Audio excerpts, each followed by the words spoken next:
1. Fear is a crazy thing. Have you ever had the feeling that something isn't right? You aren't sure what it is, but your gut is screaming at you, telling you something is wrong. He had felt that way for the past few months. It took a while, but he finally noticed he felt like that whenever he saw a truck on the street, and not just a simple pickup truck either. It needed to be a diesel truck. Sometimes it was a big rig with a full load on the freeway. Other times it was a cement truck or even a big moving truck. But whenever he saw one, he had this crazy urge to get away from it as fast as possible. The really crazy part was he had the feeling even if he didn't see the truck, he just needed to be somewhere near one. He told his friends about it, and they made fun of him like any good friends would. They told him he was reading too many online novels and taking the recent news too seriously. So he decided to tell his family about it. His parents were concerned and told him to go see a shrink about it. It was reasonable. Heck, it even made sense to do it.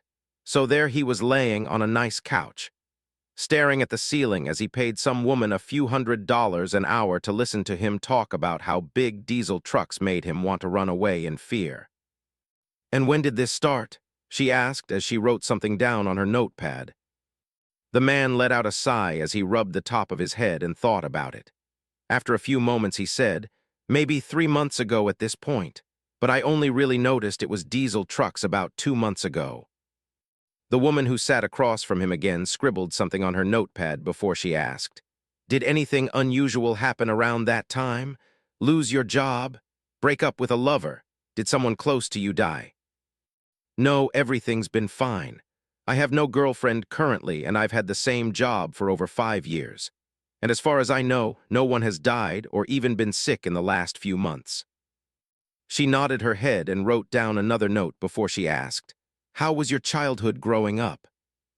"Why are you asking about my childhood?" It looked like she underlined something before she said, "It's a standard question. Please tell me about your earliest memories." As the man thought about it for a moment, his eyes widened. He quickly shot up and glanced around the room in a panic. His instincts were screaming at him to run. But they were almost 70 floors up in a skyscraper. It made no sense to him. The woman studied him for a few seconds as he was panicking before she asked, "Did you remember something? If you did, it's okay. No one can hurt you here, it's just me and you. I promise." The man was breathing heavily, so she gave him a reassuring smile as she said, "I want you to take a deep breath and hold it." The man stood up as he said, "No, I need to leave, now." The woman raised her hands slowly in a non-threatening way as she said gently, "It'll be okay. I can help you through this. You just have to trust me, okay?" The man turned to look at the woman before his eyes focused on what was behind her. Sheer terror ran through his body as his eyes widened in shock as he realized what was behind the woman. Outside the window, flying through the air towards them, was a diesel truck, but it looked a little different from a normal truck. It was all black with a green goblin face on the front of it. He had seen it before in a movie once. His body reacted before his mind could really think of what to do. He rushed forward, grabbed the woman from her chair and pulled her out of the way of the truck, which was about to smash through the window behind her. She let out a scream as he pushed her fully out of the way of the truck, towards the door as he followed only a step behind. There was a loud smash and time seemed to slow down. He heard the glass shattering slowly. It sounded like ice creaking on a frozen lake for a moment. Then time seemed to catch up, and there was a massive sound, louder than a thunderclap next to his ear. The next thing the man knew was pain, and it became his whole world. More pain than should be possible for a split second before nothing. Everything around him faded away, and he felt himself going to sleep. He didn't want to sleep, but it was so warm and inviting. He couldn't help himself as he closed his eyes. He relaxed his mind and just embraced the warm darkness, his last thoughts fading into the ether. VVVVV. A news report came on TV later that day. The reporter smiled slightly at the camera. She was light-skinned, with auburn-colored hair that highlighted her striking green eyes. Her yellow top was opened slightly in the front, showing off a little cleavage. Her smile was infectious as she said, "Good evening, everyone. I'm New York's favorite reporter, April. I am sure most of you have already heard about the tragic incident that occurred downtown earlier today." Some video pulled up on the screen. It showed a black diesel truck stuck in a high rise. Its green goblin face looked menacing, hanging just out of the building. The reporter's voice was heard again as she said, "This is the 10th abnormal truck-related death in the last few months. While luckily there's only been one reported death from the incident, it is still tragic, and our hearts go out to the victim's friends and family." The video changed to a woman wrapped in a blanket. Her hair was disheveled and her makeup was ruined from crying. As the woman was huddled in the blanket, she rocked back and forth as she mumbled, "He was right, he was right, he was right, he was right, he was right." The reporter was heard over the video. Just like the other abnormal truck-related deaths, the victim of the accident heroically saved this woman's life as his last act. We are still trying to determine if she is unrelated to today's victim like all of the other people that have been saved. When we find out, we'll let you know. The video cut back to the reporter. She gave a pleasant smile as she said, "I am happy to report that our news team was able to find out what caused the abnormal tragedy that took place earlier today." Some pictures came up on the screen next to her face, and she said, "The incident today was caused by some faulty harnesses while a crane was lifting up the truck. The truck was meant to be part of an exhibition taking place at a nearby building next month." Some more information pulled up that showed info about the exhibition. Afterwards, the reporter said, "We were also able to acquire footage of the truck being lifted into place. It also includes what happened after the harnesses broke. It's not graphic, but we do recommend caution for younger viewers." The screen changed to show video of the truck suspended in the air. As the crane was slowly spinning to move it towards the building, the front harness snapped, which caused the load to unbalance and swung the truck backwards. The crane jerked slightly with the weight before it reached the apex of the swing. When the truck swung back the other way, it ripped the harness off and flew towards a different building. It somehow stayed in a perfect arc as it shot through the air, before it smashed into a building and came to a stop sticking out of the other side. The video switched back to the reporter as she said, "I know how you feel. That doesn't look real at all. I personally thought it was from a movie the first time I saw it. Just like the video, from the other abnormal accidents recently, they all seem to defy physics." She shook her head slightly, causing her hair to sway as she said, "We still don't know the name of the victim at this time, but we wish to let their friends and family know our thoughts and prayers are with you." She gave the camera a radiant smile before she said, "That concludes our special broadcast for tonight. Once we find any more information about this or the other abnormal accidents, we'll let you know. It was my pleasure to be your host for this program. This is April signing off." 2. Waking up in a new world. When he finally awoke, the only thing he could remember clearly was a creepy green face coming towards him. It was oddly familiar, and for some reason it made him want to run away in fear. The only issue was it didn't seem like he could run away since he couldn't feel the rest of his body. His memories were also a mess. His name, his age, where he lived, anything about himself was just gone. It was like it didn't exist. But other things like math, how to make a pizza, or books he read, all that information was there, floating around in his mind, along with that creepy green face. He tried to remember anything else he could about himself, but that creepy green face would always show up instead. Some random song he listened to once? Totally fine. He could remember it clearly with no issue and even knew all the lyrics. But if he tried to remember what color his hair was, the creepy green face would appear. He wasn't sure how long it took, drifting in and out of consciousness. Days maybe? Weeks? Maybe years? It was hard to tell because he couldn't feel his body at all. He also couldn't see or hear anything either. It was like being in some type of sensory deprivation tank. His memories were no help either in telling him the passage of time. It helped to keep him occupied when he was awake. But he noticed the longer it went on, the less the green face would appear to torment him. He still couldn't remember anything about himself, but that green face also wouldn't pop up as much anymore. On the rare occasion it did, it wouldn't be as powerful as it used to be. After an unknown amount of time passed, when even the memory of that green face disappeared completely, he finally woke up and felt something. He could finally feel his body. Well, maybe it wasn't his body. Something about it felt off, like it wasn't truly his body. Well, it wasn't like he could really remember what his body was like in the first place. But something was hinting at his subconscious that this body felt different than it should. And why the hell did the left side of his face hurt so much? It also didn't help that it felt like something was covering his whole body, making it hard for him to breathe properly. Besides that, it also made it hard for him to hear properly. Everything currently sounded weird. He could hear people who were yelling.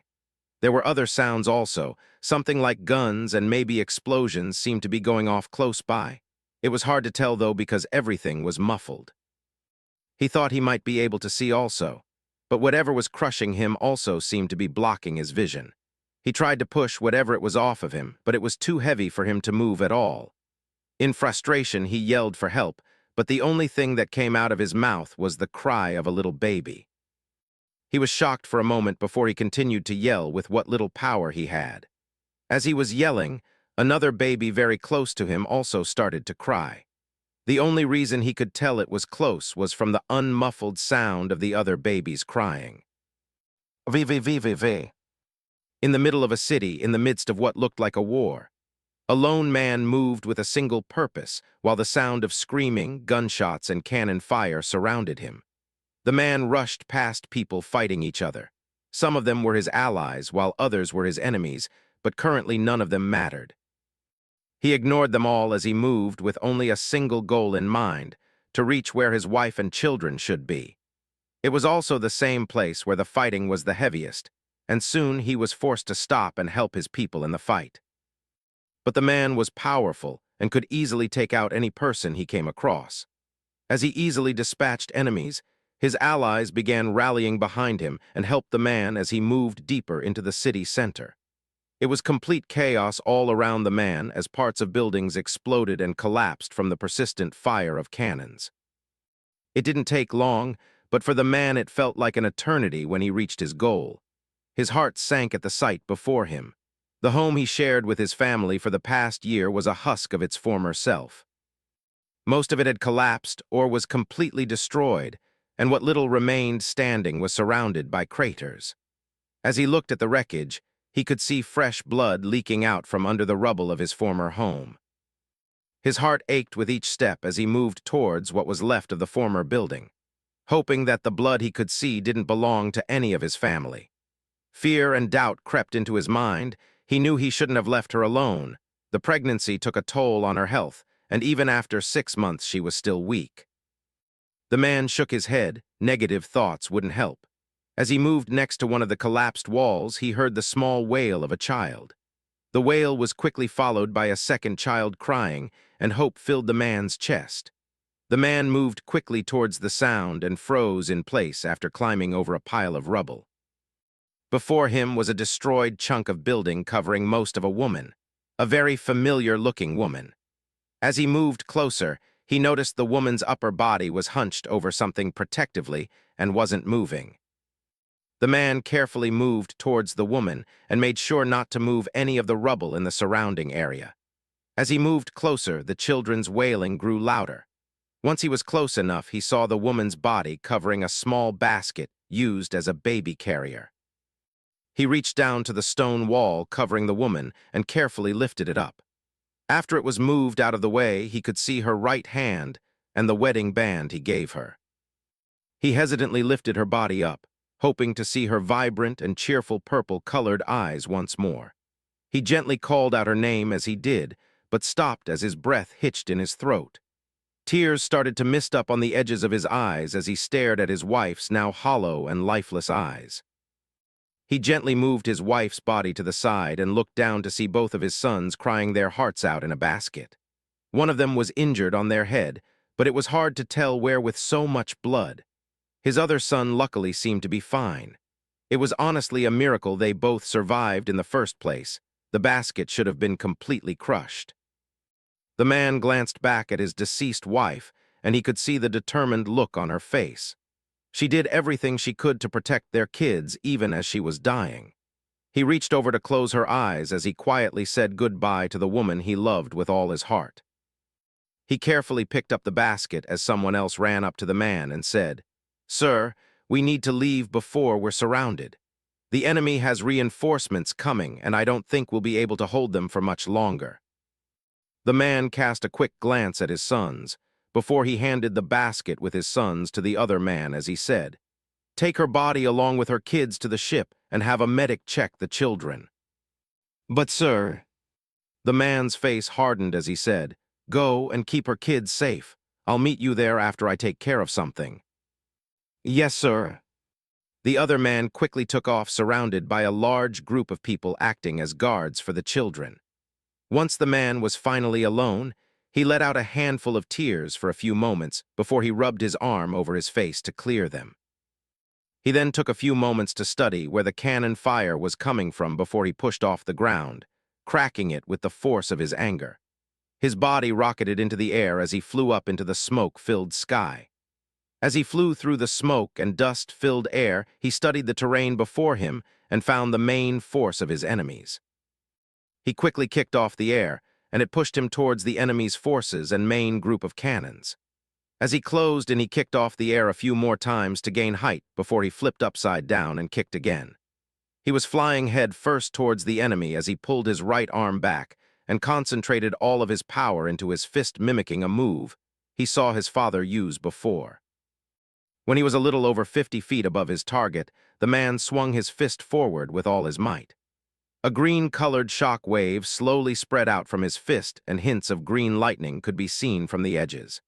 In a few seconds, the shock wave spread out to cover all the enemy forces, and at that moment, the man finished his punch. The whole area imploded under the shock wave, and a moment later, everything exploded out from where he aimed his fist. A few seconds later, the man landed in the middle of a giant crater his attack made. He glanced around to make sure there were no survivors before he disappeared to take care of the rest of the enemy forces. An hour later, the man made it back to his ship. He was covered head to toe in blood, but otherwise he was uninjured. His second-in-command came forward and said, "The children are secure, and the doctor checked them both. He said one of them should be dead from the injury they received, and he's still trying to figure out how the boy is alive." The man clenched his fists in anger at the thought of almost losing one of his children today. Losing his wife was already bad enough. He glanced out over the island for a few moments before he asked, "Will the boy be able to travel?" The man nodded as he said, "Yes, sir. Also, are we still going to leave? It looks like you cleared out all the enemies." The man nodded his head as he said, "Yes. It's no longer safe here and we don't have the manpower to hold it. Double-check for survivors and then set sail for the main base. I also want my personal ship prepared. I need to do something." The man didn't wait for a response as he moved to his cabin to get cleaned up. Afterwards, he loaded up his wife's body onto his ship and went to check on his sons. After double-checking with the doctor, he loaded them onto his personal ship before he told his second-in-command that he would be back to base in a month. Just before his ship left dock, his second-in-command came over and handed him a wooden box as he said, "I found her sword in the rubble. I didn't think it would be right if she left without it." The man nodded his head in thanks before he boarded his ship and departed from the island. After the man parted from the island, he set sail for his hometown.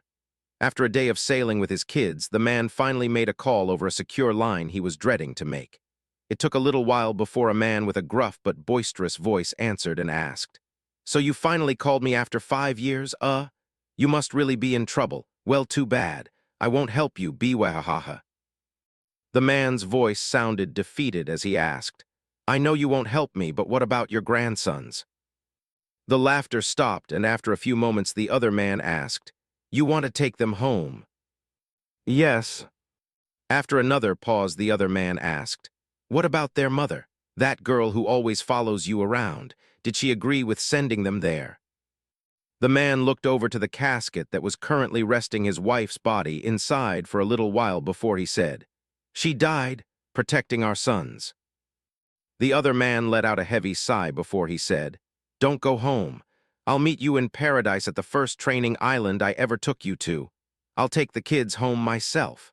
The less you are seen with them, the better does anyone know the kids are yours." We kept our relationship a secret, even from our close friends.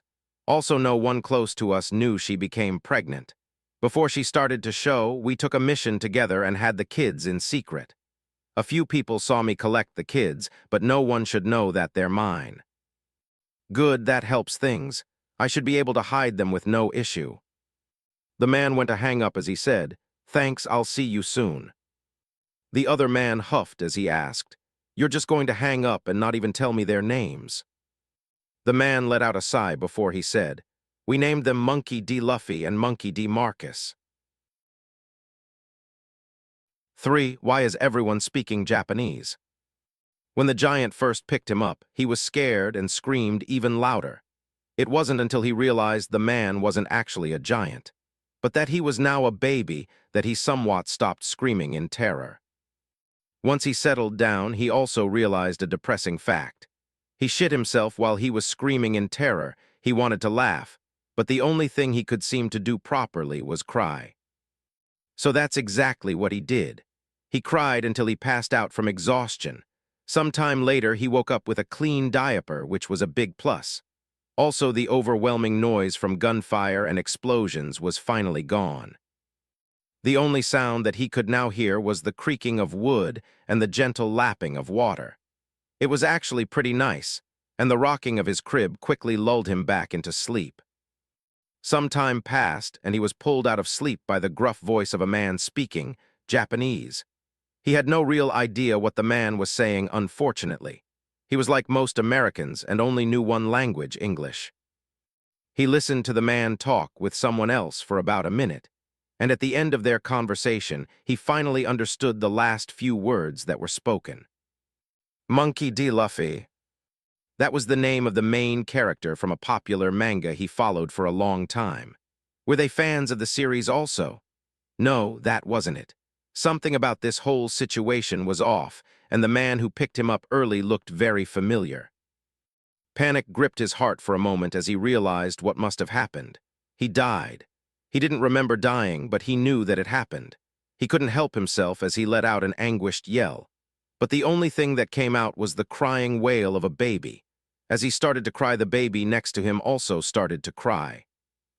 The man moved next to their baskets as he attempted to calm them both down. It worked for the other baby, but it didn't work for him. He was in the middle of having a mental breakdown and continued to scream his lungs out till he passed out again. VVVVV. Dragon watched his two sons with a sad smile on his face. You would never know from looking at them, but they were twins. Well, the doctor called them fraternal twins as they were born only a few minutes apart. He looked at his youngest son, Luffy. The boy looked so much like his mother, a mother neither boy would ever get to know. And to protect them, they would now grow up without a father in their life. He hoped his father would be there for the boys, but he knew the boys would end up just like him, running wild most of the year, except when his father showed up to train them for a month or two. He shook his head. It seemed like that was the monkey family curse. A dead mother and an absentee father. Dragon looked back down at his oldest son, Marcus, and let out a sigh. The boy seemed different to him than before. He used to be so quiet and relaxed, but since he found the boy trapped under his mother's body, the boy wouldn't stop crying whenever he was awake. Could the injury to his son's head caused more damage than the doctor thought? The doctor did say the boy was lucky to be alive. Maybe the doctor missed something when he patched the boy up. Dragon shook his head. There was nothing he could do for now. He'll just pass on the information to his father and let him handle it. Dragon placed his hand on his wife's coffin for a few moments, before he moved out of his cabin and used an eternal pose to set his ship's course towards one of the first islands in the Grand Line. It wouldn't take him long to reach the island, a week at most, and his father wouldn't be far behind him. For the next week, Dragon spent as much time as possible with his sons as he traveled. He knew as soon as Garp arrived at the island, he wouldn't see either son again until they were both grown men if he was lucky, and wanted to treasure every moment he could. Luffy soaked up any attention Dragon gave him and was always happy, but Marcus seemed to be sad and would barely interact with him. The boy seemed to realize his mother was dead and was grieving over her loss. At least that is what Dragon assumed his son was going through. Dragon wished he could help his son deal with the issue, but he knew he didn't have the time or ability. Hopefully the boy will be able to get over it one day. He glanced at Luffy and hoped his other son would one day be happy like him again. VVVVV. Marcus laid in his basket trying to think of his previous life again. But it was all gone. Any details about his old life were completely gone. How or why did he know he was American? He had no idea. He just knew it. It was the same with being a male. He knew he was a male in his past life, but no idea why. Yet he could easily recall the story of One Piece or Naruto. Random quotes from movies or song lyrics were no issue. But he had no idea if he had any family or friends in his past life. Was it to make this second life easier to adjust to? If that was the idea, it didn't seem to be working as intended. He was still upset about dying and this being a new life. He was also upset with being a baby and having no control of his body. He couldn't stay awake long. He could barely move. He would pee and poop himself whenever his body decided it was a good idea. His new life sucked. As he was sulking over his new life, he heard the boisterous voice of a man saying something in Japanese, followed by a very distinctive laugh. Biwahirahasat. A large man appeared a few moments later, looking down into the basket. Marcus almost forgot to breathe as he stared up at someone he knew. Well, he didn't actually know them, but he knew of them. Monkey D. Garp was looking down at Marcus with a smile on his face. Marcus became excited for the first time since he woke up in this world as he reached towards the man. Garp smiled even wider and reached down to pick up Marcus as he let out another laugh. Marcus's mind was running a mile a minute as he thought of what this meant. People here weren't fans of One Piece. This was One Piece.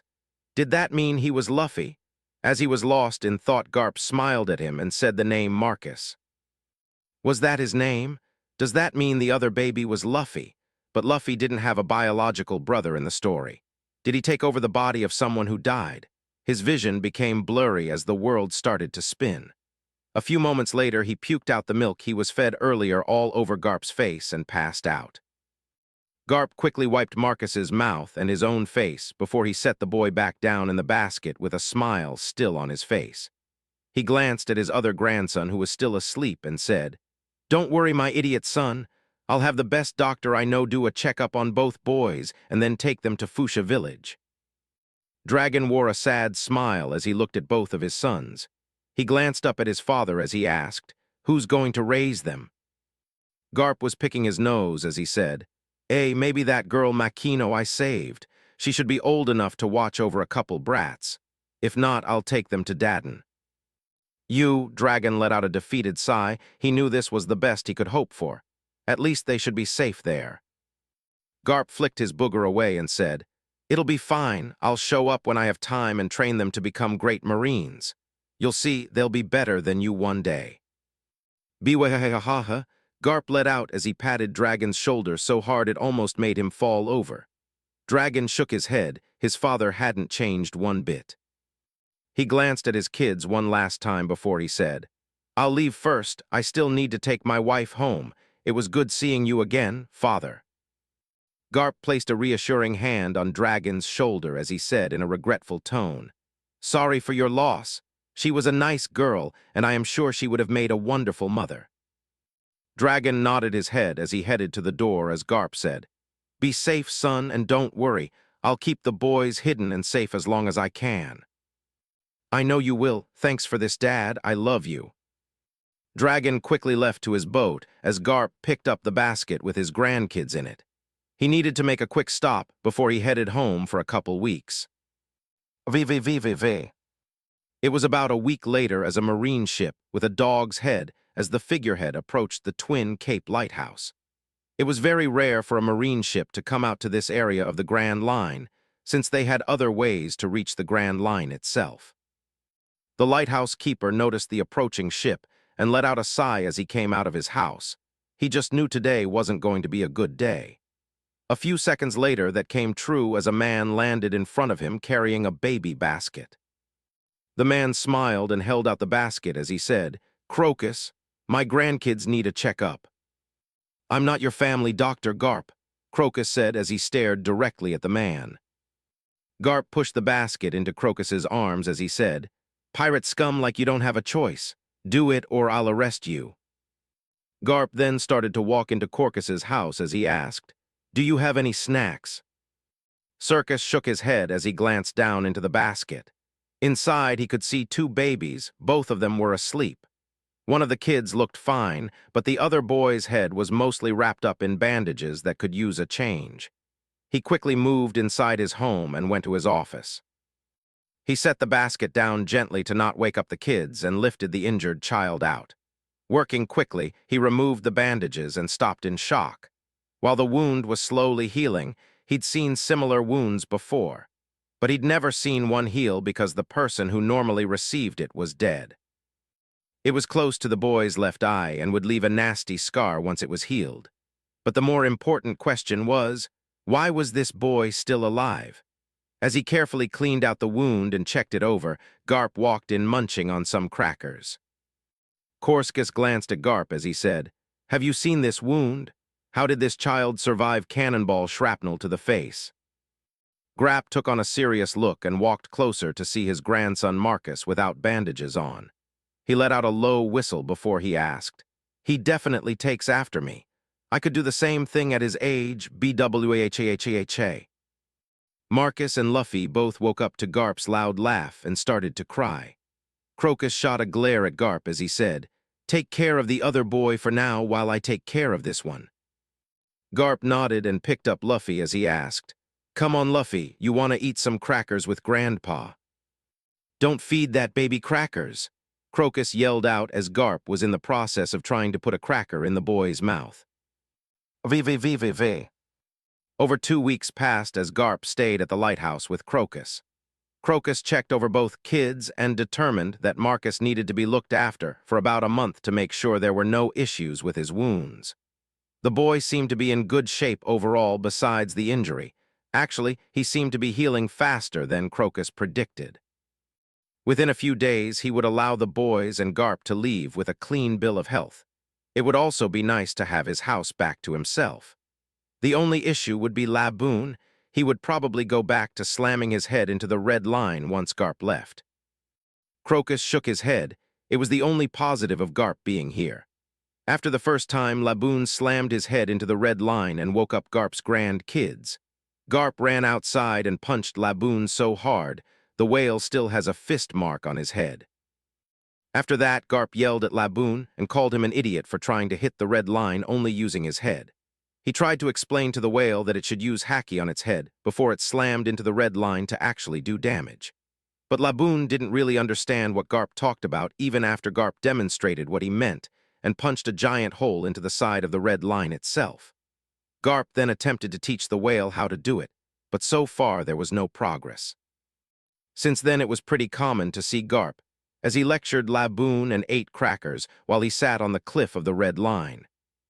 Speaking of Garp, Crocus glanced at the extra Navy ships that were near his lighthouse, picking up the 10 pirate crews Garp caught while staying here. At least the next batch of rookies wouldn't have to deal with Garp the Fist as soon as they entered the Grand Line. 2 years later. To say the last 2 years of Marcus's new life were easy would be a vast understatement of how easy it was. Being a baby is a very simple routine that includes sleep, eat, shit, all of which you have absolutely no control over. You pretty much fell asleep whenever your body decided it was time. If your body needed to poop, you pooped.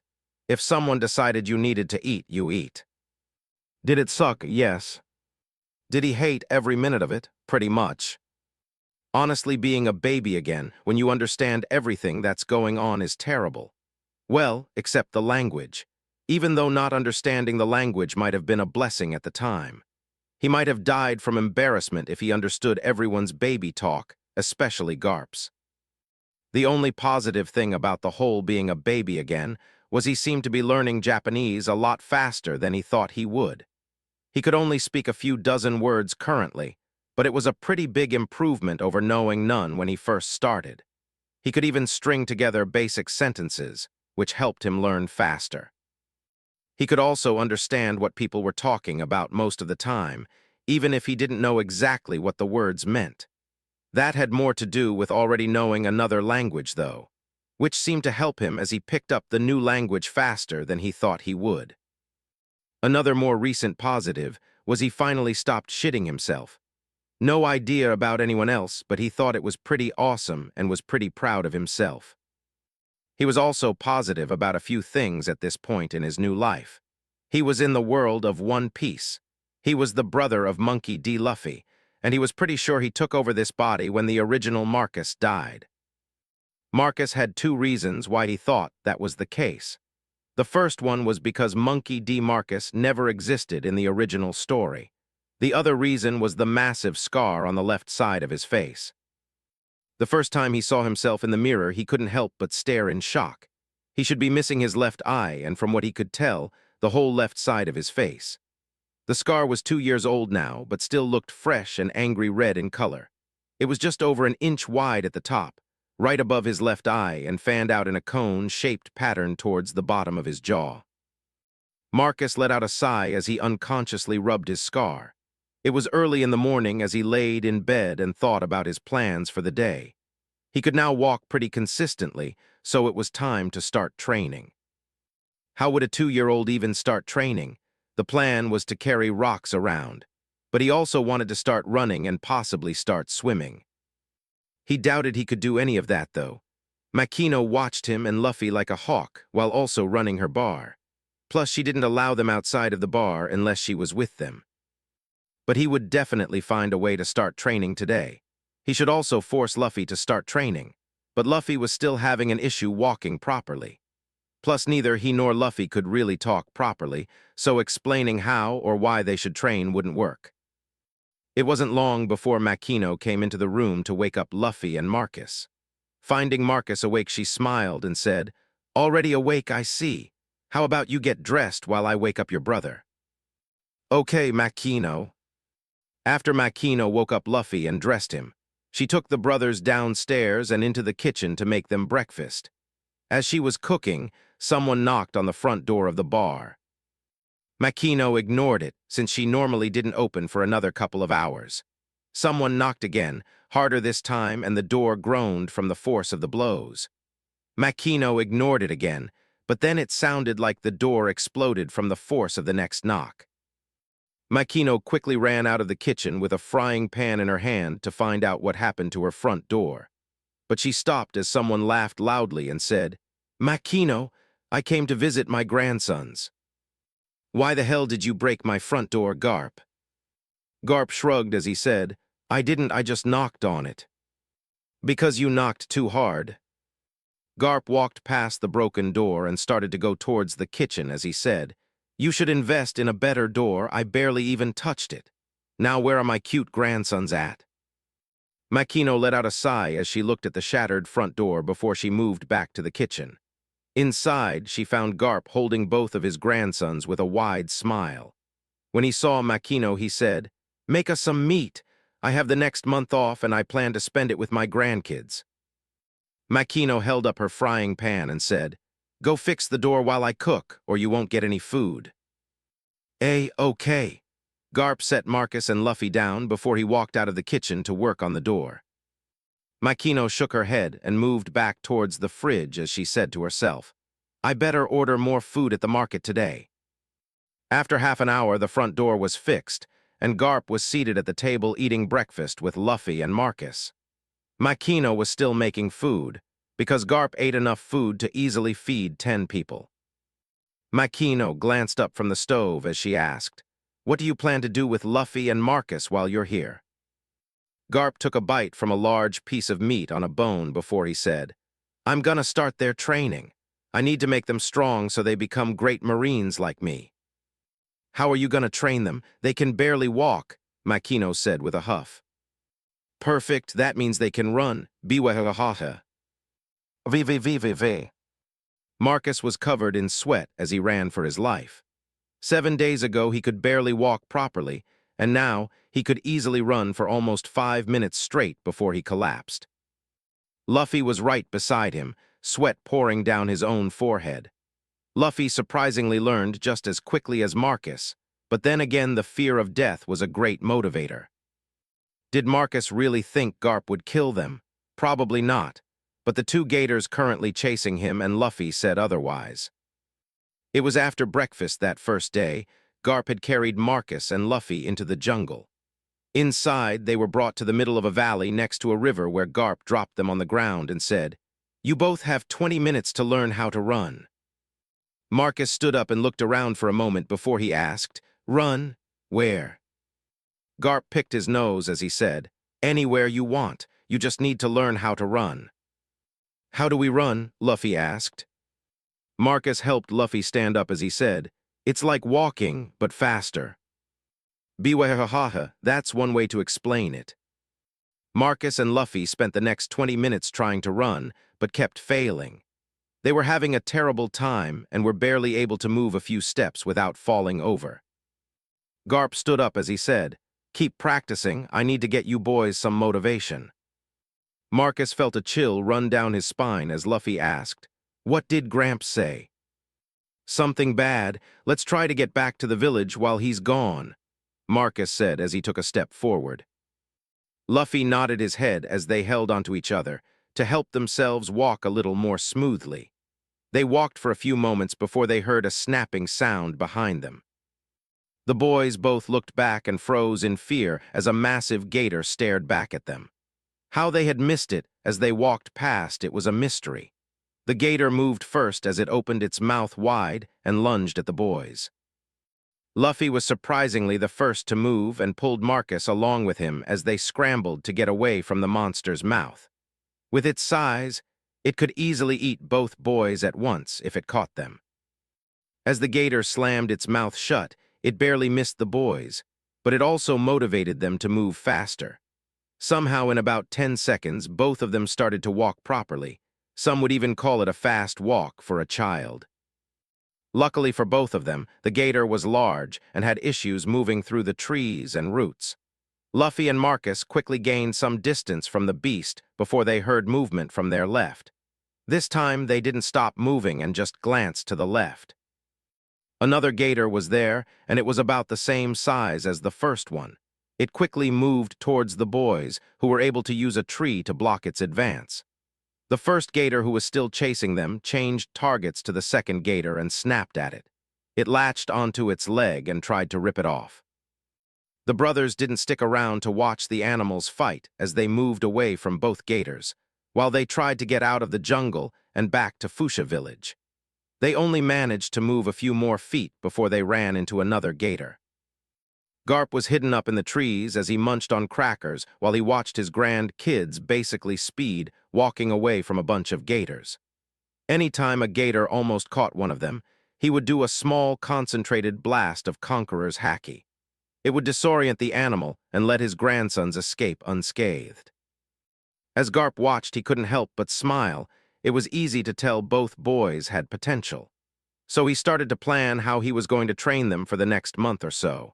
He also thought it wouldn't be a bad idea if he introduced the boys to Ace in the next few weeks.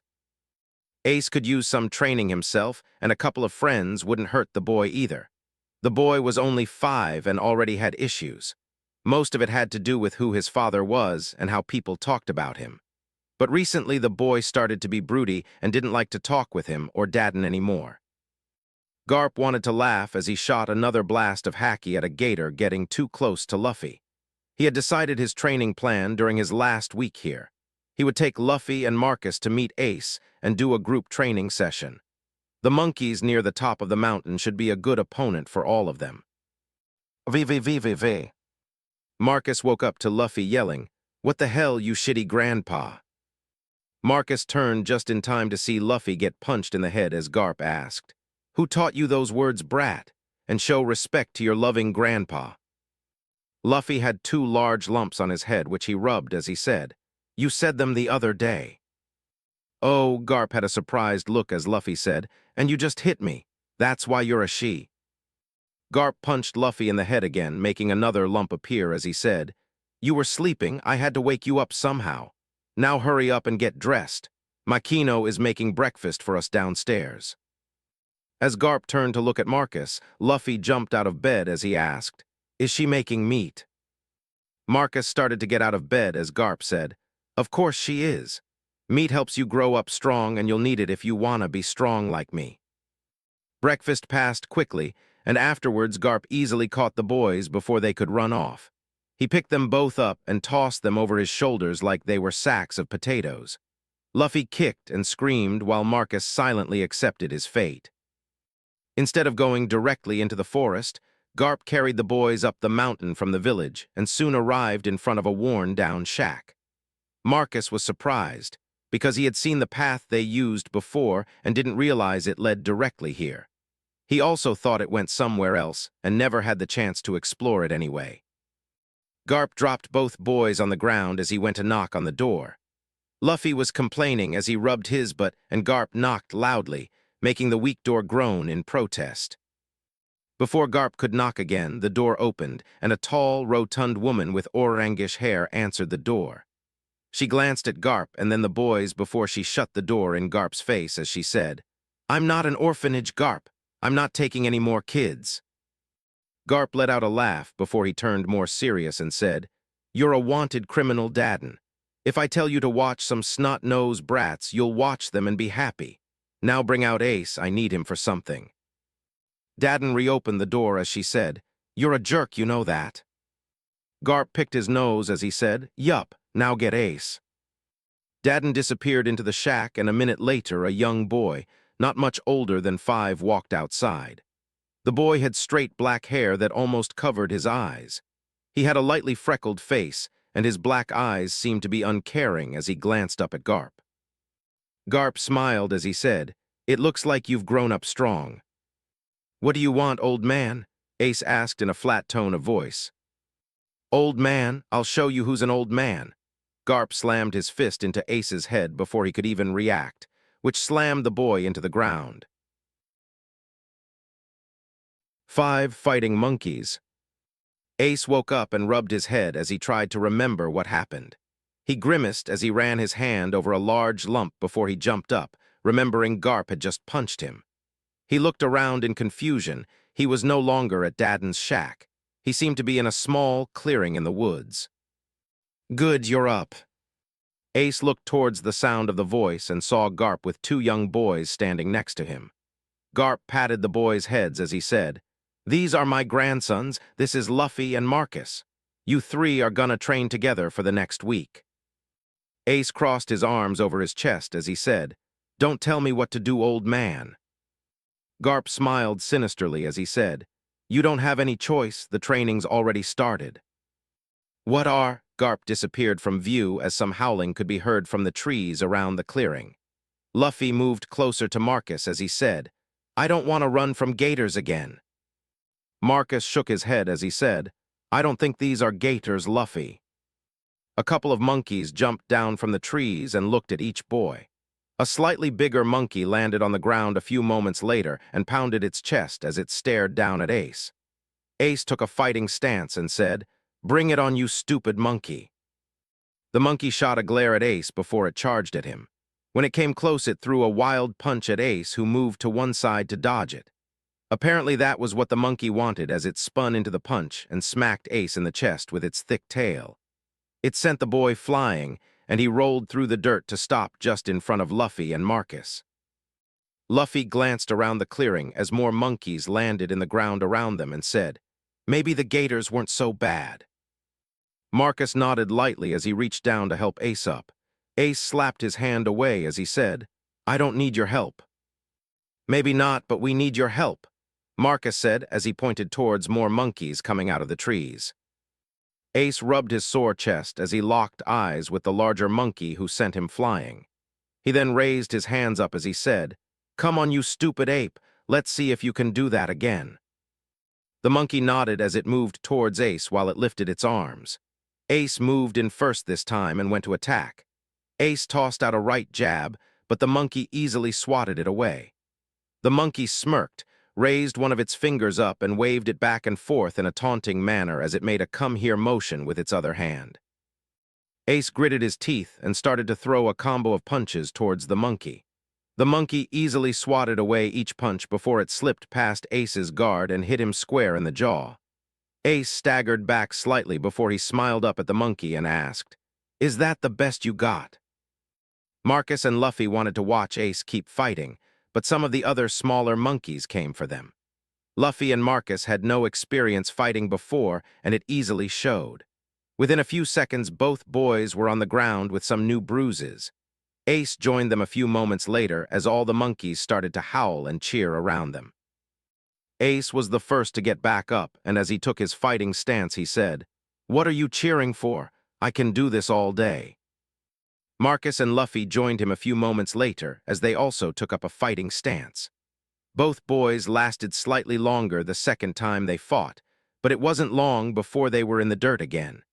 Ace even managed a glancing blow on the larger monkey before he was also slammed back into the ground. Garp couldn't help but smile as he watched his grandkids get beaten up. He was seated in a tree eating some crackers as he watched the boys fight the weaker monkeys. If they were lucky, they would be able to beat all of these monkeys before the end of the day. He watched Ace closely for a while and knew the boy would be fine with the task. Then he glanced at Luffy and Marcus, who were just knocked to the ground again. They would definitely have trouble with the overall task. It's a good thing he made it a group exercise. Ace can easily pick up their slack. Hours passed by as the boys fought.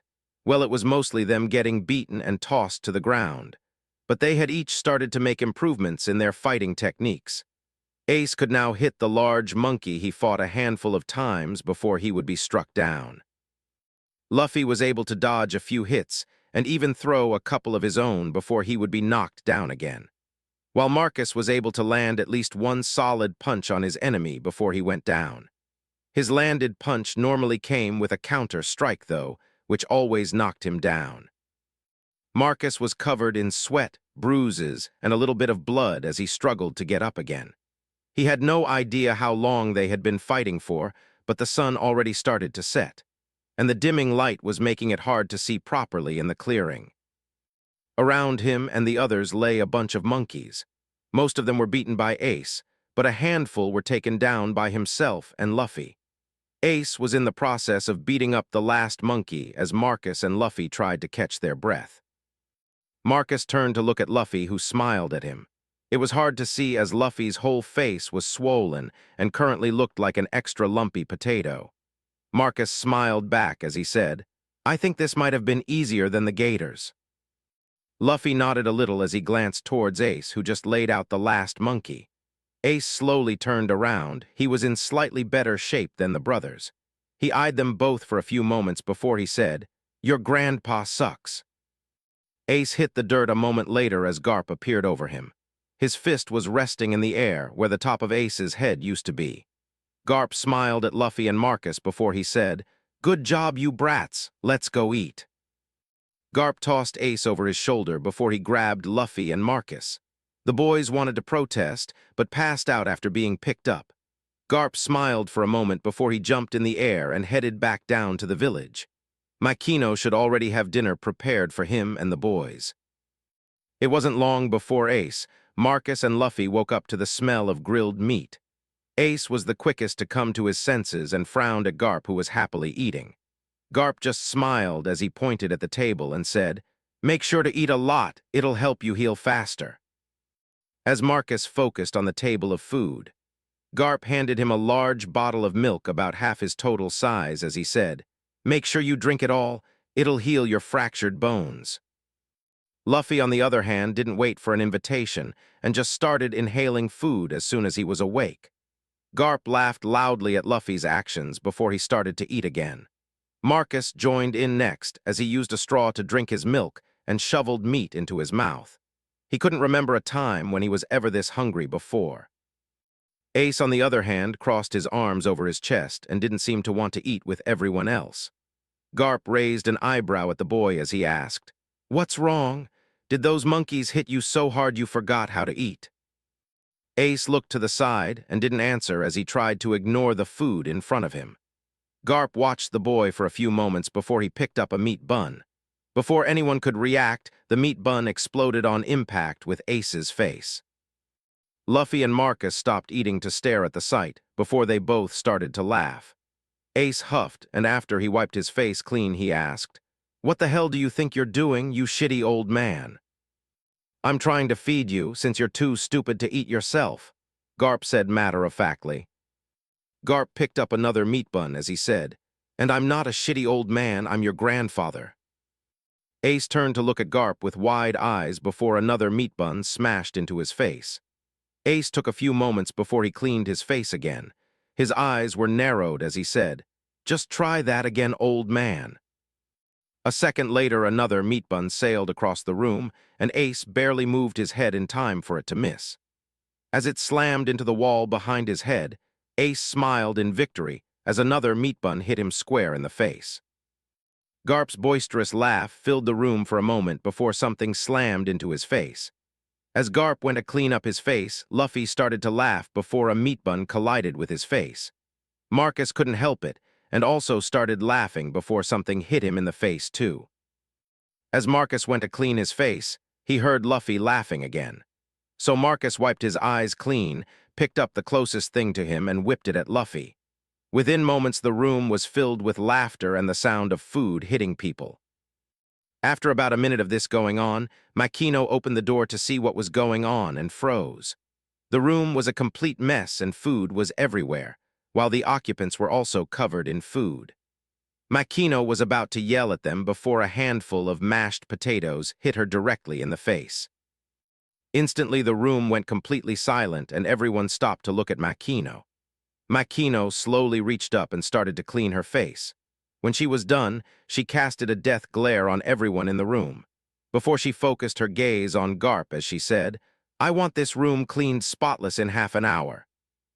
Makino then backed out of the room as she said, "If it's not, I'll never cook another thing for any of you ever again." The door slammed shut and Makino's raised voice was heard as she yelled, "It better be clean when I get back." The boys all looked at Garp, who started to laugh. Garp picked up a big piece of meat on a bone and pointed at the boys with it as he said, "Hurry up and clean up this mess." "You're the one who started it," all the boys yelled out at the same time. Garp took a bite of his meat as he asked, "And, what's your point?"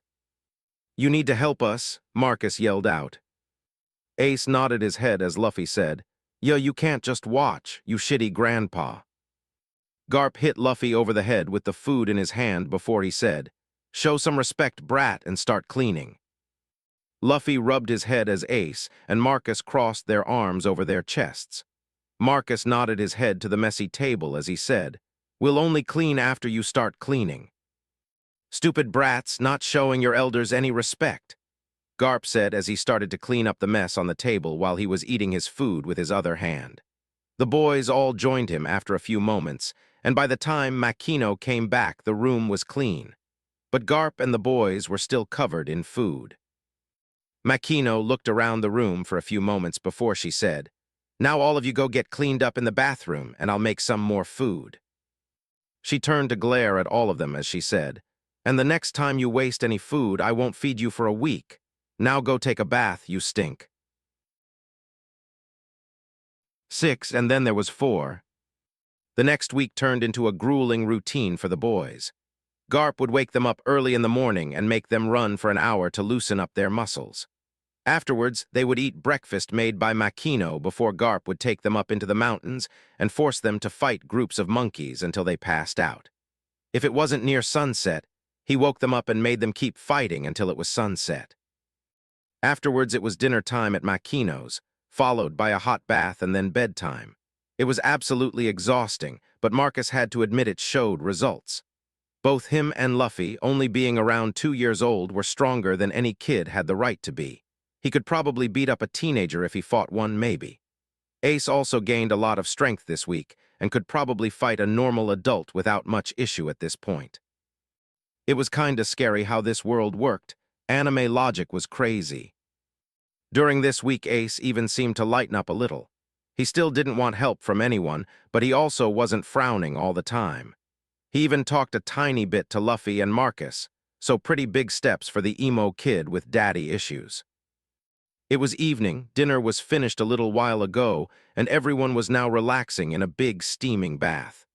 Garp was near the edge of the bathtub, his head laid back while a towel covered his eyes as he said, "Just ask whatever you want, brat."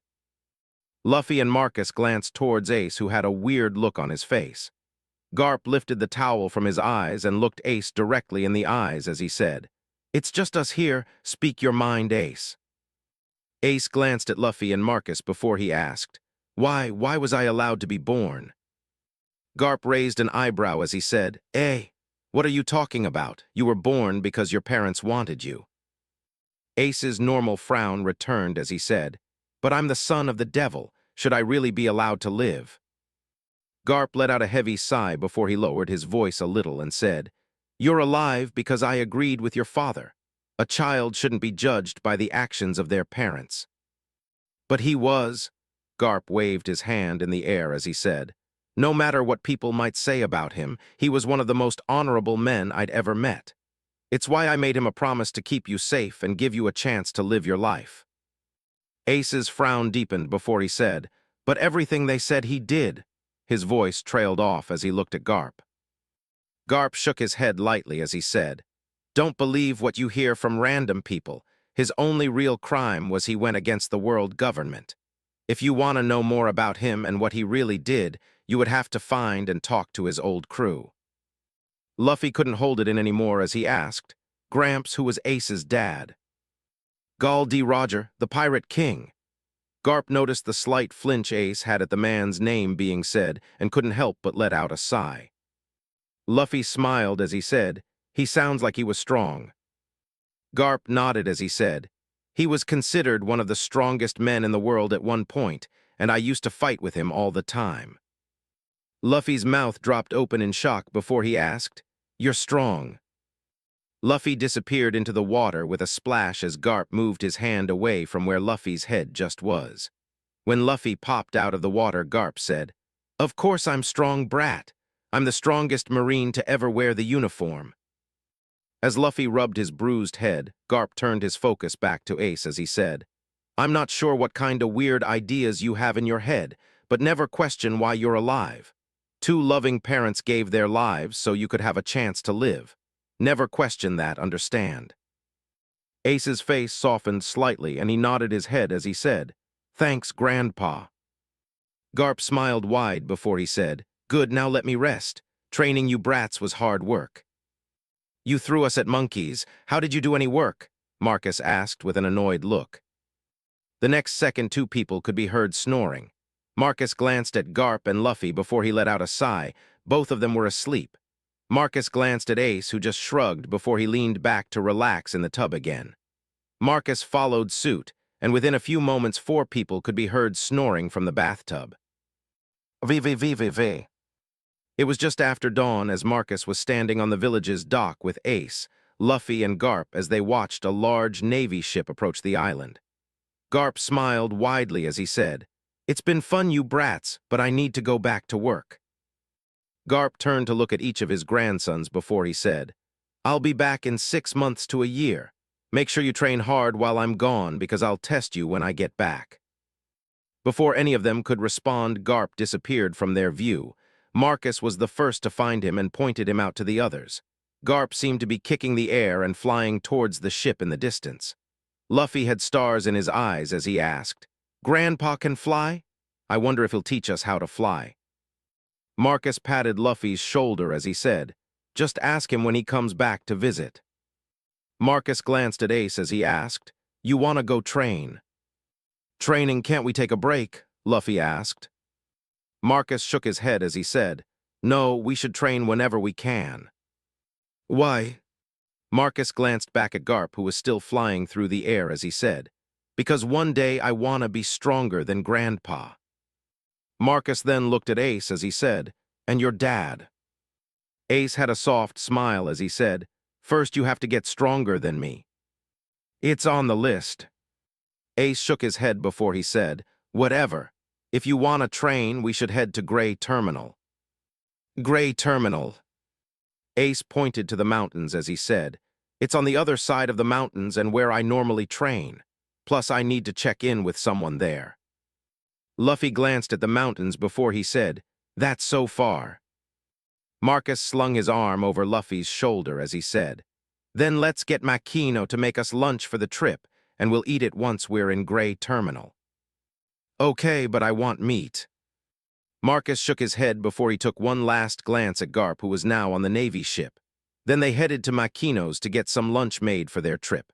After half an hour and telling Makino they were going out to play, the boys left for the mountain trail, each one of them carrying a backpack full of food. It took them a couple hours to climb the mountain path and reach the halfway point.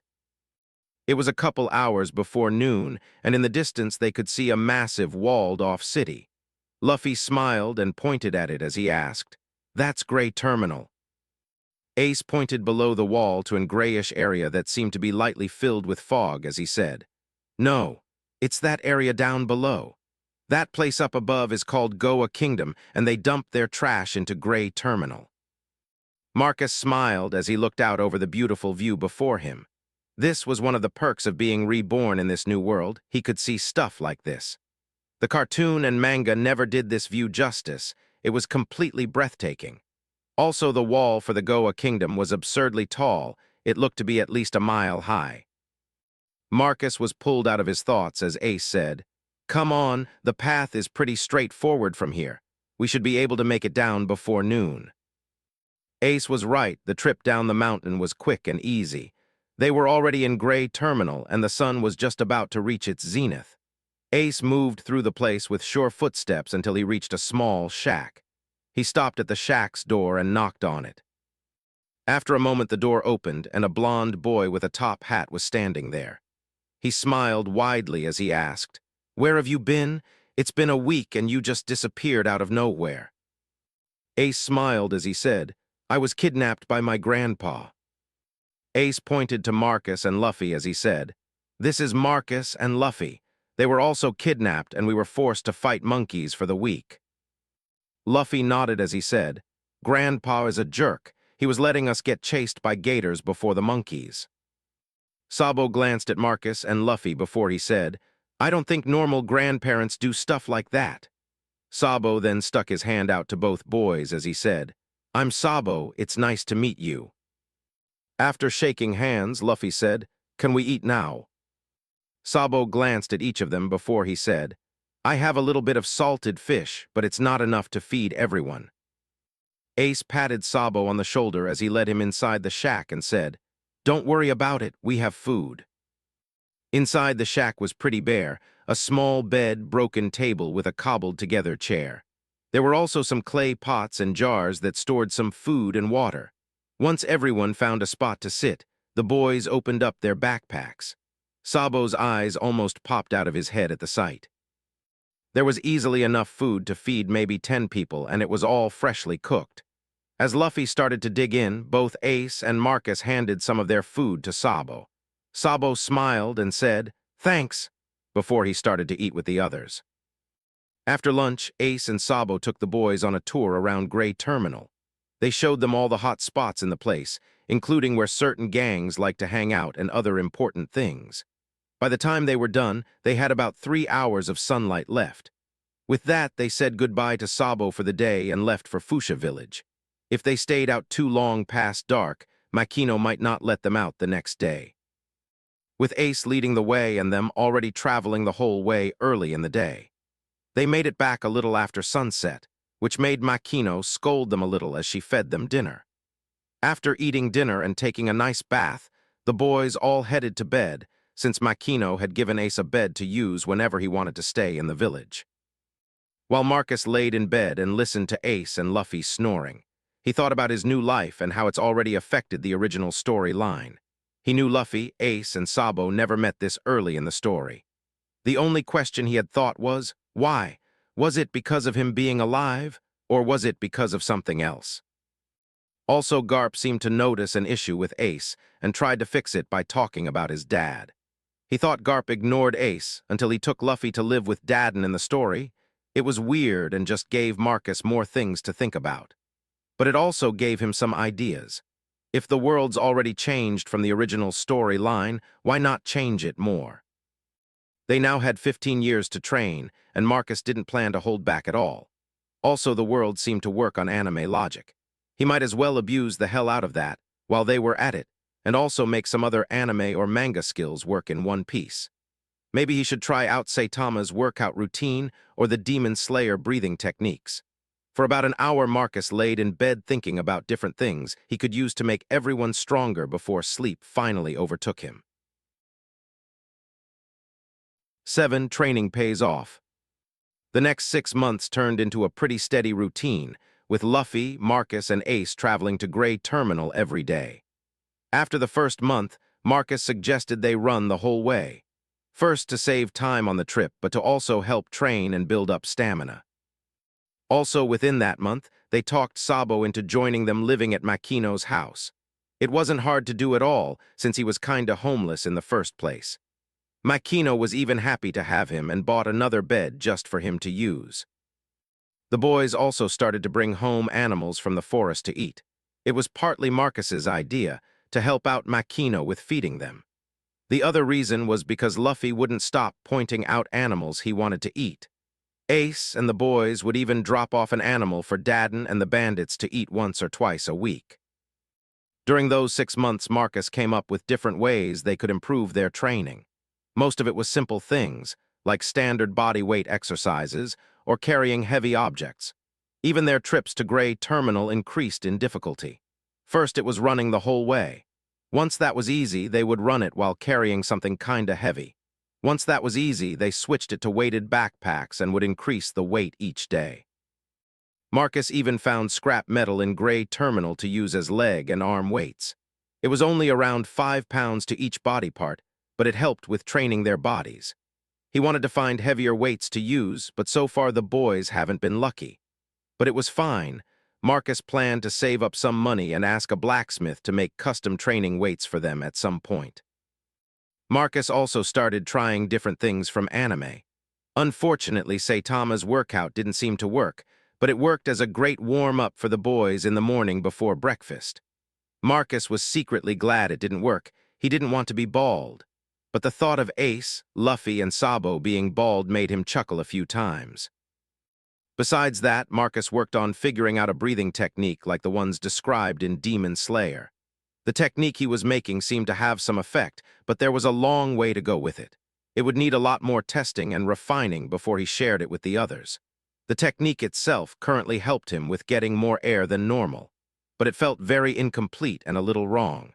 It just ended up being more work for Marcus. All the training had another effect on the boys, though. Marcus and Luffy were taller now and looked closer to Ace's age range than theirs. Ace and Sabo also had growth spurts and looked to be around 10 instead of 5 now. Maybe it was the training, the extra food, or just bullshit anime logic. Whatever it was, though, Marcus wasn't going to look a gift horse in the mouth. The last positive was learning the language seemed to come quick and easy to Marcus and Luffy. It probably helped that they talked a lot with Sabo and Ace every day. Sabo was also a fountain of knowledge and was basically a dictionary for Marcus to learn new words.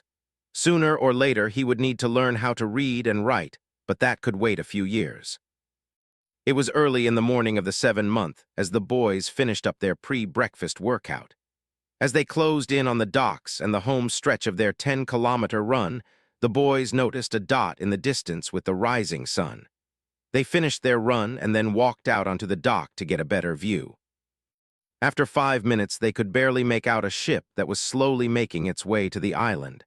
It would be at least an hour or so before the ship was close enough to dock, so the boys went to eat first. Once they finished eating, they headed back outside to get a better look at the ship. Marcus was the only one who smiled as he noticed it was a Navy ship. The only Navy ship that liked to visit the village was Garp's. Was Garp back already, Marcus thought? Luffy also seemed happy to see the ship as he said, "You think Gramps will teach us how to fly?" "Teach us how to fly?" Sabo asked. Ace nodded as he glanced at Sabo and said, "Garp can kick the air and it makes him fly. At least that's what it looks like." Sabo raised an eyebrow as he asked, "He kicks the air to fly?" Ace pointed to the ship, and they could see a dot in the air above it. After 5 minutes, Sabo could see a man kicking the air and moving towards them as the ship turned slightly and headed toward Goa Kingdom. After 10 minutes, Garp landed on the dock in front of them with a laugh. Marcus smiled as he said, "Welcome back, Grandpa." While Luffy blurted out, Teach me to fly shitty Gramps. It didn't look like Garp moved, but Luffy slammed into the ground as soon as he finished talking. Garp then looked at all of them afterwards and said, Ace, Luffy, Marcus, A, Ace, Luffy, Marcus, A, MMMMM. Garp pulled up his hand and counted off Ace as 1, Luffy as 2, Marcus as 3, and froze at Sabo. He glanced back at the boys and did the count again before he glanced at Sabo as he asked, Are you another grandson? Sabo looked at Ace and Marcus for a moment, who just shrugged in response. Sabo turned to look at Garp as he said, Yes, Grandpa Garp, my name's Sabo. It's a pleasure to meet you. Garp laughed and patted Sabo on his top hat as he said, Now that's a proper greeting. Garp scooped up the knocked-out Luffy as he asked, You boys eat breakfast yet? Ace nodded as he said, We just finished a little while ago. Garp smiled wide as he said, Good, that saves time. I only have 5 days this time. Garp led the boys to Makino and told her they would be with him the next few days and not to expect them back. With that, he picked up all the boys and took off into the forest. Within 20 minutes, they were in the deep part of the forest, which was ruled over by powerful animals. Garp dropped all the boys on the ground and then punched Luffy in the head to wake him up. Luffy popped up rubbing the 2 lumps as he said, Stupid Grandpa, always hitting me. Garp held up his fist as he said, Be respectful like your brother and you won't be hit. Luffy stuck out his tongue and pulled down one eyelid at Garp, which made Garp punch him again. The punch made Luffy bite his own tongue before he glared up at Garp as he said, Chitey all man. Garp was going to punch Luffy again when Marcus said, Gramps, forget about Luffy and tell us why you brought us out here. Oh yeah, your goal is to survive for the next 5 days out here. You need to get your own food, water, and shelter. The boys all glanced around the area for a few moments before Marcus asked, What if? He stopped talking when he noticed Garp was gone. Should we split into groups to explore the area or stay as one group? Sabo asked. Ace glanced around the area some more before he said, Let's stick as a group. We have no idea how strong the animals are around here. Sabo and the others nodded in agreement before Marcus asked, We should search for water first, followed by shelter and then food. Luffy looked upset as he asked, Why not food first? Ace shook his head as he said, Because we just ate and food will most likely come to us while we look for the other 2. Exactly. Now let's mark this area so we know if we get lost, Sabo said as he made a big X on the ground with his feet. Luffy looked at the X as he asked, How will that help? Sabo pointed at the X as he said, If we somehow find this again, we'll know we got lost when we see it. Luffy glanced at it for a few moments before he slammed a fist into his palm and said, So it's a magic X. Marcus hung his head down as he said, I think he's an idiot. Both Ace and Sabo nodded in agreement as Garp watched them from the trees and nodded his own head. It seemed like only Marcus inherited brains, while Garp let out a sigh as he realized Luffy was a lot like him, if maybe a lot dumber. At least he didn't remember being as dumb as Luffy when he was that age. Garp watched the boys for the next few days and was blown away by how easy the camping trip for them was. They found water within an hour and made a small hut next to it nestled in a rocky area. As for the animals in the area, nothing stood a chance against them. Each of the boys could easily handle any of the animals in the area, which didn't make sense to Garp. When he last left the boys, the animals around here should have been a decent challenge for each of them. Were the boys training harder than he thought while he was gone? A smile crept onto his face as he realized he would need to step up their training the next time he visited. At the end of the 4th day, Garp collected the boys and took them back to Makino's. After dinner and a nice bath, he told the boys he had to leave and would see them the next time he visited. Luffy was protesting because he wanted to learn how to fly, but Garp only said goodbye and disappeared. The next morning, Garp stayed hidden outside as he waited for the boys. He wanted to see how they became so strong in just 7 months, and he wasn't disappointed. Their morning workout was done with leg and arm weights along with a fully loaded backpack.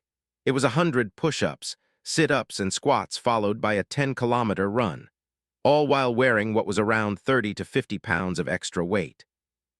Garp couldn't help but smile. They were doing harder workouts than Marine training recruits did. After eating breakfast, the boys loaded even more weight into their backpacks and then headed up the mountain. They didn't take the cleared trail either, but went right through the forest itself and fought any animal that came in their path. Garp's smile widened as he watched the boys. It was easy to see why they were so strong. They would definitely make great Marines. Hopefully one of them would join him in the Marines. Garp shook his head. That could wait for later. He needed to watch the rest of their day, so he has an idea how strong they'll be when he gets back. Once they made it to Gray Terminal, the boys would roam around the area and collect stuff to sell for money. They would also beat up some of the scum who lived in the area and help out the weaker people in Gray Terminal. Garp smiled at the last part. At least the boys had a good sense of right and wrong. By the end of the day, Garp had a good idea on how strong the boys would be when he came back. So he started to plan what he could do to train them the next time he came by and what he should bring them. Some better training weights would make a good gift for the boys. He would have to go to the New World to get some good ones, but that just made it fun. He would also make sure to take out a few idiots while he was there. 8 Birthday Presents. Another 5 months passed by quickly, where Marcus and Luffy celebrated their 3rd birthday. Ace and Sabo also had their birthdays earlier during that same 5-month period. With that, the boys had spent a full year together training to get stronger. During that time, Marcus brought up the idea of fighting with weapons. Ace and Sabo picked up some rusted pipes as their weapon of choice, while Marcus was able to find a dull, half-rusted sword. At first, Luffy didn't want a weapon because he said his punch would be more powerful than a pistol one day. But Marcus pointed out he could still have a pistol-like punch and also use a weapon sometimes. So Luffy settled for a pipe like Ace and Sabo. As for training with the weapons, the boys set up some targets in Gray Terminal to practice with. Once they felt comfortable, they used the weapons to help hunt down animals they wanted to eat. That's not to say they were good with the weapons they were using. They could just use them without hurting themselves currently, which was good enough. Marcus might be the only one with any type of skill, though, but he had a few ideas on how to train properly. He would lock into a single stance and do a single sword slash for hours each day. It wasn't the best training, but he noticed his movements with his sword were becoming smoother. But he would need to find a proper swordsman to practice with sooner or later, so he would have a better idea on how to improve himself. Besides a small growth spurt for everyone, it was pretty peaceful. Marcus even talked Sabo into teaching everyone else how to read and write. Well, Luffy wasn't really learning much. He seemed to fall asleep half the time. But he could at least write his name now, so at least he's making progress. It was an hour after dinner and Marcus was in the back of Makino's house. He had his training weight kit on, along with some weights attached to his sword. Sweat was pouring down his face as he reset his stance, took a breath and swung his sword down with his exhale. Reset stance as he inhaled, smooth swing down as he exhaled. Reset stance with a deep breath, fluid swing down as he exhaled. Marcus fell into a trance as he practiced, trying to match his breathing perfectly to his sword movements. As Marcus practiced, the other boys were inside Makino's chatting and playing cards. While they all trained each day, the few hours after dinner were considered free time for the boys. So while the others liked to relax and do other things, Marcus would train till he could barely walk. As Marcus focused on his practice, he didn't realize someone was watching him. Garp had arrived a few minutes ago and was planning to surprise the boys at Makino's. But as he got closer, he sensed Marcus was outside all alone. So he jumped onto the roof and then stopped as he admired the boy's dedication to practice. Garp had no idea who taught the boy, but he had a pretty decent grasp on the stance he was currently practicing. He was no expert in the sword, but he could tell the boy had talent. He would have to call in a favor or two. Good thing the ship that transported him was docked here for the night. Garp quickly moved back to the ship to borrow a den mushy, while Marcus was down below, slowly adjusting himself with each swing. When Garp arrived at the ship, he was greeted happily by the sailors on duty. Garp waved them off as he moved into the ship and headed towards the captain's room. Garp opened the door and was greeted by the captain, who came to attention and said, "Vice Admiral Garp, how can I help you, sir?" Bah, I told you not to act formal. I just came to borrow a den mushy for a few minutes.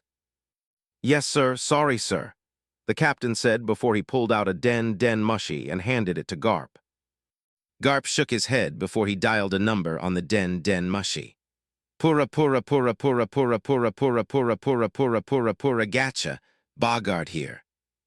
Bogart, how much vacation time do you have saved up? A couple months. Why, what's going on, Garp? Great, take a month off and come find me in my hometown.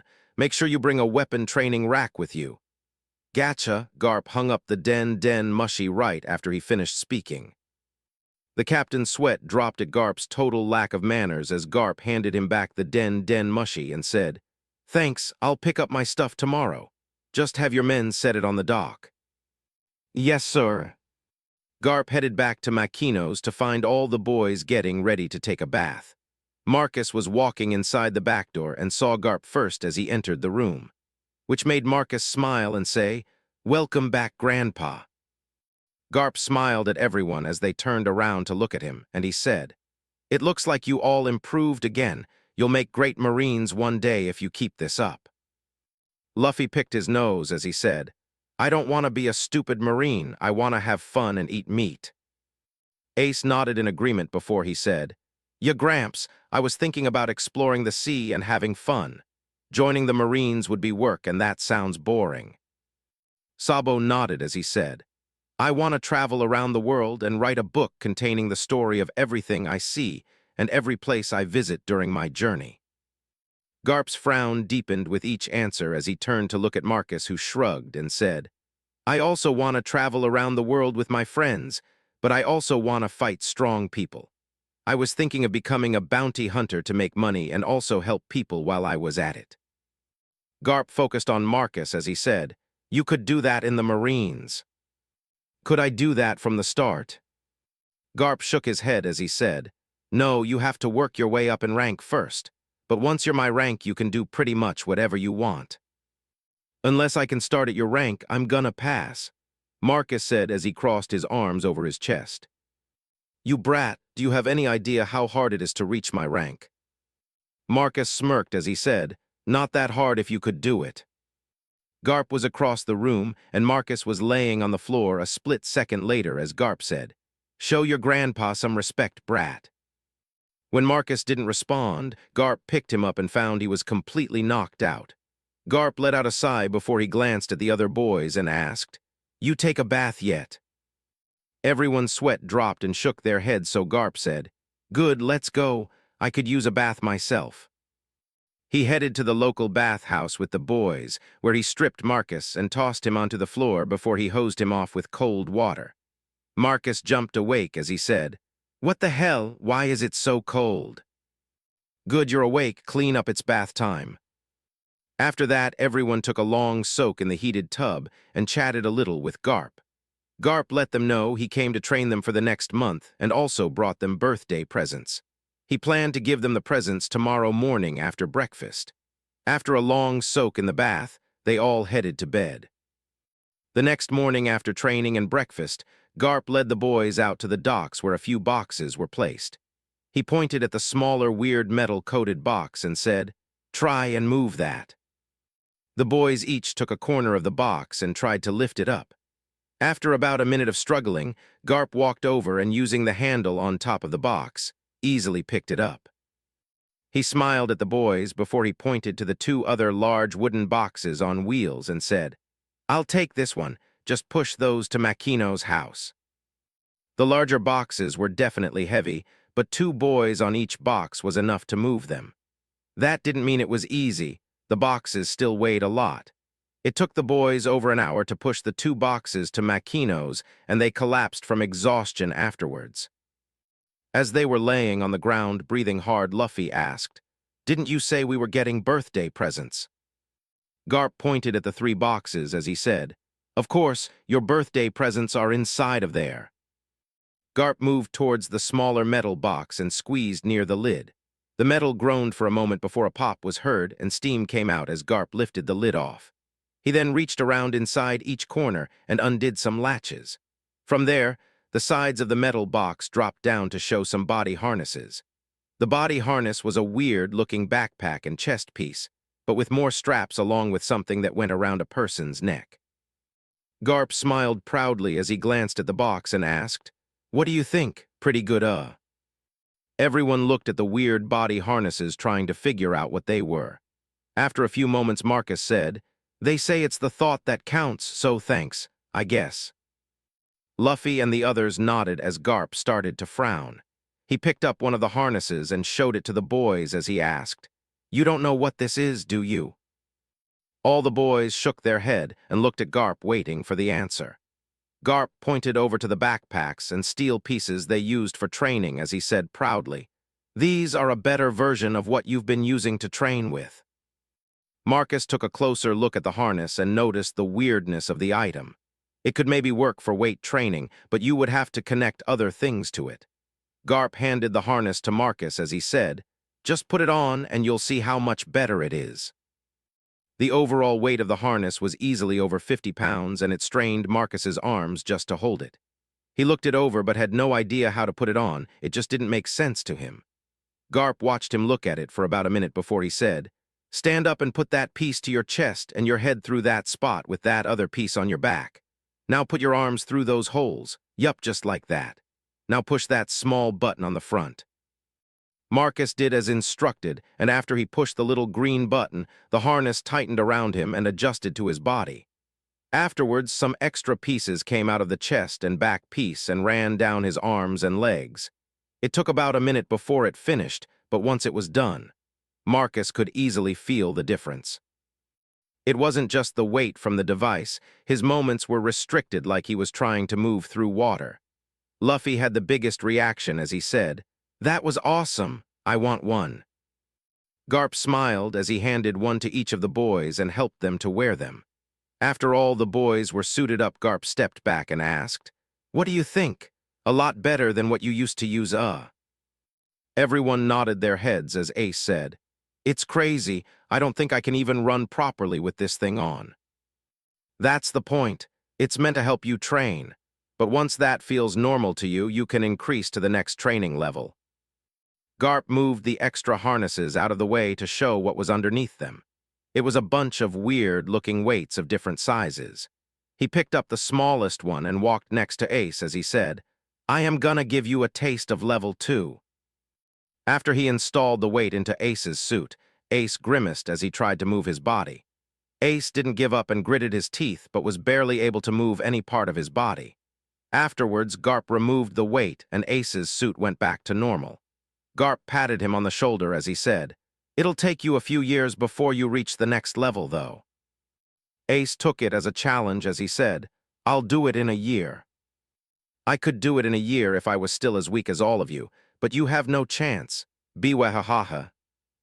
All the boys glanced at each other before they nodded and Ace said, "Just wait, you'll see. If you pass the first level in a year, I'll bring you another present, but only if you pass to the second level by then."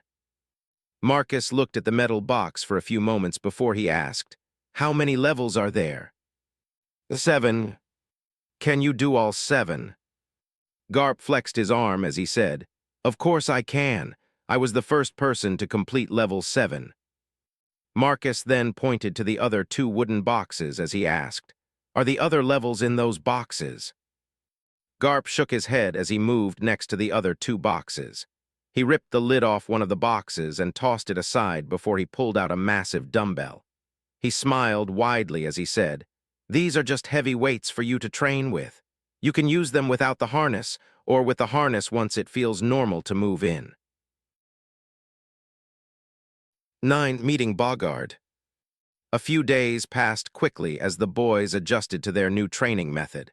It was a lot more grueling than before, and just their morning warm-up routine left them drained. It didn't help that Garp was with them, forcing each of them to push a little harder each time till they collapsed. They ended up only spending half the day using the harness before they took it off and did more normal types of training. Also, the weights that Garp brought were all too heavy for anyone to currently use. He said they should be able to use the weights once they could last a whole day in the harness. So the weights, along with the extra harnesses and level stones, were stored away at Makino's for now. It was early in the morning on the fourth day as a Navy ship pulled into dock. After the gang, Plank landed on the dock. A man wearing a Navy coat draped over his beige suit and matching hat. The brim of his hat was low, which casted a shadow over his eyes as he stepped off the ship onto the gang plank. As he stepped onto the dock itself, he glanced around at the quiet little village that had yet to wake up. Before the man turned his head in one direction and smiled a tiny bit as he felt a familiar presence moving towards him. A few moments later, Garp landed in front of him and said, "Thanks for coming, Bogard. You didn't leave me any room to refuse." Garp laughed as he patted the man's shoulder as he said, "Don't worry, it'll be fun." "That's what I'm afraid of," Bogard said with a hint of annoyance in his voice. Garp laughed again before he asked, "Where's the weapon rack?" Bogard pointed to where some Marines were hoisting something from below the deck. Garp jumped onto the deck, reached up and easily lifted the weapon rack up. He glanced at one of the sailors and said, "Unhook it, I'll take it from here." After it was unhooked, Garp jumped down from the ship while he carried the weapon rack on one of his shoulders. He glanced at Bogard and said, "Follow me." As they started walking into the quiet village, Bogard asked, "So why did you ask me to come here anyways?" "I needed someone good with weapons to help train my grandsons." Bogard stopped in his tracks as he looked at Garp's back. Garp glanced over his shoulder as he asked, "What's wrong?" You want me to train some little kids." Garp waved it off as he said, "Trust me, it'll be fun." "You owe me a barrel of my favorite wine," Bogard said before he started walking again. "I'll get one for you after my vacation is over," Garp said with a laugh. After walking through town, Garp led Bogard to the back of a bar. Behind the bar was a small house along with what looked like a large storeroom. Garp set the weapon rack down by the storeroom as he said, "Wait here, I'll go get my grandsons. It's about time they start their morning training." Garp walked inside the little house and came back a few minutes later with the boys. Each one still looked half asleep as Garp had them line up in front of Bogard. Garp pointed at Bogard as he said, "This is Bogard. He's here to teach you about weapons and the proper techniques to use them." "Bogard, these are my grandsons, Ace, Sabo, Luffy, and Marcus," Garp said as he pointed at each boy. Each boy greeted Bogard with a yawn before Garp said, "Now get suited up and do your warm-up routine." The boys grumbled as they walked into the storehouse. A few minutes later, they all slowly walked out in their training harness before they started to slowly jog towards the coast. After they left, Bogard turned to Garp with a serious look as he asked, "Aren't those the defective Rokushiki training harnesses Dr. Vegapunk made for Navy HQ?" "Yup. Why in the hell do you have them, and why are you letting your grandsons use them?" Garp started to pick his nose as he said, "They're great for physical training." Bogard let out a sigh as he said, "But they're defective. You saw what happened to the people who used them. Those things crippled grown men, Garp. Yet you think letting your grandkids use them is a good idea." Garp pulled his finger out of his nose and waved off Bogard's comment as he said, "I used them at the max level and I was fine. That means my grandkids will be fine too." "Your logic doesn't make any sense. You know what? Go ahead, I don't care if you want to cripple your grandkids, but that also doesn't explain why you even have them in the first place. I thought they were sent back to Vegapunk for disposal." Garp patted Bogard on the shoulder as he said, "They were, but when I took them to Vegapunk, I told him I wanted to use them for training my grandkids. He agreed, but only gave them to me after he adjusted them." Bogard let out a relieved sigh before he glared at Garp and said, "So he fixed them. Just tell me that first next time." Garp laughed as he shrugged and said, He never told me they were fixed. Actually, I think he said they were a failure for Rokushiki training, and he removed that function of the harness." "Then they are fixed. It was the Rokushiki training functions that crippled people. The weight and movement resistance functions passed all tests," Bogard said as he glanced towards the place the boys ran off to. "Exactly, so don't worry about it." Bogard shook his head before he said, "Shouldn't you bring those harnesses back to Navy HQ?" Garp shrugged as he said, They were sent for disposal. As far as I'm concerned, they're disposed of. Bogard lightly shook his head as he mumbled to himself. It's Garp. Thinking about it will only cause a headache. Garp laughed before he said, Come on, I'll introduce you to Makino. She's making breakfast right now. After being introduced to Makino and showing Bogard where he could stay for the month, Garp and Bogard talked with Makino until the boys came back from their workout. After breakfast, they headed outside so Bogard could start on their weapons training. Bogard opened up the weapons training rack and said, Since today is the first day of training, I want each of you to find a weapon you're comfortable with. But I don't want a weapon. I want my punch to be as powerful as a pistol, Luffy said as he crossed his arms over his chest. Marcus rubbed the bridge of his nose as he said, Here we go again. Bogard regarded Luffy for a few moments before he said, That's an admirable goal to have. You know your grandfather is the same way. He only likes to use his fists to fight. Bogard pulled out his sword as he asked, But tell me, how would you fight someone using a sword, when you only have your fists to rely on? Luffy scratched his head as he said, I would punch them. Show me then, come try to punch me, Bogard said as he waved for Luffy to come towards him. Luffy took a stance and started to move towards Bogard. As soon as Luffy was in range, Bogard moved his sword down and used the side of it to hit one of Luffy's arms as he said, If this was a real fight, you would have lost that arm. Luffy pouted as he said, No fair, you have a sword. Everyone's sweat dropped as Bogard said, Life isn't fair, now try again. Luffy moved forward again, but he was a lot faster this time. Bogard whipped his sword out and struck Luffy in the neck with the flat of the blade. Luffy was lifted off his feet and hit the ground a few feet away as Bogard said, That time you were killed. Wanna try again? Luffy slowly got up as he rubbed his neck and asked, How am I supposed to hit you? Training and learning how your opponents use their weapons. Luffy tilted his head to the side as he asked, How am I supposed to learn that? Bogard pointed to the weapon rack and said, By learning the basics of each weapon and training with people who use those weapons. Bogard pointed his sword at Garp as he said, Come, let's show the boys a little demonstration. Garp smiled as he cracked his knuckles before Bogard said, Slow speed so the boys can see us and don't get serious. Garp's smile faltered as he said, You're no fun. Bogard flashed a serious look before he said, I'm trying to teach them, not show off. Fine, Garp said with a huff. Good, now come, Bogard said as he took a more guarded stance. Garp jumped towards Bogard with his arm cocked back ready to unleash a punch. When the punch came, Bogard easily deflected the attack with the edge of his sword, then quickly returned a slash towards Garp's exposed chest. Garp swatted the incoming attack away before he threw another punch towards Bogard's face. Bogard swept his right foot back to gracefully dodge the blow, then used his elbow to hit Garp in the chest.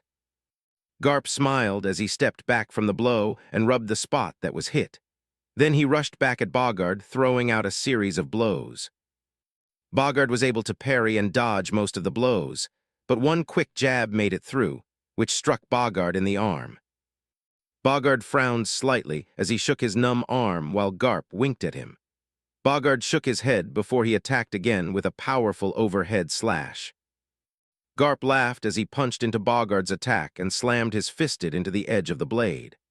A sound like metal hitting together rang out, and both men froze for a moment before they each stepped back. Bogard glanced at Luffy and the others as he asked, What do you boys think?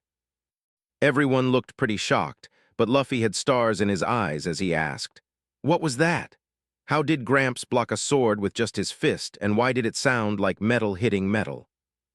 Garp smiled wide as he said, If you train enough, your fists can become stronger than steel. But until then. Garp dug around in his pockets for a few moments before he pulled out something and handed the item to Luffy. As Luffy looked at the items, Garp said, You can use those to protect your fists and deal more damage. Try them on. Luffy slid the items on his hands after a moment and looked at them. It was a set of gloves with an outside metal cover over the knuckles, back of the hand and wrist area. As Luffy looked over the gloves, Garp said, I had a set just like them when I was younger. They'll work to protect your hands till you're older. Luffy smiled up at Garp as he said, Thanks, Gramps. Do I still need to learn how to use the other weapons? Garp patted Luffy on the head as he said, Of course, but only the basics. It'll help you learn how to fight people who use weapons. Fine, but only because it'll make me a better fighter. As Garp talked to Luffy, Bogard glanced at the other boys as he said, Go check out the weapons and mess with them till you find something you like, and that feels good in your hands. Marcus was quick and found a training sword shaped like a katana. It was a little long for him currently, and it had a longer than normal grip, but it felt right when he held it. Ace played around with different weapons till he settled on Naginata. It reminded him of his pipe, but it felt better in his hands, almost natural. Sabo also found something like his pipe, but it was actually a halberd. It ended in a decent-size axe head along with a foot-long spear at the tip. As the boys tested out their weapons, Bogard glanced over each of them for a moment before he said, For the next few days, I'll train you in the basics of those weapons. If you don't show any talent for them, I'll have you pick out another weapon. 10. Weapon Training. After a few days, it became clear that each boy picked the right weapon. Well, except for Luffy. No matter what weapon Luffy picked up, he just had no real talent for any weapon. As Bogard watched, he couldn't help but say, He's almost as bad as you are. Garp nodded as he said, His father is the same way. Both men then looked at Marcus as he smoothly worked through different sword stances before Bogard said, That doesn't explain the other one. The boy has an unnatural talent for the sword. Garp shrugged as he said, His mother was also gifted with the sword. Bogard glanced at Garp as he asked, Wait, you don't mean? Yup, they finally got together. Bogard smiled slightly as he said, Good for them. But knowing her, I'm surprised she isn't raising the boys herself. She's dead. Bogard let out a heavy sigh before he said, Sorry, my condolences. Is Dragon. Garp nodded slightly as he said, He's alive, but he took her loss hard. The men fell into silence as they watched the boys practice some more. It wasn't long before Makino called them in for dinner. After dinner, Garp stayed inside with Ace, Sabo, and Luffy to play a card game. While Marcus went back outside to practice his sword stances and breathing techniques some more. Bogard joined Marcus out back after grabbing a bottle of wine from Makino's bar. As Marcus practiced, Bogard would point out errors in the boy's posture, stance, foot placement, and anything else he could find wrong. That had been their routine for the last few days, after Bogard noticed how much talent Marcus had for the sword on the first day. The boy, with no guide whatsoever, had somehow figured out a handful of sword stances. Not only that, but he had almost perfected them. Sure, there were still some mistakes in the boy's form, but you would have expected the boy practiced for years to get to this level of skill. Instead, the boy only practiced for the last 5 months or so. With the proper teacher, the boy had the potential to become a monster. Bogard shook his head. The boy was also just like his brother and grandpa. Marcus said he only planned to use the sword as his backup weapon. If he could fight people with his fists, that was what he wanted to do. He would try to talk the boy out of the idea if he thought it could work. But he knew from experience you don't talk a monkey out of something they've already set their mind to. As Marcus was finishing his last set of sword swings, Garp and the other boys walked out of Makino's before Garp said, Put your sword away, it's bath time. Just a moment, I'm almost finished, Marcus said as he finished a few more sword swings before he moved to the weapon rack and placed his sword away. As Marcus moved towards the other boys, he said, You guys should practice more. While they walked towards the bathhouse, Ace said, I'll be fine. Unlike you, I don't need to practice, and besides, I'm already stronger than you. Bogard raised an eyebrow at that as Garp laughed. He patted both Ace and Marcus on the shoulder as he said, Let's have a friendly bet. Whoever is better at the end of training will get a special gift the next time I visit. Ace glanced over to Marcus with a determined look as he said, Sounds good to me. Marcus nodded in agreement as Luffy asked, No fair, what about me?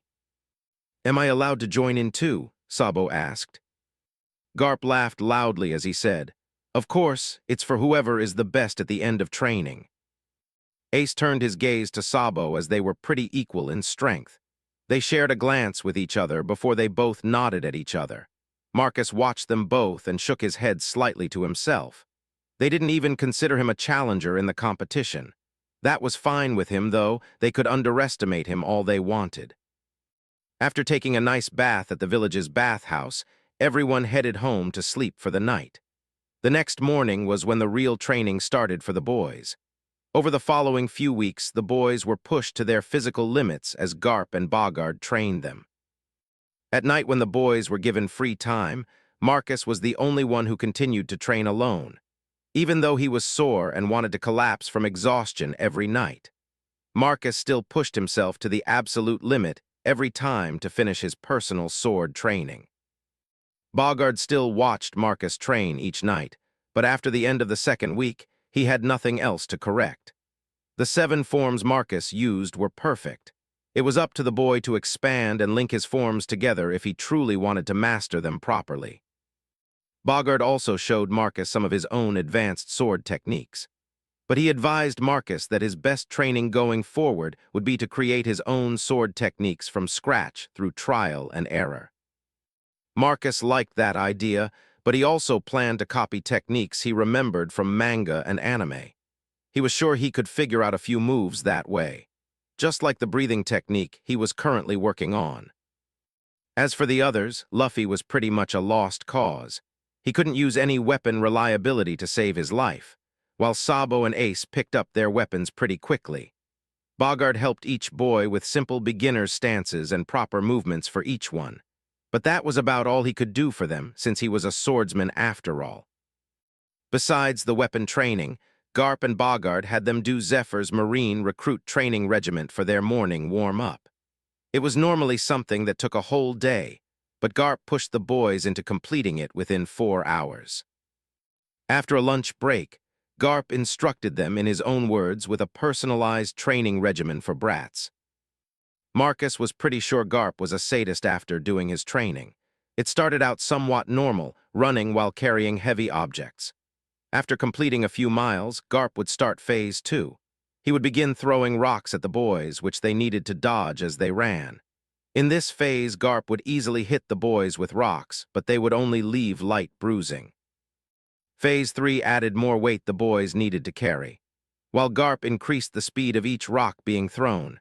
It might sound simple, but Marcus saw more than a few of those rocks rip through a tree like it was a sheet of paper. He was thankful that Garp missed every throw on purpose, but he still almost shit himself since the rocks would only miss him by an inch or less. Afterwards, they were given the next task, which was to punch a tree in half. None of the boys could do that, so they were forced to punch a tree until Garp told them to stop. While they couldn't punch a tree in half, they were still able to make a dent in the tree after hours of hitting the same spot. So each day they were given a new tree to work on. By the last few days of training, the boys were all able to get about halfway through a single tree after hours of punching. And that was all done while wearing the training harness. It was definitely some kind of anime world bullshit magic, but no matter how hard they trained each day, or how hurt they became from Garp's lesson-teaching fist, being hit by rocks, and how their bones felt like jello from punching trees. All it took was a good meal, a nice hot bath before bed, and the boys would wake up completely fine in the morning. Garp and Bogard would then repeat the process with the boys and even increase the difficulty a little bit the next day. Marcus was pretty sure all of them should have been crippled for life with this type of training. But anime logic. After their last day of training, Garp said over dinner, "Tomorrow, after your warm-up routine and lunch, we'll give all of you 1 hour to prepare. Then we'll let each of you fight and see who's mastered their weapon the best." Luffy finished a piece of meat and looked downcast before he said, "No fair, I can't use any of the weapons." Garp laughed loudly before he said, "Then just use your fists and those gloves I gave you. If you can win, I'll even get you a prize." "Is it meat?" Luffy was on the ground a moment later with Garp's fist where his head used to be as Garp said, "The prize isn't meat, you idiot. Now hurry up and eat your dinner." Luffy jumped back into his chair with a large lump on his head and instantly went for another piece of meat. Marcus shook his head at his brother's simple mind before he joined in to eat a piece of meat as well. After dinner, Marcus went outside to practice his sword stances again. He also worked on his breathing technique at the same time. He thought he might be getting close to a real breakthrough with it. After the last time he adjusted it a week ago, something clicked and it felt better, more natural to use. It didn't seem to have much effect, except he wouldn't breath as hard when he used it. He thought it might improve his strength or something, but being less winded in a fight wasn't a bad thing. Plus, it felt like the technique wasn't complete yet. Something was still missing from it. Marcus cleared his head of all thoughts, moved his legs into position, and took his next stance. After swinging his sword once, he moved to his next stance and swung his sword again. As he worked through each one of his weapon stances, he tried to figure out the best way to combine his stances and switch between them fluidly. It was something Bogard suggested would be beneficial for seamlessly transitioning between stances. The key was focusing on the foot placement and movement first. The sword wouldn't matter because during a fight your sword would always be out of place. But if you could control your foot placement to compensate, you would still be able to use your stance without losing much power. At least that's what Bogard explained and demonstrated to Marcus. Bogard also explained that actual combat was the best way to learn properly. Training and sparring helped, but real combat where your life was on the line was the best way to learn and improve yourself. Garp said the same thing when he trained everyone each day, which Marcus found ridiculous. Who tells kids something like that? Marcus, put your training sword away, it's bath time. Marcus glanced at Garp before he said, "Last one, Grandpa." Marcus shifted his feet, then swung his sword upwards from his left hip to right shoulder as his upper body twisted to the right, into the swing. He held the stance for a moment before he let out a deep breath. Then he relaxed his stance and took his sword to the weapon rack before he followed everyone to the bathhouse. The rest of the night along with the next morning and lunch went like normal. It was a little after lunch when Garp said, "All right, everyone, it's time to see who improved the most during training." All the boys excitedly gathered around Garp, who smiled at them before he asked, "Who wants to fight first?" Luffy quickly raised his hand and grinned as he said, "Me. I'll show you all just how strong my punch is now." Sabo and Ace shared a glance with each other before Ace said, "I'll go first." Garp looked at Marcus, who shrugged as he said, "I'll fight Sabo after they're done fighting." "Fine, Ace versus Luffy first then. Follow me, I made a fighting ring for you." Garp led the boys outside of the village to where they found Bogard standing next to a bunch of knocked-down trees. The trees were shaped into a rough ring, with the ground in the middle being made of compacted dirt. Garp pointed to the middle of the ring as he said, "Ace, Luffy, you're up." 11. A friendly contest among brothers. Luffy had a happy smile on his face as he stood across from Ace and tugged at each of his gloves to make them tight on his hands. Ace also had a slight smile on his face, but it was the smile of someone who was confident in their victory. While Luffy was poised and basically ready for a fight, Ace's posture was relaxed as he rested his naginata on his right shoulder. As everyone watched the two boys in the ring, Luffy frowned as he said, "Get ready, Ace." Ace lifted his free hand up and cockily waved Luffy to come closer as he said, "I am." Garp shook his head before he raised one arm in the air and said, "Fighters ready." When both boys nodded their heads, Garp dropped his arm and said, "Fight." Ace didn't move as Luffy dashed forward into the range of his naginata. Instead, he waited for Luffy to arrive in front of him and throw a punch, which he caught with his free hand. Ace was forced to step back and released Luffy's hand from the power of the blow. Ace then shook his hand slightly as Luffy smiled and stepped forward to throw another punch. Ace dodged the next punch by stepping back as he tried to get a proper hold on his weapon.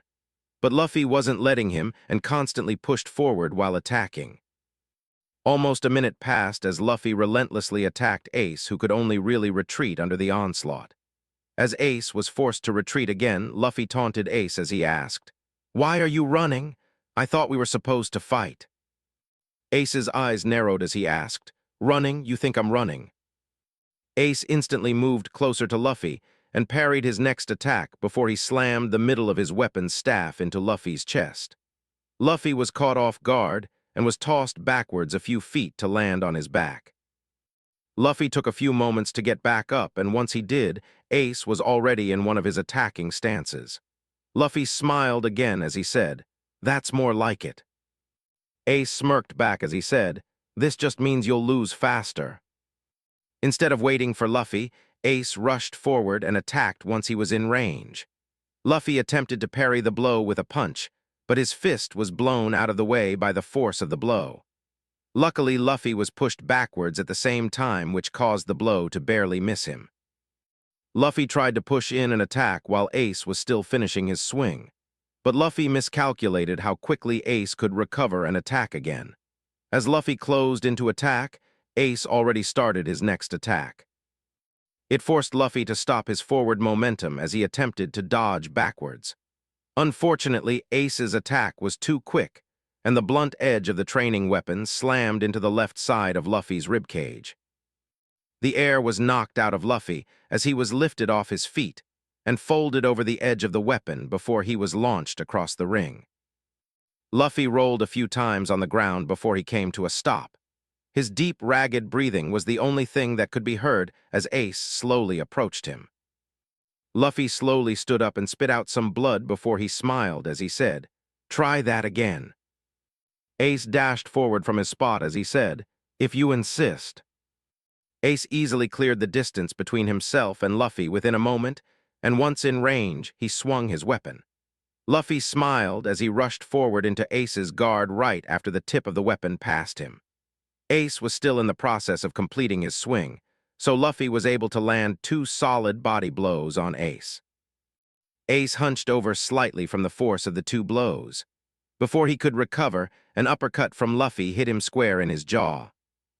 Ace stumbled backwards, dazed from the vicious blow, while Luffy smiled in victory at his punches landing.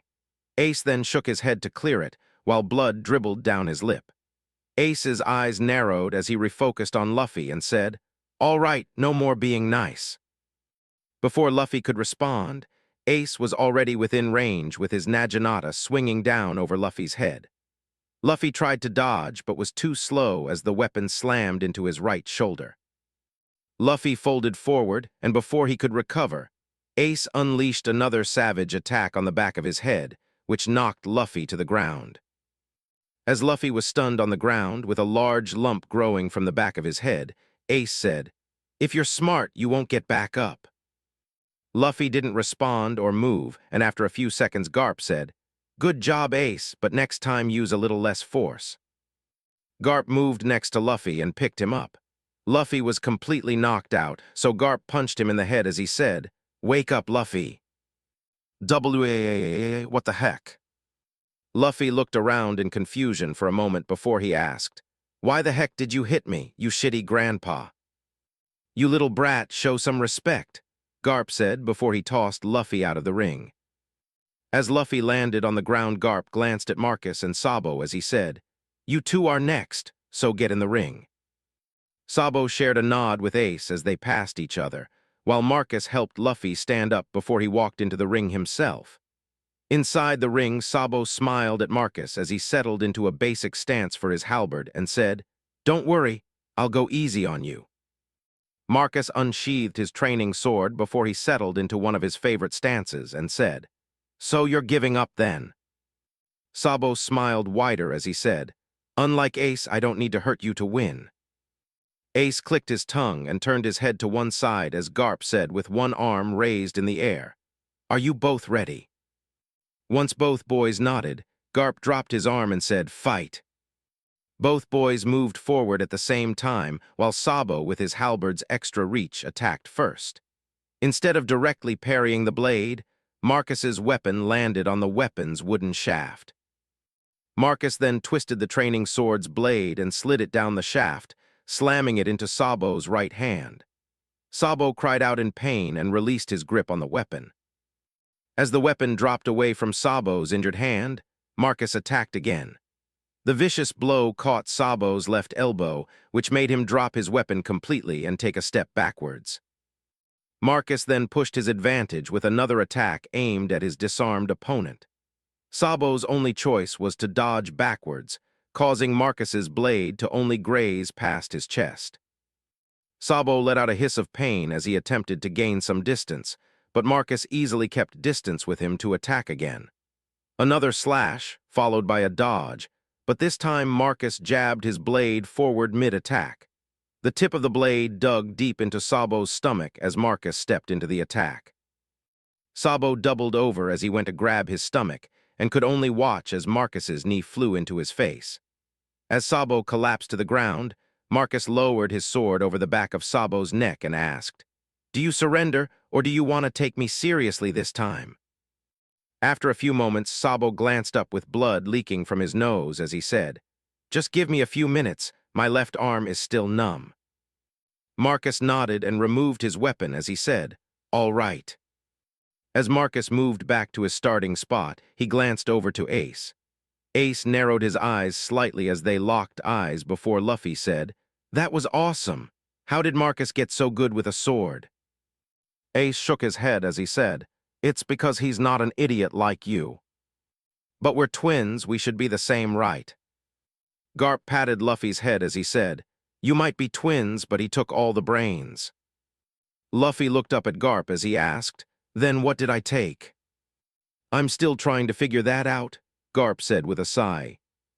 Ace snickered at the comment as Sabo stood back up and wiped the blood from his face.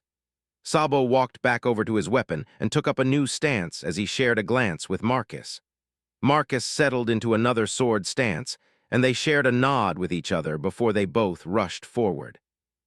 This time Sabo attacked, but when Marcus moved to parry the blow on the shaft again, he moved his weapon away from the attack and even spun his whole body around like he was a freshly spun top.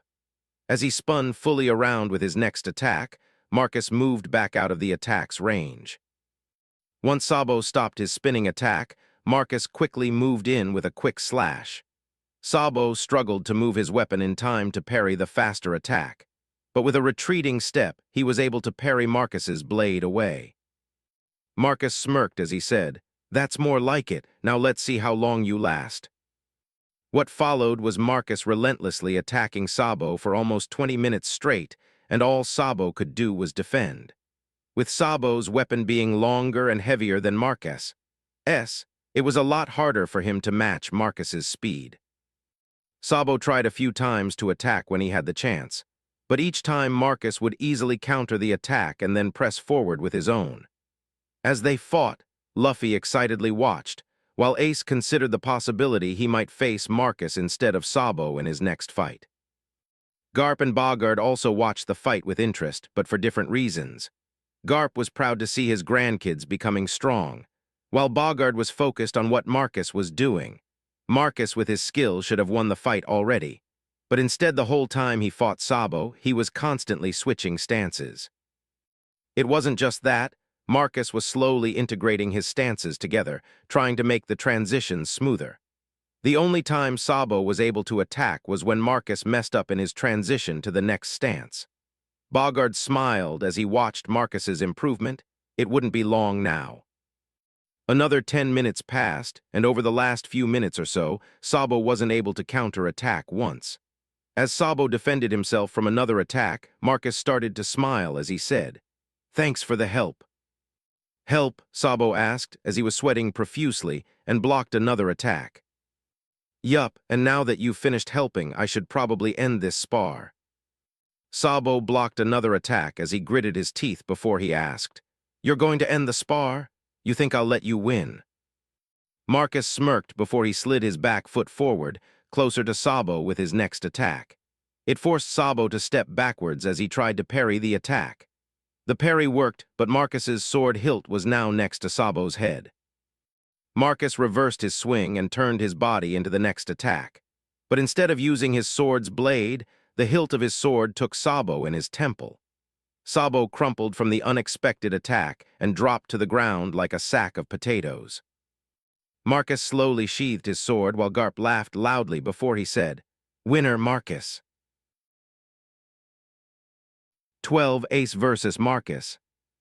After they woke up Sabo and took an hour-long break, Ace and Marcus were told to enter the ring.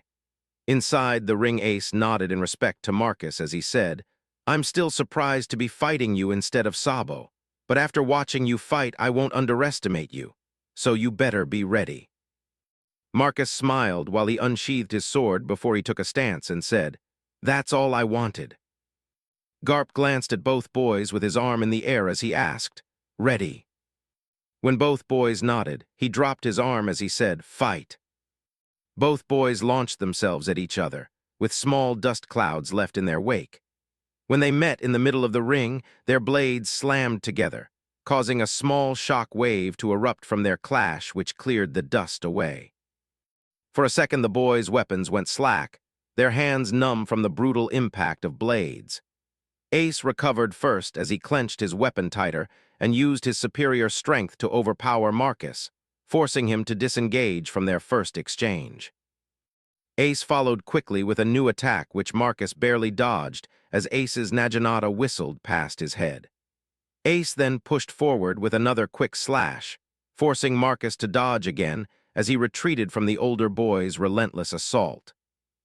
Time quickly passed by as Ace aggressively attacked and forced Marcus to retreat, while giving him no openings. Ace was using his strength and weapons added reach to completely dominate the other boy during the fight. While Marcus seemed to be at a disadvantage, Bogard and Garp noticed what was happening. Marcus was using Ace as another whetstone like he did with Sabo. The longer the fight went on, the faster Marcus improved. More time passed, and Marcus could easily dodge or parry any attack Ace sent his way now. At that point, both boys were covered in sweat and Ace was starting to get winded. Marcus, on the other hand, was using his breathing technique, causing his breathing to be slow and steady compared to Ace. A few minutes later, and Marcus finally counterattacked for the first time, catching Ace off guard. Ace barely blocked the attack in time, but still retreated a few steps as he tried to reset himself. Marcus also stepped back after the attack and casually reset back to his defensive sword stance. Ace carefully watched Marcus while he took the chance to catch his breath, before Marcus slowly switched to an attacking stance and smiled as he asked, "Is it my turn to attack now?" Before Ace could reply, Marcus dashed forward to attack. Ace swung his Naginata as soon as Marcus entered his range, which caused his weapon to clash against Marcus's sword blade. Marcus forced his way past the blow before entering attack range for his sword. He quickly lashed out with his sword, forcing Ace to jump backwards away from the incoming attack. Marcus then quickly followed behind Ace and attacked again, landing a shallow attack on Ace's shoulder. When Marcus pressed forward with another attack, Ace didn't retreat and blocked with his weapon staff instead. With their weapons locked together, Ace leaned down closer to Marcus before he head-butted the other boy in the face. Blood spurted from Marcus's nose as he stumbled backwards in a daze, and Ace's Naginata slammed into his left side. Marcus leaned towards his injured side as Ace followed up with an attack to his head, knocking Marcus to the ground. Ace then relaxed his guard and looked towards Garp, waiting for him to declare him the winner. After a few moments, Ace glanced back down to see Marcus as he started to stand back up. Ace shook his head as he said, "Stay down unless you want to be hurt some more." Marcus focused his gaze on Ace as he smiled, his face and teeth covered in dirt and blood as he said, "You think I'm hurt? My grandpa hits harder than you." "Biwehahaha, you're damn right I do," Garp said in a proud tone of voice. Ace clenched his jaw slightly as his eyes narrowed, before he moved his weapon back into an attacking posture and said, "Fine, have it your way." Ace instantly attacked with an overhead slash at the other boy, who stepped back out of the way. When Ace's Naginata finished its arc, Marcus stomped on the weapon and embedded the blade in the ground. Using the weapon as a foothold, Marcus leaped towards Ace with an overhead slash of his own, which forced Ace to let go of his weapon as he desperately dodged the incoming attack.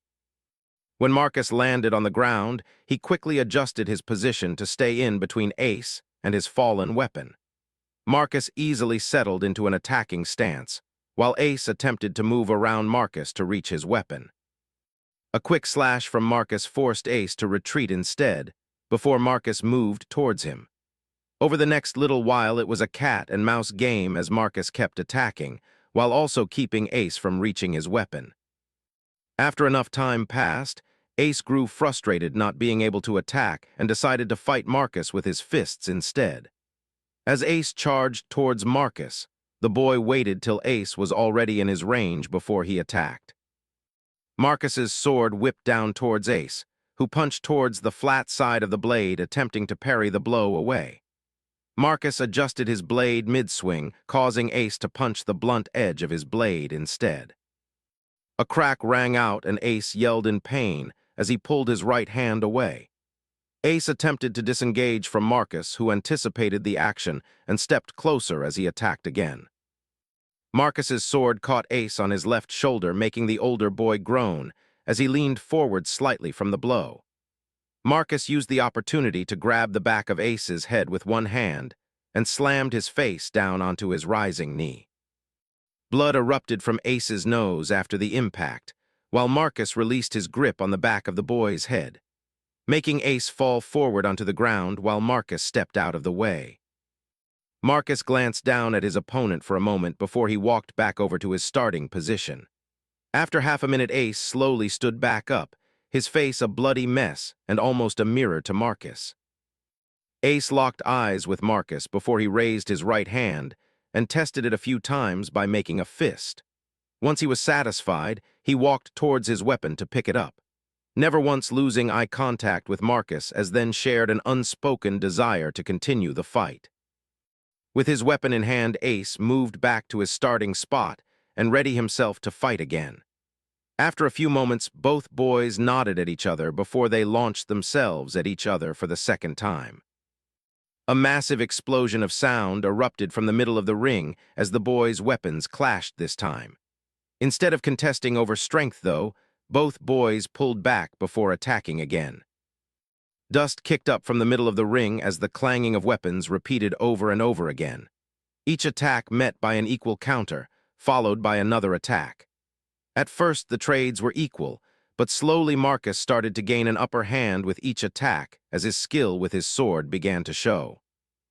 Ace attempted to use his increased strength to counter Marcus's skill, but it was a losing battle, and after a while Marcus finally landed a shallow blow on Ace's left arm. While weak, the attack caused Ace to lose the next exchange, and another glancing blow was landed by Marcus. Within a few moments, Ace was forced to drop his weapon as his left arm could no longer hold it properly. When that happened, Marcus stopped his next attack and pulled back as he asked, "Do you want to give up or keep going?" Ace shook his numb arm a few times as he said, "I'll only stop when one of us is unconscious on the dirt." Marcus smiled as he said, "I was thinking the same thing." Marcus then moved back to his starting position again and waited for Ace to move back to his own. After a minute or so, Ace was able to move his hand freely again, so he picked up his weapon and moved back to his spot. Once both boys were ready, they nodded to each other before rushing at each other again. As they clashed together in the middle of the ring, Garp glanced at Bogard and asked, "Who do you think is going to win?" Based on skill alone, Marcus already won. Garp nodded as he asked, "And not based on skill?" "Marcus, Ace might be stronger, but he is having a hard time catching his breath, while Marcus is barely breathing hard at all." Sabo glanced up at Bogard as he asked, "If that's the case, how come Marcus always does subpar in our spars? He never beat me or Ace and would normally tie with Luffy in most fights." "Yeah, me and Marcus normally tie in our fights. How come he beat Sabo?" Luffy asked with a frown as he crossed his arms over his chest. Garp chuckled as he said, "He was hiding his true strength so everyone would underestimate him, while also getting a good gauge on everyone else's strength." Bogard nodded along as he said, "When Garp announced the contest, both you and Ace only looked at each other as a threat, but you never put in any extra effort to win. The same goes for you, Luffy." Bogard glanced down at Luffy and Sabo while he pointed at Marcus as he said, "He pushed himself past his limit every day and would train till he was about to collapse each night. That's why he'll win today. As they talked, the battle between Marcus and Ace picked up pace. Marcus's sword turned into a blur of motion as he repeatedly attacked Ace, forcing the other boy to desperately defend. It took a little while before Ace was no longer able to keep up, and an attack made it through his defense. Marcus's sword whipped down through Ace's guard and grazed his left shoulder, numbing his arm and making movement difficult. As Ace struggled to raise his weapon back up, Marcus's sword struck his left elbow, almost forcing Ace to drop his weapon completely. As Marcus moved in for another attack, instead of trying to block or parry again, Ace decided to trade blows instead and attacked Marcus with a blow aimed at his side. Marcus, seeing what Ace wanted to do, started to laugh as both their attacks landed on each other. While Marcus took some damage, Ace still lost the trade with his left arm now hanging uselessly by his side. Ace gritted his teeth while using one hand to lift up his weapon before he attacked again. Marcus accepted the challenge head-on and didn't dodge the incoming attack as he struck out at Ace again. Blows were traded between the two boys, and before long they were covered in bruises and blood. Ace was using his naginata to help him stand, while Marcus held his sword with only his right hand. Both boys locked eyes with each other before Ace said, "You're not going to win." "Says the guy who can barely stand," Marcus said with a bloody smile. Marcus raised his sword up into position as he said, "This is the end." Ace pushed himself off his weapon and struggled to raise it up as he said, "For you." Ace wrestled with his weapon, moving it to attack as Marcus moved forward and swung his sword down. Marcus ended up being faster, and his sword slammed into Ace's head before his naginata could reach the other boy. Ace lost consciousness and fell to the ground with his weapon as Marcus raised his sword up and yelled out in victory. When he finished his yell, Marcus collapsed on the ground unconscious. Garp couldn't help but smile as he looked at the two boys. While it wasn't the best fight or even the smartest one he ever watched, he was proud of his grandsons. They both pushed themselves to their limits. Bogard let out a sigh before he said, "They're idiots just like you."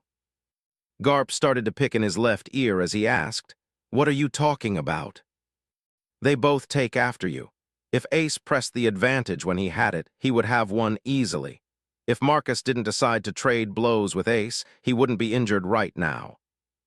Bogard glanced at Garp as he said, "Your whole family is full of idiots."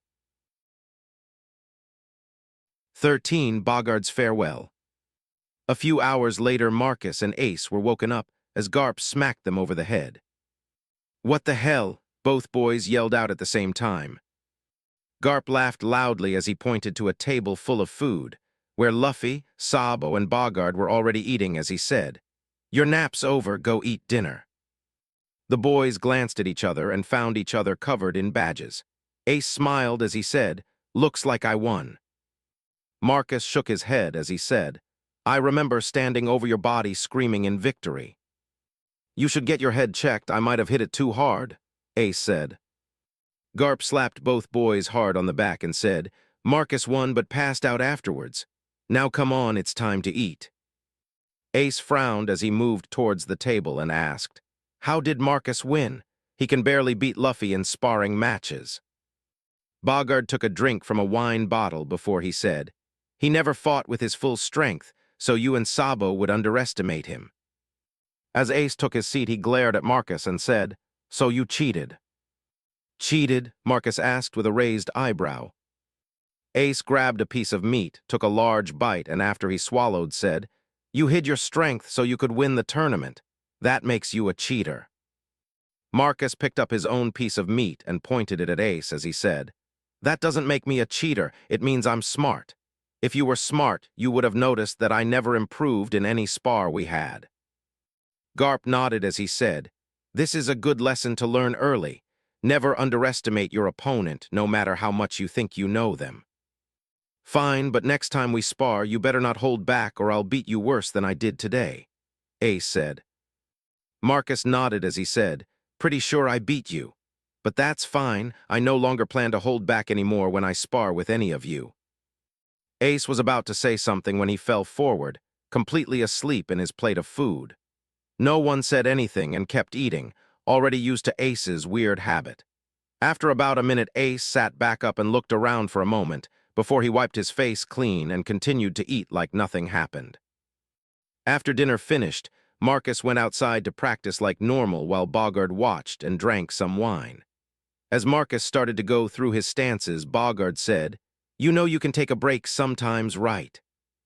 Marcus shook his head as he said, "Maybe when I'm stronger, but for now I'm too weak to slack off." "Why are you so determined to become strong, kid?" Marcus focused his purple-colored eyes on Bogard as he asked, "If I'm not strong, how will I fight strong people?" Bogard took a long drink from his wine bottle before he said, "You sound like Garp." Marcus shrugged as he said, "It must be a family trait then." Bogard shook his head before he took another long drink as he watched Marcus practice his sword skills. There was a noticeable difference from the other day. Everything was smoother and linked together faster than before. It was easy to see that the fights with Sabo and Ace today helped increase his skills more than the last couple weeks of training combined. After a while, Bogard finished his wine and said, "Marcus, follow me. I want to show you something." Marcus stopped his practice and sheathed his training sword to follow Bogard away from the village and down to the coastline. The place he took Marcus to was filled with large boulders, most of which were smoothed down and rounded over by the tide and waves. Bogard walked till he found a couple nice-sized boulders and stopped while resting a hand on his sword. Bogard glanced at Marcus and said, "Watch carefully while I show you two things that are connected." Marcus focused on Bogard after a quick nod of his head and waited. Bogard slowly drew his sword as he said, "Once you reach a certain level, you'll be able to do something like this." Bogard casually swung his sword at the boulder next to him, which split in half a second later. As the two sides touched the ground with a soft thud, Bogard said, "Did you see it?" Marcus shook his head since Bogard's attack didn't really make sense to him. Yeah, he knew it was some type of weird anime world logic, but seeing a sword slice a boulder in half in real life was. Marcus's brain stopped working for a few seconds before Bogard said, "Watch again and pay attention this time." Bogard walked next to another even larger boulder and with a lazy sword swing it easily split in half. This time Marcus focused more on Bogard's movements, but still didn't see anything different. Bogard glanced back at Marcus as he said, "It's fine. I didn't expect you to see it so easily. I'll show you the next part though, since it will be easier to see." Bogard glanced at a boulder in the distance and lazily swung his sword again. A white slash flew from his blade, cutting a path through the sand until it struck the boulder and flew through it. A second later, the boulder fell apart into two pieces. Bogard glanced back at Marcus as he asked, "What do you think?" "Looks powerful and at the same time weak. If you put more effort into the attack, would it be bigger?" Bogard smiled as he said, "You're correct. If I use my full power, I can easily cut a mountain in half." "That's awesome. I wouldn't mind seeing that done," Marcus said with a twinkle in his eyes. Bogard shook his head as he said, "Let's head back. It's almost bath time." As they started walking back, Marcus asked, "So I can do that when I'm stronger?" "Yeah, but it will be a while before you can do it. Just keep practicing like you do and focus on improving your skills. Once you finish Garp's first stage of punching through a tree with just your fist, start trying to cut through a tree with your training sword." Marcus frowned slightly as he asked, "Won't my sword break if I use it to train like that?" Bogard chuckled as he said, "It won't break. That thing is meant to be abused." As they made it back to Makino, Garp walked out with the other boys and said, "Let's go, it's bath time, you stinky brats." "You're the one who stinks, old man," Ace said. Garp slammed his fist into Ace's head, knocking the boy out before he picked him up by the back of his shirt and asked, "Anyone else wanna say anything?" Luffy and Sabo quickly shook their heads before Garp laughed and said, "Good. Now let's go." After a nice bath, everyone headed to bed to wake up early in the morning. Instead of their normal training, Garp told everyone to rest and relax today since he was leaving. When Marcus went to go train alone, Garp stopped him and said, "Take a rest for a few days. You've been training for a month straight." "But," Garp placed a hand on his shoulder as he said, It's good to take a small break from training to let your body properly heal. You might not have noticed it, but your body needs rest. You and the others need to rest for the next few days, since I pushed you so hard the past month during training. Marcus was going to argue, but when he saw Garp's serious face, he said, "Okay, Grandpa." Garp looked at the other boys as he said, "Take the next few days to rest, and when you start training again, I want you to train for 6 days and rest on the 7th. Understood?" "Yes, Grandpa," everyone said. "I'll also check in with Makino, so you better do it or I'll punish you when I get back." All the boys' sweat dropped as they nodded at Garp's threat. Garp smiled before he said, "Good. Now let's head to the dock. Our ride should be here soon." Grap picked up the weapon training rack, making sure to leave behind the boys' weapons before he headed to the dock with Bogard and the boys. It was mid-morning as they left Makino, walking through the bustling village towards the dock. As they walked, people greeted them and wished Garp and Bogard a safe journey. Within a few minutes, the group reached the dock and could already see the Navy ship in the distance. Garp placed the weapon rack down before he sat down on the edge of the dock and pulled out a packet of crackers. The boys joined Garp sitting on the edge of the dock, while Bogard stood off to the side smoking a cigar. As Garp shared his crackers with the boys, he said, "I took a long time off this time, so I won't be back for at least a year or more." "What about the prize for whoever won the tournament?" Ace asked. Garp patted Ace on the shoulder as he said, "Don't worry, I'll be bringing something back for Marcus." "I won, not Marcus." Garp smiled and then pushed Ace into the water below the dock. When Ace surfaced from the water, Garp said, "Stop being so cocky, you might not like it, but you lost. Now get out of the water, you're supposed to be resting." "You're the one who pushed me in, old man." Garp narrowed his eyes as he asked, "Who are you calling old brat?" Ace stuck out his tongue before he said, You shitty old man." Garp crumpled up the wrapper from his package of crackers before he infused it with a little hacky and then threw it at Ace. Ace was slammed under the water, and after a few seconds swam back up with a large lump on his head. Garp pointed and laughed at the boy as he said, "You think an old man can do something like that, you stupid brat." Ace wanted to say something, but stopped when Garp pulled out another package of crackers. Garp glanced down at Ace as he said, "Hurry up and get out of the water." Once Ace was back on the dock, Garp and the boys sat in silence and ate some more crackers before the Navy ship finally arrived. After loading up the weapon rack and their clothes, Garp and Bogard bid farewell to the boys and left with the ship. The boys, with nothing else to do, ended up spending the rest of the day at Makino's playing games and talking. The next day they also rested, but instead of staying in Fuchsia Village, they headed to town center in the heart of the Goa Kingdom. While walking all the way there might not be considered proper rest, the boys didn't consider it training. Once they reached the city walls, the boys used a large trench coat to hide that they were just children. With Ace, who acted as the base, he carried the other boys stacked on his shoulders. Luffy and Marcus were next as each one rested on one of Ace's shoulders. Sabo was seated on top of both of them and acted as the head. Like that, they easily bypassed the gate guards and moved into Edge Town before they moved into town center. Once there, they went to one of the fancier restaurants to eat. After requesting a private room, Sabo ordered a bunch of food for everyone and waited. Once all the food arrived, Sabo and the others came out of the coat and started to eat. Everything went well at first, before the waitress came in to check on them. When she found 4 boys in somewhat tattered clothing, she started to yell at them, asking if they had money to pay for everything.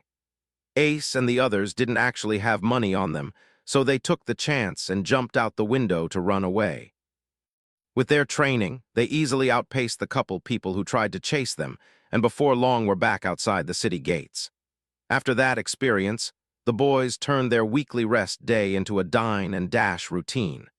They would head into the inner city where the rich lived, then pick out a good restaurant and eat till they were found out before they quickly ran away. It only took a month before rumors started to spread about a group of kids who liked to dine and dash.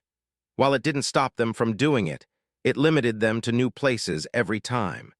It was a good thing that the rich part of the city had a lot of restaurants to choose from, though. 14 Bounty Hunters. About a month after Garp and Bogard left, the boys had settled into a new training regiment. Luffy even started to train harder when he could no longer beat Marcus in spars, while Sabo and Ace could tie or beat each other in fights using weapons. Marcus was currently unbeatable while using a weapon, and now that Ace and Sabo knew how strong he was, they wouldn't let him fight unless he went all out. That's not to say Marcus was stronger than Ace or Sabo. Both boys were actually stronger than him in physical strength. Marcus was only able to win from his masterful skill in swordsmanship. But when it came to fist fighting, Sabo and Ace could normally beat Marcus or at least tie with him. Luffy, on the other hand, now lost to everyone. But it was working as a great motivator for him, and he seemed to be improving the fastest out of everyone. Their new training routine actually matched what Garp made them do each day. Wake up early, put on their training harness, and do the marine training exercises. During that time, they would also hunt a couple animals, one for Makino and one to give to Daden and the bandits. Once done, they would head back to Makino's for breakfast, then head out to run while being weighed down with heavy objects till lunch. After lunch, they would spar with each other a few times, then finish with the tree-punching exercises. They stopped around dinner time and then had free time till they took a bath and went to bed. Marcus still pushed himself every day after dinner. Sometimes the other boys would join him, but they mostly hung out and played games in the bar instead. They didn't always finish the day off at Makino. Though, sometimes they would stay at Daden's or the secret base they built in the forest. But on average, they spent most of their days at Makino, because she cooked the best. Besides their new rest day once a week, they also had a day for fighting. They would go into the forest and fight different animals for the day. They also set up a rule that you had to fight with your weapon one week and no weapon the next week.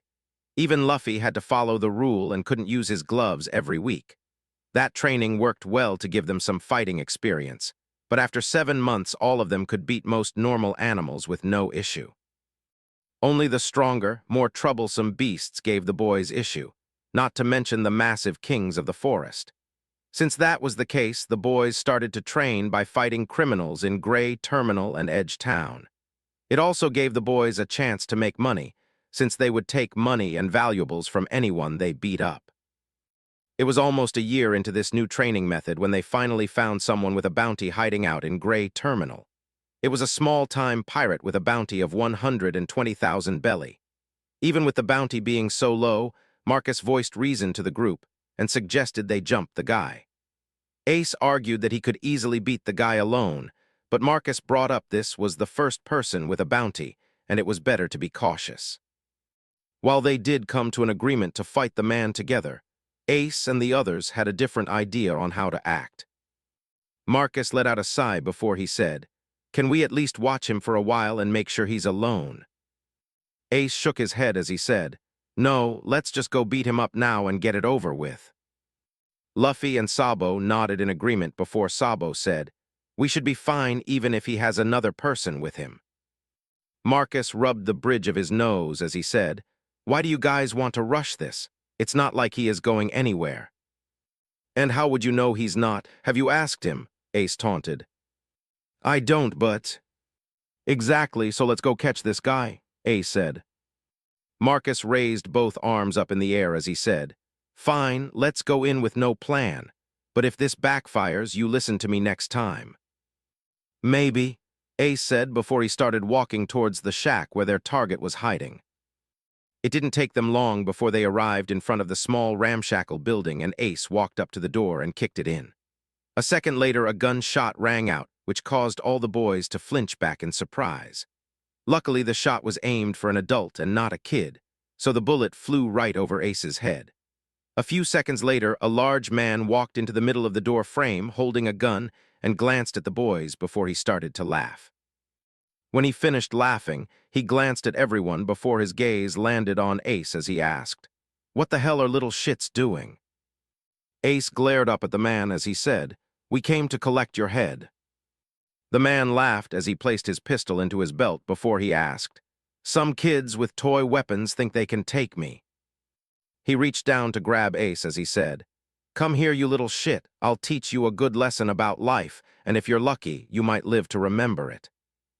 Ace didn't wait for the man's hand to reach him and jumped back as he pulled out his weapon. The other boys did the same thing as the man charged towards Ace as he attempted to grab him again. All the boys charged at the man in response, and Ace was the first to land a hit on the man, which left him stunned as his vision blurred from the strong attack to his head. The other boys arrived a moment later, and each landed a blow on the man which forced him down to one knee. As the man recovered, he reached for his gun, which Marcus smacked out of his hand a second later. Over the next few moments or so, the boys relentlessly attacked the man till he finally collapsed on the ground unconscious. Once he was knocked out, the boys tied him up tight and then searched his shack. Inside, they found some food, wine, and a small treasure chest filled with valuables. They only took the treasure chest with them, which Luffy carried, while Sabo and Ace carried their bounty. Marcus took the man's gun and acted as the guard for the other boys as they headed to the small marine base on the coast of the kingdom. Once they arrived at the base, they were greeted by a guard at the gate who asked, "What are you boys doing here, and why are you carrying that person?"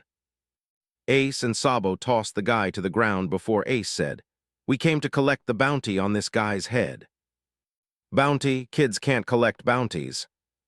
Ace frowned as he asked, "What are you talking about? The bounty says dead or alive for this guy. It doesn't say anything else." The guard glanced down at Ace as he said, "A bounty can only be collected by someone 14 years of age or older. So are you 14? Marcus stepped forward showing the bounty poster and asked, "Can you show us where this rule is written? Because the bounty poster doesn't specify anything like that." The guard shrugged as he said, "You won't find it on wanted posters. It's in the marine guidelines for handing bounties." Marcus cast a glance at Ace as he said, "Let's just go get Big Sis to come claim the bounty." Ace nodded in agreement before he said, "That works." As Ace and Sabo went to pick their bounty back up, the guard said, "Sorry, you'll have to leave him here. We can't have a wanted criminal running around." Ace glanced back at the guard as he said, "He's knocked out and tied up. He's not running anywhere." The guard shook his head as he hit a button next to him, which caused an alarm in the base to go off before Marines started to run out towards the front gate. Within moments, a handful of Marines were at the gate with weapons drawn. All the boys went on guard as Ace asked, "What was that for?" As the alarm turned off and another person walked out of the base, the guard said, "I just needed help to arrest this criminal." A few seconds later, a man with a justice coat draped over his shoulders stepped out of the gate and studied the situation around him for a few moments before he glanced at the guard as he asked, "What's going on here, seaman?" The guard saluted before he said, "Sir, these boys were trying to turn in a bounty. When I told them they were too young to claim it, they tried to leave with the criminal." The captain nodded in understanding before he glanced at the boys and said, "I'm afraid you can't leave with the criminal." Ace frowned as he said, "What about our reward?" The captain shrugged as he said, "Unfortunately, you can't claim it." "Why not?" The captain pointed at the captured pirate as he said, "Because you're too young to claim it and he was already brought here. Now that he's here, we can't let him leave." "What if we bring our big sister to claim the bounty?" Sabo asked. The captain shook his head as he said, "She would have to be here now in order to qualify and claim the bounty." Marcus moved next to Ace as he asked, "So what, we're just out of luck?" "Pretty much. Now you can leave him and that treasure chest behind while you head back home." Luffy hugged the chest a little tighter as he said, "No, this is ours." The other boys nodded in agreement before the captain said, "That chest and everything inside it is considered stolen property. If you don't hand it over, you'll be considered a criminal and will be arrested. You can't just point at something and claim it's stolen property. We've had this with us before we even caught this guy. If you take it from us, then that means you're stealing from us," Marcus said matter-of-factly. Ace and Sabo nodded in agreement before Luffy said in a confused tone of voice, "But we collected this from that guy's house, right?" Marcus could only facepalm himself as the captain said, "So it is stolen property." Ace and Sabo stepped in front of Luffy protectively as Marcus lowered a hand onto his sword. The captain watched the boys in amusement as he said, You better follow my orders if you don't want to end up in trouble. Marcus narrowed his eyes as he asked, "So what if it was stolen? We beat him so we should be able to claim anything he had. Do you think you can take advantage of us because we're kids?" The man smiled down at Marcus as he said, "I'm not thinking about it. That's exactly what I am doing since you're breaking the law. Now drop the chest and leave." Marcus glanced back at Ace and the others as he asked, "Would Gramps be more upset at us backing down or for us standing up for ourselves?" Ace reached for his weapon and smiled back at Marcus as he said, "Only one way to find out." The captain shook his head as he said, "Looks like you little kids need to be taught a lesson about how the world works." The captain stepped back as he said, "Marines, I want you to teach these kids a little lesson and then take that treasure chest from them." All the Marines at the gate said, "Yes, sir." The Marines put away their weapons and started to move towards Marcus and the others who drew their weapons. As the first Marine came into range, Ace attacked quickly and knocked the man down with a well-placed hit to his knee. The other Marines paused in shock before Ace, and the others charged towards them. Within moments, the boys were easily tearing through the Marines with ease. The captain, displeased with the display, hit the alarm for the base, calling more men to help. As more men arrived, Ace and the others slowly became surrounded and outnumbered. After a lengthy battle, over half the Marines were laying on the ground incapacitated, while another 10 could barely stand. Unfortunately, Ace and the other boys were bloody, bruised, and laid out in the middle of the Marines still standing. The captain walked through his subordinates to look down at the unconscious boys before he said, "Toss them down in the cells. A week down there should let them reflect on their actions." He then looked at the 30 Marines who were on the ground and said, "This is just pathetic." He glanced at the Marines still standing and said, "Look at all of you. It took almost 50 men to take down 4 children. Just how weak are you to be beaten by mere children?" The captain picked up the treasure chest and started to walk away as he said, "Training is now doubled and you'll only get half your normal rations for the next 2 weeks. Is that understood?" The men behind him shouted out, "Sir, yes, sir." 15. The boys are missing. The first night the boys didn't return home, Makino didn't worry about it. They liked to stay at Dadden's shack and their fort in the middle or the forest sometimes. When she didn't see them at all the next day, she became a little concerned since the boys always stopped by to eat at least once a day. She knew the boys could take care of themselves, but she still wanted to know that they were okay. On the second day when the boys didn't come by, Makino planned to go find them at Dadden's and yell at them, but stopped when Dadden showed up at the bar complaining and looking for the boys herself. That's when both women realized something happened to the boys. "We need to go look for them. They're probably in trouble knowing those boys," Dadden said. Makino nodded as she said, "I'll go get the mayor. He'll get us some more people to help in the search." Dadden stood up from her chair as she said, "I have my boys checking the forest area already since I thought they might be there training. But if they don't find them there, then we'll all go to the gray terminal and look." As Dadden started to walk towards the door, Makino asked, "Should we let Garp know the boys are missing?" Dadden turned around quickly as she said, "That's the last thing we should do. If Garp found out, he might kill us, that crazy old bastard." "Hey, what did you just say?"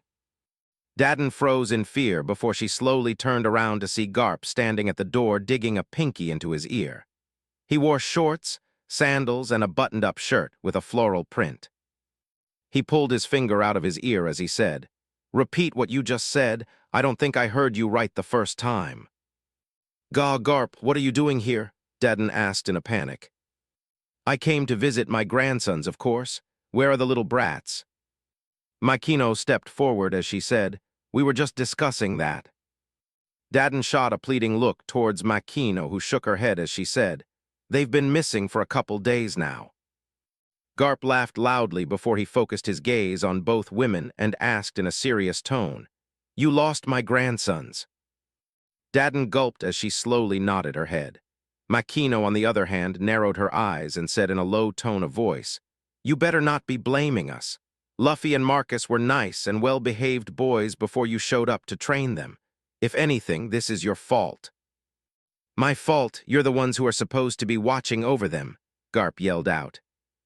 Makino walked up in front of Garp and started poking him in the chest as she said, "How are we supposed to watch over them when they disappear for the whole day to train? This is all your fault." Garp smiled slightly as he asked, "They've kept up on their training every day." Makino nodded as she said, "Of course they did. Did you think they were gonna stop because you weren't around?"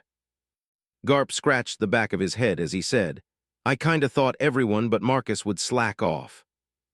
Makino let out a huff before she said, "Well, they didn't. All of them have been training hard since you left."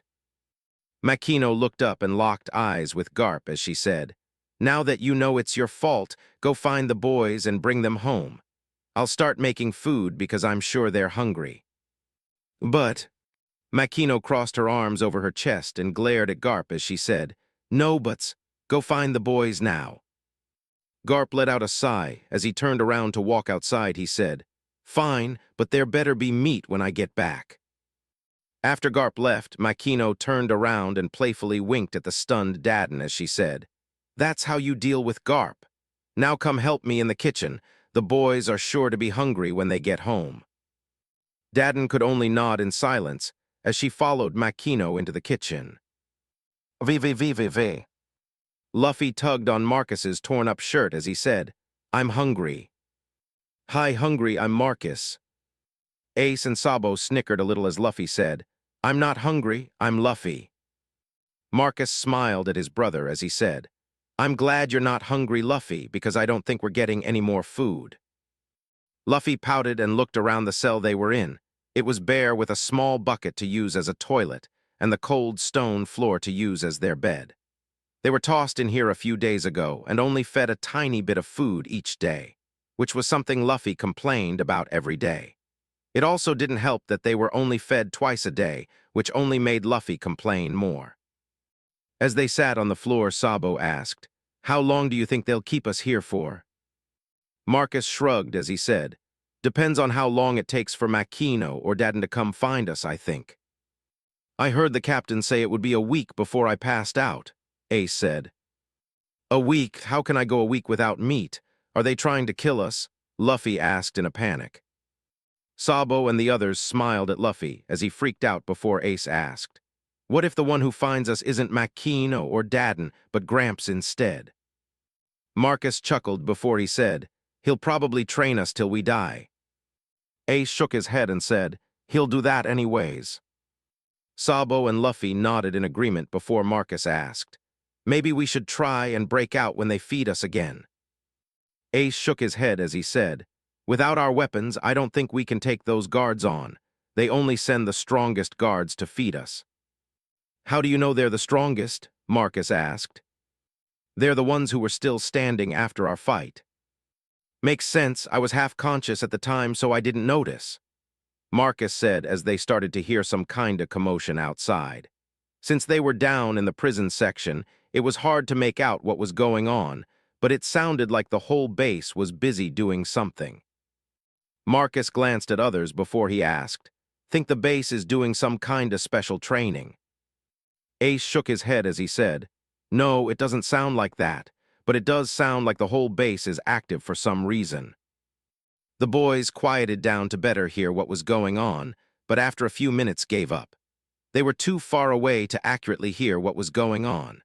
A few more minutes passed before they heard the door to the prison area open up and people could be heard walking inside. A couple people could be heard walking down the hallway outside their cell, and after a moment someone said, "This is the cell, sir." "Don't just stand there, open it up," an angry voice said.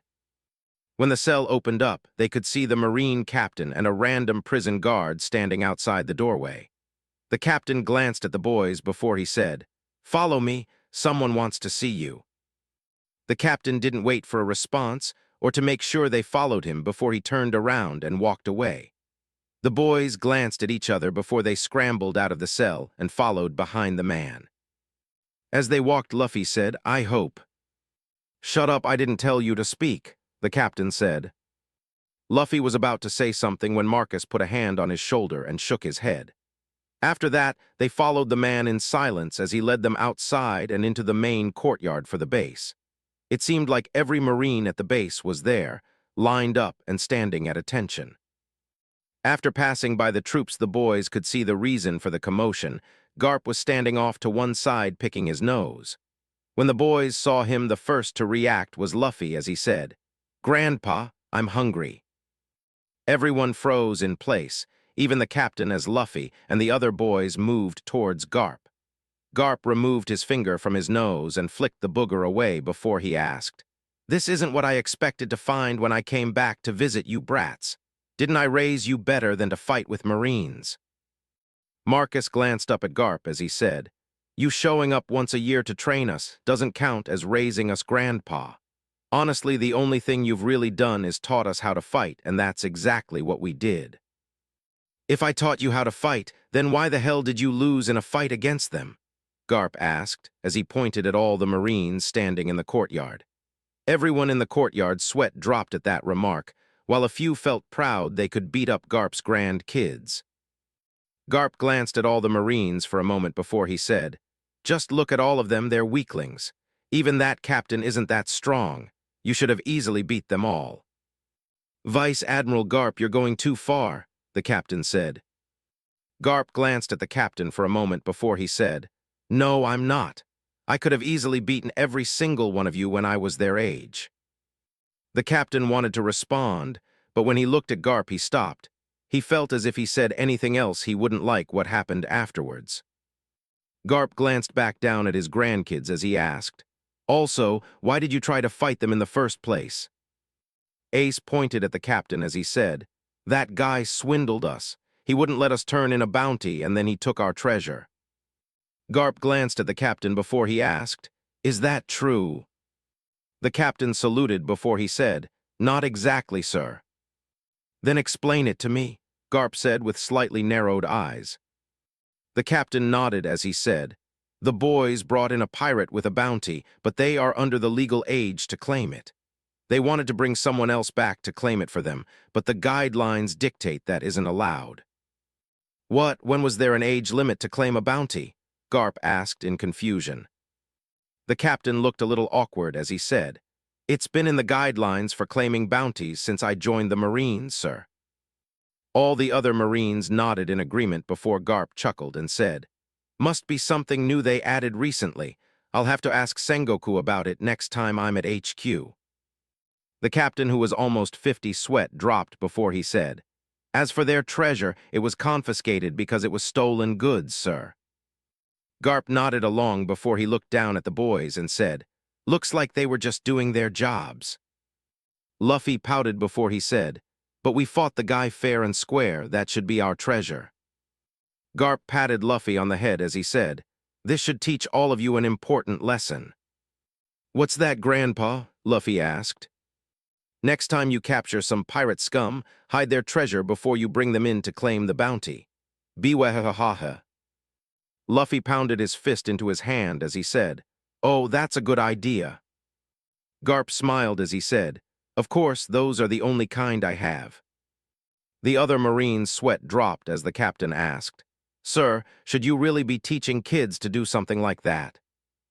Garp glanced over to the captain as he asked, "Are these your grandsons?" No, sir," the captain said. "Exactly. Now mind your own business and have someone bring them their weapons." A Marine stepped forward carrying their weapons a few moments later as they said, "Here they are, sir." After the boys collected their weapons, Garp said, "All right, let's head home and eat. Then starting tomorrow, I am doubling your training load for the month." As the boys turned pale, the Marines couldn't help but feel sorry for them, and as they started to walk towards the exit, Garp glanced back at the captain and said, "The next time they come in to claim a bounty, don't give them any issues. That's an order." The captain and other Marines saluted and said, "Yes, sir." 16. Garp is a devil. After getting home, the boys were greeted by Makino, Daden and her bandits who came to the bar. After getting chewed out by everyone for going missing, they ate a big meal which kinda turned into a party. Afterwards, they took a long bath, then went to bed early and passed out within moments of laying down. Garp smiled to himself after putting the boys to sleep. Tomorrow, training would begin. Garp walked into the boys' room early in the morning with a large bucket of ice water. He removed each boy from their bed and placed them next to each other on the floor. Then he lifted up the bucket and dumped the ice water on all the boys. "What the?" all the boys yelled out at the same time. "Get up, you brats, it's time to train." All the boys were shivering as they glared up at Garp.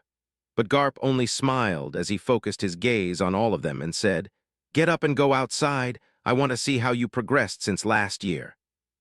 As the boys stood up and went to get dry clothes, Garp stepped in front of them and pointed towards the door as he said, "I said go outside." "But, no buts, go outside," Garp said as he fixed his gaze on Luffy. The boys reluctantly moved outside, where Garp then led them out to the forest. He took them to some large monkeys and made them fight till the monkeys were defeated. Then he led them to an area with bears and had them fight again. For about half the day, Garp made the boys fight tougher and tougher animals until they finally lost and were knocked out. Once they all lost, he carried them back home and woke them up to eat lunch. While in the middle of eating, Garp said, "No wonder you lost to those Marines. None of you made it to level 2 with the harnesses." Ace frowned as he said, "I'm close, I can move while using it." Moving with it on isn't hard, training with it on is what counts. You need to be able to move normally while using level 1 to start training in level 2. It's the same thing for all the other levels," Garp said. Garp glanced at all of the boys before he said, "Looks like I'll need to push you boys harder so you can pass level 1 by next year." All the boys shared a glance as they thought about how Garp could possibly increase their training from what he did last time. While they weren't completely sure what he would do, they knew it wouldn't be fun. After eating lunch, Garp took the boys outside, and after they put on their training harnesses, he started them on their new daily training regiment. It started off somewhat normal with a 10-mile warm-up run around the village and surrounding area. Then it went off the rails as Garp made them do push-ups while having small boulders on their backs. The weight of the boulders wasn't that bad, but combined with the training harness, it quickly became too much for the boys. Within a few minutes, all of the boys were trapped beneath their own boulder. As they were trapped on the ground, Luffy said, "Grandpa, help us." Garp, who was eating some crackers while sitting in a beach chair, said, "I am helping you. This is teaching you how to endure." Needless to say, Garp left the boys trapped for over an hour before he helped them out. Then they moved on to a leg workout on the beach, where each boy was given a decent-sized tree trunk. The exercise was to squat 100 times while balancing the tree trunk on their shoulders. Then they needed to carry it through the sand for 1 mile and do another set of squats. None of the boys were able to complete even 20 squats, let alone transport the tree a mile down the beach. Grap still pushed them to complete as many squats as possible before he moved to the next exercise. It was about an hour from sunset as Garp led the boys down the coast from the village to a vertical cliff, which was easily 400 feet tall. When they arrived, Garp pointed to the top of the cliff and said, "Climb to the top before sunset." Marcus glanced up the sheer cliff face and asked, "This doesn't seem very safe. What if we fall?" Garp patted Marcus on the shoulder as he said, "Just don't fall and you'll be fine. Biwahahaha." With Garp's words of encouragement, the boys started to climb up the rocky cliff face together. Garp, on the other hand, relaxed in his chair and enjoyed some crackers as he watched the boys struggle to climb up the cliff. About 20 minutes into the climb, Luffy lost his grip and started to fall. Luckily, Marcus and the others were next to him when it happened and caught him. That only worked the first time because Marcus lost his grip a few minutes later. This time when they went to grab him, Luffy lost his grip, which made Sabo and Ace lose their own grip. A second later, all the boys fell almost 100 feet to land on the somewhat soft sand below. Each boy suffered some minor injuries from the fall, but the sand somehow cushioned it, which made no sense to Marcus or the other boys. Garp just glanced at them before he said, "Just because you fell doesn't mean you're done. You still have at least half an hour." The boys wanted to complain, but that would only make things worse. So the boys dusted themselves off and started over again. As they moved next to the wall, Marcus said, "Ace, take the lead this time and find a route up for the rest of us." Ace glanced at the others, who nodded in agreement before he started to climb. With Ace finding secure feet and handholds for everyone else to follow, it made it a lot easier the second time. Within 15 minutes they were back where they fell from originally and just about to move past it. The pace slowed down after that, and the boys only made it about halfway up the cliff face as the sun was setting in the sky. As Ace tested his next handhold, a rock clipped his hand and made him slip. As the other boys caught him, another rock hit Marcus, making him fall off the wall and drag the other boys down with him. After falling 200 feet to the soft sand, the boys were a little more roughed up this time but could still move around. Ace glanced at Marcus and asked, "What happened? Why'd you fall?" "A rock hit my arm and I lost my grip," Marcus said as he rubbed his bruised hand. Ace frowned as he said, "A rock also hit my hand." Garp laughed before he said, "You're welcome." All the boys turned to glare at Garp as he laughed before he said, "I told you, get to the top before sunset." "Then you should have told us to climb down," Ace said while he rubbed a bruise on his leg. Garp shrugged as he said, "This was quicker, plus it helps toughen you up. Now come on, it's time to eat dinner." Garp then led the boys back to Makino's to eat dinner. After they finished up dinner, Garp said, "All right, let's head out to start the next set of exercises." "What?" all the boys exclaimed at once. Garp cast a glance over the boys before he said, "Shut up and get outside. Training just started for you brats." The boys reluctantly moved outside and followed Garp up the mountain to practice punching trees. It was a task to punch down a tree with one blow that none of the boys completed yet.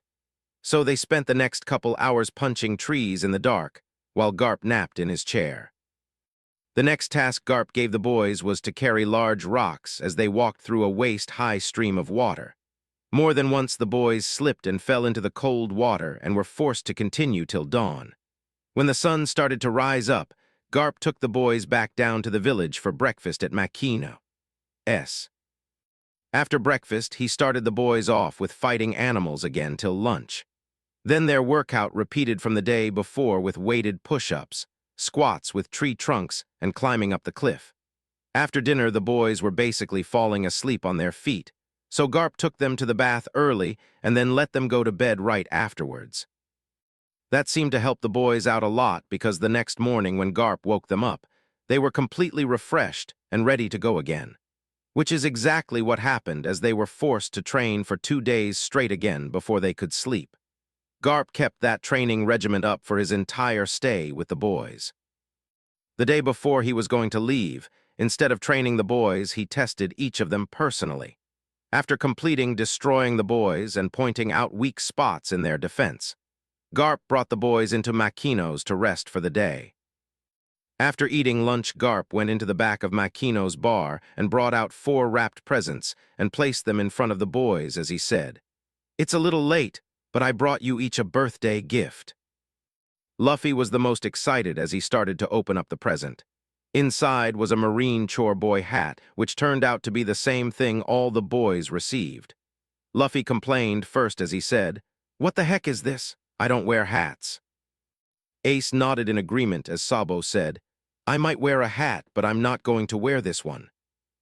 "Ya Gramps, what the heck is this? You obviously forgot to get us gifts, so you just grabbed some hats from a marine base on the way to visit us." Garp sweated a little as he said, "I did not. I just got you all the same thing, so no one would think I was picking a favorite." Marcus shook his head before he asked, "If that's the case, where's the gift you promised to bring back for the tournament winner last year?" All the boys nodded in agreement before Garp said, "It'll be here tomorrow when I leave. I had Bogart help me pick it out since I don't care about swords." Marcus smiled as he asked, "So I'm getting a sword?" "What about me? Do I get a weapon?" Ace asked with a hopeful look on his face. Garp glanced at Ace as he said, "Why would you get a weapon? You lost." Ace wanted to reply, but Garp cut him off as he looked back at Marcus and said, "You might be getting a sword, but you're not allowed to use it against your brothers or in spars with them." "Yes, Grandpa." "Good, now let's relax and play some games until dinner," Garp said as he pulled out a deck of cards. The rest of the night was spent playing different card games until dinner. After dinner, everyone continued to play games, including Marcus, until they went to the bathhouse. Afterwards, they played a few more card games and then went to sleep for the night. The next morning, the boys woke up early and ate breakfast with Garp and Makino before they headed out to the dock. When they arrived at the dock, a Navy ship was already approaching, and Bogard could be seen standing on the deck. Within half an hour, the ship docked, and Bogard disembarked from the ship to meet Garp and the boys. Carried slung over his right shoulder was a purple-colored cloth sack. When he stopped in front of Garp, he removed the sack from his shoulder and said, "Took a while, but I was able to find the perfect one." Garp took the sack and directly handed it to Marcus as he said, "Here's your prize. Remember what I told you about using it." Marcus nodded as he took the sack from Garp and felt something weird as he held it in his hands. He wasn't completely sure what was going on, though, but was positive it had something to do with the sword. Bogard watched the exchange before he shook his head at their interaction and said, "Let's go to Makino's for a bit, and I'll show you how to care for your sword, since I know Garp didn't explain it to you." 17. A named sword. Instead of opening the sack to look at his sword right away, Marcus followed Bogard back to Makino's. Once there and seated at a table, Bogard said, "Before I teach you how to care for your weapon, I want you to know this sword is special to your family." Marcus glanced at the sack laying on the table before he asked, "Why would a sword be special to my family? Gramps doesn't use weapons." Bogard wore a sad smile as he said, "This sword originally belonged to a world-renowned swordsman. That swordsman trained his only descendant in the way of the sword, and before he passed away, she inherited the sword from him." Bogard picked up the sack and slowly pulled the sword out of it as he said, "That same woman was the one who gifted you with your natural talent for the sword, your mother. She was a fearsome swordswoman in her own right, and this was her sword, Eternal Rest, Ian no Kyusoku, which is now yours." Marcus felt drawn to the sword as Bogard set it down gently on the table before him. The tip of the scabbard was capped in metal, which was a dark purple color, so dark it almost looked black with an engraved star pattern. The rest of the scabbard was midnight black in color with tiny pin pricks of white in a pattern that resembled the night sky. The hanging cord was the same almost black, dark purple color as the metal end cap, along with the sword's guard piece. The hilt of the blade was double the length of a normal sword, and was wrapped tight in that same dark purple-colored cord with a metal pommel to match the rest of the sword's decorations. As Marcus studied the sword, his heart clenched tight as he felt sorrow from the blade before him. After a few moments, he cautiously asked, "Where is my mother now, and why am I getting her sword?" Bogard cast a glance at Garp, who was at another table playing cards with the other boys before he said, "Garp didn't tell you about your parents?" Marcus shook his head, so Bogard let out a sigh before he said, "Your parents are troublesome people. Well, your father still is. Your mother unfortunately passed away after you were born." Marcus couldn't help himself as tears started to run down his face. While he didn't know the woman and knew he took over his current body after her original son died, his body just responded on its own and started crying. Marcus glanced down at the sword on the table through tear-filled eyes and could feel a deep sorrow resonate within the blade. Marcus reached out and brushed his hand over the hilt of the blade and felt the blade's sorrow even more, which was filled with regret, and hidden behind that was the tiniest feeling of hope. Marcus glanced up at Bogard as he asked, "Is that why the blade is so mournful, because my mom died?" Bogard's eyes widened slightly before he asked, "You can sense the blade?" Marcus nodded his head as he touched the blade again and felt the deep sadness and regret the blade held. Bogard slightly shook his head to himself before he said, "Master swordsmen say that every sword has its own personality, some of which are a lot stronger than others. As such, to properly use one of those swords, the potential swordsman must first figure out its personality and then bend it to their will." Bogard stared directly into Marcus's eyes as he said, Otherwise, the sword's personality tends to overwhelm weaker swordsmen unable to handle them, which causes the owner's death. Swords like that can earn a reputation as a cursed sword, but it's not the sword's fault the user was too weak to properly handle the blade. Bogard gave Marcus a serious look as he said, "I'm not sure of this sword's temperament myself, since I couldn't sense it when I held it. But since you can, replace your training sword with it, figure out its personality and practice with it till it no longer fights you when you use it." Marcus nodded as he wiped his face clean before he focused back on Bogard and asked, "What if it doesn't fight me?" Bogard glanced at the blade for a few moments before he said, "It's rare, but if it happens, count yourself lucky." Marcus nodded again before he asked, "About my parents, is that why Luffy and I were brought here? Because our parents were pirates or something?" Bogard glanced at Garp before he said, "Something like that. Just know that you were brought here for your own protection. Now enough about that, I need to teach you the proper way to care for your blade before I leave." Bogard took his own sword and set it on the table before he said, "Pick up your sword and unsheath it." Marcus reached for the sword, and when his hand wrapped around the hilt, he felt the sword probe him for a moment. It seemed to be looking for something, and after a moment it found it, because its sorrow died down a little, which was replaced by the feeling of hope. Marcus slowly removed the sword from its scabbard and studied the Hammond for a moment, which looked like flames licking the edge of the blade. Once the sword was out, Bogard took Marcus through the complete process of blade care. He even gave Marcus a case with everything he would need to take care of his weapon. Once finished, the boys walked Bogard and Garp back to the dock and bid them farewell before heading back to Makino's for the day. It was their rest day, and they were going to enjoy it. The next morning, Marcus placed his training sword aside and strapped Eternal Rest onto his belt. It sat a little awkward because of his current height, and he needed to keep his left hand on the hilt to not let the scabbard touch the ground. But overall, Marcus was happy with his new sword. Training returned to normal, with the boys implementing some of the new stuff Garp trained them with. The only thing they didn't do was training for 2 days straight, although they did push each other a little harder each day they trained. As for Marcus himself, his training with his new sword helped with 2 key things. His breathing technique was better than before, and he was able to use it longer now. The other thing was his new sword was training him. At first, he thought it was the personality of the sword fighting him and not wanting to work with him. But after a few days, he realized the sword didn't want to fight him. It was trying to teach him. While Marcus already perfected his self-taught skills and could link them together well, he was never really trained by a proper sword master.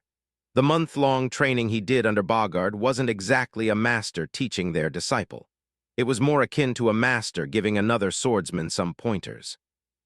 His new sword, on the other hand, was like a master teaching him the sword style it knew. It wouldn't force him to do the moves, but it gently guided him into the correct motion of the blade.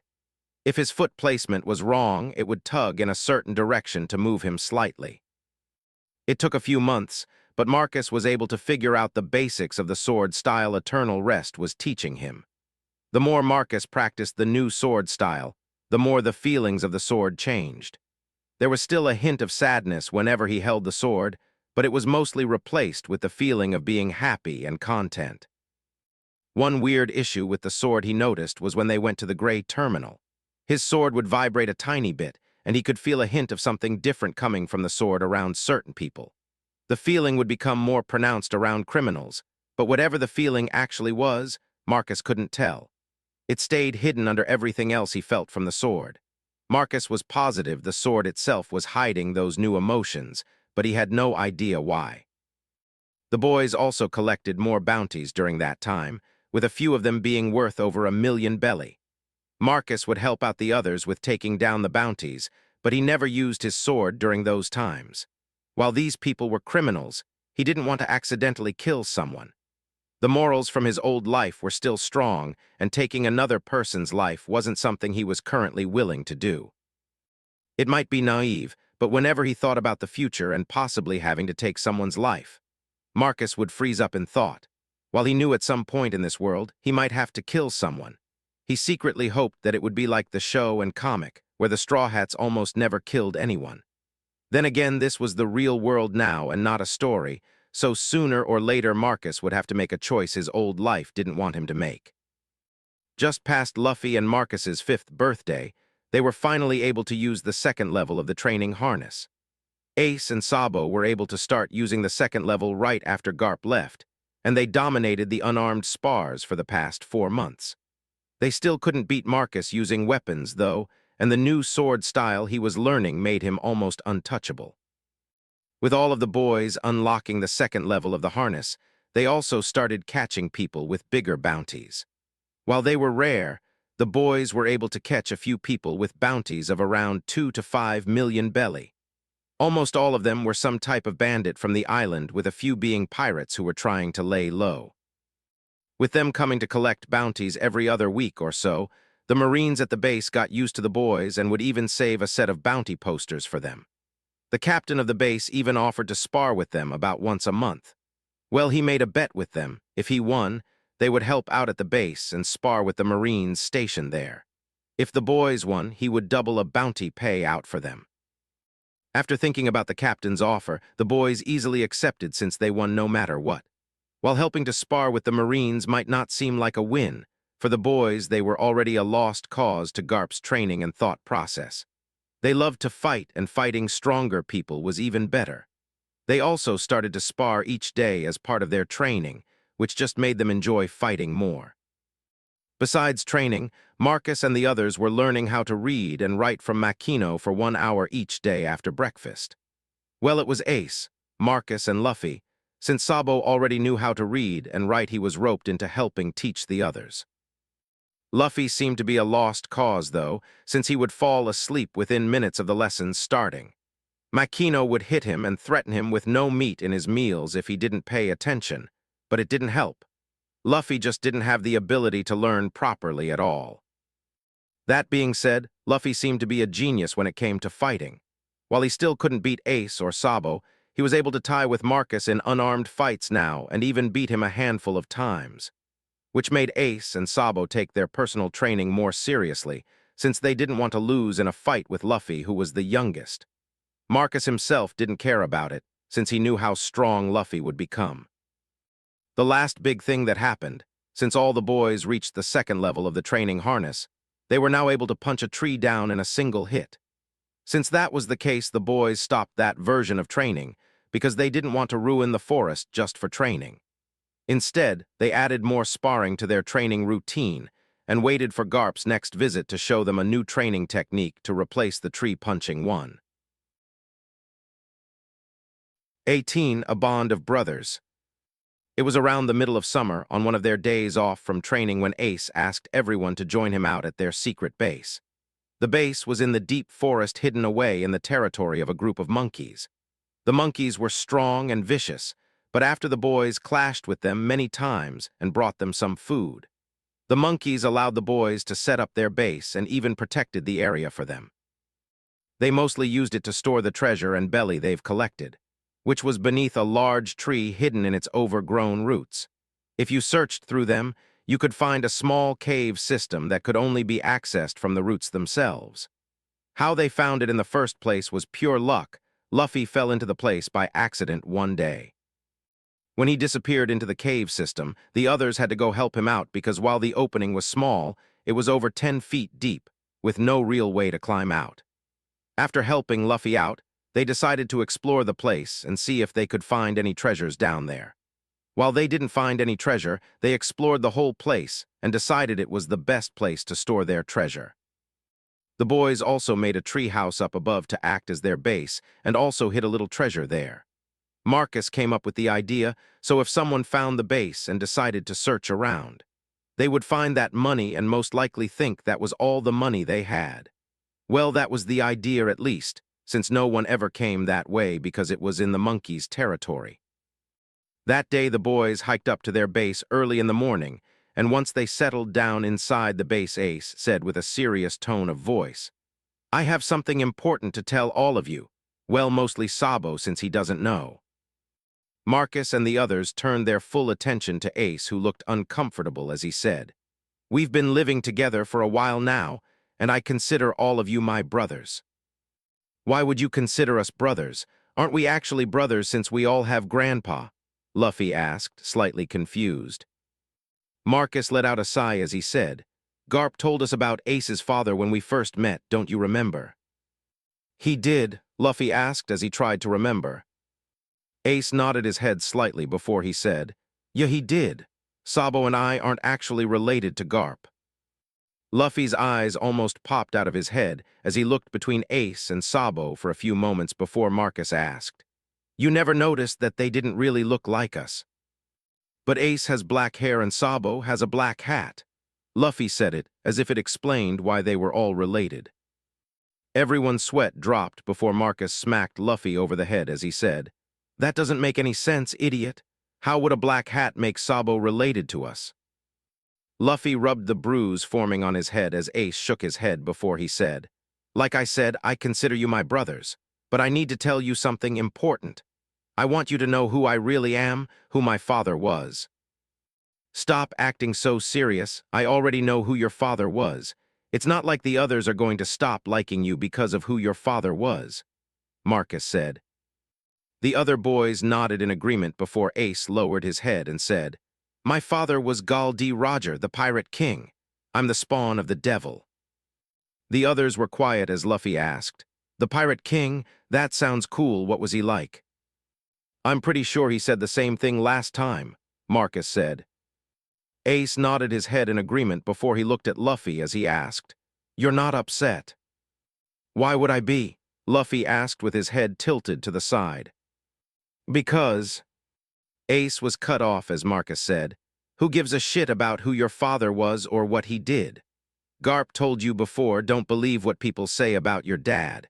If you want to find out about him, talk to his former crew. Ace nodded along slightly as he said, Gramps did say that. Ace turned to look at Sabo as he asked, What about you? Sabo shrugged as he said, You're my brother, that's all that matters. Ace smiled before Marcus said, Well, since we're sharing, I guess I should tell you about our parents. We have parents? Luffy asked as his eyes widened. Marcus shook his head as he said, I swear it's like you don't have a brain sometimes. I do too, Luffy said, but it sounded more like a question. Marcus looked directly at Luffy as he asked, What's 2 plus 2? Luffy looked down at his hands and began to count. After almost a minute, sweat beaded on his forehead and steam was pouring out his ears before he held up 2 fingers on each hand as he confidently said, 22. All the other boys collapsed onto the floor in utter shock. It took a few moments for them to recover before Marcus jumped up and started to hit Luffy as he asked, Why doesn't your brain work? When Marcus finished, Luffy's head was covered in lumps and his lips were swollen as he hissed out, 2 twos is 22. As he held up his fingers again to prove his point. Marcus pinched the bridge of his nose before he said, 2 plus 2 equals 4. You add the numbers together, not place them side by side. Oh, I don't get it, Luffy said as he looked at his figures again. God help me, this brother of mine, Marcus said before he closed his mouth and looked towards the ceiling. His eyes were closed for a few moments as he exhaled a breath before he reached over and dug through the stack of bounty posters the boys kept in their hideout. After a few moments, Marcus pulled out a bounty slip and showed it to the others as he said, Keep this a secret, but this is our dad. The poster he held up showed a man with short black hair that looked kinda like Garp. He had sharp eyes and a red tattoo covering the left half of his face. Under the picture was the name Dragon along with a bounty of 3.5 billion berries. Under info, it said he was a very dangerous person and to use extreme caution around him. Luffy's eyes popped out of his head as he asked, Numbers can go that high? Marcus passed the poster to the other boys before he said, I just showed you who Dad is, and you're concerned about how big numbers can get to. But look how many zeros there are. Marcus ignored Luffy as he said with a frown, So that's our dad. As for our mom, I couldn't find a poster because she's dead. How do you know that? Luffy asked. Marcus reached over and brought his sword in front of himself as he said, Bogard told me when he gave me my sword. He said it belonged to Mom before she died, and before that it was her father's. The boys quietly looked at the sword for about a minute before Sabo said, "My full name is Demont Sabo, son of Demont Outlook III, one of the nobles of the Goa kingdom, and I am in line to become king." "You're a noble?" the other boys asked at the same time in shock. Sabo nodded his head before he said, "I ran away, though, because I hated living with those people. They didn't care about me, just what I could do for the family. If I wasn't being useful, they treated me like I was a stranger." Marcus reached over and patted Sabo's shoulder as he said, "Well, we care about you, but since you should be rich, I'm gonna let you foot the bill whenever we go out and eat." Sabo swatted Marcus's hand away as he said, "You're right, I ran away. I'm just as poor as you are." Marcus nodded his head as he said, "Now I understand why you like to dine and ditch so much." "I do not. Ace is the one who likes to do that." Ace coughed before he said, "I only came up with the idea because you always talked about how good the food in the city was." "Are you trying to blame me for your bad habit?" Sabo asked as he stood up. Ace also stood up with a smile on his face as he said, "What if I am? What are you gonna do about it, little brother?" "I'll show you who's little," Sabo said as he launched into an attack. Ace parried the attack, which sent Sabo tumbling into Luffy. After a moment, both boys got up as they glared at Ace. Ace smirked as he asked, "What, you wanna go too, Luffy?" Luffy just charged at Ace in reply while Marcus shook his head. Sabo followed up behind Luffy, and as Ace tossed Luffy aside, Sabo caught Ace in the stomach with a solid punch. As Ace doubled over, Luffy slammed into Marcus, who didn't move out of the way in time. As Ace recovered, Marcus pushed Luffy off of himself before he jumped at Ace and attacked. Within moments, all the boys were fighting each other in a wild melee. Everyone attacked each other with no clear goal in mind, and as they fought, they started to laugh. After half an hour, all the boys collapsed onto the floor. Each boy was covered in bruises, and as they laid there, they would randomly start laughing. After a while, they slowly recovered before they sat back up, and after seeing each other covered in lumps and bruises, started to laugh again. Once they finally settled down, Ace said, "That was fun." The other boys nodded in agreement, even Marcus, before he said, "I think Gramps corrupted us to enjoy fighting." The other boys nodded as Ace said, "Let's head back to Makino's and eat. Dinner should be done soon." The other boys agreed and left their base soon afterwards. Walking back to the village as a group, they walked a little closer than they normally would, while they talked and joked with each other. From then on, the boys were an even tighter group than before and would always hang out with each other. It also pushed them harder to improve themselves, which showed when Garp came back again. Almost a year passed by before Garp returned to the island again for an extended vacation. When he entered the bar around lunchtime, he greeted Makino before he sat at the bar and waited for the boys to show up. When they came in from training, Garp couldn't help but smile when he noticed all the boys were using the second level of the training harness. "Welcome back, Grandpa," Sabo said. "Hi, Grandpa, it's good to see you," Marcus said. "Hey, old man," Ace said. "Why are you here, Grandpa?" Luffy asked. Garp was next to the boys a moment later, while Ace and Luffy were kissing the floor. He glanced down at Ace and Luffy as he said, "Why can't both of you show some respect to your grandfather?" When neither boy responded, he picked them up to find them both knocked out. Garp frowned before he slammed their heads together as he said, "Pay attention when I'm scolding you." Both boys woke up and yelled out, "What the hell, shitty grandpa?" Garp turned both of them so he could look them in the eyes before he said, "Show some respect when I come to visit you, you brats. Be more like Sabo and Marcus, at least they have manners."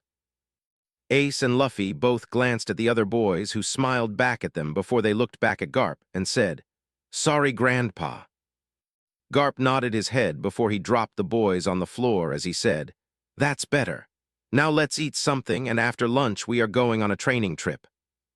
"A training trip? Are we going into the forest?" Marcus asked.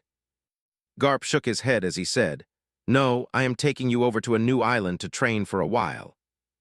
Marcus and the other boys' eyes lit up as Garp said, We'll be gone for a little over 3 months, so after lunch you all need to go pack." After eating lunch, the boys rushed upstairs to pack while Garp told Makino about the trip before he headed towards Dadden to let her know he was taking the boys somewhere. When Garp returned from Dadden's, the boys were outside Makino's and ready to go. Besides clothes and some essentials, the boys brought their weapons and training harnesses which they were currently wearing. Garp led the boys down to the dock where a small Navy ship was anchored. When they got close, the first thing Marcus noticed was the ship was in rough shape and had no crew on board. When they reached the ship, Garp said, "All right, boys, get on, remove the harnesses and stash your gear in the cabin. I need to show you the basics of sailing before we start." 19. Sailing the high seas. After a quick explanation on the different parts of the ship, how things worked and how to sail, Garp assigned each boy a task and had the boys untie the ship from the dock before he pulled up the anchor with his hands as he said, "Lower the sails and head south." Sabo, who was at the helm, turned the rudder after the ship cleared the dock and said, "Yes, Grandpa." The rest of the boys were pulling on ropes to set the sails properly, but were having issues. So Garp moved next to Luffy, took the rope and said, "Look at how the wind is pushing currently. When it's like that, pull the sail like this and tie it off over here." As he finished, the wind fully caught the sail and the little ship lurched forward under the added pressure. Garp then moved towards Marcus as he said, "That's passable for a beginner, but it's better to do it like this." Garp reset Marcus's rope and tied it off with a different knot before he did the same for Ace's rope. Then he helped them tie off the secondary sail, which gave them even more speed. After about an hour of traveling, Ace switched with Sabo and took over the helm. As they traveled, Garp would constantly point out different things on the ship to do and watch out for, and would rotate the boys to different jobs. The only issue that came up was when Luffy was put in charge of the helm. In less than 10 minutes, Garp had to help Luffy correct the ship more than once. Then 5 minutes later, Luffy was found on the bow of the ship enjoying the view. After being forced to take the helm again, he disappeared and was found in the galley a few minutes later. After that, Luffy was banned from taking the helm of the ship. For dinner, the first night, Garp dived into the sea while the ship was moving at full speed and found a massive fish before he caught up to the ship and jumped back onto the deck. He gutted and cooked the fish for everyone before he took over the helm and sent the boys to bed for the night. Within a few hours of going to sleep, all the boys were woken up by being thrown out of their hammocks. It took them a minute to get outside, but what greeted them was enormous swirling storm clouds on the horizon and a colossal wave heading right for them. Before the boys could react, they heard Garp's loud laughter over a crack of thunder before Garp said, "Get ready, boys. We're heading into a hurricane." Marcus reacted first as he said, "Gramps, we need to turn away. This boat can't handle a hurricane." Garp waved off Marcus's concern as he asked, "How will you learn to sail properly if you don't face a little danger? Now brace for impact." The boys barely held onto the ship as the wave crashed into their vessel, almost pulling them into the water. A second later, Garp yelled over the increasing noise of the storm as he said, "Ace, come grab the helm and tie off to it. Sabo, help Luffy and Marcus tie off to the mast and then raise the sails. Make sure the sails are properly secured before we reach the edge of the storm or it can rip our mast apart." The boys quickly moved to tie off to the ship before raising the sails as Ace took the helm. Garp stood next to Ace and gave advice as a heavy rain started to fall on the ship, and the other boys finished tying off the sails. As they entered into the outer edge of the hurricane, the waves became larger and the wind easily pushed the boys around, while the rain increased. Within the crazy downpour, everyone was soaked within a minute of entering the storm. Even with the overwhelming sound of the wind, rain, waves, and thunder, there was one sound that was constantly heard by the boys. "Biwa had a hot." Over an unknown amount of time, the boys spent most of it being tossed around and miserable. Only Ace had it a little easier as he was constantly holding onto the wheel and steering the ship while he listened to Garp's commands. The other boys mostly stayed near the mast and held on for dear life while making sure the rigging stayed tight. Garp was the most relaxed as he would laugh and walk around the ship with no issue. As Garp walked around the ship, He would help the boys with any issues and even caught them a few times from slamming into something. Over the sound of the storm, Garp said to the boys, "Remember, boys, this is what life is truly about." Marcus turned to look at Garp, to ask what he meant, and found the man eating a packet of crackers as he stood near the front of the ship. As the relentless rain soaked them all, Marcus yelled out over the sound of the hurricane as he asked, "Why the hell are you eating crackers right now?" Garp stuffed another cracker in his mouth before he said in all seriousness, "It's my snack time." That was it for Marcus as something snapped inside his mind. Garp had broken him. From that moment on, he never planned to question his new reality again. If someone did something completely incomprehensible again, he wouldn't question it anymore. This was just how his life was now. Time passed as the boys desperately clung to the ship and tried to follow Garp's orders. They were completely soaked to the bone, physically exhausted and bruised all over from slamming into parts of the ship. But no matter what happened to them, they stayed on the deck of the ship. After what felt like a lifetime, the weather calmed and it went eerily quiet as the ship stopped rocking. As all the boys slumped down to the deck, they started to laugh with all their hearts and Garp joined them. As they laughed, Marcus looked up and marveled at the almost perfect circle of storm clouds and the clear starry sky above them before he said, "It's beautiful." Garp nodded as he said, "That it is." Garp glanced at everyone before he said, "Remember to cherish moments like these, boys. This is what happens when pushing yourself past your limits. To face someone or something stronger than yourself and come out on top. This is what living life is truly about." Garp cast a glance over all the boys before he said, "I'm proud that none of you passed out or fell off the ship." Garp then looked at Sabo as he said, "We're not out of this yet though. Sabo, trade with Ace. I want you to handle the next half." Luffy looked up at Garp in shock as he asked, "We're going back in." Garp pointed to the starry sky and the circle of clouds and calm sea around them as he said, "We're currently in the eye of the storm. We still have to cross to the other side." As Sabo and Ace switched places, Marcus stood back up and double-checked all the tied-off rigging. Ace and Luffy joined him after a few moments, and within a few minutes they were done and Garp said, "Relax till we get close to the edge of the storm. I am gonna check the hull for damage real fast." Garp disappeared into the bottom of the ship for a little while before he came back on the deck and tossed each boy a snack. As the boys enjoyed themselves, Garp double-checked everything on the ship as they creeped closer to the edge of the storm.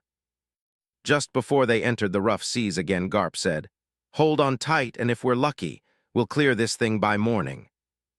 Hours passed as the boys worked on the ship to clear the other half of the hurricane. As they came out of the storm clouds, the sun could be seen cresting the eastern horizon and shining its warm orange and pink light over the water. Even though the boys were exhausted, they still lowered and set the sails to move away from the hurricane. After they cleared to calmer waters, Garp let the boys take a quick shower and change clothes before they ate breakfast together.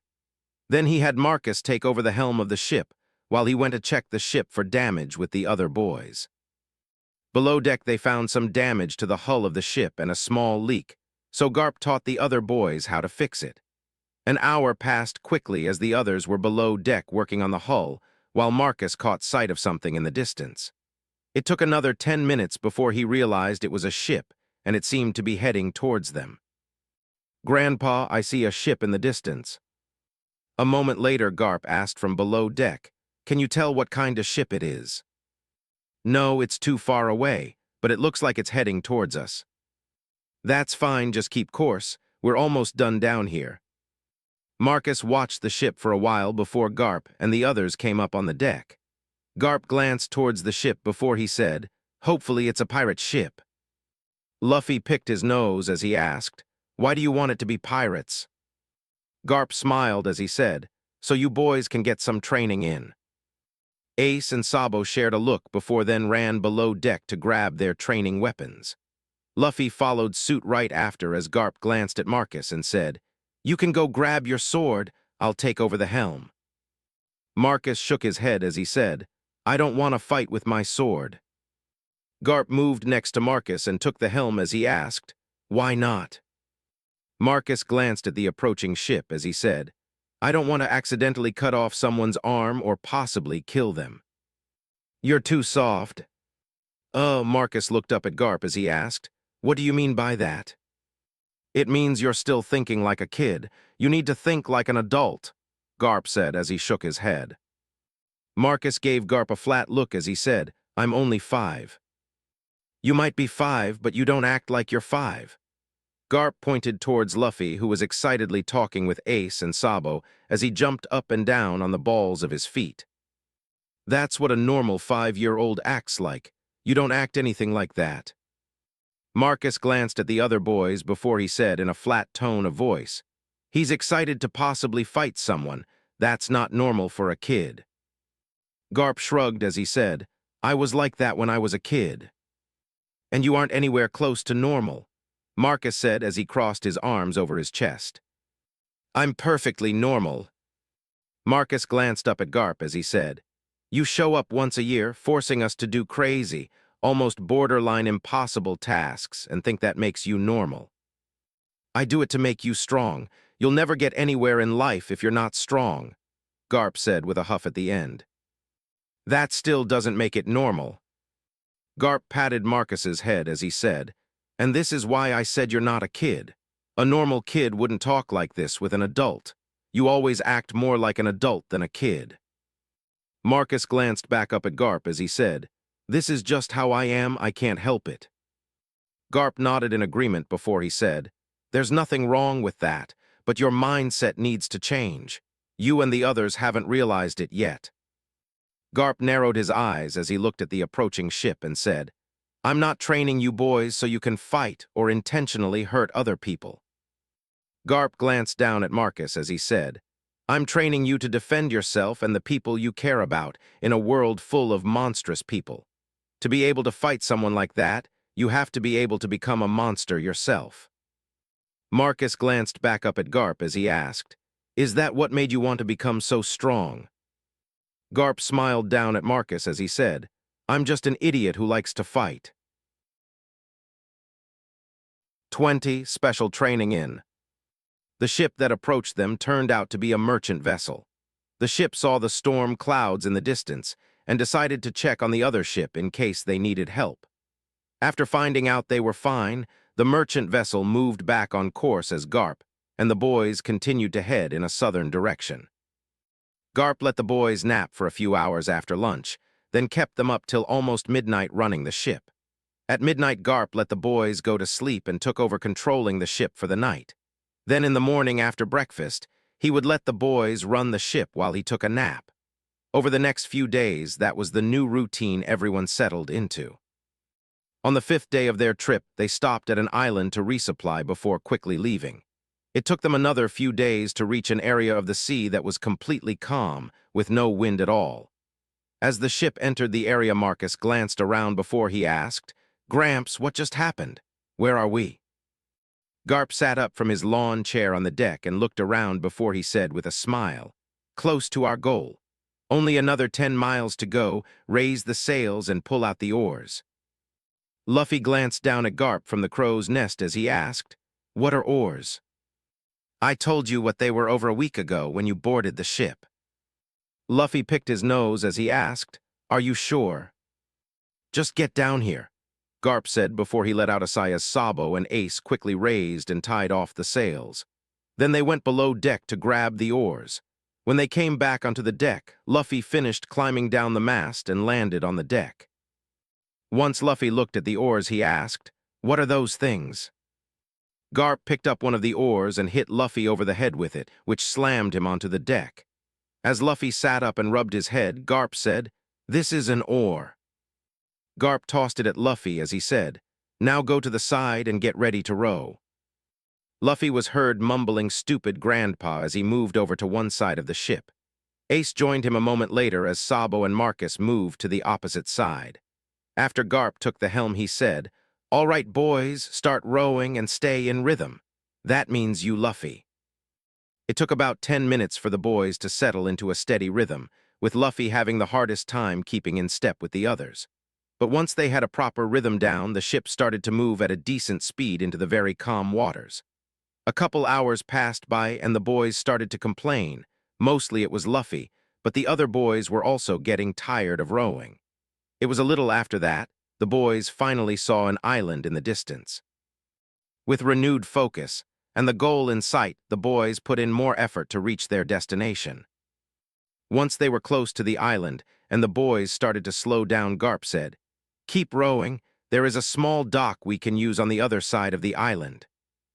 "But we're already here," Luffy said as he looked at the island a few hundred feet away from them. "If we don't dock the ship properly, it'll sink while we're here and you'll have to swim back home," Garp said matter-of-factly. "But I can't swim." Garp smiled as he looked towards Luffy and said, "Then keep rowing." As they rowed, the boys took in the layout of the island, which was covered in a dense forest. Near what looked like the middle of the island was a large volcano, or at least was one at some point. No birds were seen flying over or around the island, but the boys could hear animals in the distance. Slowly, the ship made it around the island to a small cove with an empty dock. Once there, Garp helped the boys tie off the ship and then dropped the anchor over the side of the ship. Afterwards, Garp walked down onto the dock and waited for the boys to disembark with their belongings. While tired from hours of rowing, the boys were still excited to check out the new island they were visiting. Once they were on the weathered-looking dock, Garp pointed to an area of the forest and said, "Follow me, I'll take you to where we're staying." As they followed along behind Garp through a small trail in the densely packed forest, Marcus noticed the temperature difference of the island. While still on the ship, the temperature was lower because of the surrounding water. But here on the island, the temperature was sweltering, making everyone sweat easily. A few minutes later, they came to a small clearing in the jungle. In the middle of the jungle rested a run-down-looking stone building covered in faded white paint. Garp pointed to the building and said, "Drop your stuff in there and put on your training harness. It's time to train." "Training already, but we just got here, can't we eat first?" Luffy asked. Garp shook his head as he said, "You should catch your own food while you're here. You can do that while you train and I'll cook it after you're done." Luffy grumbled as all the boys walked into the building and found it was in decent shape compared to the outside. There were a bunch of bunk beds with mattresses that looked almost new. Near the door they entered was a kitchen area, and at the far end of the building was a restroom and shower area. Once the boys dropped off their bags and put on their harness, they walked outside. As they lined up in front of Garp, Marcus asked, "What is this place, Grandpa?" "It's used for special marine training. Once a year a group is sent here to live and train for about 8 months. The last group left a few weeks ago, so it's ours for the next 3 months." Garp said before he turned to another small trail and walked towards it as he said, "Come on, I'll show you the island and how you'll train while you're here." The trail snaked through the forest to another open area. This one was a few hundred feet across and about 50 feet wide. The area had a few different sections for training, each one staged after the next. The first being a 100-foot-long mud pit filled with different size cut-down trees rammed into the mud, all of which were at different heights and with random spacing. There were also a couple weird things that stood out. The first log was overly large and seemed to be a starting point. On that log to one side rested a small pedestal with a button on it. Next to that log near the base was something that looked like a shower head, which also had a button next to it. While on the other end of the obstacle course was a large sign, along with a bunch of information on it that Marcus couldn't read from his current position. On top of that sign was a set of numbers currently set at 0. Garp jumped up onto the first log before he turned to look at the boys as he said, "All right, this is where we'll start each day. Your goal is to reach the other side without falling. If you fall, you'll need to restart." Garp pointed at the button as he said, "You can use this in a week after you can pass this place without falling into the mud." Ace had a cocky look as he said, "I'll be able to use that tomorrow." Garp pointed at the other button next to the shower head as he said, "That's the only button you'll be using for a while." "What's that button used for?" Sabo asked as he pointed at the one on the pedestal. Garp pointed to the sign on the other side of the course and said, "It tracks your time. I expect all of you to make it to the top of the list before we leave here." So it's a timed obstacle course? Marcus asked. Garp nodded as he said, "This whole island has 6 different training areas with other obstacle courses, each one designed to push you to your limits in certain ways. With all of you reaching level 2 of the training harnesses, you should have no issue training here." Garp then jumped from one log to the next before he was about a tenth into the course and stopped on a small log. He looked back at the boys and said, "All right, you can start, but only go after the person in front of you has moved at least 6 or more logs away from the start." Ace moved to go first before Luffy said, "I wanna go first." Ace turned to look at Luffy as he said, "We're going by age, so I go first, then Sabo, Marcus, and then you." "No fair," Luffy said with a huff. Ace smirked before he said, "Fine, we'll go by who's the strongest." "That still makes me last." Ace shrugged before he jumped onto the first log before he said, "Then get stronger." Ace moved through the first few without issue, but when he reached the 6th one, he almost fell off from landing on the edge of it. After he settled onto the log, he looked at his options and jumped to another log. At that point, Sabo started on the course and moved in the same direction as Ace. Marcus stepped up next and looked at the course. After a few moments, he jumped to the first log and moved slightly to the left. After half a minute, Luffy joined the others on the obstacle course and moved to follow behind Ace and Sabo. As the boys moved across the course, it became clear that the farther you went, the harder it became. While at first it seemed like all of the logs were within a certain size range, that wasn't true. Some of them were tiny, with a lot of them in the second half being no bigger than a person's foot, while others were rounded over or, as Ace found, polished smooth and covered in grease. Ace was the first one to fall about halfway through the krause and wasn't the last. All of the boys fell into the waist-deep mud near the halfway point. As they each popped out completely covered from head to toe in mud, one thing was clearly heard: Garp's loud, boisterous laugh. The boys were forced to walk back through the mud to the start, and each one pushed the button next to the shower head. That shower head shot out a stream of water for about 15 seconds, long enough to clear the mud off their heads, hands, and shoes. The only good thing about falling was the fact the mud and the shower helped cool everyone off from the heat of the island. After their shower, the boys moved back up onto the log and moved back onto the course. They made it a little farther this time before they fell again. That repeated for about an hour before they all finished the log course. Garp then led them to the next obstacle in the area. It was another mud pit, but this time a rope course was hanging above it. Some spots you could use your arms and legs to get across, while others forced you to use only your legs. Garp did a quick demonstration before he let the boys take over. It only took half an hour for the boys to complete the course with no one falling off this time. Garp proudly smiled as the boys finished the rope course before he led them to the last area. There was no mud pit this time, but the boys needed to carry different objects through a small obstacle course. It wasn't that difficult at first, but each object was heavier than the last, and none of the boys could complete it. Garp smiled at them as he said, "I didn't expect you to complete this one today, but within a month you should be able to finish it." Luffy, who was laid out on the ground, asked, "Grandpa, can we eat now?" "No, this is just the first area I wanted to show you boys. No food until we finish the training areas. Now get up, we're heading to the next one now." 21. Garp has tricks. Garp was true to his words as he led the boys around the south side of the island to each area and made them go through each obstacle course. Some of the places were easier than others, while some the boys couldn't complete at all. Garp sent a shiver down their spines as he promised to train them so they would be able to finish all the areas before they left. When they finished the last training area, it was near sunset and Luffy collapsed on the ground as he said, "Grandpa, I need food." Garp pointed to the forest as he said, "Go find it." All the boys looked towards the darkening forest and could hear the sound of animals. Some sounded like they were fighting, while others sounded like they were warning other animals away.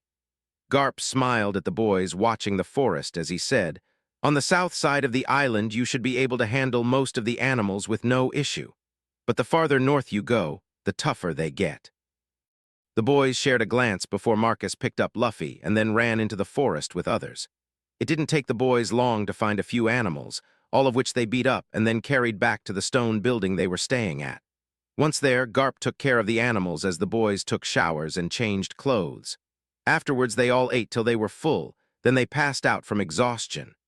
The next morning, Garp woke them up before dawn for a quick warm-up routine, then he fed them breakfast.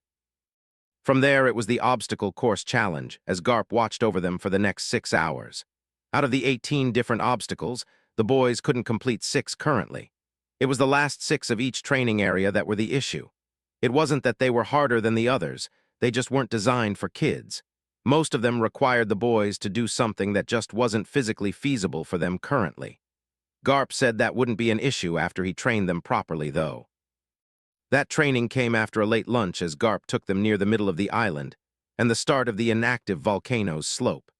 The area around the foot of the volcano was extremely rocky without any trees or shade, and the areas without rocks were covered in a soft black sand. Garp led the boys to a large sandy area of the volcano's slope, where a handful of large, roundish boulders sat. Garp patted one of the boulders as he said, "All right, this is your new training method. You have the next 4 hours to push this as far up the mountainside as you can. Tomorrow they'll be reset and you'll need to push it past today's stopping point. Now pick one and get to it." Each boy moved up to one of the boulders, all of which were more than 3 times their height, and started to roll them through the black sand. At first it wasn't so bad, since the ground was still flat. But once the ground started to slope, all the boys ran into issues and had to consistently hold the boulder or it would roll backwards. Over the next few hours, all the boys were pushed to their physical limit as they slowly pushed the boulder inch after inch up the mountainside. Besides pushing the boulder, they also had to deal with the extreme heat, no shade, and no water.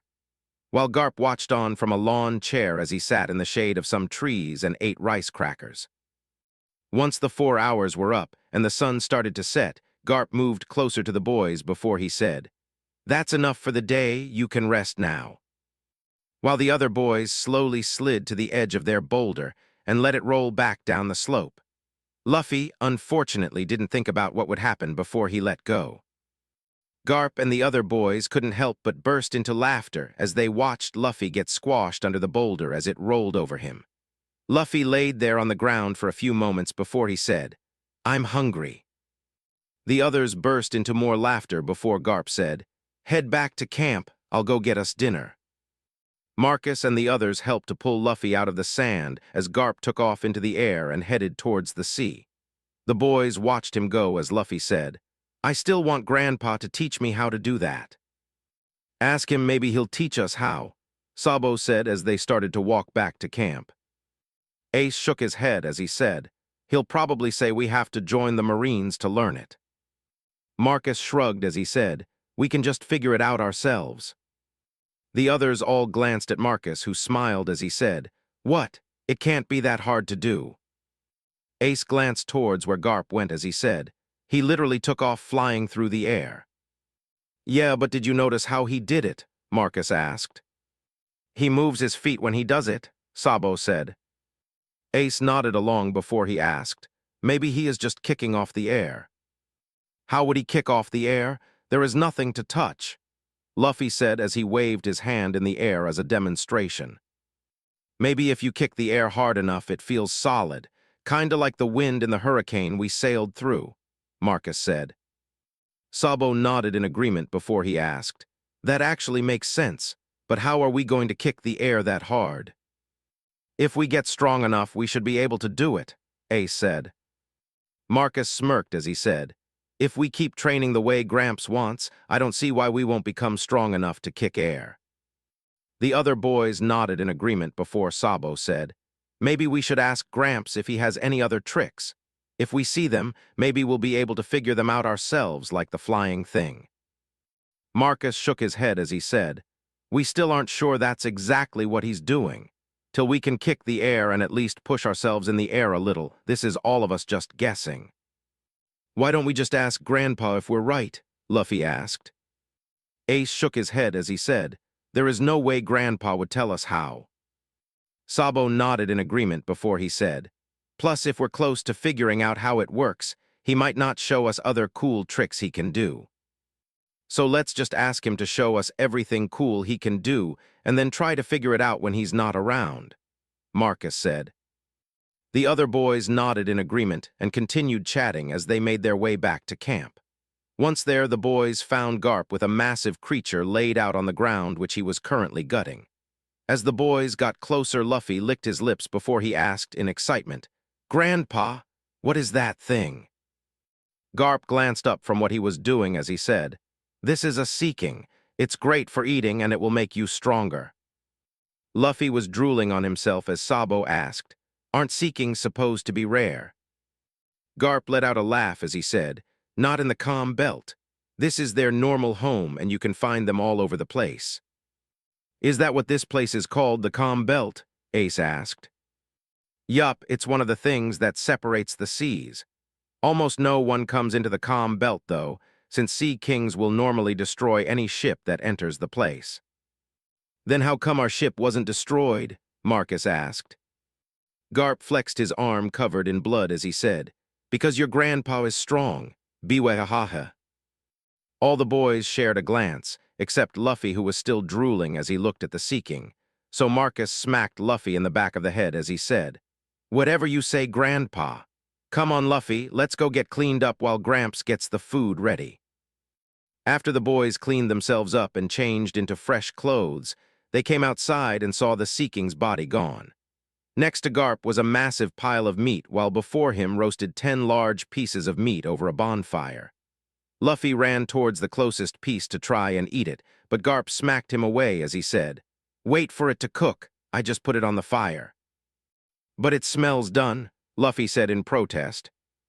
Garp pointed at the still pink flesh with blood dripping into the fire as he asked, "How does that look anywhere near done?"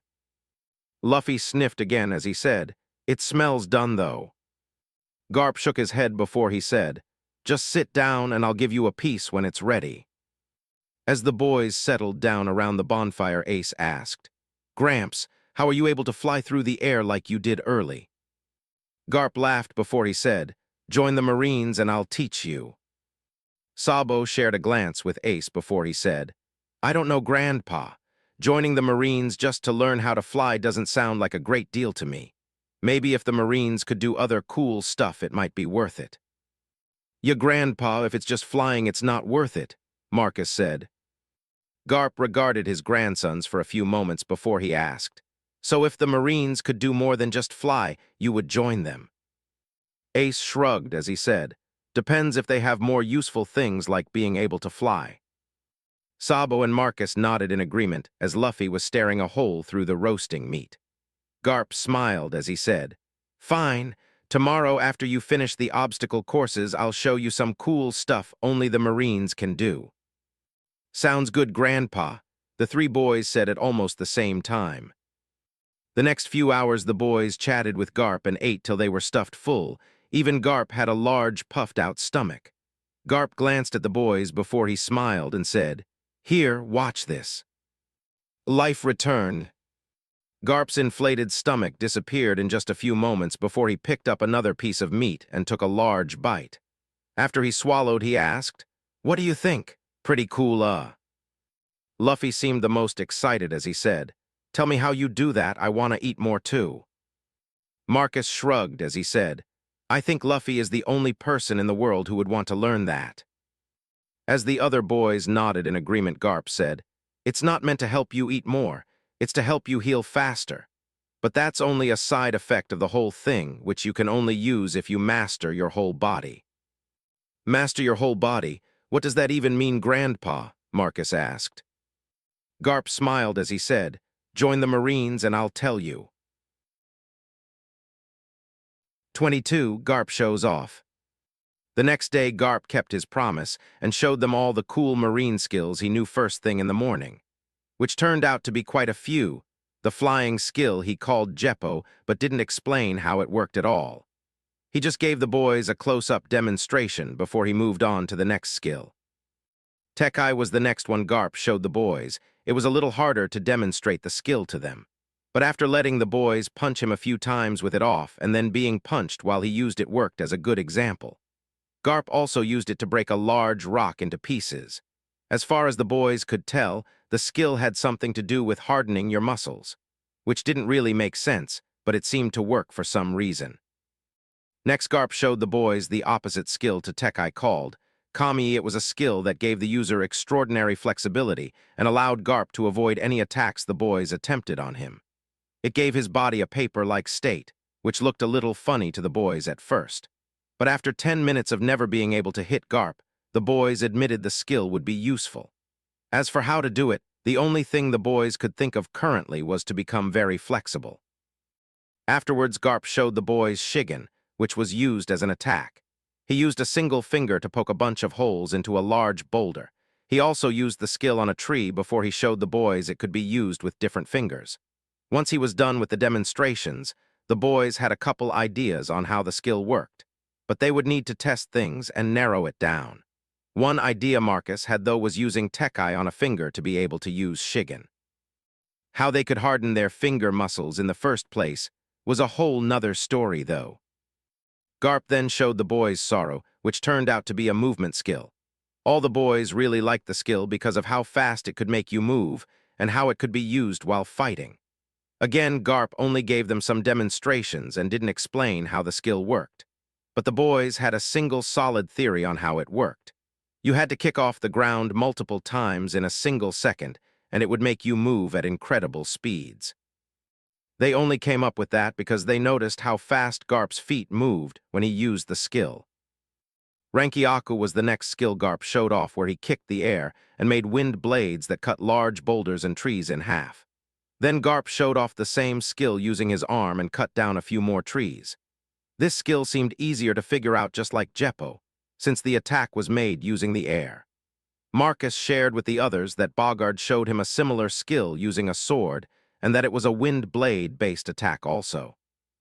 As for the last skill Garp showed off to the boys, it was called Rokuogen and was pretty much crazy. Garp was able to shoot out a shock wave-like attack from his fists that completely destroyed a tree. How it worked, none of the boys could figure out, and Garp only said you had to master all the other skills to even be able to use it. The boys decided not to worry about that skill for now, and instead thought of different ways to practice the other skills. After Garp showed off all the skills, he asked, "So what do you think? Pretty awesome, just like your grandpa, right?" The boys shared a look before they said, "Whatever you say, Grandpa." Garp lifted a fist in the air as he said, "You little brats, let me give you the fist of love." "Run, it's an angry gorilla," Luffy said as he started to run away. "I'm not a gorilla," Garp said as he raised both arms over his head. The other boys all laughed as they also tried to run away, but Garp caught them all in a flash and gave each of them a large lump on their head. Afterwards, he left to cook food as the boys went off to start their morning training. From that day on, the boys settled into their new training routine with Garp. During their training, Garp also took over gathering food for the boys each day. He specifically fed them different types of sea kings for every meal. Within that 3-month period, all the boys had a growth spurt, as each one of them gained almost a foot in height. Marcus brought up the issue to Garp as he thought it was a little weird. It turns out Garp wasn't joking about sea king meat making you stronger. It also made a person's body grow larger than it should. Marcus wasn't sure how much bigger he would get if he kept eating mostly sea king meat, but being a little taller never hurt. As it stood already, Luffy already looked a little older than when he was first introduced in the original story. His body was slightly bigger, and he didn't look like a tiny kid anymore with the new growth spurt. Ace and Sabo also looked different than their story counterparts. Both boys were noticeably taller and were already showing signs of visible muscle. Ace in particular was looking a lot more like a younger version of Roger than adult Ace in the manga. Hopefully it wouldn't affect him when he was older and make his pirate journey harder, but who knows. And as for Marcus himself, while the right side of his face looked close to Luffy's, the massive scar on the left side of his face made him come off as overly serious all the time. Pair that with his sharp, purple-colored eyes, and most people wouldn't realize that he and Luffy were related, let alone twins. Marcus also cut his black hair extremely short and was slightly bigger than Luffy from pushing himself harder in training. Besides the training Garp had them do, Marcus worked on his sword mastery after dinner each day and any free time the boys had. He still needed to work on the sword skills his sword was teaching him, but a week after seeing Garp's display and chatting with his brothers a few times, he had a new goal in mind and something he wanted to learn.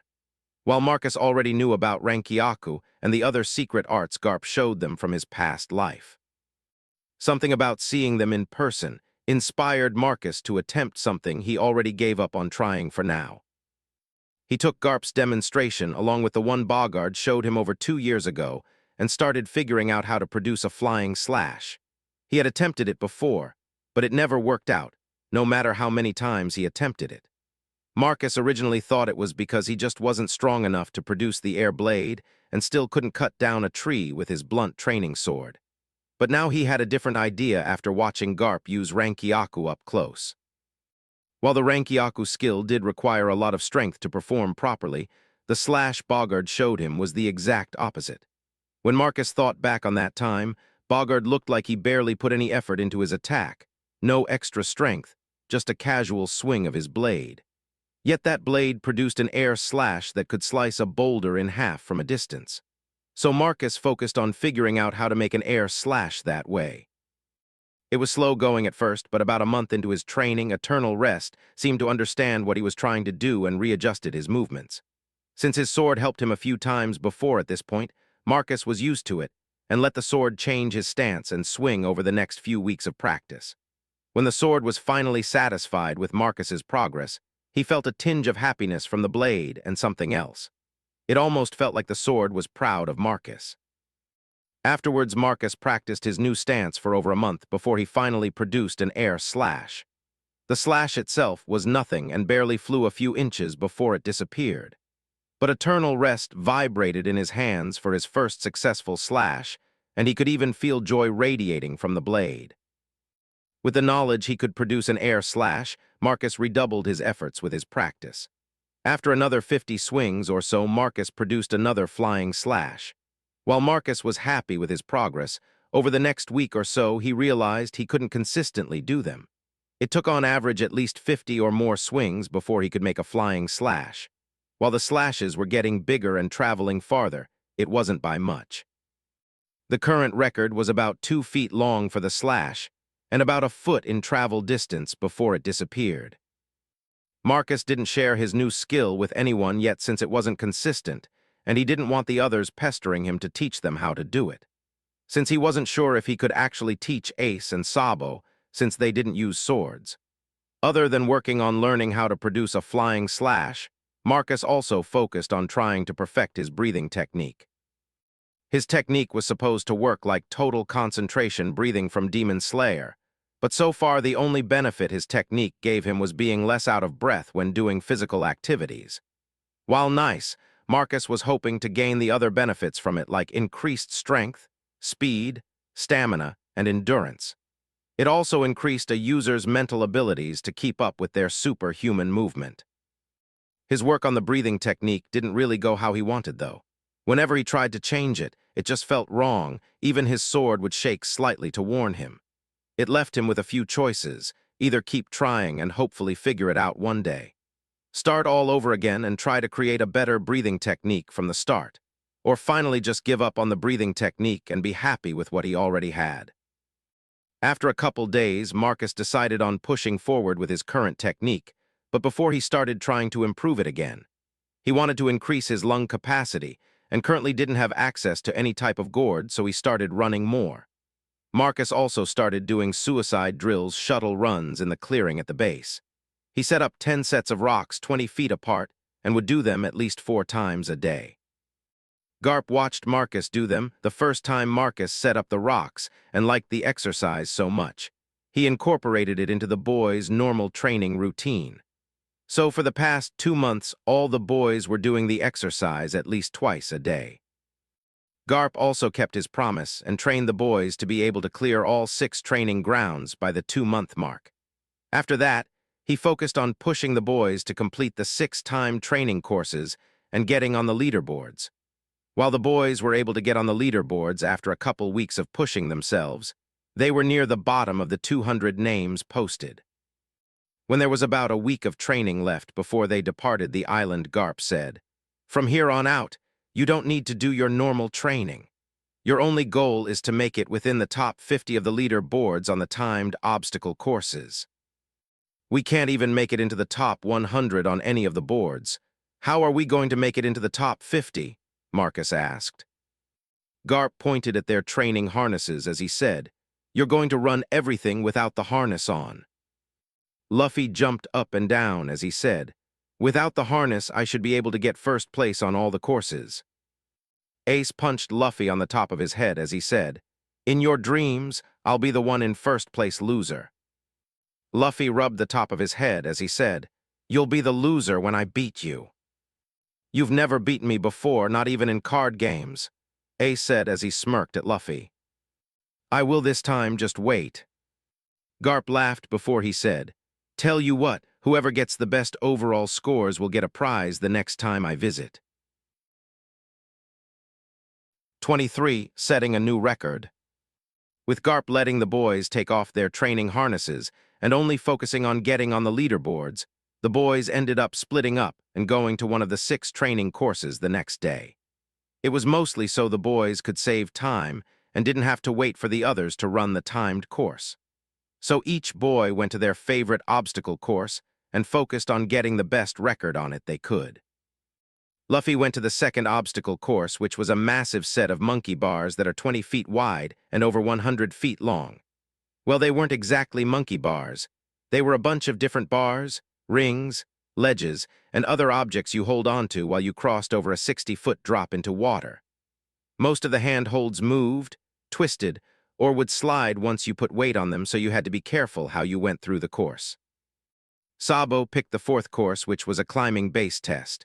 It was a climbing wall that started vertically and moved to an overhead climb which rested over a deep pool of water in case someone fell. The wall was over 100 feet tall with only tiny hand and foot holds used to traverse it. While it wasn't as crazy as some of the other courses, the small hand holds and passed vertical angles along with the last part being an overhang that spanned 15 feet, made the climbing wall tough to complete. Ace chose the 6th timed obstacle to challenge, which was a rope-based course. The objective of the course was to climb up different types of rope-based obstacles, all of which became harder with each level you completed. It started as a simple rope ladder and then transferred to a rope with knots before becoming just a rope. At that point, the person was about 30 feet in the air hanging onto a rope and needed to swing to another set of ropes. The course just got worse from there and was placed over a pit of water in case a person fell, which could happen when someone tried to jump between the different rope sections. As for Marcus, he went to course 1 with the logs stuck in the mud. It was his favorite obstacle, and he even had the fastest time out of the other boys on it. But today, Marcus was going to run the course without his harness for the first time, so he hoped to make it in the top 100 on his first run after doing his warm-up. Marcus moved to the starting stump and studied the area in front of himself for a few moments before he moved. His first jump shot him past the first row of logs, and he landed on the second row without much issue. From there, Marcus moved through the area skipping over logs for the first half of the obstacle course. The second half he was forced to slow down and only skipped a handful of logs. Once he completed the course, Marcus ran the whole thing backwards. He didn't have the chance to do it before when training, since Garp would force everyone to only move forward during training. But now that he was free, Marcus decided to run the course front to back a few times as his warm-up. Once he completed the course 5 times, Marcus moved onto the course again and started to map out the best path from start to finish. He took his time and checked the distance between each log, while he jumped from different logs to see how many he could skip and where they were. That took the longest since he would often miss the log or overshot it, landing in the mud pit below.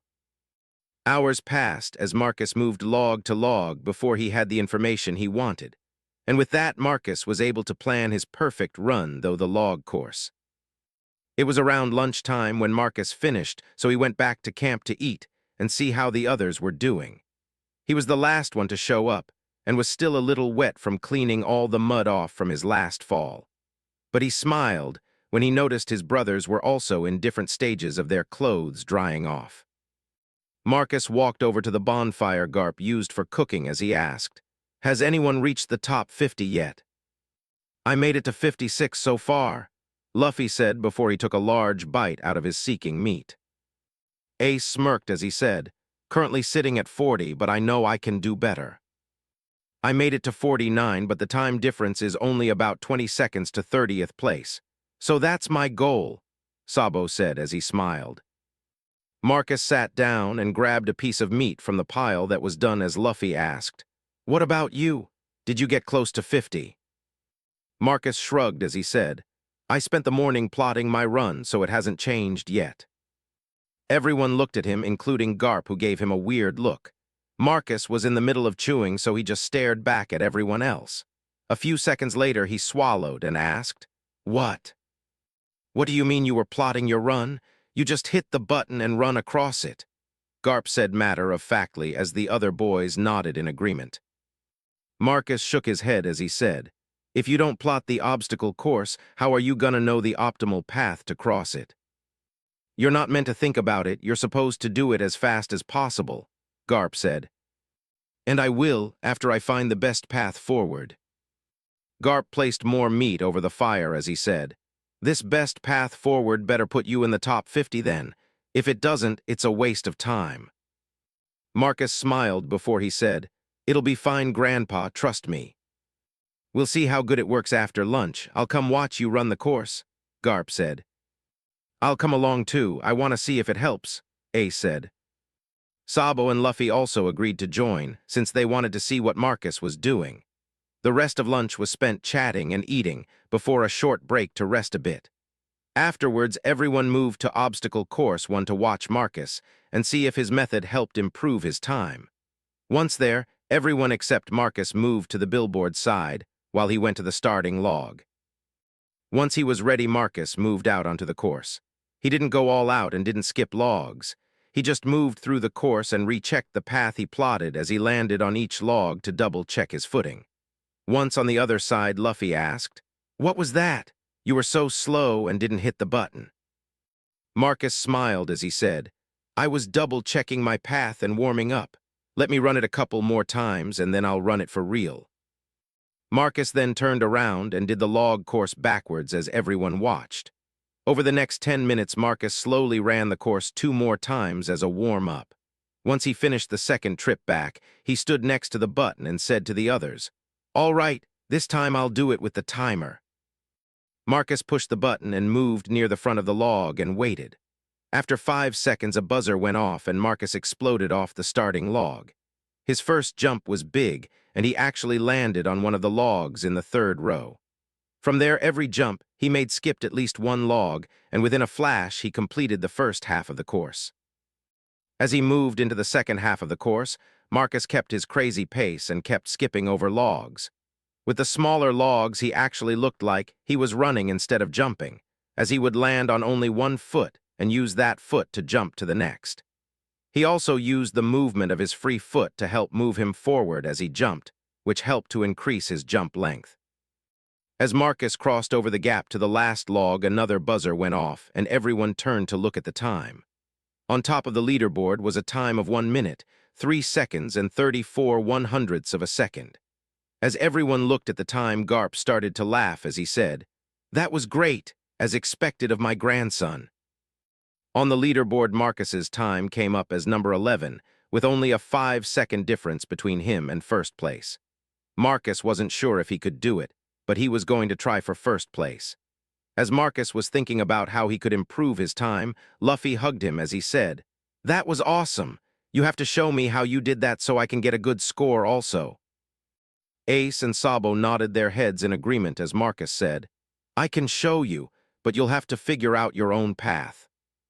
Over the next hour, Marcus showed the other boys how to do his weird running hop, while he also taught them how to plot a path through the log course. For a few hours, they all hung out at the log course and practiced before they moved back to their chosen obstacle course with a different outlook on how to complete it. When dinner came around, Marcus was able to shave off 2 more seconds and was currently ranked 5th on the leaderboard. As for the others, they took their time and studied their own obstacle courses and figured out faster ways to complete them. During dinner, they all sat around chatting about different things they found and figured out about each course they picked. The next day, the others went back with even more motivation to improve their times and spent the first half of the day studying, while Marcus worked on improving his time. By the next day, everyone was pretty happy with their current times on their chosen obstacles, so they switched and moved to a different obstacle. Within the next few days, everyone completed every course in the top 30 or better. With that done, the boys went back to their favorite courses and attempted to get a better time during the last few days of their stay on the island.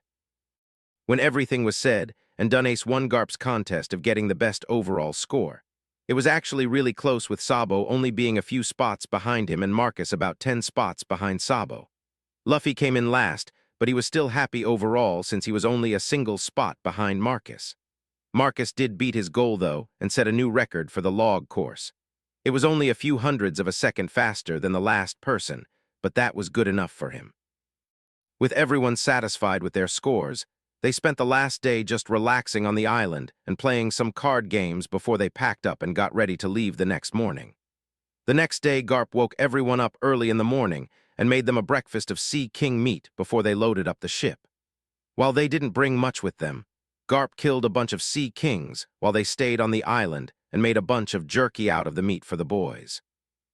So they ended up loading up the ship with a ton of sea king jerky that should last them for about 6 months when they get back home. With that, they pulled out the oars, removed the ship from the dock, and set sail through the calm belt back to East Blue. 24. Meeting a legend. About an hour after Garp and the boys left the island, a Navy ship showed up with Black Arm Zephyr and a fresh group of Marines ready for special training. As the Marines started to unload their ship, Zephyr moved towards the normal campsite and noticed a few things that were off.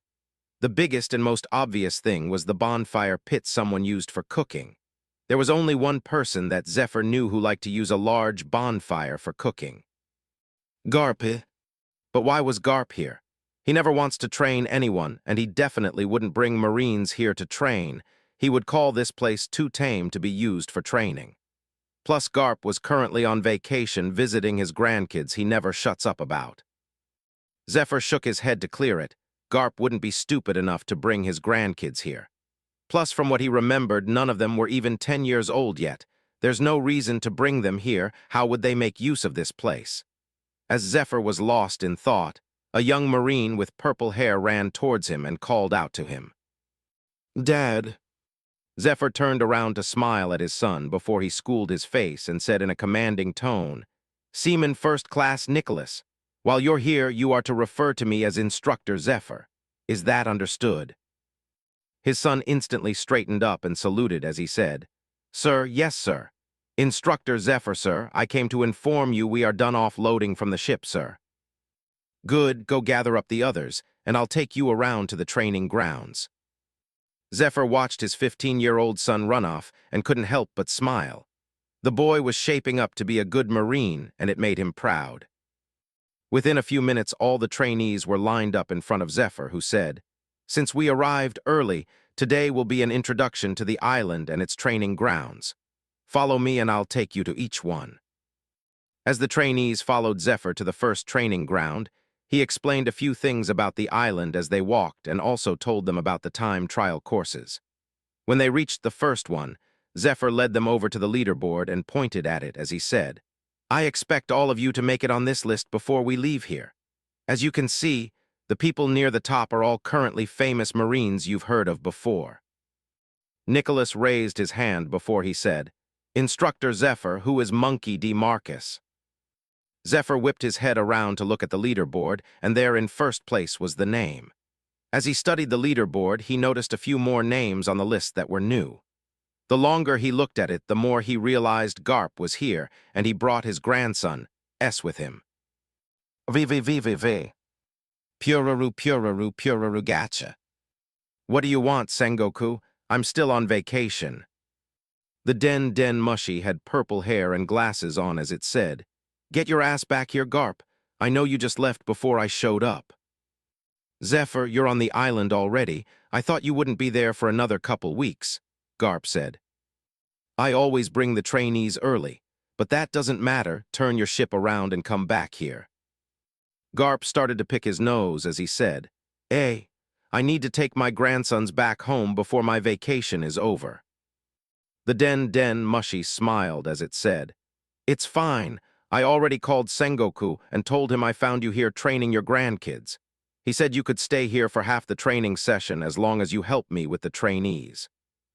But I'm out of rice crackers and I could use a good fight, Garp said as he flicked a Bojer away.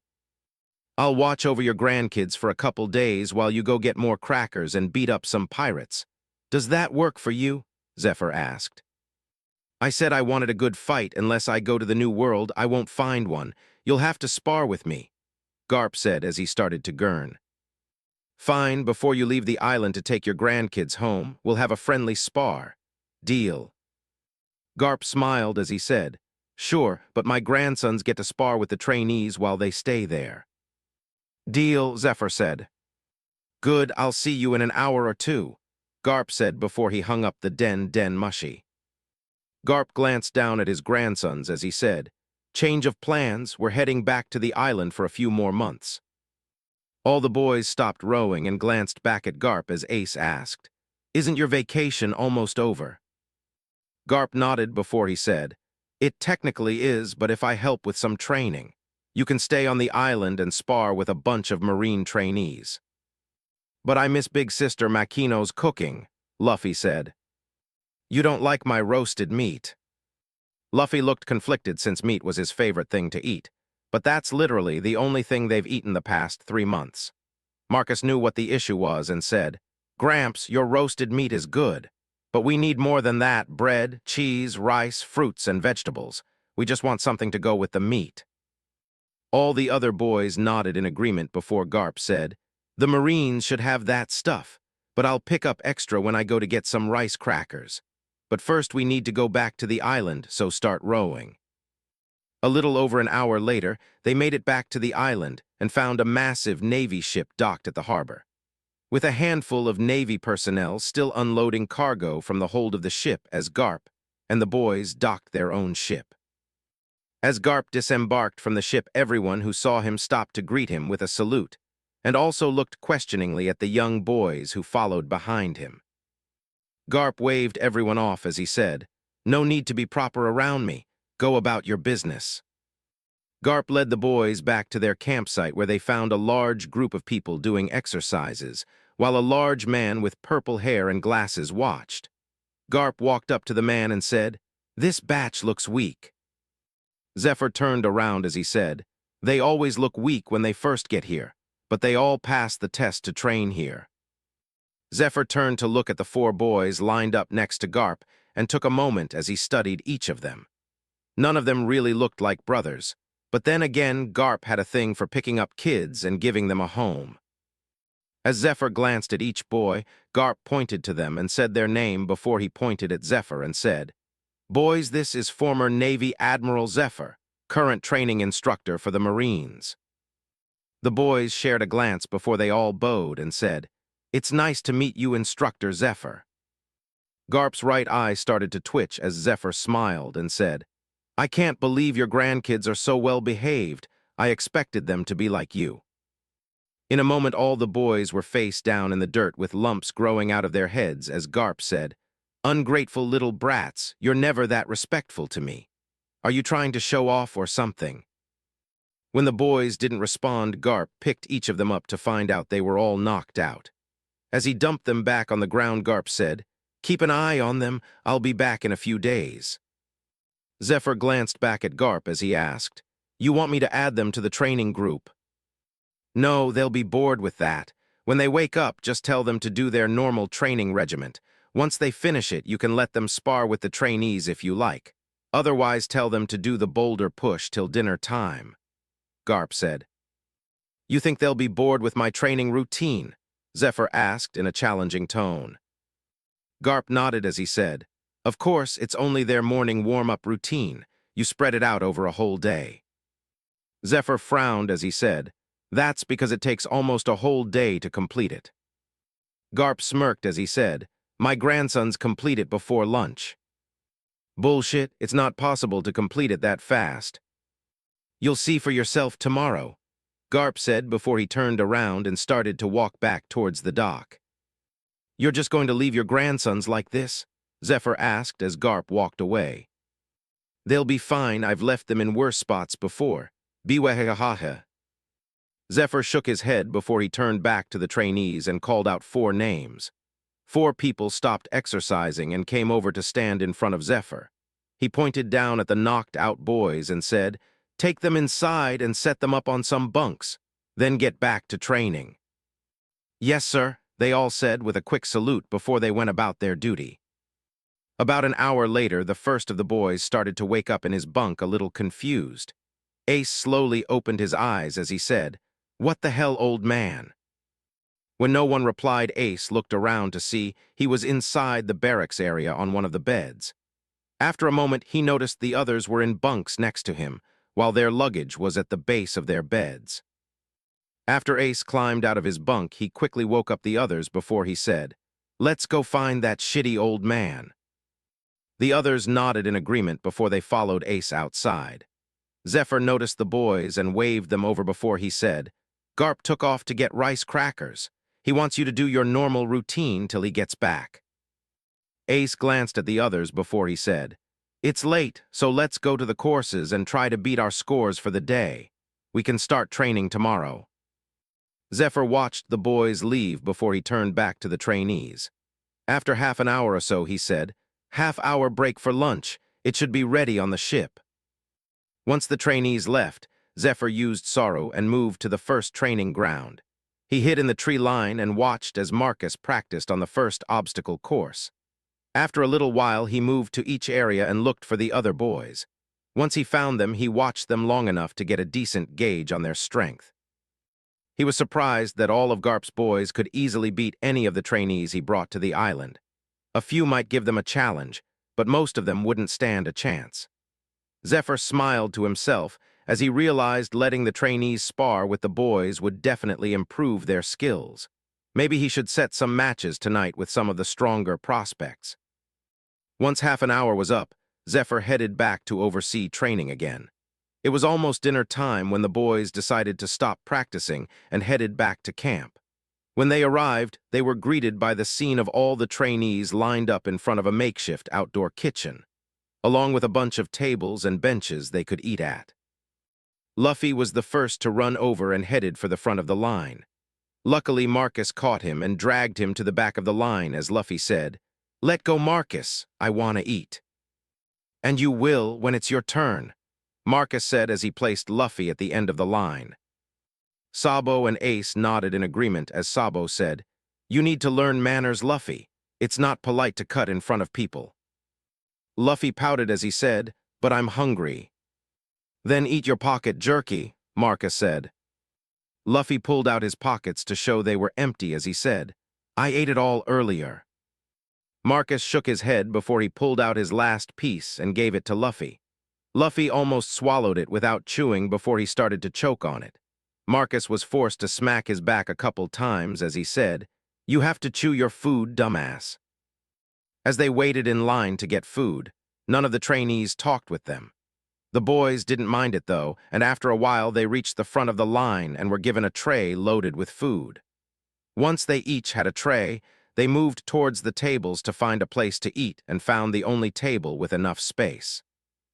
Zephyr was seated there with someone else as they boys sat down at the table. Luffy dug into the food first as he shoved a large piece of meat into his mouth. Marcus shook his head at his brother's manners before he glanced at Zephyr and asked, "Any idea when Gramps will get back?" Zephyr glanced at the boy from behind his glasses as he said, "Knowing Garp, at least a week or more." Marcus nodded in understanding before Ace asked, "How about we spar after dinner, old man?" The other person at the table replied first as they said, "Don't talk to my father like that, show him proper respect." All the boys looked at the purple-haired kid who spoke as Zephyr said, "Seaman, remember what I told you earlier." "Sorry, sir, but they should still show you proper respect, sir," the kid said as he frowned at Ace. Zephyr smiled as he said, It's fine, they're not in the Navy and are related to Garp. I would be concerned if they didn't act like this. Zephyr then glanced at Ace as he said, as far as sparing goes, I could give you some pointers if you beat all of my trainees. 25. Unexpected trouble. Early the next morning, Zephyr woke up and prepared to start his day. There was still over an hour before dawn, but he was always the first to get up before he checked on the trainees to make sure they were also getting up. He didn't stay at the training camp, though, and had his own house hidden on the island. After he dressed, he quickly left to go to the training camp and found Garp's grandchildren already awake and training. He frowned slightly as he watched them, since they were currently running as they carried overly large packs strapped to their backs. He shook his head. They weren't his trainees or grandkids. Why should he care about how they trained? Zephyr went inside the barracks and found his son as he tried to wake the others up. He smiled slightly to himself before he yelled out, "Trainees, I want you outside and ready in 5 minutes." His voice was so loud it shook the building slightly and even made some of the trainees fall out of their bunks. He smiled to himself as he turned around and walked outside to wait for everyone.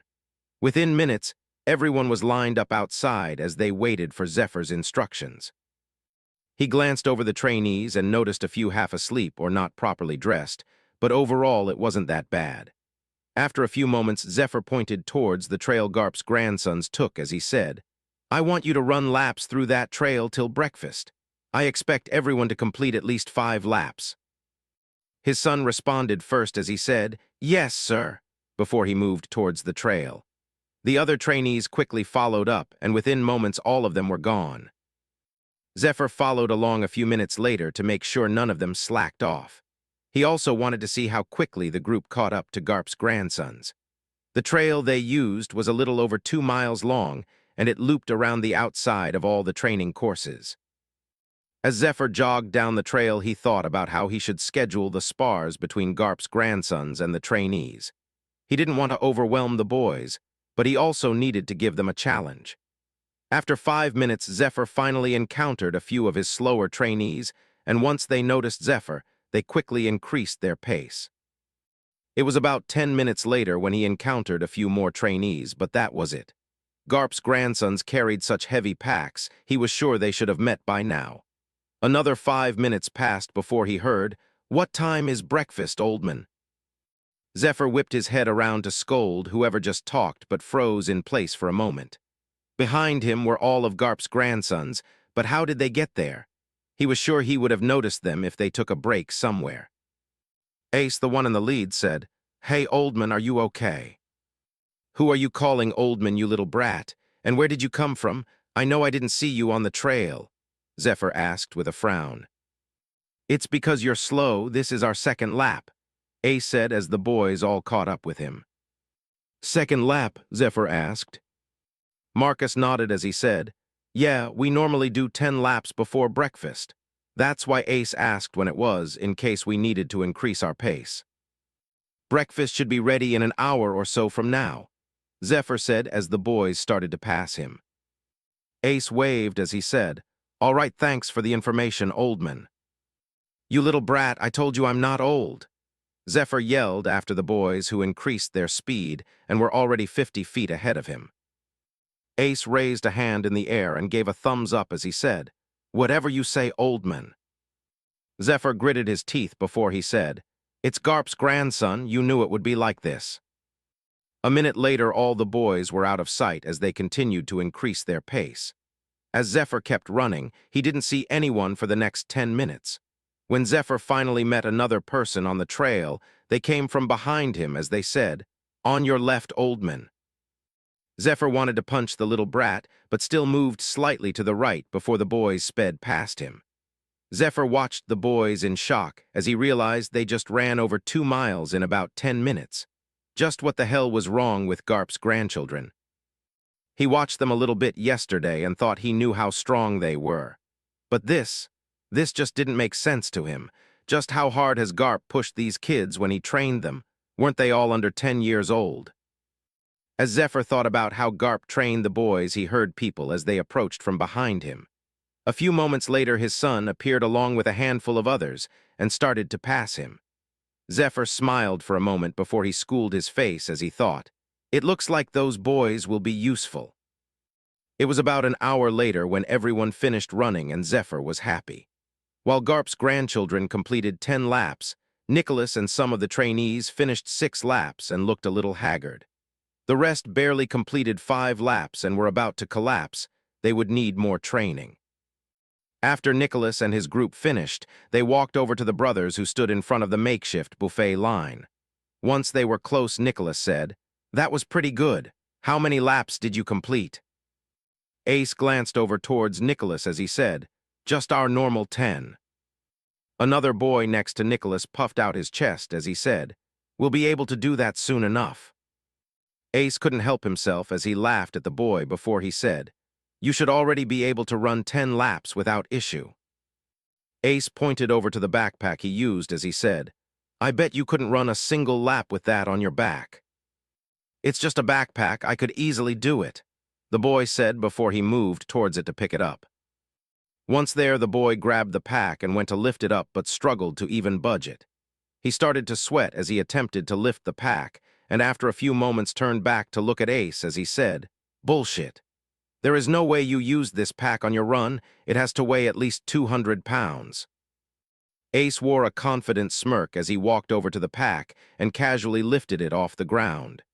Everyone around him was stunned as he said, "It's 250 pounds. "How is that even possible? Doesn't that weigh more than you?" Nicholas asked in disbelief. Ace dropped the pack back down as he said, "Yeah, but we all worked our way up to this weight." The rest of breakfast went smoothly as Nicholas and his group chatted with Ace and the others. Once they finished eating, Ace and his group split off to train as Zephyr took the trainees to the obstacle courses. Once they were settled in, he let his assistants take over while he went to check in on Garp's grandsons.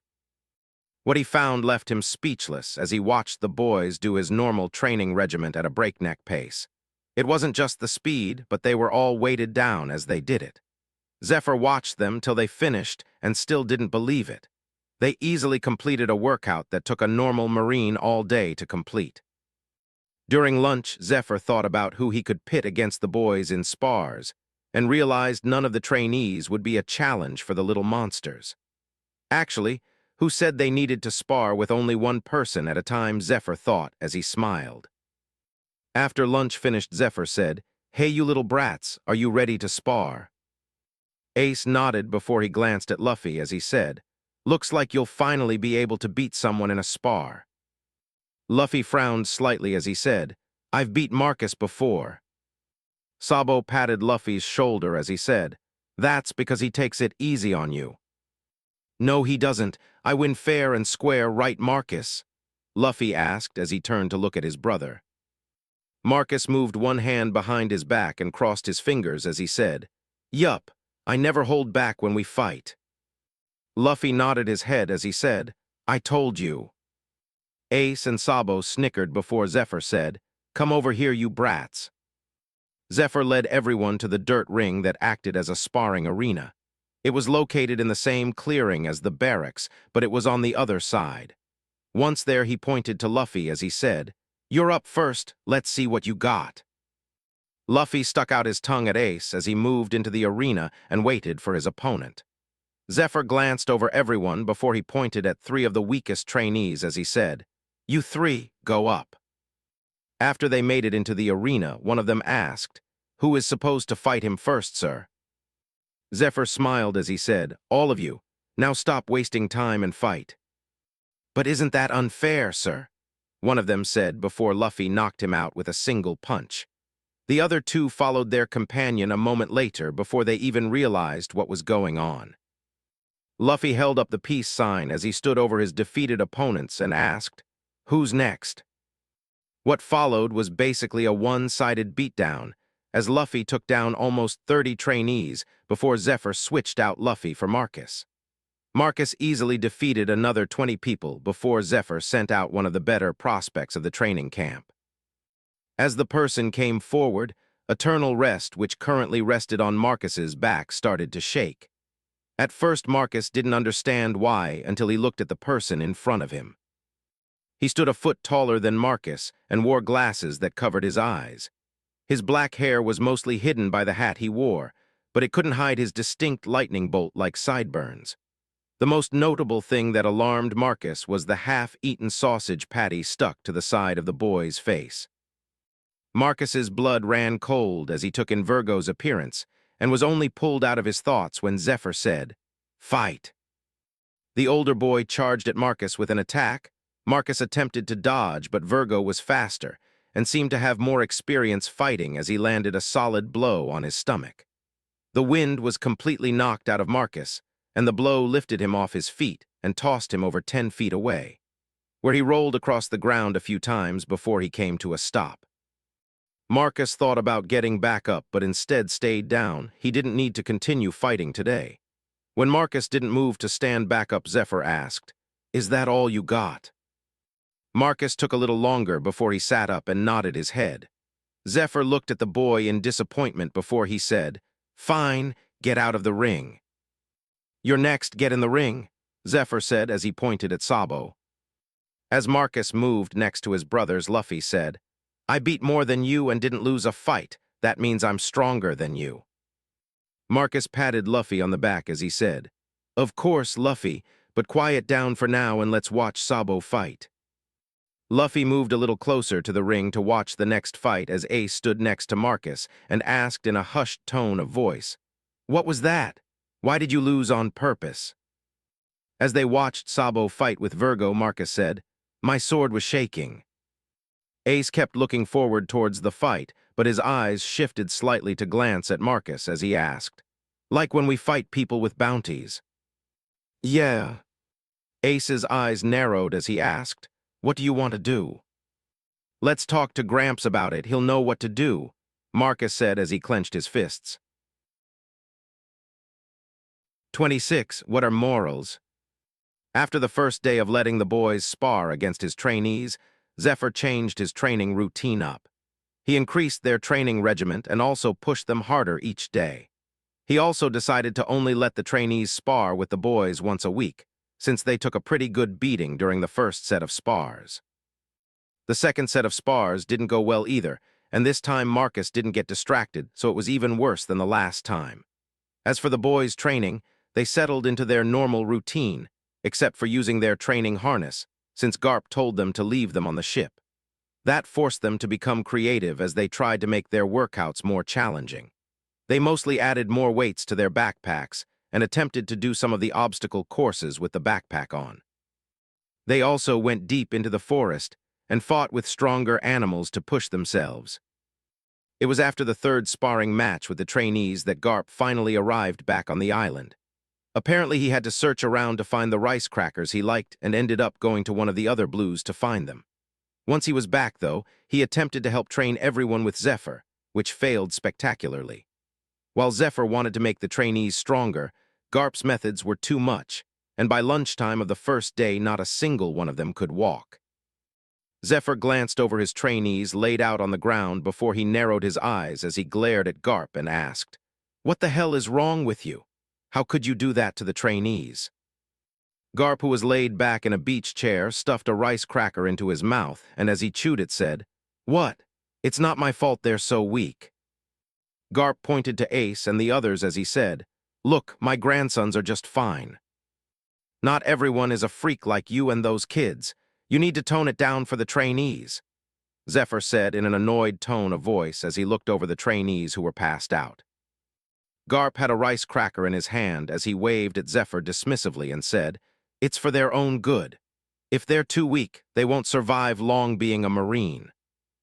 Zephyr couldn't help it as he nodded in agreement before he said, "That might be true, but our goal is to train them. How are we going to train them like this? Just wake them up and push them till they collapse again," Garp said before he stuffed another rice cracker in his mouth. Zephyr frowned as he said, "You know what, just take care of your grandkids. I'll handle the trainees." Garp smiled as he said, "Fine, but you still owe me a fight before I leave." Zephyr waved him off as he said, "I know, just stay away from the trainees." After that, Garp only trained the boys while Zephyr and his team looked over the trainees. They still shared meals together and met once a week to spar. But overall, Garp and the boys didn't interact with the trainees much after that. Plus, Garp took them into the forest to train every day and had them fight the stronger animals on the island. While Zephyr didn't take any direct help from Garp, he decided to include some of his training methods. He mostly pushed the trainees a little harder every day and had them run with weighted packs. It wasn't as harsh as Garp's training, but there was a noticeable increase at how fast the trainees improved, and it didn't make them collapse from exhaustion. It was about 2 months into the training camp when Marcus approached Garp after dinner to talk. When Marcus was close to Garp, he said, "Hey, Gramps, can we talk in private?" Garp pointed towards the bonfire pit he liked to cook at, as he said, "Sure, let's go over there and talk." Marcus and Garp sat down on one of the logs next to the pit before Marcus glanced around for a moment as he asked, "Do you know anything about my sword? It acts weird sometimes." Garp raised an eyebrow as he asked, "What makes you think I know anything about your sword?" Marcus shrugged as he said, "Well, you're the one who gave it to me." Garp let out a sigh before he said, "That doesn't mean I know much about your sword, but whatever, tell me what your sword is doing and I'll see if I can help you." "Well, the main issue is that it vibrates when I'm around certain people," Marcus said as he watched for a reaction from Garp. Garp nodded in understanding before he asked, "What kind of people?" "Mostly people with bounties, but it happens around other people too sometimes." "It's because your sword can sense the evil in people," Garp said. "That doesn't even make sense. What determines whether a person is evil or even good for that matter? My sword just knows something like that?" Marcus asked in an incredulous tone of voice. "I'm just telling you what I've seen. I have no idea how it actually works myself. But I know the sword is never wrong about who it considers evil," Garp said with a shrug. "That still doesn't make sense to me. Depending on a person's morals, what they consider evil and what I consider evil could be completely different," Marcus said as he folded his arms over his chest. Garp patted Marcus on the shoulder as he said, "Here you go again acting like an adult." Marcus swatted Garp's hand away as he said, "That doesn't help solve the issue." Garp sighed slightly as he said, "It wasn't meant to." "Let's go someplace else," Garp said before he grabbed Marcus by the back of his shirt and took off into the air. Marcus freaked out while he waved his hands and feet around in the air as he looked at the forest a few hundred feet below him and said, "What the hell, Grandpa? Are you trying to kill me?" They quickly flew through the air and made it to the middle of the island to land near the rim of the volcano when Marcus finished talking. Garp dropped Marcus down on the ground as he said, "Settle down. Even if I dropped you, you wouldn't die from that height." Marcus glanced down to the island almost 1,000 feet below him and started to sweat, while Garp dug around in his pockets for a few moments. Garp pulled out a small black-colored den mushy a few moments later before he dialed a number on it. Puraroo gacha. A gruff-sounding voice came through as it asked, "What is it this time?" "Is that any way to greet your father?" Garp asked in annoyance. There was a pause before the voice said, "Sorry, I thought you were someone else. I honestly never expected you to call me. Give me just a moment, I need to change locations." After less than a minute, the man said, "Okay, we can talk now. What's going on? Is something wrong? Are the boys okay?" "I didn't plan to call you, but your son needs to talk with you," Garp said as held the den mushy next to the stunned Marcus. "What, why?" the man asked in confusion. Marcus cleared his throat before he said, "Hi, Dad, this is Marcus." After a short pause, Dragon said, "I won't be able to talk for long, so tell me what you need, son." "I'm having issues with my sword and Grandpa can't answer my questions," Marcus said. "What's the issue?" "It vibrates when I'm around certain people. Grandpa said it only does that when it senses evil. But that doesn't make any sense to me. Who or what determines whether someone is evil, and how would the sword know that?" Marcus asked. A sigh could be heard before the man said, "To think the sword would open up to you when you're still so young." Marcus wanted to ask a bunch of questions, but instead waited in silence for over a minute before Dragon said, "I can't tell you how it happened, but I can at least tell what your mother told me about the sword. It was specially forged for your grandfather when he became recognized as a sword master in his 20s.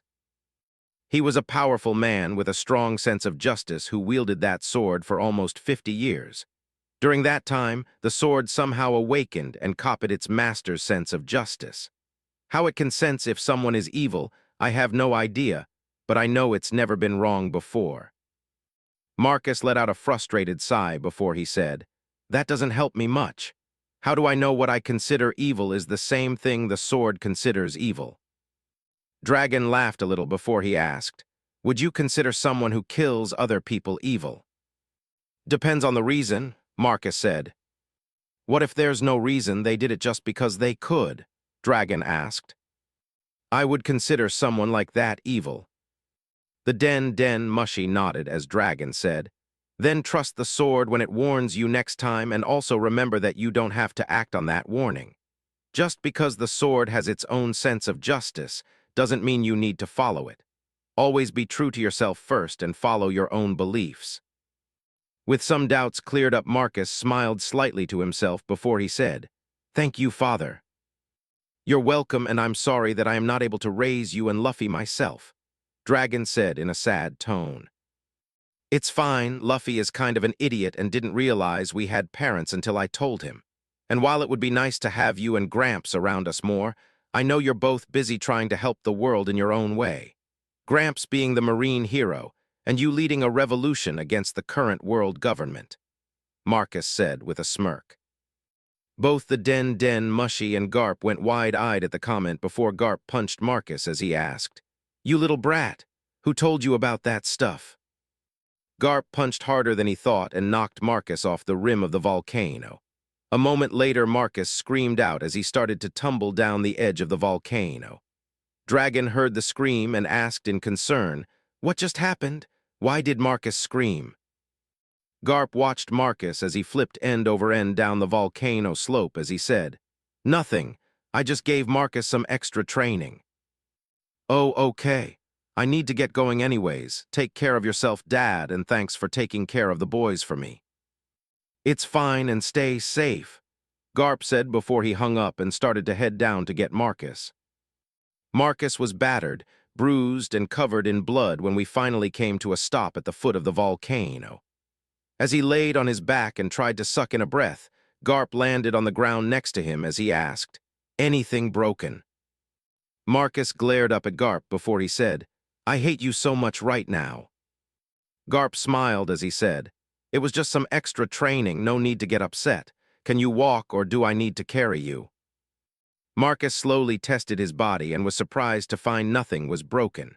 Sure, his whole body felt like one giant bruise and he had some small cuts here and there, but otherwise he was fine. He slowly stood up on his own before he said, "I'll walk." As they started to walk back to camp, Marcus said, "Do you know why I asked you about my sword today?" "No," Garp said as he pulled out a package of rice crackers. "One of the trainees makes my sword vibrate whenever I'm near him." Garp glanced down at Marcus with narrowed eyes as he asked, "Which one?" 27. Garp versus Zephyr. After Marcus informed Garp about Virgo causing his sword to shake, Garp told Marcus not to worry about it and he would look into the issue. After that, the training camp continued without any issues. The only thing that changed was Garp adding a new training method. Since all the boys could now punch a tree in half and Marcus could almost cut a tree down with his practice sword, Garp forced the boys to punch boulders with the goal of destroying it in one hit. So far, the only thing that's happened is the boys' fists hurt every day. Garp told the boys it would go away after a few months of practice and to not complain about it. The boys weren't the only ones who suffered, though. Zephyr had forced the trainees almost to the breaking point every day. While he wasn't as harsh as Garp, he made sure to push everyone till they passed out each night. By the last few days of the training camp for the boys, most of the trainees could now hold out for a few minutes in spars. It was a big step up for most of them, from the single-hit knockouts when they first started fighting the boys. Zephyr was happy with the trainees' overall progress and Garp even seemed impressed with a few of them. It was the day before they were scheduled to leave that Garp challenged Zephyr to their sparring match.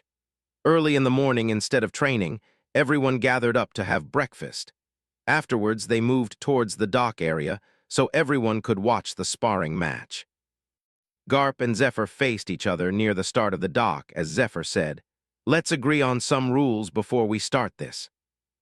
"Rules would just get in the way of having a fun spar," Garp said as he picked his ear.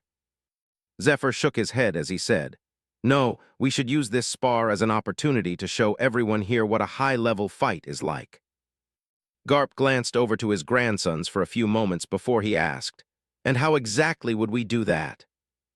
"We start with 10% power and fight like that for an hour, then go to 20 for an hour and work our way up.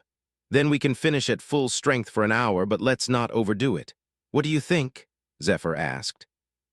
Garp thought it over for a few moments before he smiled as he said, 5 hours at full strength. 2 hours is the maximum I'll fight you at full strength. Neither of us needs to be injured because of a simple spar," Zephyr said. "You're no fun, but fine." Zephyr and Garp then moved back towards the group before Zephyr said, "All of you take up positions near the tree line and pay close attention to the spar while you can. If you're lucky, you might learn a thing or two from this."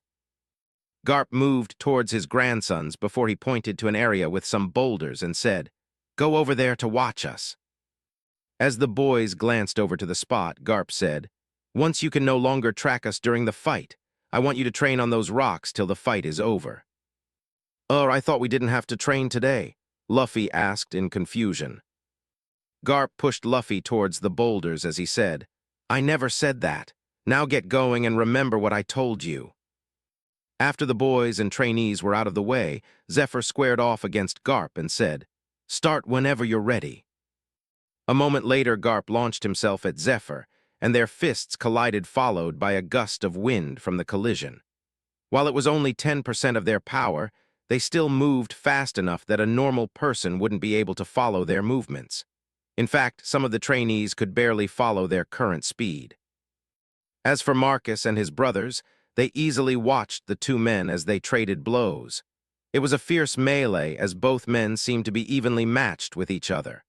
A punch from one would quickly be parried or blocked before a counterattack would follow. As Marcus watched, he couldn't help but wonder if the two of them were currently using observation haki, or if this was just pure fighting instincts. But after a while, Marcus stopped caring about how they might be fighting and instead studied the two men closely. He instead focused on them and he tried to memorize how they fought. While they weren't using their full strength, they still used all of their skills and experience to fight. The longer they traded blows, the more Marcus realized just how far the gap was between him and people at the peak of this world. Both men utilized 100% of their bodies and wasted no movements. It was a beautiful dance filled with graceful movements and deadly power as both men traded blows. While he watched, Marcus's eyes widened slowly as he understood just how crazy this world was going to be.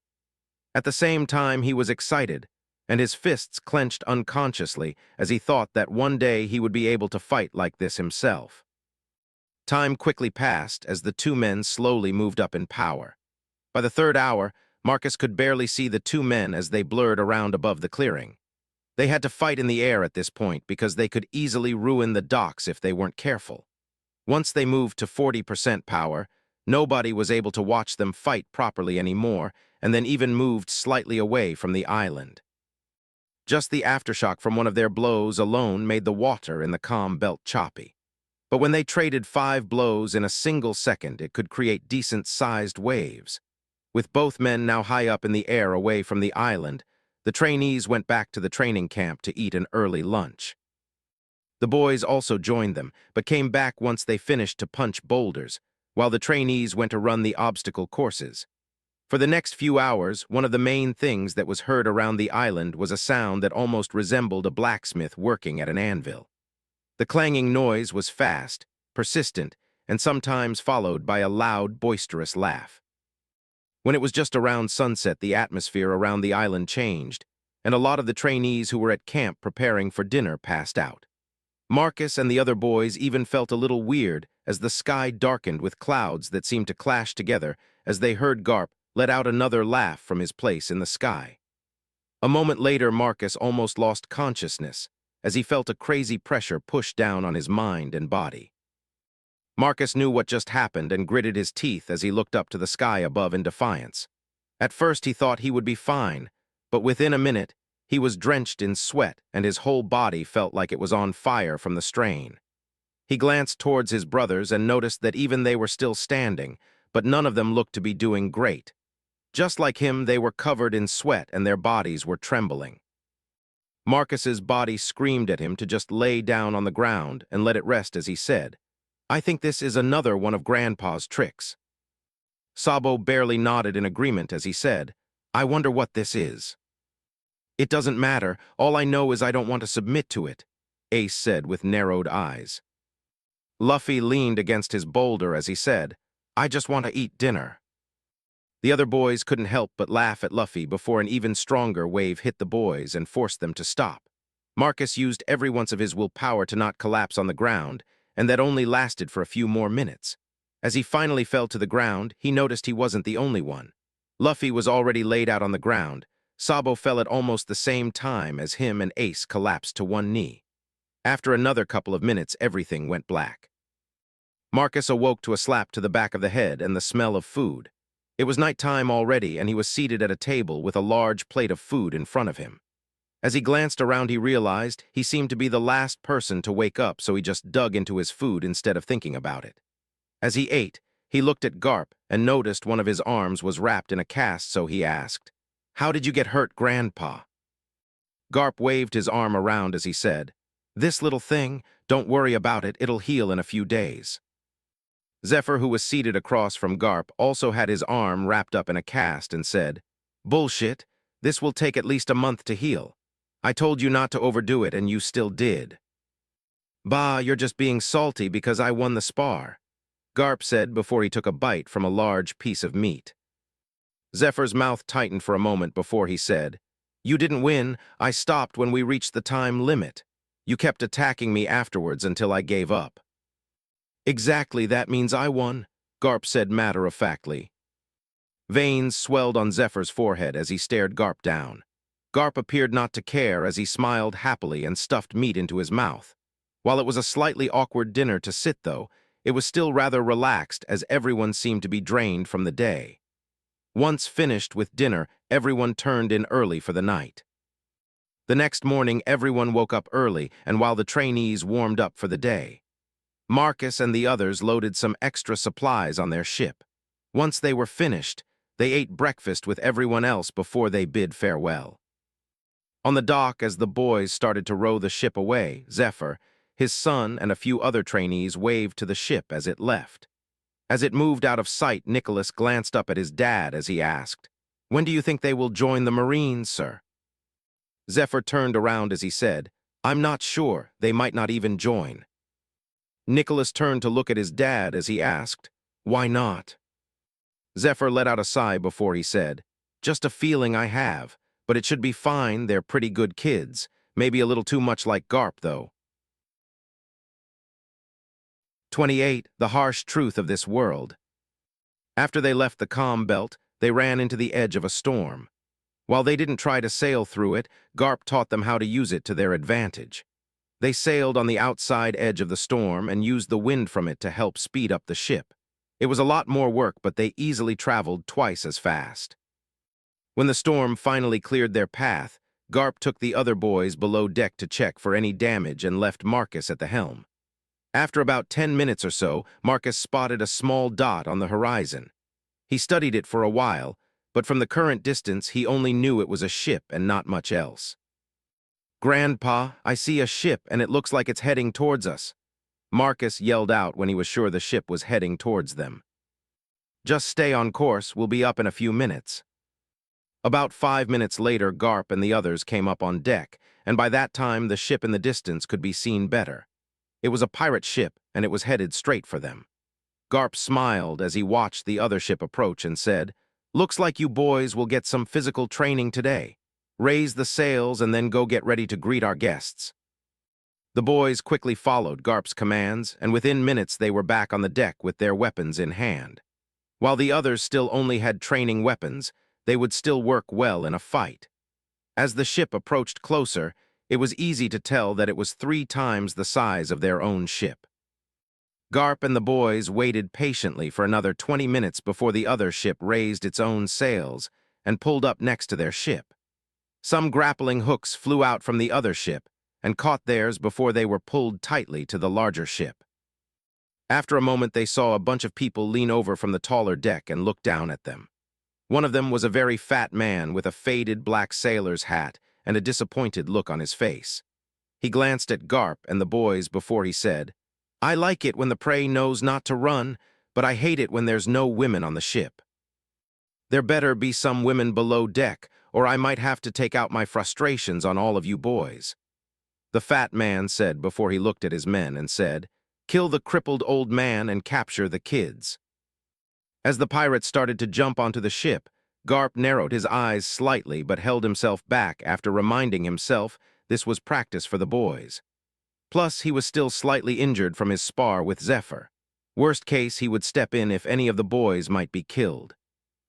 As the pirates started to move towards them, Marcus felt his sword almost vibrate with anticipation. But hidden behind that anticipation was hunger. No, that wasn't correct. The closer the pirates came to Marcus, the more he realized it wasn't hunger, but a thirst for blood. Marcus gripped the hilt of his sword tighter as he cast a worried glance at it, before he quickly focused back on the men walking closer to them. The closest pirate moved towards Ace as he said, "Put down your toy, or don't, and make this fun for me, boy." A moment later, Ace charged forward and attacked the man. Within a few seconds, the man was incapacitated on the deck of the ship, which made all of the other pirates freeze.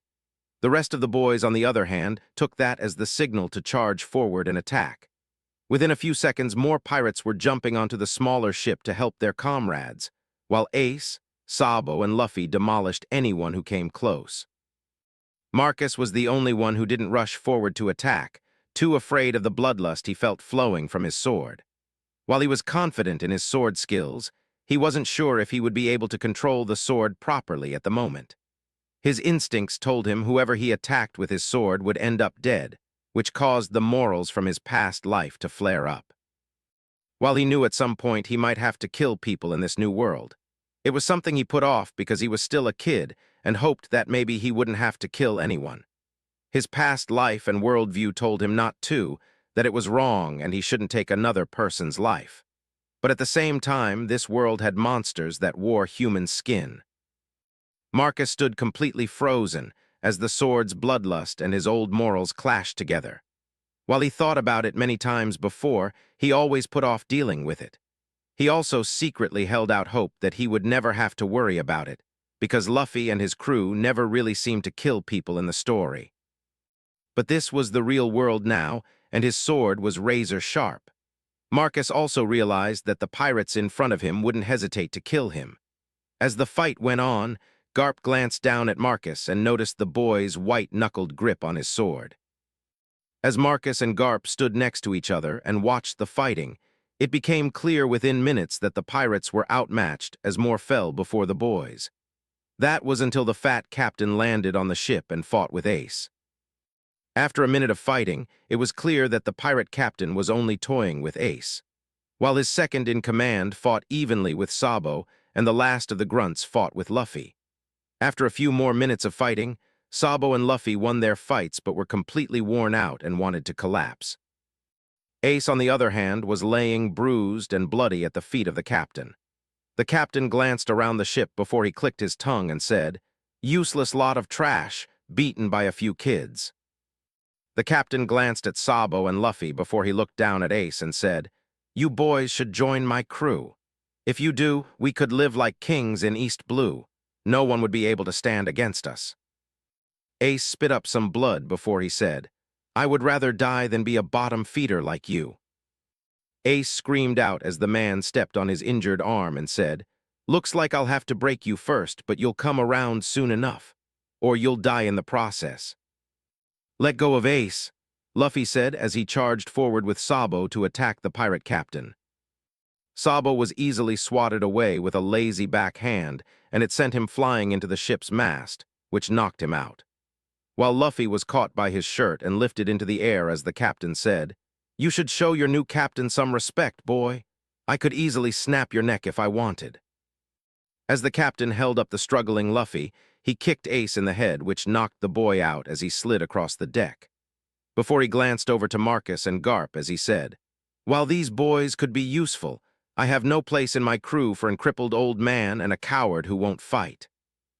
Garp watched the pirate captain closely as he placed a hand on Marcus's shoulder and said, "I know why you didn't attack, but if you don't attack this time, your brothers might die." Marcus turned to look up at Garp in shock as he asked, "You'd let him kill them?" Garp shrugged as he said, "No, but what happens next time when I'm not here to help? You need to save them this time, or you won't be able to save him or anyone else next time."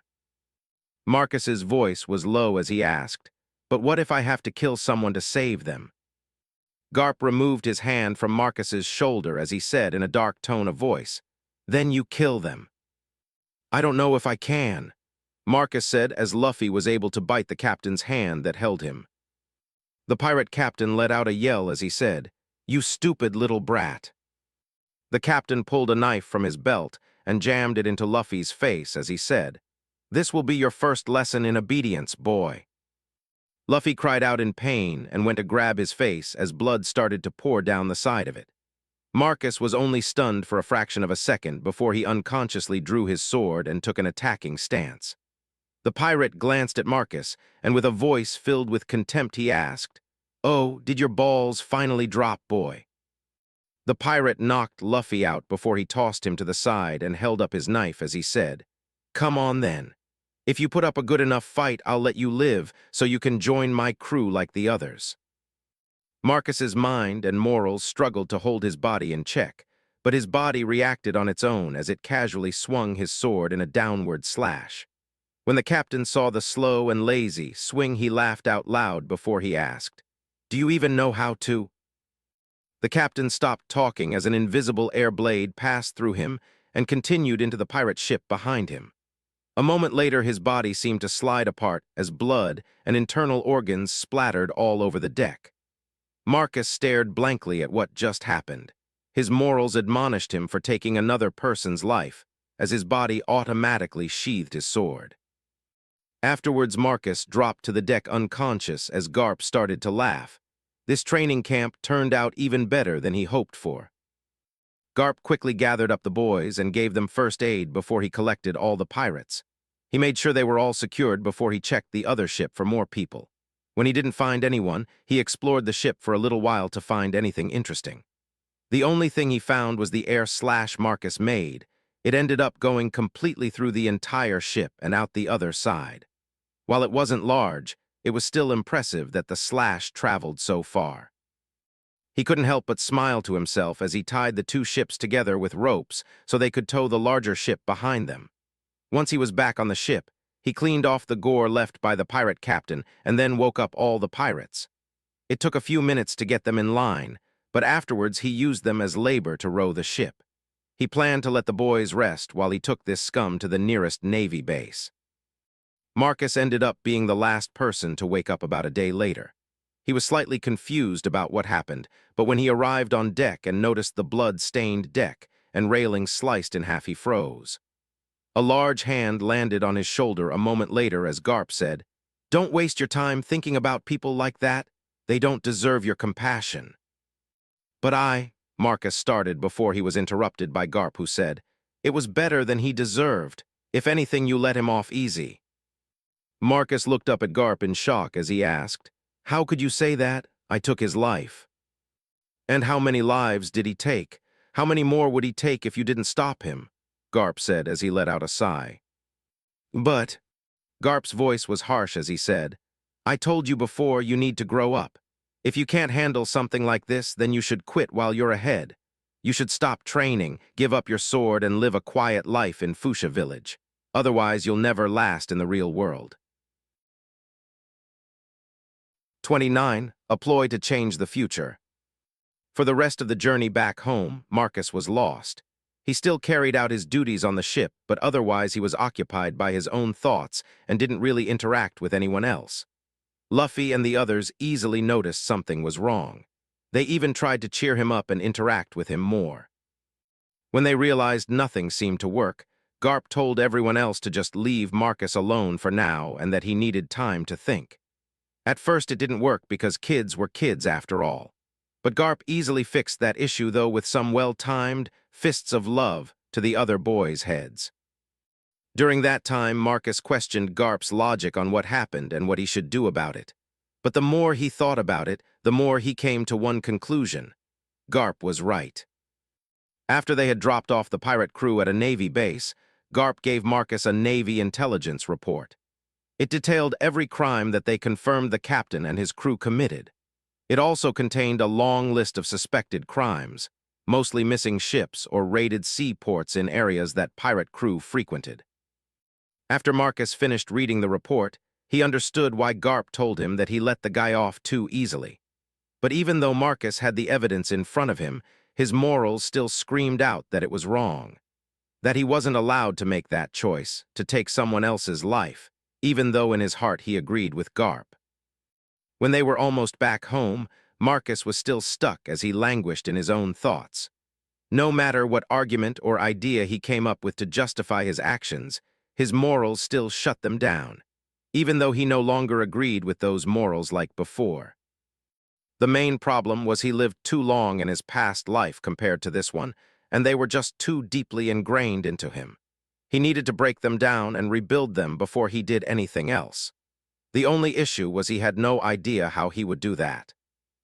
After they arrived back at Fuchsia Village, Garp and the boys unloaded the ship before Garp took Marcus to go have a talk.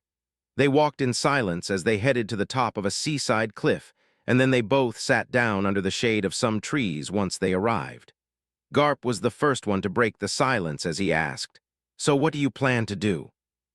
Marcus looked lost as he said, "I have no idea. I understand what you said and even agree with it." "But you still don't like the idea of killing someone, even if they deserve it?" Garp asked. "Exactly," Marcus said with a slight nod of his head. Garp sighed before he asked, "If you're not ready to kill someone else, how will you be able to protect the people you care about?" "Do I really need to be ready to kill someone else to protect the people I care about?" Garp had a faraway look as he said, "Yes, otherwise you might live the rest of your life in regret." Marcus turned to look at Garp and saw a hint of sadness in the man's eyes before Garp stood up and said, "Just keep training for now, but if you can't get over your hang-up in the next couple of years." Garp wore a serious look as he glanced down at Marcus and said, "I'll take your sword away and won't let you train anymore." With that, Garp left Marcus alone with his own thoughts. Early the next morning, Garp departed the island and left the boys with Makino again. While Marcus was lost in his own thoughts, he still trained properly with the other boys. He just wasn't as talkative as he used to be. But with Garp now gone, the other boys didn't leave Marcus alone anymore and always wanted to talk with him like normal. Luffy was the one who wanted to talk with Marcus the most, while Ace and Sabo just wanted to make sure he was doing okay.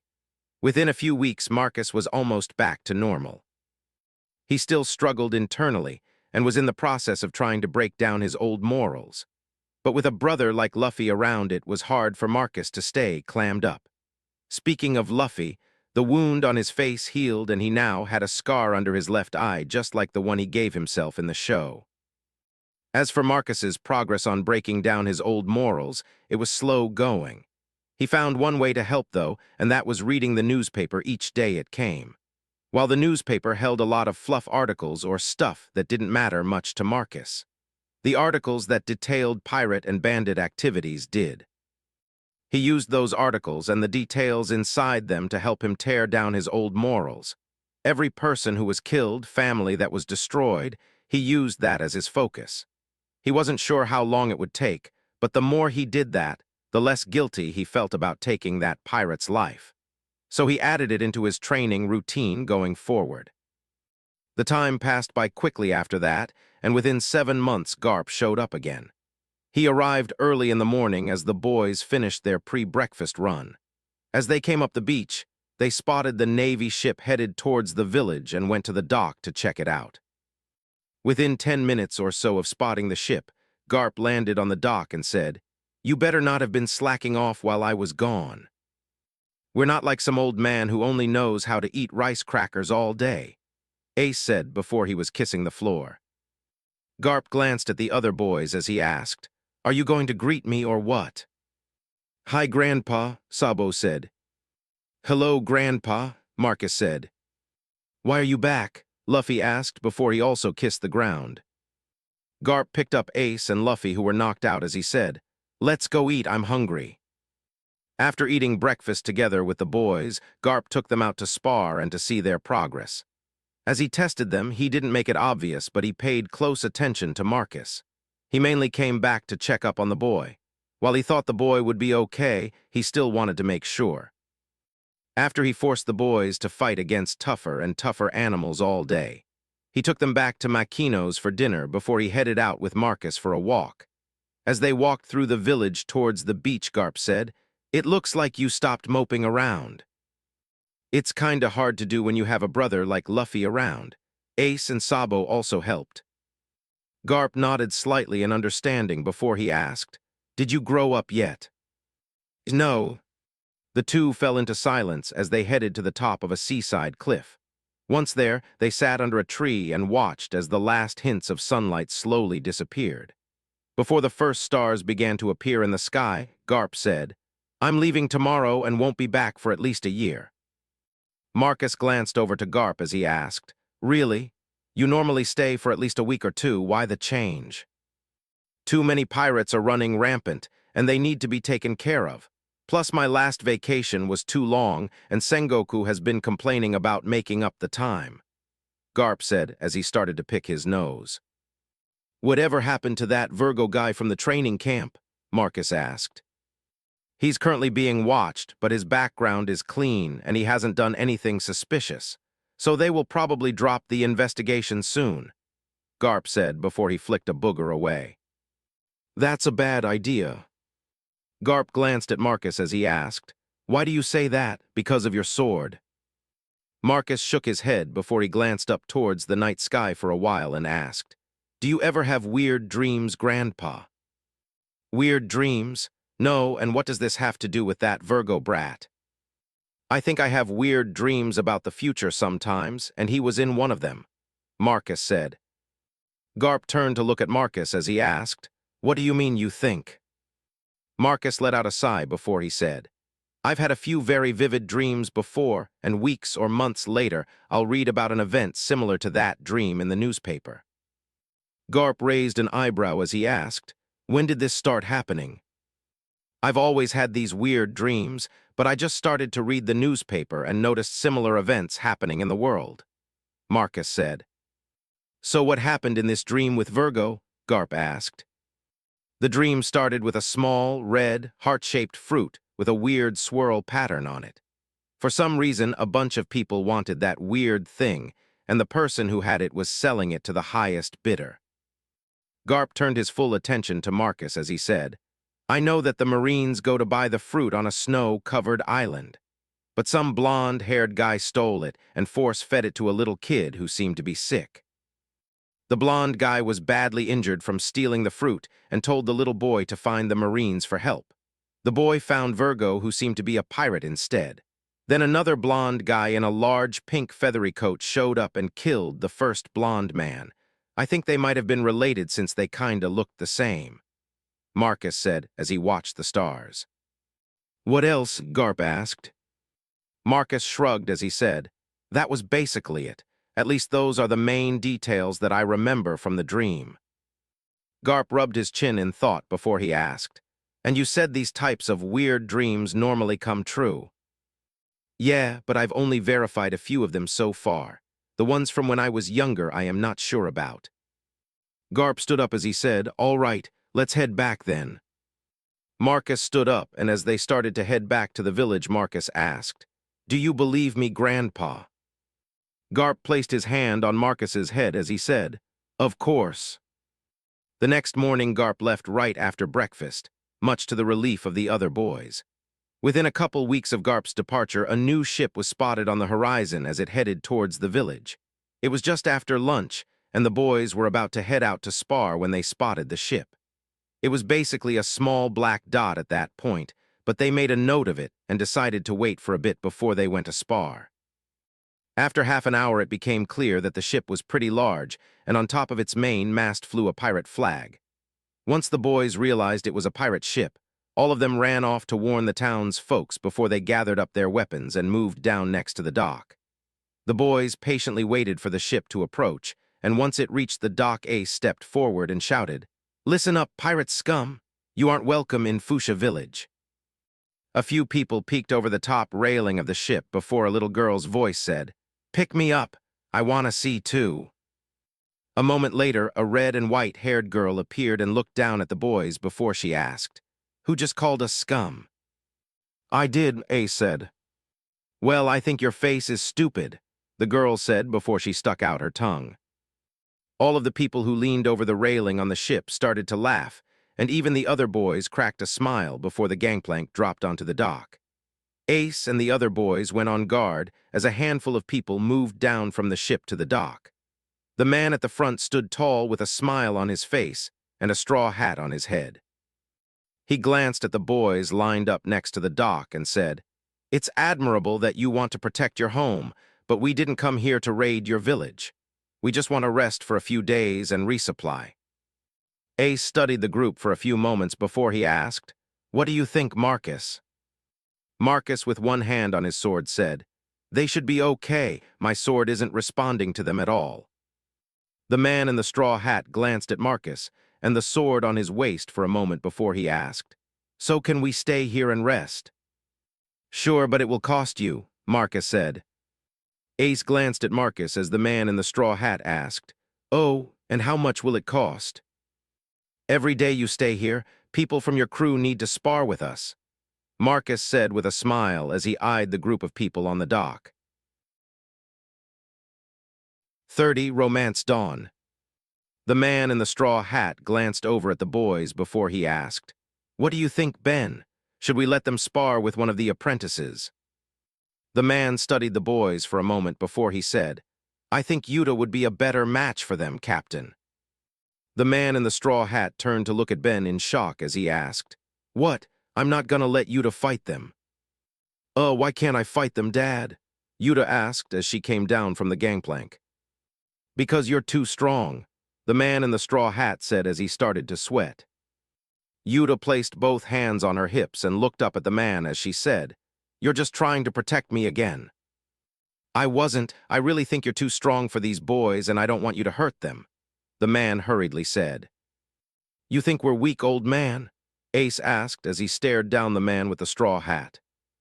"Of course you are. That's why I'll fight all of you at once," Yuta said as she struck a pose and made a victory sign with her right hand.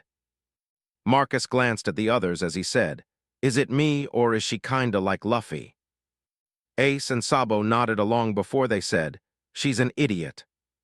"What?" Luffy and Yuta said at the same time. Everyone around them started to laugh before Yuta teared up. Then the man with the straw hat instantly stopped laughing and went to comfort the girl. The girl tried to push him away as she said, "Idiot Shanks, leave me alone." Shanks tried to comfort her as he said, Hey, it's okay. It was just a silly joke, no need to get upset over it." Marcus shook his head as he said, "How is she going to fight us if she cries at a simple joke? Isn't she a little too weak?" Yuta pushed Shanks away with tears still in the corner of her eyes as she said, "Don't look down on me. I can easily beat you up." "Yuta, you don't." Yuta glared at Shanks and cut him off as she said, "You laughed at me too, so don't talk to me right now." Yuta wiped her face clean with the sleeve of her shirt as she moved closer to the boys and said, "Come on, I said I would fight all of you. Let's go." Marcus glanced at the other as he asked, "Who wants to go first?" "I don't want to beat up a little girl who cries," Sabo said as he shook his head. "Neither do I," Ace said. Marcus looked at Luffy, who watched the girl approach before he said, "I don't think fighting her will be fun." Yuta stopped in place and puffed out her cheeks as she stared at the boys who basically insulted her. Marcus let out a sigh before he removed his sword from his waist and handed it to Ace as he said, "Even if she's weak and cries over nothing, we should still show her proper respect and fight her if she wants." Yuta felt insulted and happy at the same time. Even though Marcus basically called her a crybaby, he still planned to fight her. Normally no one wanted to fight with her since she was the youngest on the ship and Shanks tended to baby her. But this boy Marcus, he didn't seem to care. As the boy in question started to move in front of the others, Luffy said, "Didn't Big Sis Makino say it's not polite to hit girls?"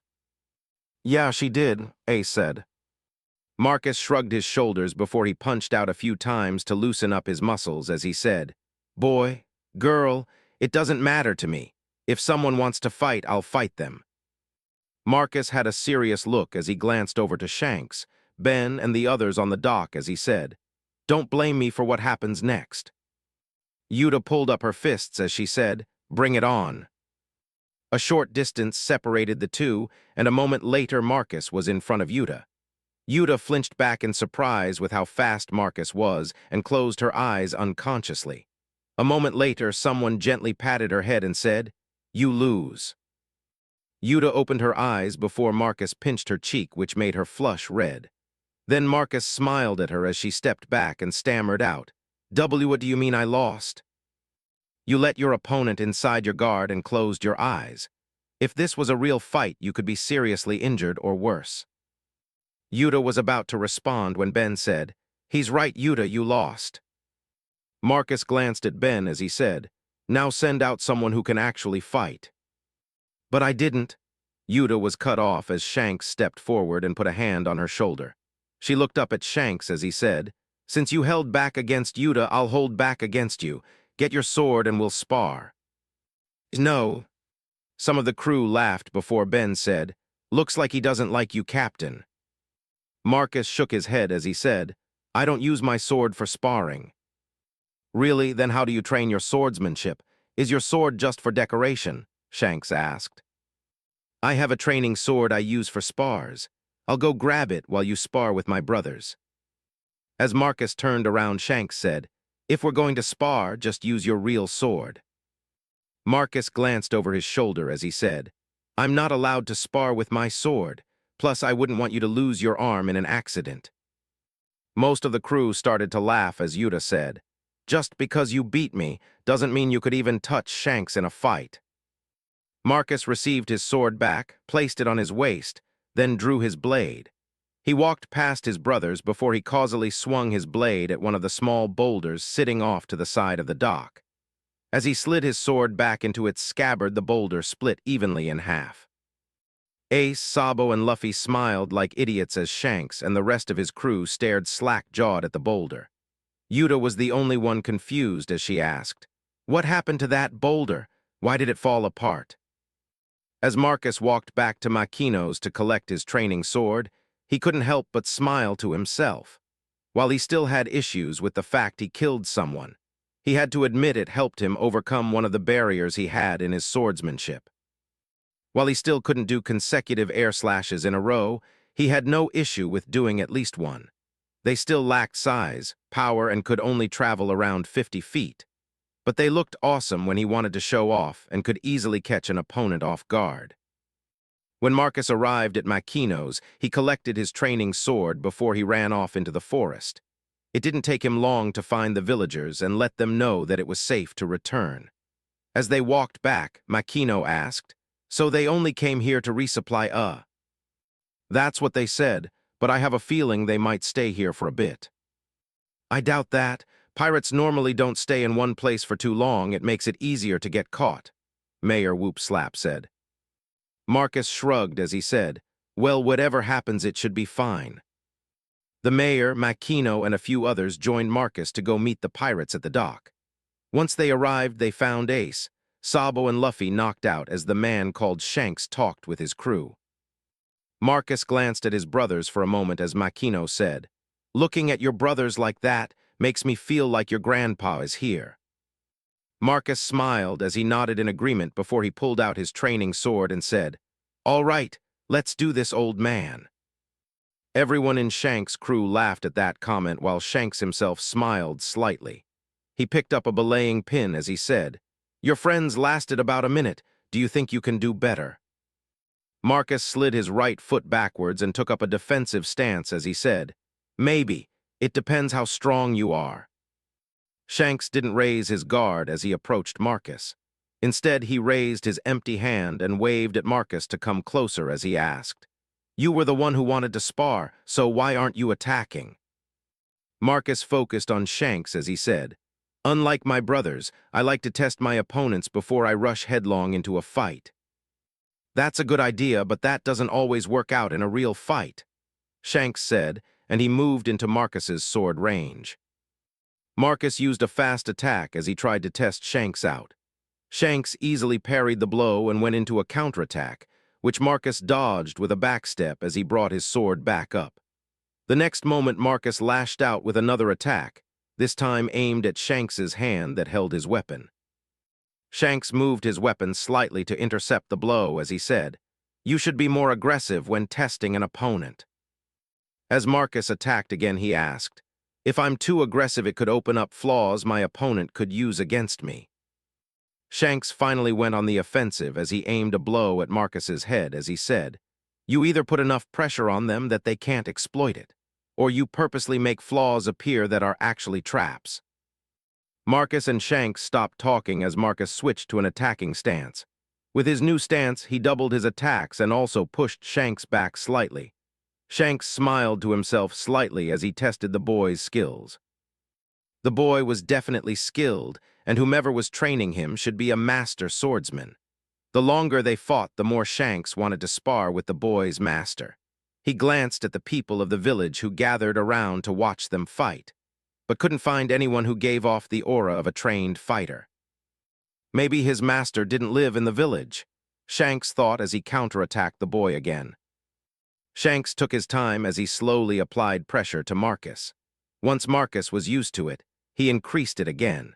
At first he wanted to see how skilled Marcus was, but after a while he realized Marcus just kept improving the more he pressured him. It just motivated him to see how long Marcus could hold on for. Time seemed to pass in a blur for Marcus as he focused his complete attention on his spar with Shanks. It was the only thing that seemed to exist at this moment in time. He wasn't sure how much time had actually passed when he finally missed a parry, and Shanks was able to land a blow on his head. While his vision started to blur from the blow, he noticed that Shanks had a large smile on his face as he fell backwards. After Marcus collapsed on the ground, Shanks glanced over to Ben as he asked, "What do you think?" "None of those boys seem like they are from East Blue." Shanks glanced down at Marcus as he said, "I wonder who trains this kid in swordsmanship. Whoever it is has to be from the Grand Line at least." Makino walked over to Marcus as she said, "He's basically self-taught. His grandpa shows up every once in a while to test the boys and force them into some weird type of training, but they mostly learned everything they know on their own." Shanks turned to Makino in shock as he asked, "He really doesn't have a master?" 31. Watch your words. Marcus awoke to the sound of singing, laughter, and most importantly, the smell of food. He was in Makino's bar and was placed off to one side, while the rest of the place was packed with people. As Marcus stood up from his resting place, someone said, "Hey, Captain, the kid's finally awake." Marcus turned to the voice and found a large, round man eating a big piece of meat. Before Marcus could completely comprehend what was going on, a hand landed on his shoulder as Shanks said, "Took you long enough. I was starting to think I needed to toss a bucket of water on you to wake you up."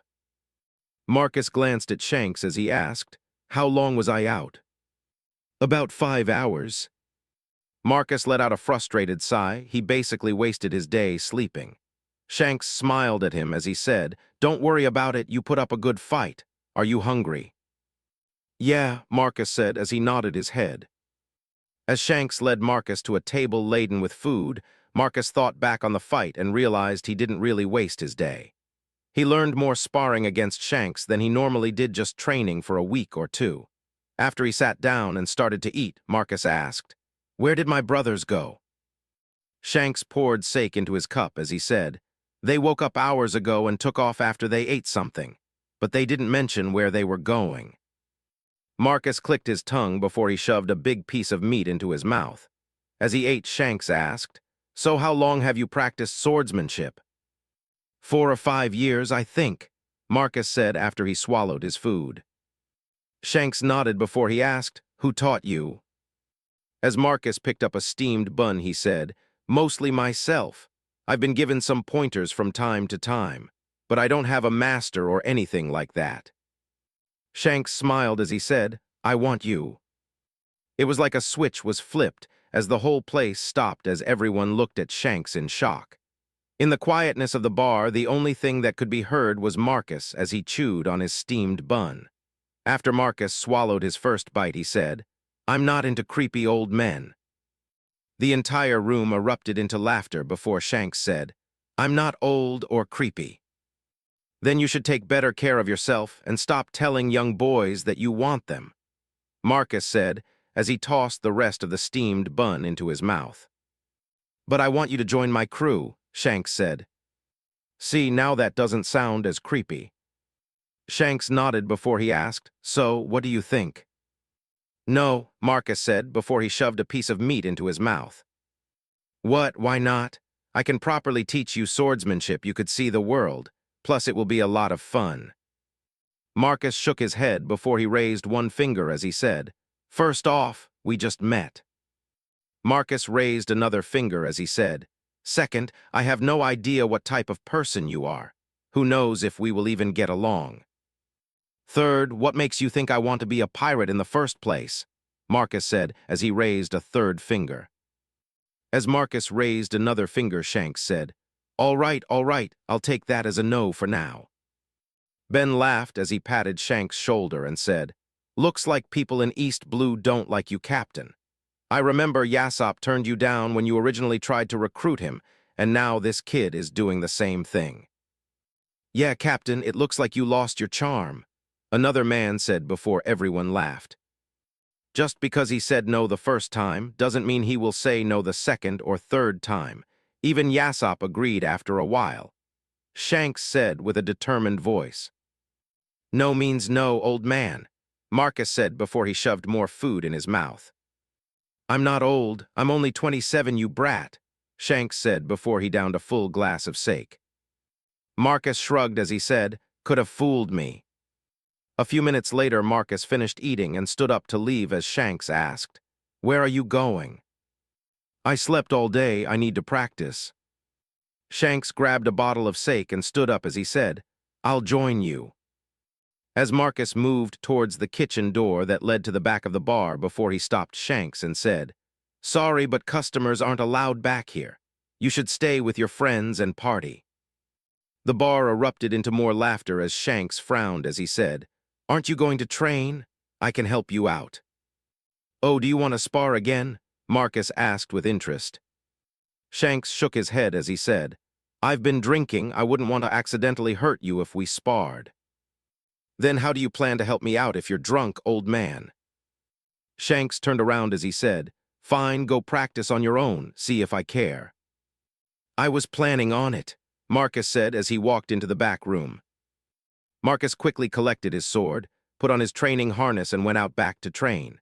Since he had a few hours till sunset, he did a quick warm-up before he started sword practice. Since he learned so much from his spar with Shanks, Marcus focused on that fight and practiced what he learned from it. Once Marcus started training, he completely lost himself in his training and didn't notice when Shanks and Ben came out to watch him half an hour later. Shanks and Ben sat on one of the benches behind Makino's and watched Marcus practice for a while before Ben asked, "Are you sure you want him to join our crew?" Shanks smiled as he watched Marcus train before he said, "I think he would be a good fit. Plus, look at him right now. He is already incorporating what he learned from our spar into his fighting style. The kid is a genius." Ben studied Marcus for a while before he said, "But he doesn't seem to like you." "Maybe, but like he said, he just doesn't know me yet." Shanks stood up as he said, "Let's head back in and let him practice." Marcus practiced till Makino called him inside to eat dinner. When he walked into the back of the bar, he found Ace, Sabo, Luffy, and a worn-out Yuta at the table as they waited for Makino to bring food. Marcus took a seat as he said, You should have woken me up to train. We tried, but after a couple of times we gave up, Ace said with a shrug. Marcus nodded before he turned to look at Yuta and asked, "Why are you here? Shouldn't you be out with your dad and his friends?" Yuta crossed her arms over her chest as she said, "I was invited." Marcus glanced at the others before he followed their gaze to Luffy. Luffy smiled as he said, "She trained with us today since you were asleep." "Really, did you give her a harness?" As the boys shook their heads, Yuta said, "Harness? That ugly thing all of you wear. There's no way I would ever wear something like that. It's gross." As Makino brought in food and started to place it on the table, Marcus said, "It's not meant to be pretty. It was designed to make you stronger." "How can something like that make you stronger?" Yuta asked as he glanced at the harness Marcus wore. "It makes you feel like your whole body is moving through thick mud, and if you use it long enough you get stronger," Marcus said with a shrug. "That doesn't make any sense."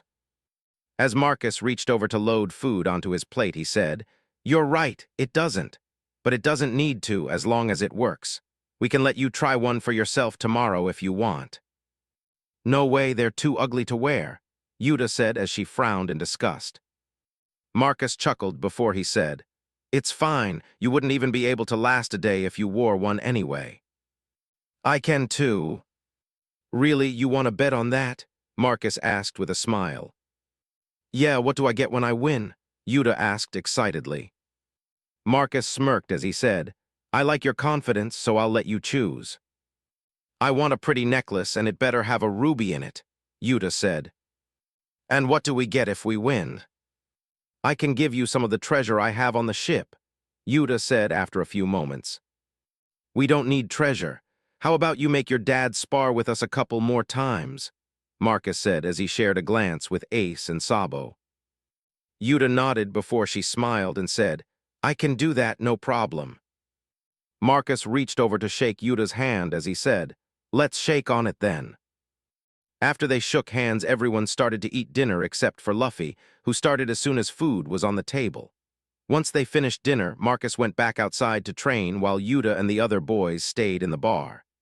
A couple hours later, Ace and the others came out of the bar to go to the bathhouse. But it wasn't just them. It turned out Shanks and his crew planned to join them along with Makino. After Marcus put away his stuff, he joined the others as they went to the bathhouse. Once there, they split into two groups, since Makino and Yuta went to the woman's side of the bathhouse, as they soaked in the slightly overcrowded main tub after getting cleaned off.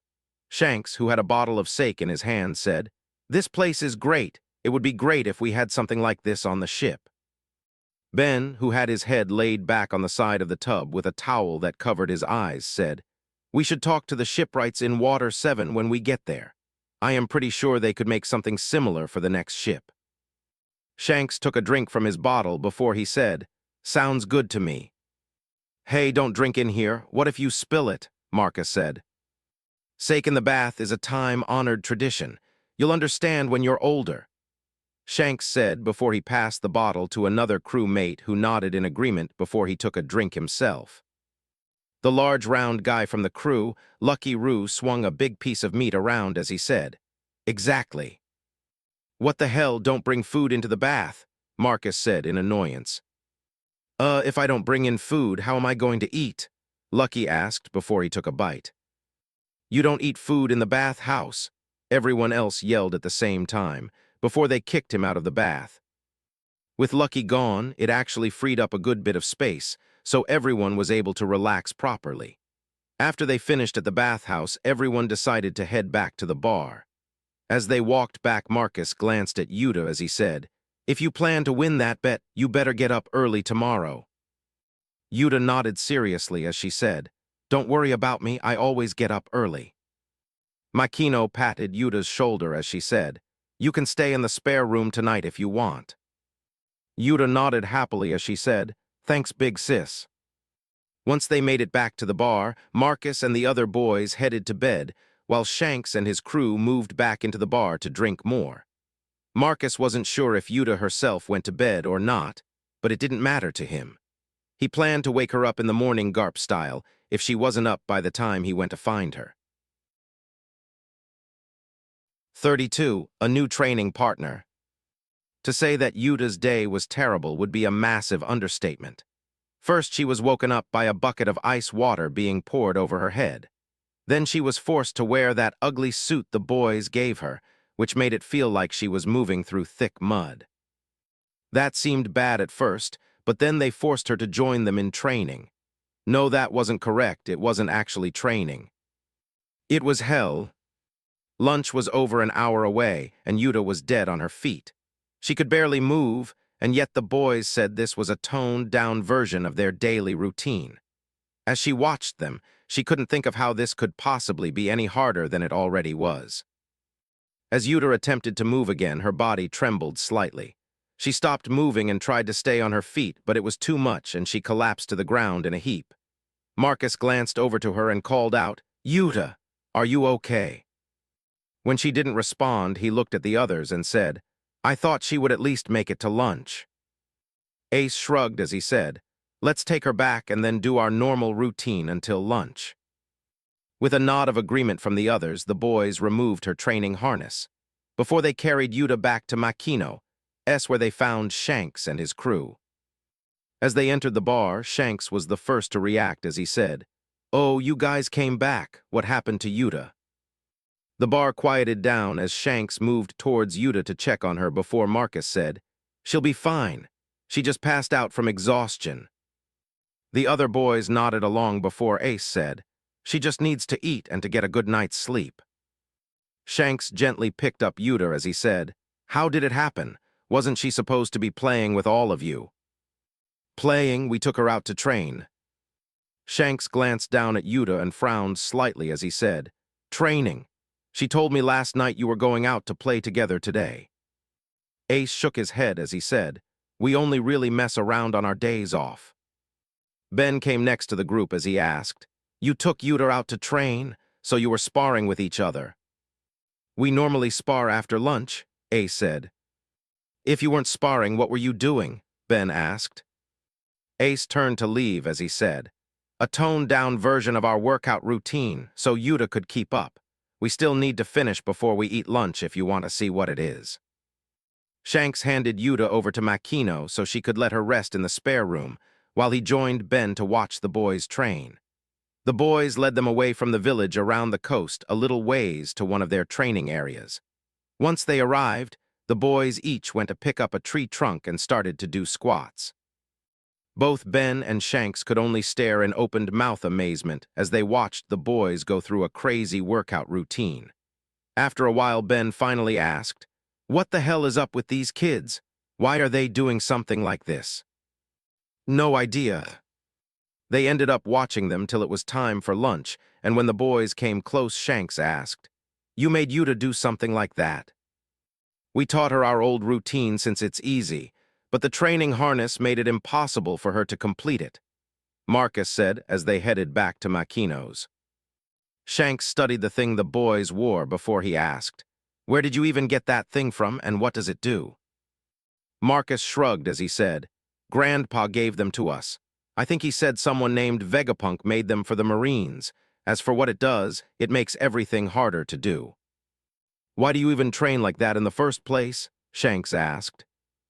"Gramps, he wants us to get stronger and tests us every time he visits." "Who's your grandpa?" Ben asked. "Monkey D. Garp, or better known as the Marine hero Garp," Marcus said with a smile as he looked at Ben and Shanks. Both Ben and Shanks froze as their eyes widened and mouths dropped open. Shanks recovered first as he said, "You're related to Garp." "Yup," Marcus said as the other boys nodded. Ben glanced at Shanks as he asked, "Maybe we should find another place in East Blue to make our temporary base." Shanks shook his head as he said, "No, we should be fine. If we end up running into Garp, we can just run away." "You shouldn't need to worry about Grandpa. He left a couple weeks ago and won't be back for at least a year or longer," Marcus said. The other boys nodded as Ace said, "He normally shows up to train us for a few weeks to a month and then disappears for a year." "That explains a few things," Shanks said. Marcus looked at Shanks as he said, "Oh yeah, Yuta lost the bet, so be ready to spar with us today after lunch." What are you talking about? Marcus smirked as he said, Yuta made a bet with us and lost. She promised that you would spar with us a few times if she lost. Just because Yuta made that bet doesn't mean I agreed to it. Didn't you want to recruit me?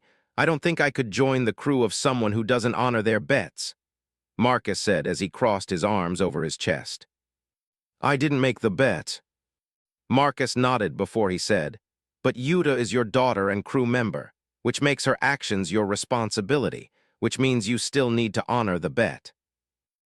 Shanks let out a sigh before he said, fine, I'll do it, but only once a week.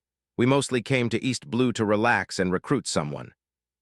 Pleasure doing business with you, Marcus said with a smile. After they arrived back at the bar, they ate lunch with the pirates before Shanks took them outside to spar. This time Shanks took a little longer with everyone, but still knocked them out in the end. Although he actually gave some pointers to Marcus this time during their spar instead of just fighting with him. Marcus soaked up everything he was taught like a thirsty sponge, and made good progress before he was knocked out. The rest of the day ended up passing quickly, and while Yuta was disappointed in what happened, she decided she was going to train with the boys going forward. With Yuta joining them, they decided to switch up their training routine so she could handle it easier. The boys still pushed themselves to their limits with extra weights, while Yuta did the same thing as them with just the harness. Within a week, she was able to last a full day of training and not collapse early. Life settled into a new routine for everyone for about a month before Shanks and his crew planned to set off again. They planned to travel around East Blue a bit and see everything while they were here. Since that was the case, Yuta joined the crew on the ship, and the boys went back to training. Although Yuta left, she took her training harness with her and used it every day to practice on the ship. It was about 2 weeks later when Garp showed up out of the blue early in the morning right before breakfast.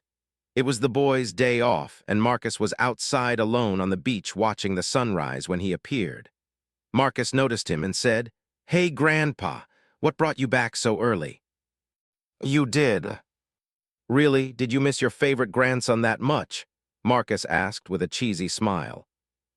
Garp punched Marcus over the head as he said, Don't get cheeky with me, you brat. Marcus rubbed the top of his head as he said, Am I not your favorite? Garp crossed his arms over his chest as he said, I don't have a favorite, you're all equal. Anyways, it's almost breakfast time. Let's go eat since I only have an hour or so before I have to leave, Garp said. As Marcus moved to follow Garp, he asked, Only an hour, what happened? Nothing important. I just took care of something in North Blue and stopped by here afterwards, Garp said. At the mention of North Blue, Marcus's eyes widened slightly as he asked, North Blue? I thought you stayed in the New World most of the time. I went to check on that thing you told me about. It really happened? Marcus asked. Pretty much what you said. I found that little traitor and killed him. Then I rescued a couple people, Garp said with a shrug. Oh, did that weird fruit appear too? Garp pulled out a newspaper and handed it to Marcus as he said, Yeah. Marcus glanced at the paper. It was a couple weeks old and one of the few he didn't read. The cover talked about the Ope no Me and a deal to buy it. It even showed a picture of the fruit. Marcus skimmed over the article before he asked, So everything really happened? As far as I can tell. Marcus folded the newspaper up as he asked, What happened to the people you rescued? I had to leave one of them in North Blue, but the other two are on my ship, Garp said as they made it to Makino S. Marcus glanced at Garp as he asked, Didn't you rescue them? Why did you leave someone behind? That kid ate that fruit and doesn't have the power to protect himself, so I hid him on a random island and told him to keep his power hidden. Marcus was surprised by the answer, so he asked, Wouldn't he be safe if he joined the Marines? No, there are too many outside factors when dealing with that fruit. Only me, you, and one other person knows he has that fruit, so as long as he hides properly, he should be fine, Garp said. As they walked into the back dining room, Luffy said, What? Why are you back already? Garp appeared next to Luffy a moment later, who was on the ground as he said, What's wrong with you? Why can't you treat your loving grandpa better? What kind of grandpa hits their grandkids? Luffy asked as he rubbed his head. Garp picked up Luffy by his collar as he said, "The kind who loves his grandsons," before he punched Luffy again as he said, "What kind of grandson doesn't greet his grandpa with respect?" "AAHHH, help! Someone help!" Luffy yelled out as Garp pummeled the top of his head. 33. World's Greatest Dad. A few weeks after Garp left, Shanks and his crew came back to the island to relax. Shanks and his crew mostly stayed around the Goa Kingdom area and took down a couple of other pirate crews during that time. They also took their treasure and even turned in some bounties on a few of them. While Shanks and some of his officers were well known, they still had a few unknown members so they could claim bounties. The day they returned happened to be the boys' day off from training, so when Shanks and the crew entered Makine's, they found Marcus and the other boys playing spades with a deck of cards. When Shanks noticed Marcus, he smiled wide as he asked, "Marcus, do you want to join my crew?" "No," Marcus replied without even looking up at Shanks. Ben patted Shanks on the shoulder as he said, "I don't think he'll agree, no matter how many times you ask." Shanks laughed before he said, "I'm sure he'll agree, and if he doesn't, I'll just ask him again." As the rest of the crew started to pour into the bar, Marcus noticed a familiar person he had yet to properly meet. He stood about 6 feet tall, and his blonde hair was held up by a headband that said Yasopp on it. When he walked in, he was engaged in conversation with Lucky Roo and seemed to be chatting happily with the other man. They ended up sitting at one of the tables right next to the boys, and after they sat down, ordered drinks. A few minutes after the pirates arrived, Luffy was the first person to wander off. He really enjoyed talking with the pirates and hearing about their adventures. So before they even finished the game they were on, he dropped his cards on the table and went to chat with them. Marcus and the others didn't stop him and ended up having Yuta join them as they started a new game. As they played cards and people drank, the atmosphere in the bar turned lively. Conversations and some singing was mostly going on, but at the bar Luffy was seated next to Shanks as he listened with rapt attention to whatever story Shanks was weaving. Marcus smiled slightly since it seemed like even though things had already changed, so things still stayed the same. With the pirates back, Yuta joined the boys for training each day. It also seemed like she didn't slack off when she was away because she could easily last the day now while using her training harness and didn't pass out anymore. Marcus and the other boys were also able to spar against Shanks again, which helped Marcus improve his swordsmanship yet again.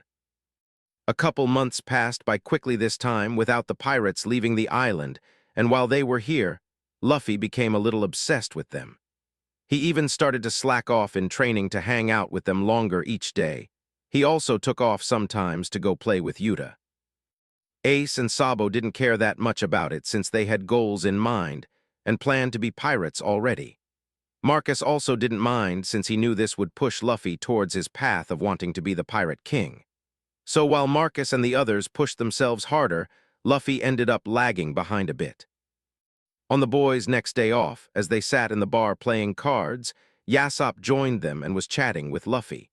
He was in the middle of telling Luffy he had a son around his age when Marcus asked, "Where's your son at?" "He is with his mother living in her hometown of Syrup Village," Yasopp said. Marcus glanced towards Yasopp as he asked, "When did you last see him?" Yasopp rubbed his chin for a moment before he said, "Years ago. He was still in diapers at the time." Marcus frowned slightly as he asked, "So you haven't seen him in at least 6 years?" Yasopp took a long drink from his mug before he laughed and then said, "Yeah, that sounds about right." Marcus turned back to the card game as he said in a sarcastic tone, "You sound like a great parent. Wish I had someone like you for a dad." Yasopp started to laugh before he froze in place as he realized what Marcus just said. He frowned as he looked at Marcus as he said, "Just because I haven't seen my wife and son in years doesn't mean I don't love them both." Marcus chuckled slightly before he said, "I can't believe you have the balls to say that when you haven't gone back to visit them in years." Yasopp frowned more as he said, "When I made the choice to go out to sea, I did it knowing I wouldn't go back." "I hope you at least provided for them, knowing you were never coming back," Marcus said as he laid down a card. Yasop took a drink from his mug before he slammed it down as he exclaimed, "Of course I did. I left them with enough money that they could live comfortably for a long time. What about a support structure in case something happens?" Yasop stared at Marcus for a few moments before he asked, "And what's that supposed to mean?" Marcus looked up from his game as he said, "What happens if your wife dies? Who will take care of your kid?" "Nothing will happen. She lives in a safe and quiet village." Marcus placed a card down as he said, "You can think that all you want, but unless you go back to check on them, you'll never know." Yasop was about to respond when Lucky placed a hand on his shoulder and said, "Stop arguing with the kid." Yasop glanced at Marcus again before he chugged the rest of his beer and then said, "You're right, he's just a kid. What does he know?" "More than you, apparently." "Shut up, you brat," Yasop yelled at Marcus.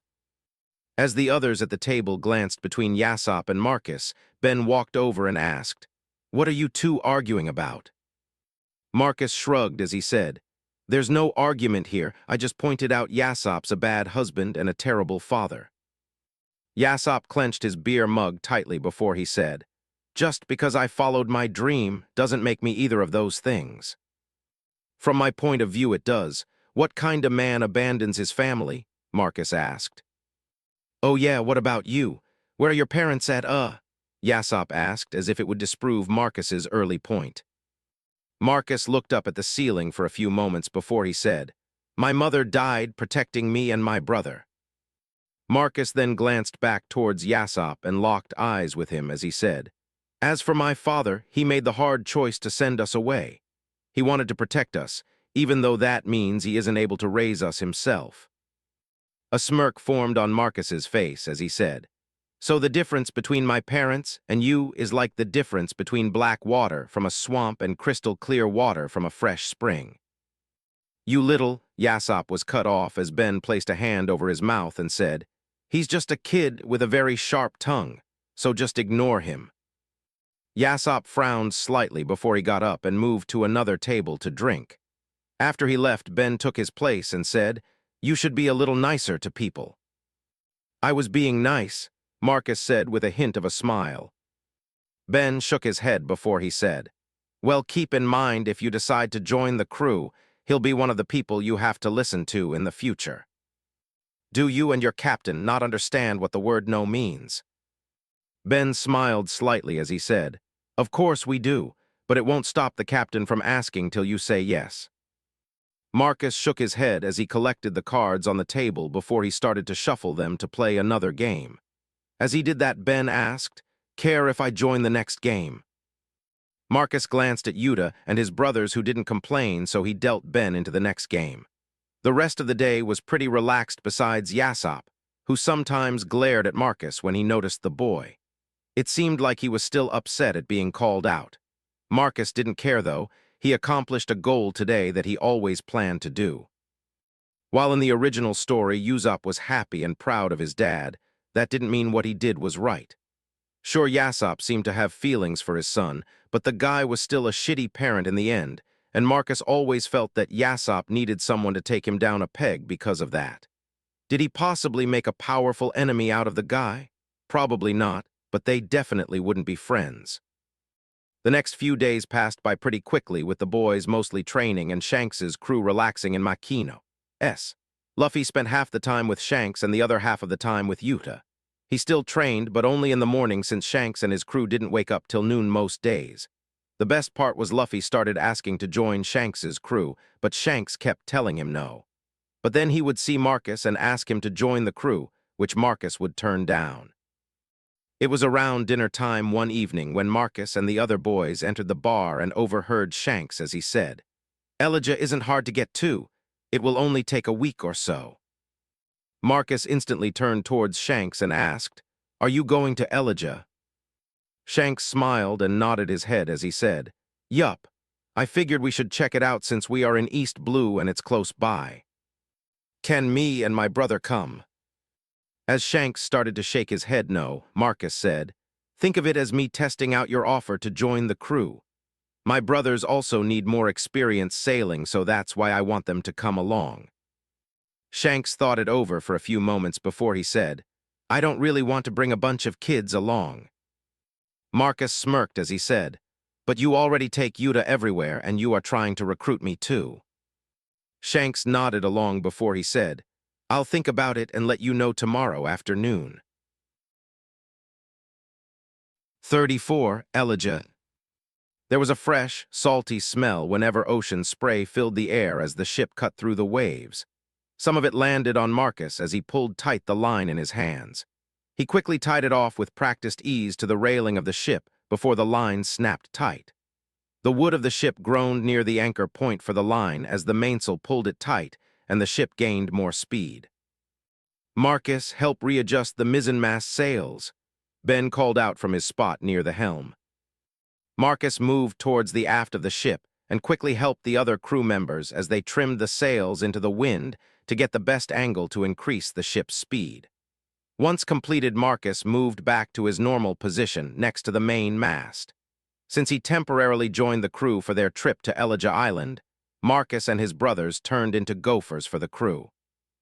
As long as something needed to be done that wasn't important or needed a special skill set, one of the boys would be forced to do it. It wasn't that bad, all things considered, since it gave them a great chance to learn new skills that were needed on any ship out at sea. Sure, a few of the jobs weren't fun, but it was stuff that needed to be done for a ship to run properly. As for the more technical and skill-based things like ship maintenance, repair, or navigation, the boys were all given a chance to learn some of the basics from other crew members during the trip, and so far it went pretty well. Sure, Luffy didn't learn much, but Marcus, Ace, and Sabo took in everything they could from the experience. During the 2-week trip to Elijah, the voyage was rather tame with almost no other ships to be found. Well, they met one merchant ship, but it was only in passing as both ships were headed in opposite directions and neither one wanted to stop. Especially when the other ship realized the other ship was full of pirates. It was on the 15th day of the trip that Elijah Island came into view and the lookout yelled down, I see an island 6 degrees off the port bow. Ben, who was at the helm, turned to port slightly as he yelled out to the crew, adjust the sails to maintain speed. Marcus and the other quickly trimmed the sails into the wind before the lookout called out, the island is now directly ahead. We should reach it in an hour or so if we maintain speed.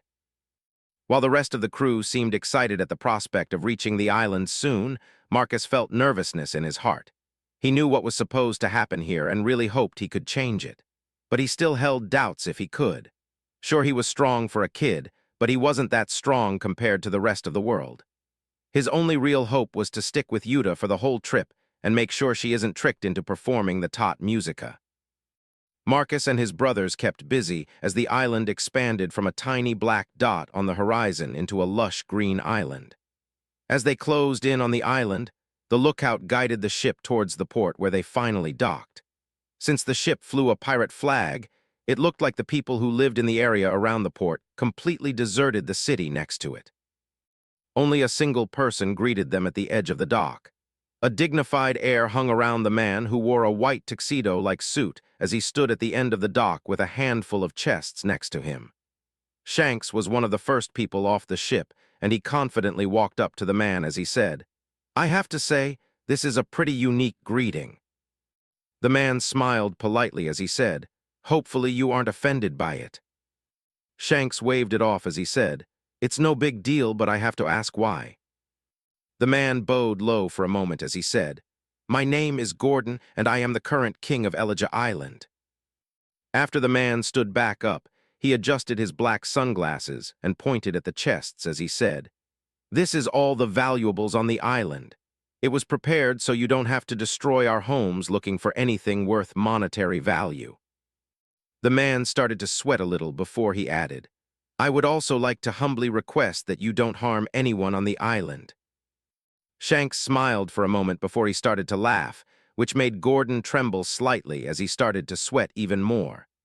Shanks moved closer to Gordon and placed a hand on his shoulder before he said, while I appreciate the offer, we didn't come here looking for wealth or to hurt anyone. Gordon looked a little relieved but still cautiously asked, if that's not your goal, can I ask what is? Shanks smiled wide as he said, to visit one of the most famous islands known the world over for its love of music. Shanks turned around, placed his arm over the man's shoulder and pulled him a little closer like they were best friends as he said, "Me and the crew love music, so we wanted to visit this place while we had the chance. Isn't that right, everyone?" The entire crew erupted into cheers before they started to sing happily as they finished docking the ship properly. Gordon was taken back slightly but hesitantly smiled as he said, "If that's the case, let me welcome you again to Elijah, the island of musicians. We might not be rich in material wealth, but we're never lacking in music or entertainment." After Gordon went to get the citizens who were hidden outside of the city, the awkward atmosphere quickly disappeared and the town turned into a lively place filled with people. A unique feature of the city was the amount of small, open-air theaters where people could perform for the public. They were spaced a certain distance apart so that the music played in one didn't affect any of the other ones. But they were close enough that you never stopped hearing some type of music being played as you walked around the city. The city was also cleverly designed so that the music reflected around the area of each theater. The design made it so no matter where you were in relation to that specific theater, the music volume never changed. If you were close or far, it all stayed the same volume. But once you passed the boundary to the next theater area, the music instantly changed like you turned the dial on a radio. It was strange at first, but everyone quickly adapted to the unique environment. It was ingenious, honestly, and Marcus seemed to be the only one interested in how it worked as they explored the town. His brothers just happily explored the new and different environment, while Yuta enjoyed all the new types of music. Another thing Marcus noticed was any group or person who performed had to have a certain level of skill. Not a single theater they visited had a bad or even mediocre level performance going on. After a few hours of wandering around, Marcus and the others headed back towards the port. It was the area where Shanks told them to come back so they could eat lunch together. Well, it was more for Yuta than the boys, but the boys would never turn down a free meal. So Marcus and his brothers just invited themselves when they heard about it. The lunch was held in one of the bigger restaurants in town, and the king, along with a few other people, were there. The main feature of this particular restaurant was a stage where a band played music while guests ate. There was also a small dance floor in front of the stage, in case people wished to dance as they waited for their food. Marcus and the other boys sat at a long table as they happily stuffed their faces. Next to them sat Gordon, who was in the middle of a conversation with Shanks as they politely ate their meal. Shanks took a drink from his mug before he asked, "So how long have you been the king of Elijah?" "Almost a year now." "Sorry for your loss," Shanks said. Gordon looked slightly confused as he asked, "What?" "Oh, sorry, I might have misunderstood what you meant. I thought you took over recently because a relative passed away," Shanks said with a slightly awkward smile. Gordon chuckled slightly before he said, "Being the ruler of Elijah is a lot different from other places. On other islands, being a ruler is determined through birth, blood, or other more complicated means. You also have duties and obligations to take care of your subjects." Gordon smiled as he looked at both of his hands and said, "To be the ruler of Elijah, you must be considered the best musician. It's a title mostly for bragging rights, but like you saw today, it is also used in certain situations." Yuta perked up at that as she asked, "Really? So I could become the queen of Elijah if I wanted?" Gordon nodded slightly as he said, "There are rules and requirements you must meet to qualify, but if you pass them, you can challenge the current ruler to a music duel." Yuta's eyes lit up, but before she could ask more about the process, Gordon said, "One of the requirements is you must be a resident of the island for at least a year to even start the challenge ritual." As Yuta started to frown, Gordon said, "While you lack the qualifications to start it, you can at least see what a challenge ritual looks like tonight if you want." Yuta looked towards Shanks as she asked excitedly, "Can we go, please? I really want to watch it." Shanks patted Yuta on the head as he said, "Sure, if it's not a big deal." Gordon smiled wide as he said, "Of course not. It's held at the island's main concert theater. Even if the island had 3 times its current population, it still wouldn't be close to being filled." Later that night, Gordon was proved to be right. The island's main concert hall was massive. It was larger than a football stadium. When Marcus asked why, Gordon explained that twice a year they would hold massive concert events and that people from all over the world would come to watch. He wasn't lying when he said it was an island famous for its musicians. Currently, the stadium was only about one-fifth full, with the entire island's population being the majority. Shanks's full crew was in attendance along with a handful of other visitors who were also staying on the island. As for the challenge ritual itself, it wasn't that complicated. The challenger had to have a few things to even qualify in the first place, so they didn't waste everyone's time. First, they needed to be extremely skilled in music and have composed at least 5 original songs. Next, they needed the recognition of at least 6 other accomplished musicians on the island. Once they had all of that out of the way, they could make a formal challenge to the current ruler. The challenge ritual itself was basically a concert battle between the 2 people. The opening act was the 6 people who vouched for the challenger. Each one performed 1 music piece each. Then the challenger would come up and play a handful of songs to prove they were worthy of making a challenge. Then the current ruler would come out and play a few songs in defense of their title. After that, the challenger and defending ruler would go back and forth playing different songs for up to an hour.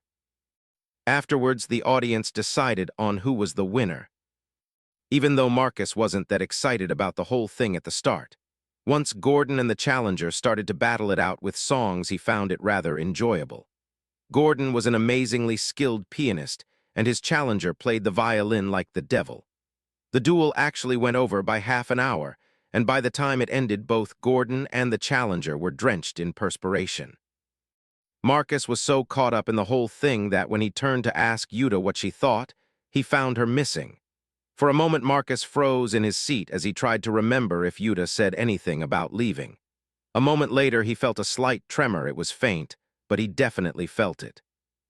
As Marcus's heart rate spiked, he jumped out of his seat and asked, "Did anyone see where Yuta went?" Shanks glanced over at Marcus to tease the boy, but when he saw the panicked look on the boy's face, he asked, "What's wrong, Marcus?"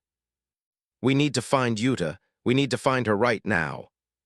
"Settle down, Marcus. I'm sure she'll be back in just a moment," Shanks said before another tremor shook the concert hall. This time it wasn't faint like the last one, and everyone took notice of it. 35 taught Musica. After the tremor finished, Marcus said, "You don't understand. If we don't find Yuta, everyone on the island will die." Ben, who was seated in the row behind, placed a hand on Marcus's shoulder as he asked, "What makes you say that?" "I saw it in a dream." Shanks and some of the others started to laugh before Shanks said, "A dream? I thought you were actually serious for a moment." The ground trembled as the whole concert theater shook slightly before Marcus said, "It's fine if you don't believe me, but I need to find Yuta. If you don't want to help, then at least try to protect the people here." As Marcus started to walk past Shanks, his brothers got up to join him as Ace said, "Hold on, we'll come and help."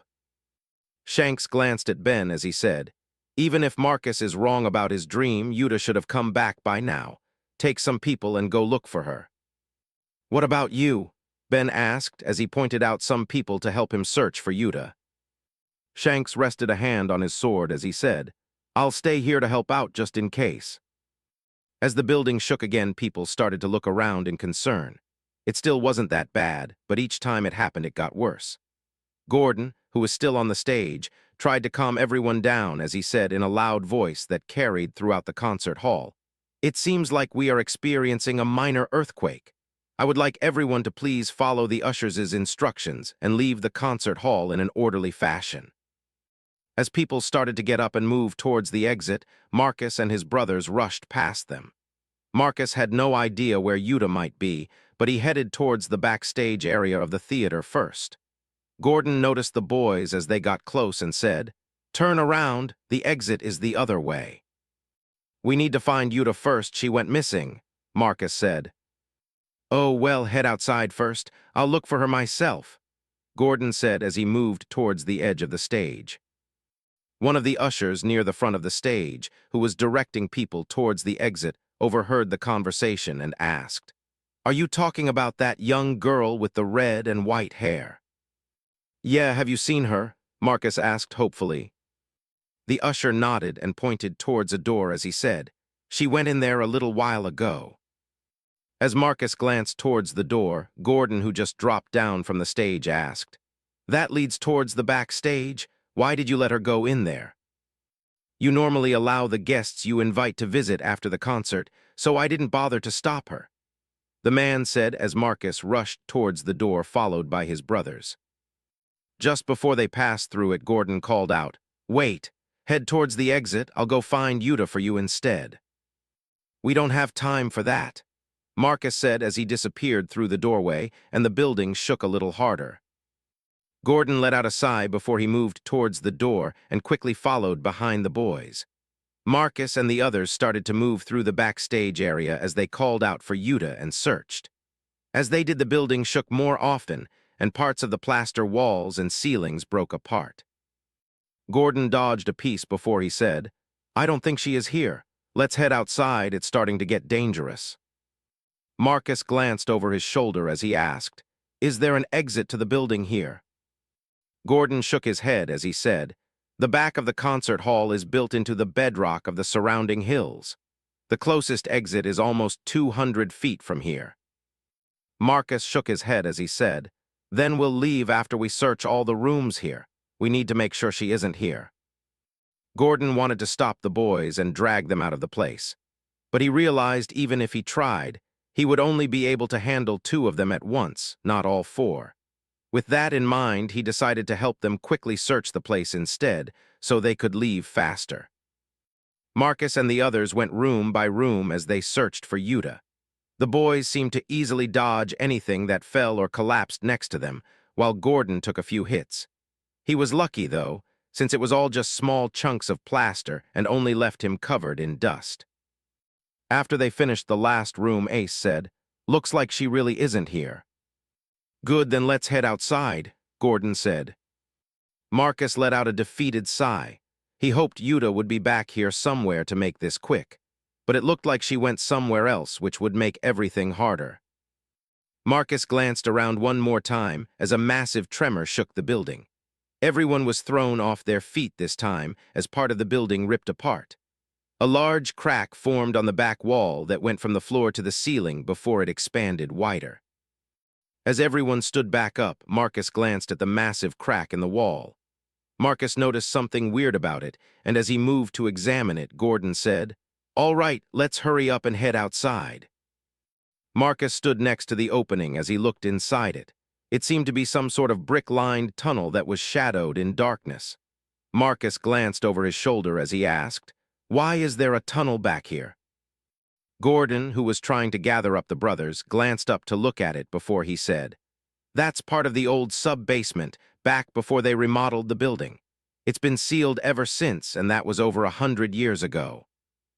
Marcus glanced around quickly before he jumped up on a table and ripped a lantern off the wall. As he jumped back down and headed for the tunnel, Gordon asked, "What do you think you're doing?" Marcus turned around as he stood next to the crack and pointed at it as he said, "Yuta has to be in there." "That's impossible, the entrances are sealed up." Marcus shrugged as he said, "Maybe, but my gut is telling me she's down there and I plan to find her." Marcus glanced at his brothers as he asked, "You guys up for exploring a mysterious tunnel?" Luffy's eyes lit up as he rushed forward and said, "Let's go." Ace smirked before he ripped a lantern off the wall as he said, "Not really, but I'll come along to keep you idiots safe." Marcus dropped down into the tunnel as he said, "I don't need you to keep me safe, and I'm definitely not Luffy." Luffy dropped down into the tunnel as he picked his nose and said, "Of course you're not me, you're Marcus." Sabo dropped into the tunnel holding another lantern as he said, "Never change, Luffy." As Marcus glanced to the left and right, Gordon dropped down into the tunnel with another lantern. He glared at Marcus as he said, "She won't be down here." "A million bellies," Marcus said as he studied the tunnel for a moment as another tremor hit. Gordon used one hand on the wall to steady himself before he asked, "What are you talking about?" Marcus started to move down the hallway to the right as he said, I bet you $1,000,000 she's down here. Gordon frowned before he asked, "Why are you heading that way?" "It slopes downwards in this direction. If she is here, she will be near the bottom of this place." "That doesn't make any sense," Gordon said as he followed the boys deeper into the tunnel. Marcus picked up his pace as he said, "It doesn't need to." As they moved down the tunnel, it turned right every few hundred feet. If it wasn't for the fact the grade was so shallow, they would be a couple 100 feet underground. Instead, they were only about 20 feet underneath the theater after walking for about 10 minutes. Marcus had no idea who created the place, but a simple set of stairs would have been a way better time and money investment than the tunnel they were currently in. While they traveled through it, the tremors became worse and more frequent as the walls around them groaned. Some of the bricks even started to break apart as long, thin cracks formed in the tunnel. Marcus eyed some of the larger cracks as he increased his pace again and started to jog through the tunnel. When they turned another corner, something finally changed as dim light shined ahead of them. When they were about halfway down the new stretch of tunnel, a massive tremor hit and everyone was knocked off their feet. As Marcus and the others attempted to get back up, a loud boom went off. A moment later, a shockwave, along with a cloud of dust, flew up the tunnel towards them. It slammed into them like a wall and swept everyone off their feet again. They each flew more than 30 feet before they crashed into the ground as the air was knocked out of them. Marcus struggled to inhale as everything around him went deathly silent. As Marcus was sprawled out on the ground, he heard Yuta singing as he sucked in a ragged breath. He forced himself to get up and started to move down the tunnel again as he tried to steady his breathing. As Marcus arrived at the end of the tunnel, he found Yuta as she stood in the middle of a room. Well, it used to be a room. The room was at least 30 feet underground, but there was no longer anything that blocked the view to outside. Rubble from the room itself, chairs from the theater, and other stuff covered most of the room as dust hung heavy in the air. Yuta stood in the middle of it all, wrapped in a weird smoke-filled barrier as she sang as if she was in a trance. Marcus moved out of the tunnel into the room and glanced around for a moment. The sky above was filled with stars, but nothing else currently, so he let out a breath he didn't realize he was holding. He moved toward Yuta as he yelled, "Yuta, stop singing." Yuta didn't respond, lost in whatever trance she was in. Marcus frowned as he moved closer, but once he reached the barrier, he couldn't move closer to her. The blue and black smoke-filled barrier swirled around Yuta and attacked as a shield that protected her from the outside world. Marcus slammed on it as he said, "Yuta, you need to stop singing. Yuta, if you can hear me, fight it and try to stop singing." "What the hell is going on?" Ace asked as he pushed on the shield. "It doesn't matter right now. We just need to stop Yuta from singing before things get worse." Gordon glanced around in worry as another tremor shook the area. As the tremor went off, the smoke grew bigger and Marcus noticed 3 skulls that appeared to flicker in and out of existence above Yuta, along with piano keys. Marcus punched the shield hard once the tremor stopped, and he regained his balance as he said, "Everyone help me. We need to wake her up." The others weren't exactly sure what was going on, but each of them started to bang on the shield as they yelled at Yuta to stop. "Yuta, wake up," Marcus said. "Young girl, it's dangerous. Stop singing and let's leave this place," Gordon said. "Stop singing and let's go eat meat, Yuta," Luffy said. Nothing worked as another tremor shook the area and forced everyone to stop for a moment.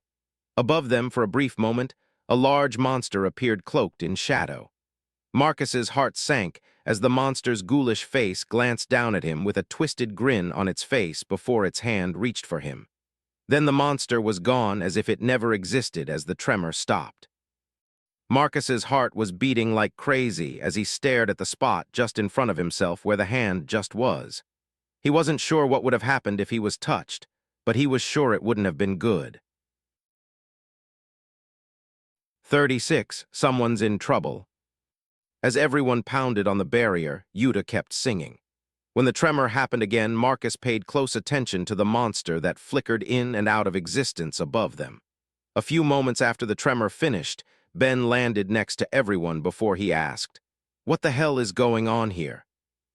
Marcus glanced back at Ben as he said, "We need to get Yuta to stop singing before she summons that monster completely." Ben looked at Yuta. She stood rigidly, and her eyes were lifeless as she sang. He pushed against the barrier to test it, but even though it was soft, it didn't budge at all. He then pulled back and punched the barrier with everything he had. When the barrier didn't respond at all, Ben frowned. As another tremor shook the area, Marcus said, "Watch out for the monster above Yuta." Ben glanced up and his blood ran cold as the monster flickered into existence again. It was large, easily 30 feet tall, and about double that wide if it spread out its arms. The creature's red, ghoulish face with its twisted grin made Ben's skin crawl when it focused on him. He quickly pulled out his gun on his waist and shot the creature, only for the bullet to fly through its head. Its face didn't change, but Ben swore the monster seemed to be gloating at him. A moment later, the tremor stopped and it disappeared again. Marcus, who never stopped pounding on the barrier, said, "Try to shoot the barrier." Ben studied the barrier for a moment before he aimed his gun at the barrier. He made sure it was facing away from Yuta before he pulled the trigger. The barrier actually responded this time and deformed slightly, but quickly reformed a moment later as the bullet dropped to the ground. Ben frowned slightly as he shot the barrier a couple more times in a row. The barrier deformed with each bullet but quickly reformed to its original state. As Ben started to reload his gun, he said, "This might work, but we will need more guns." "Try hitting it with Hacky," Marcus said as he continued to punch on the barrier. Ben was caught off guard and looked over to Marcus as he asked, "What?" Marcus shared a glance with Ben as he said, "Hacky, I assumed you could use it." "How do you know about that?" "My grandpa is Garp," Marcus said with a shrug as if that explained everything.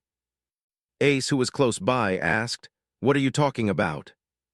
"I'll explain it later, keep punching," Marcus said. Ben watched Marcus as he reloaded his gun before he placed it back in his belt. He then pulled back his hand and concentrated his Hacky into his fist. Marcus watched closely but didn't notice anything as Ben slammed his fist into the barrier. While it looked like a normal punch, the barrier actually reacted and deformed greatly. Marcus smiled at the sight before he said, "Great, keep going." Before the barrier could reform, Ben punched the barrier again in the same spot. This time it didn't deform as much, but tiny cracks formed around the area. Ben smashed into a few more times, and the cracks spread across the barrier with each hit. As Ben pulled back for another blow, another tremor shook the area and the monster appeared again. It let out a musical note-filled growl as it swiped its arm down at Ben. Ben, who was mid-swing when it happened, didn't have a chance to dodge. Marcus, who stood next to Ben, reacted instead and jumped in front of the attack to block it.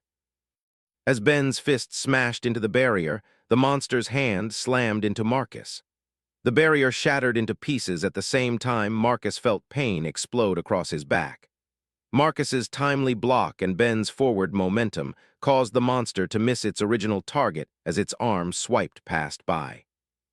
Ben stumbled forward next to Yuta as Marcus flew across the room and slammed into the wall. The monster let out a frustrated scream of music notes as Ben grabbed Yuta and covered her mouth. As soon as Yuta stopped singing, the monster flickered once before it disappeared with a wail. As Yuta collapsed into Ben's arms, Ace, Sabo, and Luffy yelled out, "Marcus." They all ran quickly to where Marcus was and found him covered in blood as he inhaled a ragged breath. Ace, who arrived first, kneeled down next to Marcus as he said, "You idiot! What do you think you were doing?" Marcus's eyes were hazy and unfocused as he asked in a shaky voice, "Is Yuta okay?" Ben, who just arrived and held Yuta in a Princess Carry, said, "Yeah, she's just passed out." "Good," Marcus said as he smiled slightly before his eyes shut and his body completely collapsed. "Marcus," his three concerned brothers yelled out. "Let me carry him. We need to get him to a doctor," Gordon said as he moved closer to Marcus. "V. Marcus awoke to a gentle humming coming from somewhere next to him. His eyes slowly opened, and as he tried to look around, he couldn't see anything properly. Everything was blurry. He attempted to clean the sleep from his eyes, but found he couldn't move his arms at all. He then tried to say something, but only a hoarse croak escaped his parched throat. The humming immediately stopped, and an excited voice said, "Marcus, you're awake." Hold on, I'll get Hongo. Marcus saw a blur leave the room, and after a few minutes a stream of blurs entered the room as he heard his brothers say, "Marcus, you're finally up." "Hey, get back, let me check him over first," a man said before Marcus felt someone touching his chest. The man touched certain places on his upper body, and after a few minutes he said, "His collapsed lung seems to be healing properly. You can talk with him for a little while, but afterwards he needs to rest." A blurry face instantly appeared over his face and said, "Marcus, you missed over 9 meals." The face was pulled away as Ace said, "Shut up, Luffy, he isn't you." Marcus smiled as he attempted to say, "Thanks for your concern, Luffy," but all that came out was a slight croak before he started to cough. "Hold on a minute, and I'll give you something to soothe your throat." After a moment, someone lifted his head slightly and helped him drink something that had a hint of lemon and honey. They did it a few more times until they said, "That should do it." "Thank you," Marcus said in his normal yet currently weak voice. "Don't worry about it, kid. Now hurry up and talk with your brothers because I'm going to kick them out in 5 minutes. "Sure thing, Doc," Marcus said with a hint of a smile. Marcus tried to move his arms again, and when he couldn't, he asked, "Could anyone tell me why I can't move my arms and why my vision is so blurry?" "Both of your eyes are still mostly swollen shut, and your arms are broken," the man who checked out his chest said. "All right, that explains the dull throb I feel in them," Marcus said. "Oh, looks like the painkillers are starting to wear off. I'll give you more after I kick everyone out." Ace moved next to Marcus and asked, "What the hell was that? Were you trying to get yourself killed?" "Ben was our best chance to save Yuta before that thing was fully released, so I wanted to give him as much time as possible to do it," Marcus said as he tried and failed to shrug his shoulders. "But you almost died, you idiot. Do you have any idea how much you made Luffy cry?" Ace said. "You and Sabo cried too," Luffy said as he tried to defend himself. "Not as much as you, crybaby," Sabo said. Marcus smiled before he said, "I'm sorry for making you guys worried." "If you are, then don't do something so stupid next time," Ace said. "Is trying to help out a friend considered stupid now?" "It is when you almost die from it," Ace said in a frustrated tone. "Then I guess I'm gonna be stupid the rest of my life, because I'll gladly risk my life to help out my friends," Marcus said as a smile formed on his face. Ace groaned before he said, "You're a bigger idiot than Luffy. Just wait till you're fully healed and then I'll beat some sense into when we spar."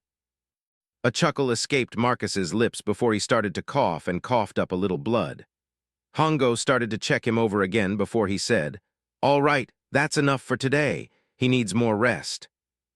After Hongo forced everyone out of the room, he gave Marcus another dosage of painkillers and a little more of the drink to help soothe his throat before he left.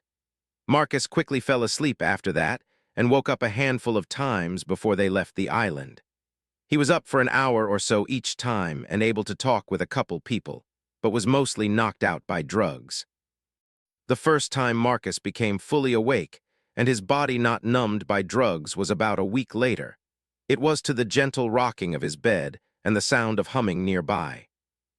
Marcus opened his eyes and found his vision was no longer blurry like before, and he was inside one of the cabins on Shank's ship. He turned his head to the side and found Yuta seated in the only chair in the room, which was at a small writing desk. She was turned slightly away from the bed as she hummed to herself and wrote on some paper. Marcus watched her for a few moments before he asked in a weak voice, "Did we finally leave Elijah?" Yuta jumped up from her seat as she turned around to look at Marcus, and after a moment she said, "We left this morning. Hongo said you were stable and ready for travel, but you might not wake up for a few more days because of the medicine and painkillers he's been giving you." As Marcus was about to respond, when his stomach made a loud rumble to let him know it was empty, Marcus smiled slightly as he asked, "You think Hongo will let me eat some food?" VVVVV. A Navy ship with a dog's head holding a bone in its mouth as its figurehead sailed through the second half of the Grand Line. An older man dressed in a vice admiral suit was asleep in a beach chair as the ship cut through the choppy waters with ease. a half-eaten package of crackers still clutched in one hand as he snored comfortably in his chair. As the ship made a large dip in the choppy water, the man was jolted awake from his sleep as his chair bounced off the deck. He looked around in confusion for a moment before he found the package of crackers in his hand and stuffed a cracker into his mouth. As he finished off his crackers, a man in a beige suit walked up to him with a newspaper and said, "You should take a look at this." Garp waved his hand as he said, "You know I don't like to read." "Then it's a good thing there's a picture," Bogart said as he handed the paper to Garp. Garp reluctantly took the newspaper and glanced at the cover. It was a picture of Shanks, and above it read, "Red Hair Pirates Destroy Elijah Main Concert Hall." Garp went to hand the newspaper back as he said, "It's just that red hair brat causing trouble again. You should look at that picture again." Garp didn't feel like it, but still opened the newspaper to take a look at it again. He studied the picture for a few moments, and when he didn't notice anything about it, he said, "What? It's just a picture of that brat." Bottom left corner. Garp focused his gaze on that area for a few moments before his eyes almost popped out of his head as he said, "Those ungrateful little brats." Garp was still studying the picture as he said, "Tell the ship to turn around, I need to go to East Blue. We need to finish this mission first." Garp's grip tightened on the newspaper as he said, "Just wait till I get back, you little brats. I'll train you till you can't even move." "You already do that, Garp-san." 37. A Talk with Shanks. Marcus was seated in his bed at a comfortable angle if you didn't take into account his arms were still in casts. Not his full arms anymore, at least. The other day Hongo trimmed them down, and they now only covered his forearms, along with his wrists. While it still wasn't the full range of motion he was used to, being able to feed himself again was a godsend, and he would never take it for granted again. Well, it would be if his caretaker didn't pout so much when he refused and tried to do it himself. Marcus let out a tired sigh before he said, "All right, you can help me eat, but this is the last time." "No, I promise to take care of you till you get better," Yuta said as she glared at him. "Okay, then just until my casts are off." Yuta pouted again as she said, "No, until you're all better." Marcus wanted to argue more, but they've already had this conversation a handful of times, and it always went the same way. With an exhausted sigh, Marcus gave up as he said, "Fine, just do whatever you want." "Great," Yuta said, as she finally placed the tray of food down on Marcus's lap. Marcus frowned at the bowl of soup as he asked, "Can I at least get some meat?" "This is what Hongo told me you needed to eat, but that was also when you first woke up. So I'll ask him later if you can have other food." Yuta sat down close to Marcus on the bed before she picked up the spoon and scooped up some soup. She leaned a little closer to him and tucked a bit of her hair behind her ear as she gently blew on the spoon before she said, "All right, say ah." Marcus tried his best to not roll his eyes as Yuta fed him the first spoonful of food. It took a little while since Yuta didn't let him eat like he normally would. If Marcus could, he would have appended the bowl into his mouth and drank it all before he stuffed some meat in afterwards to wash it down. Unfortunately, Hongo had him on a very light diet of soups and other things because he said it was good for healing. Obviously, the guy wasn't a real doctor, otherwise he would know that eating enough meat can fix everything. At least it seemed to work when he trained with his grandpa. But Hongo wouldn't listen, and Yuta watched him like a hawk, so he couldn't sneak any food from his brothers. So this ended up being his life for the past couple weeks as they sailed back home. After Yuta finished feeding him and wiped his face gently with a napkin, she looked at his face with the hint of a blush as she shyly asked, "How was it?" Marcus leaned closer to Yuta and whispered next to her ear, "It was delicious. But more importantly, thanks for feeding me, Yuta. I have no idea what I would do without you." Yuta's face and neck flushed completely scarlet as she jumped up from the bed and pointed at Marcus as she said, You idiot." She quickly grabbed the food tray and bolted out the door as Marcus smiled widely. While he would rather feed himself, teasing Yuta at least made up for it, so maybe he shouldn't complain. A few minutes after Yuta left, someone knocked on the door before Marcus said, "Come it." The door opened before Shanks and Ben stepped inside the room as Shanks asked, "What's going on with Yuta?" "No clue, but she just called me an idiot, so I probably did something wrong again," Marcus said with a smirk. Shanks shook his head slightly as he asked, "Since you're feeling better, mind if we talk for a bit?" Marcus gestured to the only chair in the room as he said, "Sure, not like I can do much else currently. Doctor's orders and all that." Shanks pulled the seat out from the desk and sat on it with his arms resting on the backrest of it as he asked, "How did you know something was gonna happen to Yuta? And don't give me that. You saw it in a dream? Crap again." Marcus shrugged helplessly as he said, "Dream, vision, hallucination, take your pick. Whatever you want to call it, I had one." "Have you had those types of things before?" Marcus nodded his head as he said, "A few times." "If we didn't stop Yuta, what would have happened?" Ben asked. Marcus frowned as he said, "That monster would have rampaged across the island and killed everyone except Gordon, Yuta, and your crew." Marcus turned to Shanks and locked eyes with the man as he said, "And you would have left Yuta there so you could take the blame for killing everyone and she wouldn't think she was responsible. Which is extra stupid because it would have been the monster's fault and not hers in the first place." "I would never abandon Yuta," Shanks said with a little bit of heat in his voice. "You say that now, but you did it in my dream. But since the rampage never happened, I guess we don't have to worry about that now, do we?" Shanks frowned as he glanced at the floor for a while in contemplation before he asked, "Have you had any other dreams recently?" "Yeah, a few of them." Shanks looked up at Marcus as he asked, "Any you want to share?" "Sure, but it'll cost you," Marcus said with a smile. "What do you want?" "Get me some meat. I'm tired of eating all this damn soup," Marcus said with a frown. Shanks started to chuckle before he said, "You're really gonna trade what could possibly be considered a glimpse of the future for some meat?" Marcus shrugged as he said, "Yuta and my brothers call me an idiot." Shanks glanced up to Ben as he said, "Go get the kid some meat." After Ben left the room, Shanks asked, "Can you swim?" Marcus smirked as he asked, "Is that your way of asking if I've eaten a devil fruit?" "First hacky, and now you know about devil fruits. I didn't think Garp would be reckless enough to tell you so much when you're still young." Marcus shook his head with a smile as he said, "You don't know my grandpa very well then? But still, Gramps didn't tell me about it. I found out about them from my dreams. I'm still not sure what hacky is exactly, but I have a decent idea what devil fruits are and the different types."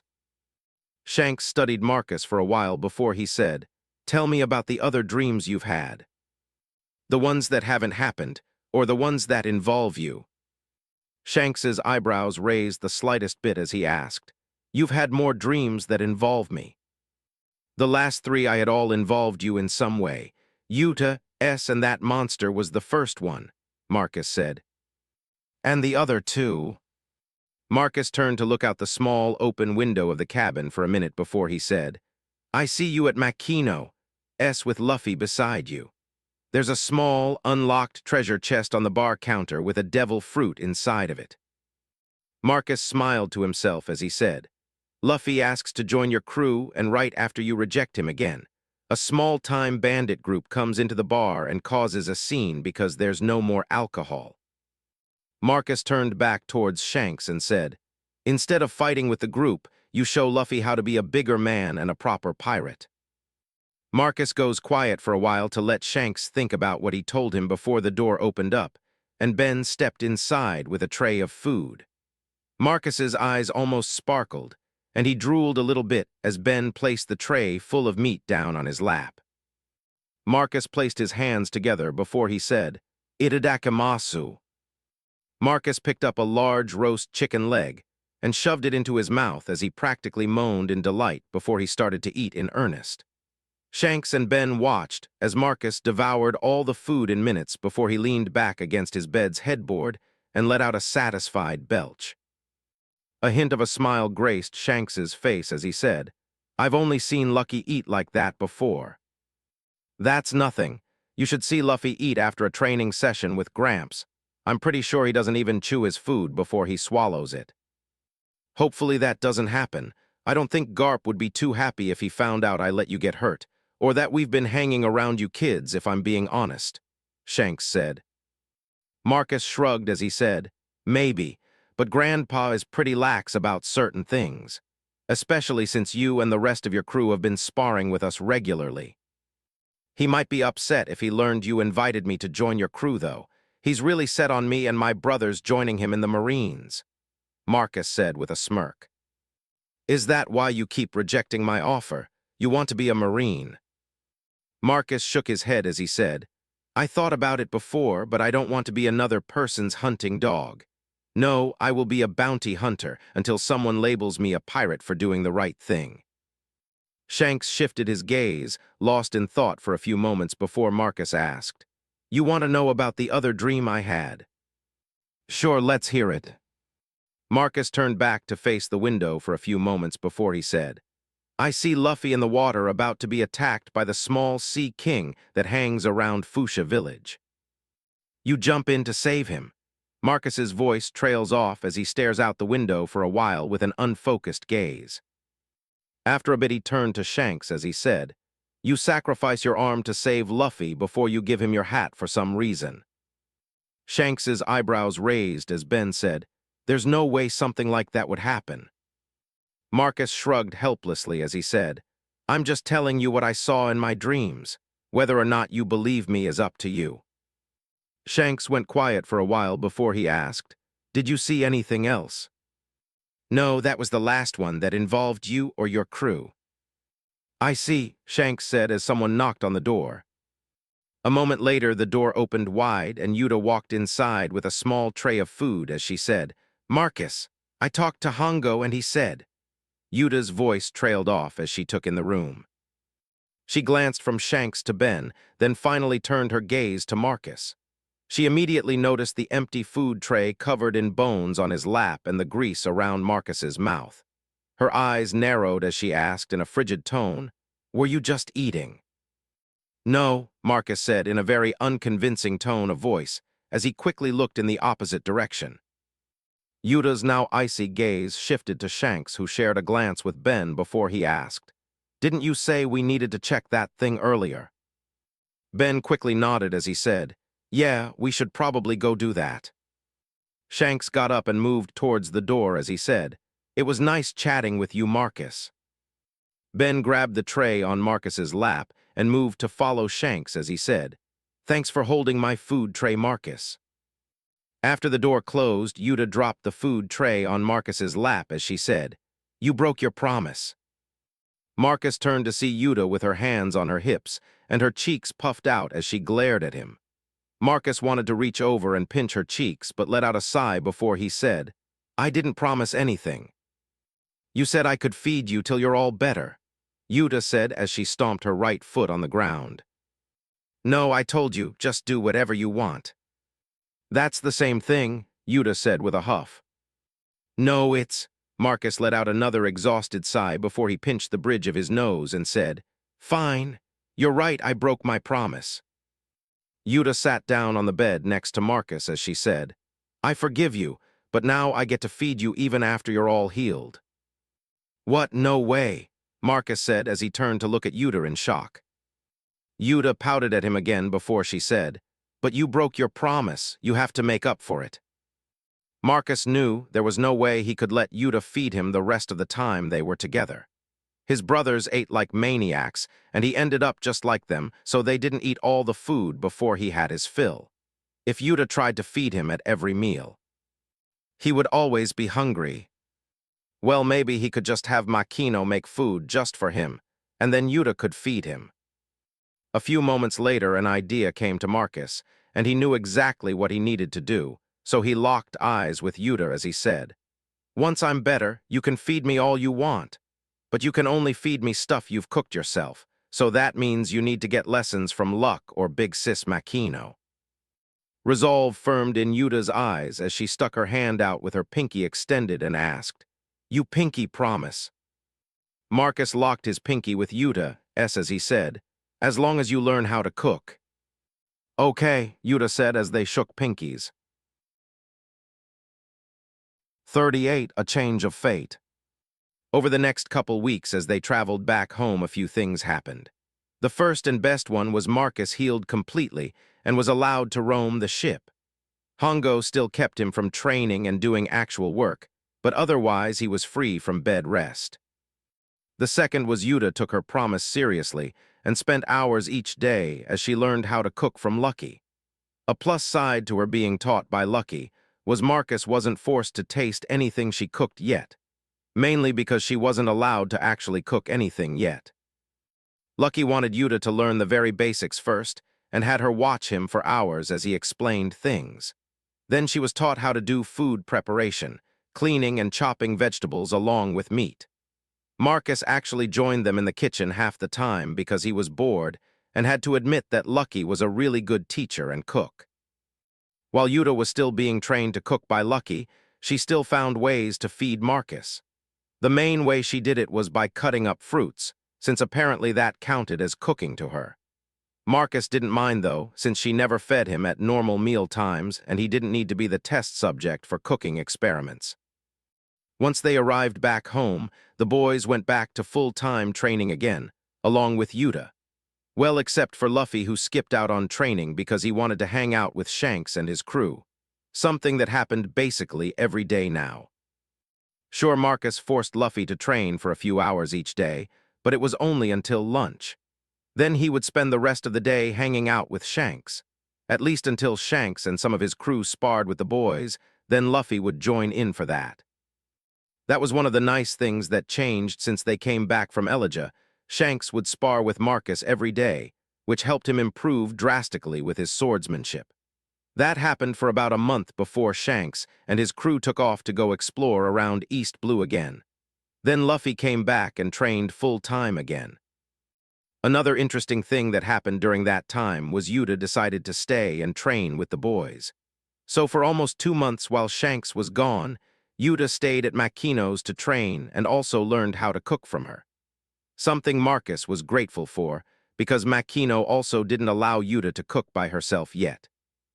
When Shanks and his crew arrived back on the island, the first thing that happened was a spar between him and the boys.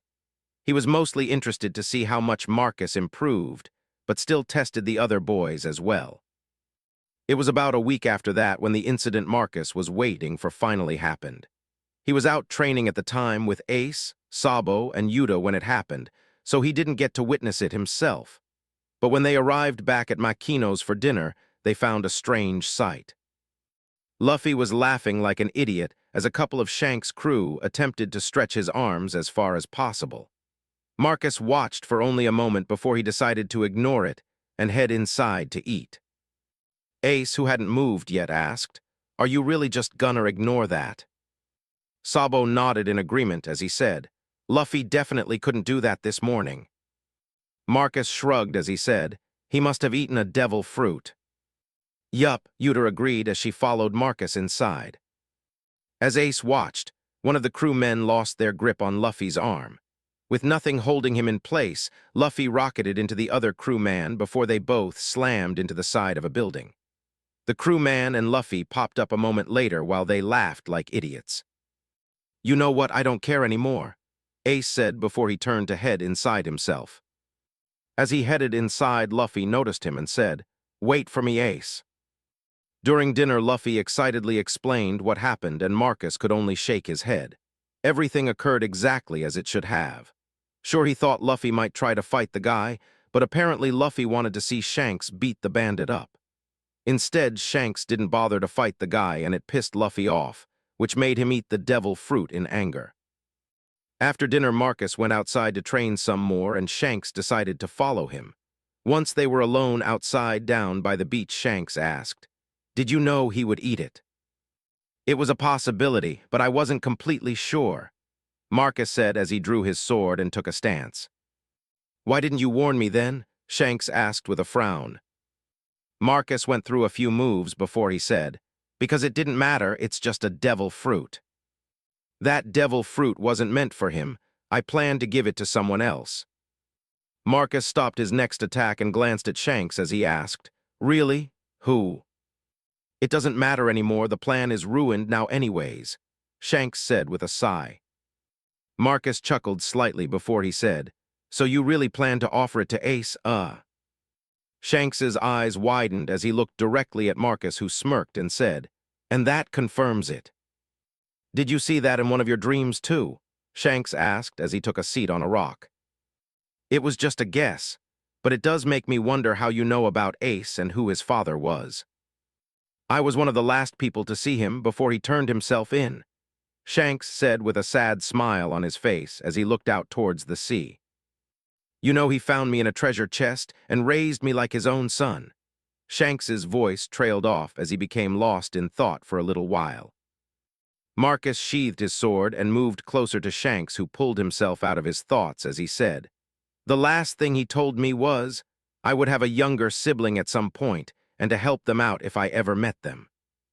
"So you plan to give Ace a devil fruit and then what? Have him join your crew?" "That was one of the ideas I had, but they don't matter now," Shanks said as he let out a sigh. Marcus smirked as he said, "Don't worry about it too much.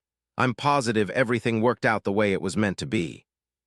Shanks turned to study Marcus for a few moments before he let out a sigh and said, "Maybe you're right."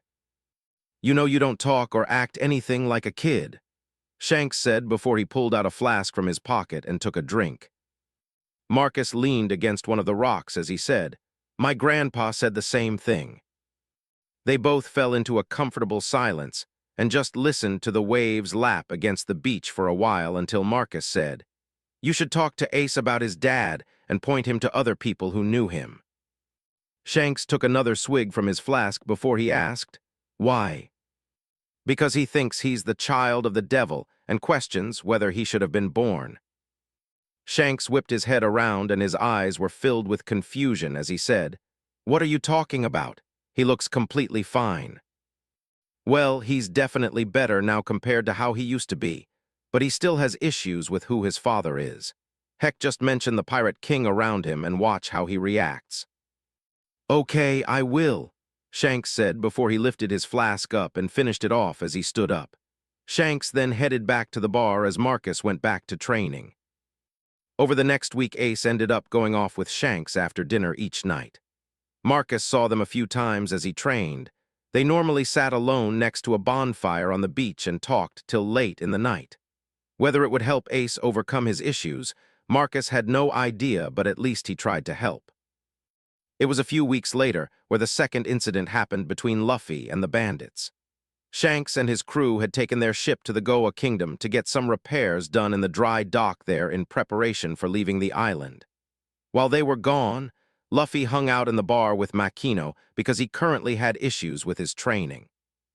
Sure, he could do the normal morning warm-up routine, but with his new rubber body, he couldn't fight at all.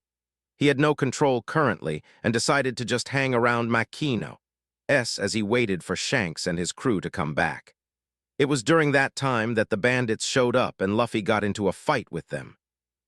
Marcus was waiting for this to happen for the past few weeks and had patiently waited near the bar each day. He didn't slack off, though, and trained his swordsmanship during that time. When he heard the commotion inside the bar, he easily jumped onto the roof and watched the situation unfold as they carried Luffy outside. Marcus watched with wide eyes as one of the defining moments of the series played out before him.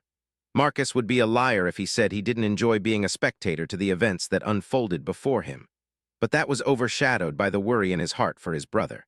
He had a white-knuckled grip on the hilt of his sword the entire time he watched. When Iguma finally used smoke bombs to escape with Luffy, Marcus was able to follow them from above and watched as they boarded a small boat. It wasn't long afterwards when Luffy was tossed into the sea and Lord of the Coast showed up.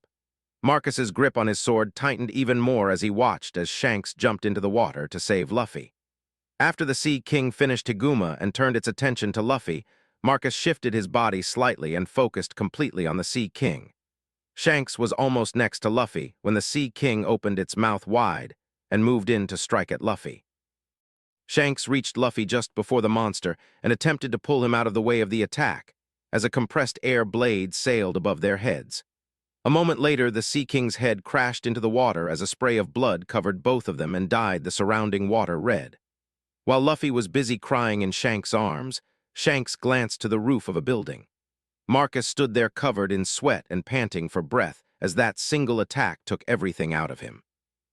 Marcus slowly recovered as Shanks brought Luffy back to shore, and it wasn't long before they were surrounded by a bunch of people. Marcus glanced down at Shanks and his brother. While Shanks didn't lose his arm this time, it still looked like it had an impact on Luffy as he was still busy crying.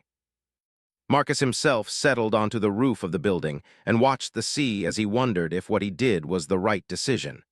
It was now the third time he intervened directly in the story and started to wonder how those actions would affect the coming events and what would change. Good or bad, Marcus planned to face them head-on. 39. A Promise. It was about a week after the incident with the bandits that Marcus noticed a change with Yuta. At first, he thought she was getting used to his constant teasing. Sure, she would still blush, call him an idiot, and even run away sometimes. But Yuta herself started being bolder and would hold his hand sometimes and even hugged him once. Her face looked like a cherry tomato after she did it, but she still did it. It turned out Makino was the one behind the change. Marcus only found out because he overheard a conversation they had in the kitchen one day as Makino was teaching Yuta how to cook. Remember, Yuta, if you like someone, you need to be bold and show them. Since men, and especially boys, are stupid and will never understand unless you are very direct with them. But Marcus is smart. He always teases me.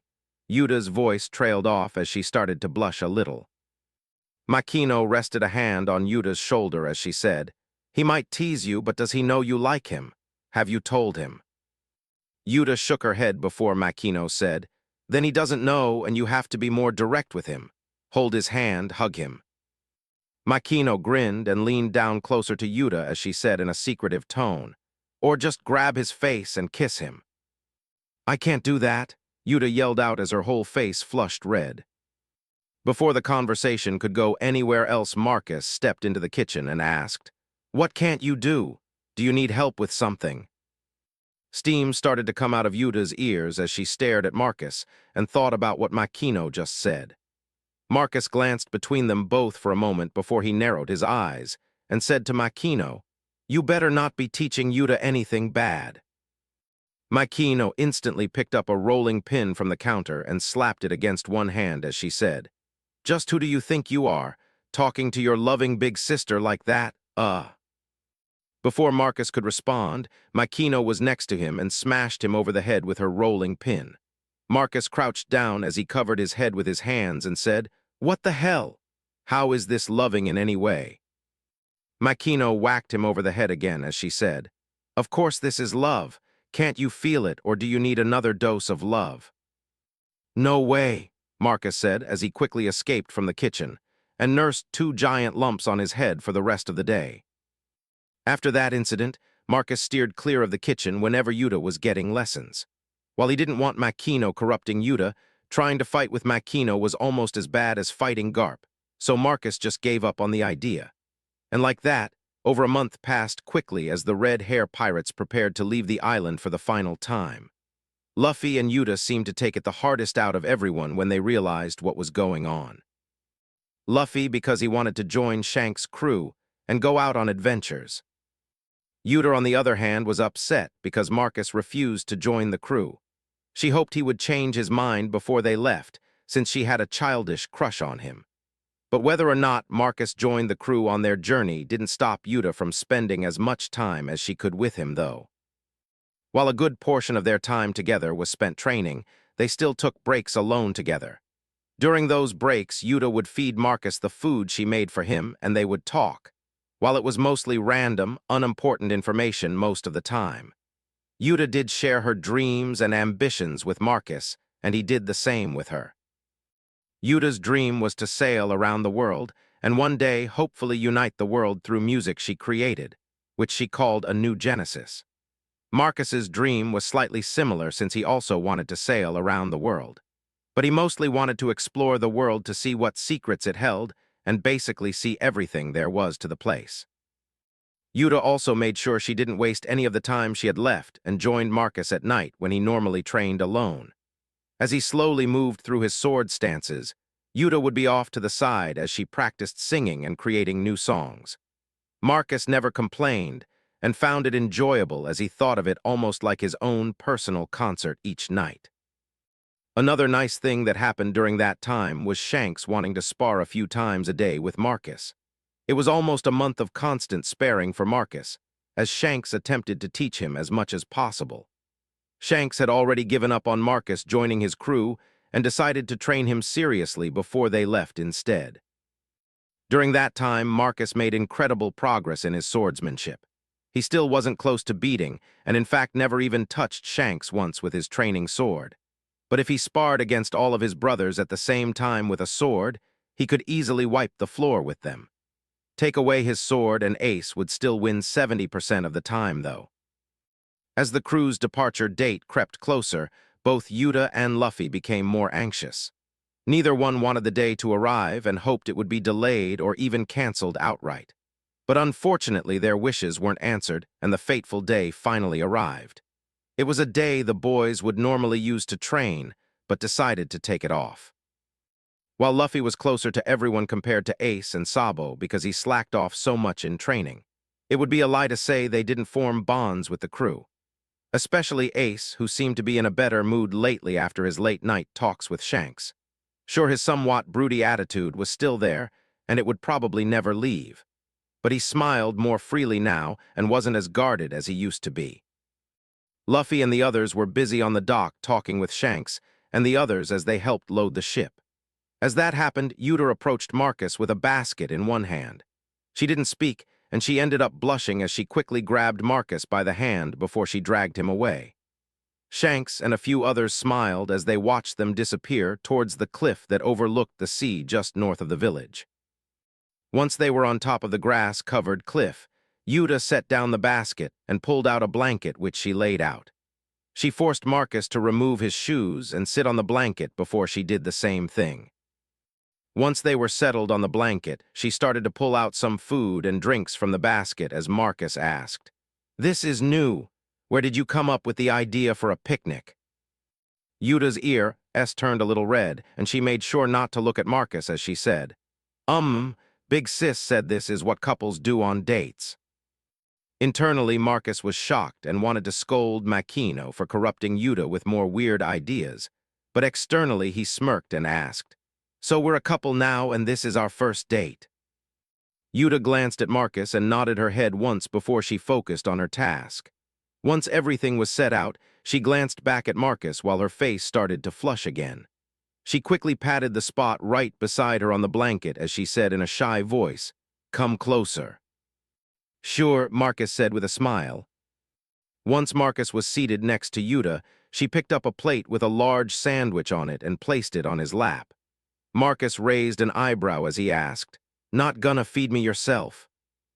Yuta pointed at a plate of cake and cookies as she said, "I'll feed you those afterwards." Marcus nodded before he picked up the sandwich and took a large bite from it. Yuta picked up her own sandwich and joined him as they ate in a comfortable silence. Once they finished, Yuta stared out to sea for a little while before she asked in a quiet voice, "Are you sure you won't join us?"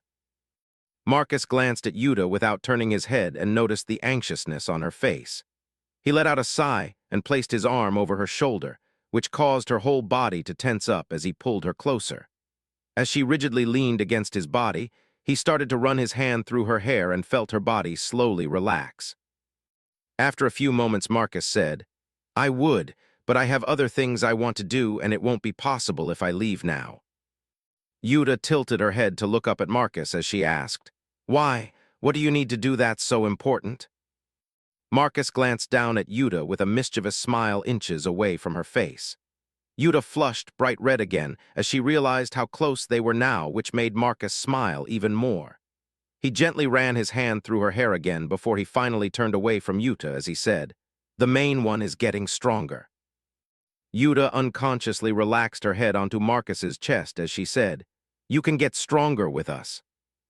"True, but I want to rely on my own strength when I finally set out to sea. If I leave with you now, I would be dependent on Shanks and the rest of the crew for protection, and that doesn't sit right with me." Marcus noticed as Yuta's hands started to fidget, and after a moment she asked, "So if you were stronger, you would go out to sea with me?" "Of course," Marcus answered without hesitation. Yuta instantly turned around and their faces were almost touching as she locked eyes with Marcus. A moment later, she raised her hand up next to her face with her pinky raised and asked, "Pinky promise." Marcus glanced at her pinky for a moment before he lifted up his own hand and wrapped his pinky with hers. As they shook pinkies, Marcus said, "Pinky promise."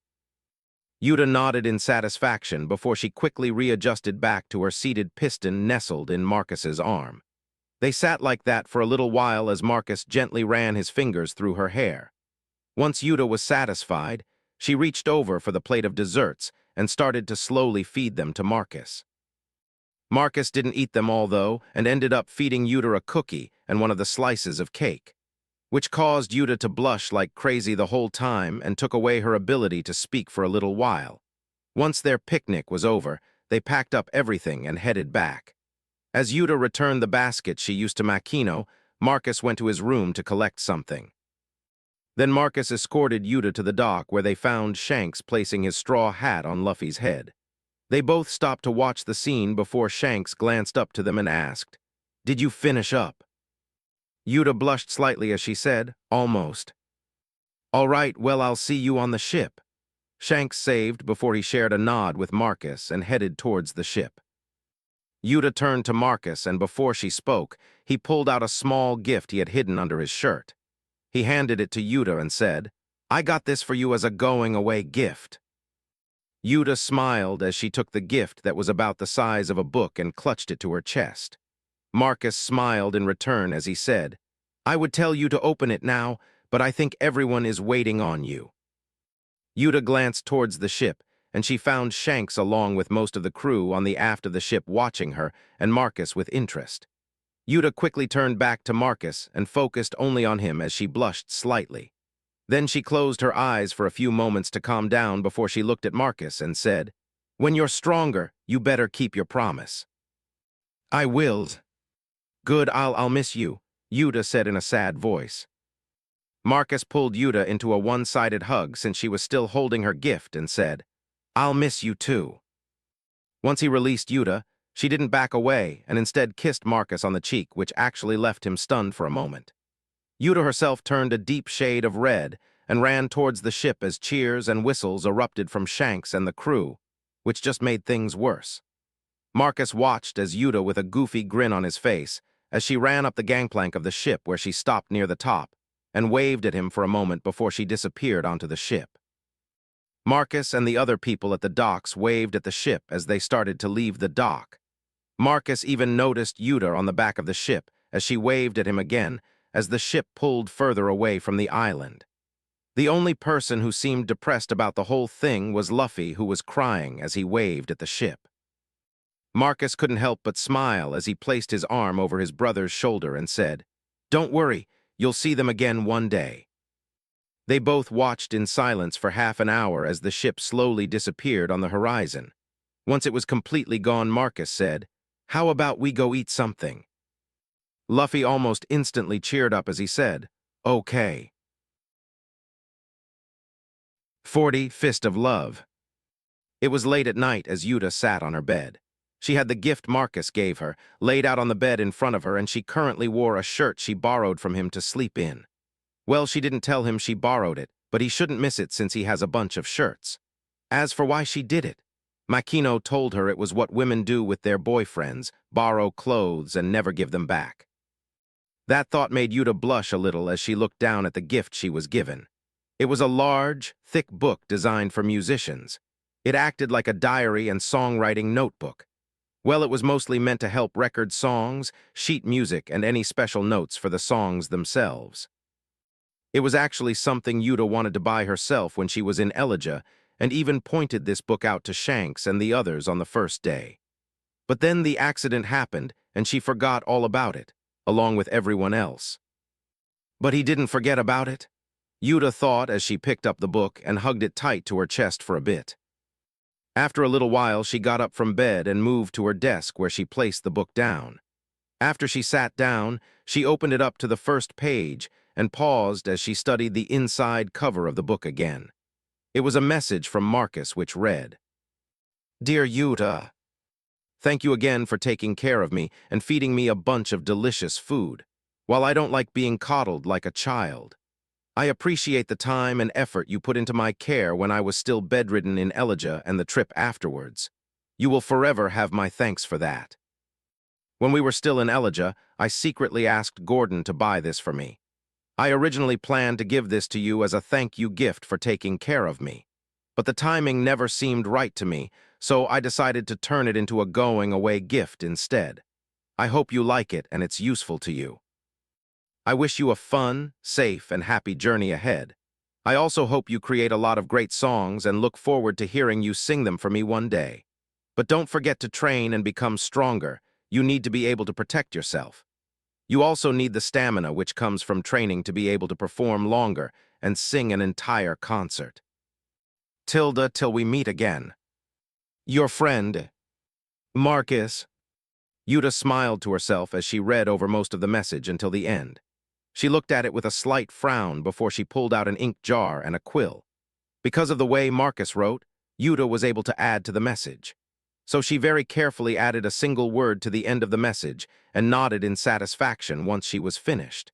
She read over the message one more time as the ink dried and blushed a tiny bit when she got to the end. Tilda, till we meet again.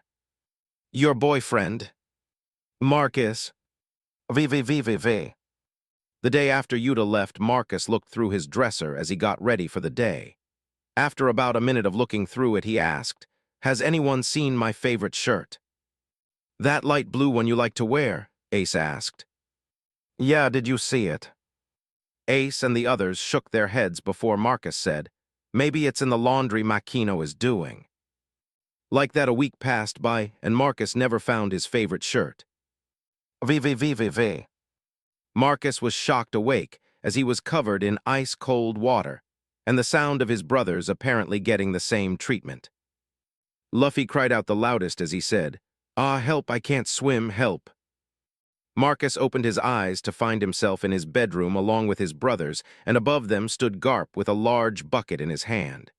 He looked down at all of them as he said, "Shut up, you idiot. I taught you how to swim last year."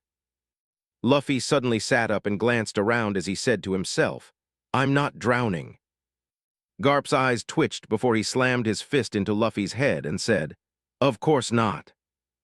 Luffy grabbed the massive lump forming on his head as he said, "It hurts. Why does it hurt?" "Because it's my fist of love," Garp said matter-of-factly. "But I'm made of rubbers." "Doesn't matter, my fist of love. What?" Garp said as his eyes went wide and his mouth hung open for a moment. "I'm made of." Garp punched Luffy in the head again as he said, "I heard you the first time, brat." "Why do you keep hitting me?" Luffy complained as he rubbed both of the lumps on his head. "Because you left the island with pirates." Garp breathed on the top of his fist before he started to polish the top of it with his other hand and said, "All of you brats left the island with pirates." Marcus glanced at Ace and the others before he said, "Run." Marcus and the others couldn't even make it out of the room as Garp easily blocked them from the door. As Garp attacked everyone else, Marcus attempted to jump out the window by his bed. Before Marcus even reached the window, Garp snatched him by the back of the neck and asked, "And just where do you think you're going?" For an early morning walk," Marcus said as he glanced at his brothers knocked out on the floor. A moment later, pain exploded on top of his head, and the world faded into darkness. Garp glanced around at his grandsons passed out on the ground as a sigh escaped his mouth before he said, "Stupid brats, making me worry about you." Marcus and the other boys woke up a while later just outside the village near the forest. Garp stood over them with a grin on his face as he said, "Get up, I want to see if you've improved." Over the next few hours, Garp beat each boy senseless before he took them to eat a late breakfast at Makino's. Each boy looked like they were run over by a truck as they ate breakfast in muted silence and shared pain. Once finished, Garp took them back outside to test them some more until dinner. After dinner, Garp took the boys to the bathhouse to relax and clean up. As they rested in the main bath area, Garp said, I hope you brats learned your lesson. Marcus glanced at Luffy as he asked, and what lesson would that be? Don't hang around pirate scum. Shanks isn't scum. He's a great pirate and I want to be just like him one day, Luffy said. Garp punched Luffy over the head, which made him disappear into the water for a few moments. When Luffy reappeared, he had a new lump on his head and glared at Garp. Garp frowned back at Luffy as he said, "Quit that dumb talk about being a pirate. You're going to be a big, strong Marine like me." Luffy stood up and said with confidence, "No, I'm never gonna be a Marine, I'm gonna be the king of the pirates." "King of you stupid brat," Garp said as he launched himself at Luffy. "Ah, someone help! Someone save me from this gorilla!" Luffy yelled out as Garp repeatedly punched him over the head. "Don't call your grandpa a gorilla, you little monkey." Marcus smiled at their interactions before he leaned back against the edge of the tub and placed a towel over his eyes. Ace and Sabo followed suit not long after. Early the next morning, Garp took them out for more training and only brought them back around lunchtime. As they were gathered around the table eating, Marcus asked, "Grandpa, do you have any sea stone cuffs we can have?" How do you know about sea stone?" Marcus shrugged as he said, "Same way I know about other things, so do you have any or not?" "Why, what do you want them for?" Marcus pointed at Luffy, who was in the process of stuffing his face like a chipmunk, and said, "So he can train without his devil fruit getting in the way." Garp studied Luffy for a few minutes before he said, "It's a good idea, but it doesn't really work that well." "Why not?" Marcus asked. "Because we've tried it in the Marines. It can help, but it will never get rid of the overall weakness, and it doesn't help that much on the physical side of things." Garp pointed at Luffy and said, "He'll have growth issues because he ate a fruit that changed his physical body. It's the main reason the Marines don't like people eating those types of devil fruits so young." Marcus glanced at Luffy, who wasn't paying attention, and asked, "So we'll look different when we're older?" "You'll definitely be taller. Luffy will be lucky if he doubles his current height." "What did you say, Grandpa?" Luffy asked through a mouthful of food. Garp smacked Luffy as he said, "Don't talk with your mouth full." The rest of lunch passed pretty quickly, and once they were done, Garp took the boys to the dock where his ship was currently docked. When they reached the ship, he said, "Prepare to set sail." "You're leaving already?" Marcus asked. "I'm too busy this time and can't stay long, but next year I should have at least a month of free time," Garp said as he moved up the gangplank. Once he was on the ship, he said, "I'll be back in a minute." Garp disappeared into the ship, and after a few minutes came back into view before he tossed a sack to Marcus. Metal clanking together sounded out from the sack as Marcus caught it. He glanced inside before he asked with a smile, "Is this what I think it is?" Garp nodded as he said, "It is. Use it and see if it helps, but don't expect much from it." Marcus nodded and the boys bid farewell to Garp as the ship departed. Once Garp left, the boys decided to take the rest of the day off. While the other boys went back to Makino's to play cards, Marcus went to the blacksmith in the village. It wasn't a fancy one who made swords, but they produced all the essentials the village needed like nails, hinges, horseshoes, tools, cookware, and other things. He talked with the blacksmith a bit and placed a custom order. He gave the man one of the 3 pairs of handcuffs he was given by Garp and asked him to cut it up into pieces, round the edges off, and drill holes into each one. It took about a week, and Marcus was charged a good amount of money for the labor, but in the end he had what he wanted. Marcus then took those round pieces and basically created a necklace out of them before he gave it to Luffy to wear. The first time Luffy put it on, he collapsed on the floor and couldn't get up at all. He couldn't even remove the necklace and complained as he asked, "Why do I have to wear this stupid thing?" "Because it's a weakness people can use against you in a fight. Besides, if you can train while you wear this, you will end up being stronger once you take it off." "But I can barely move with this thing on."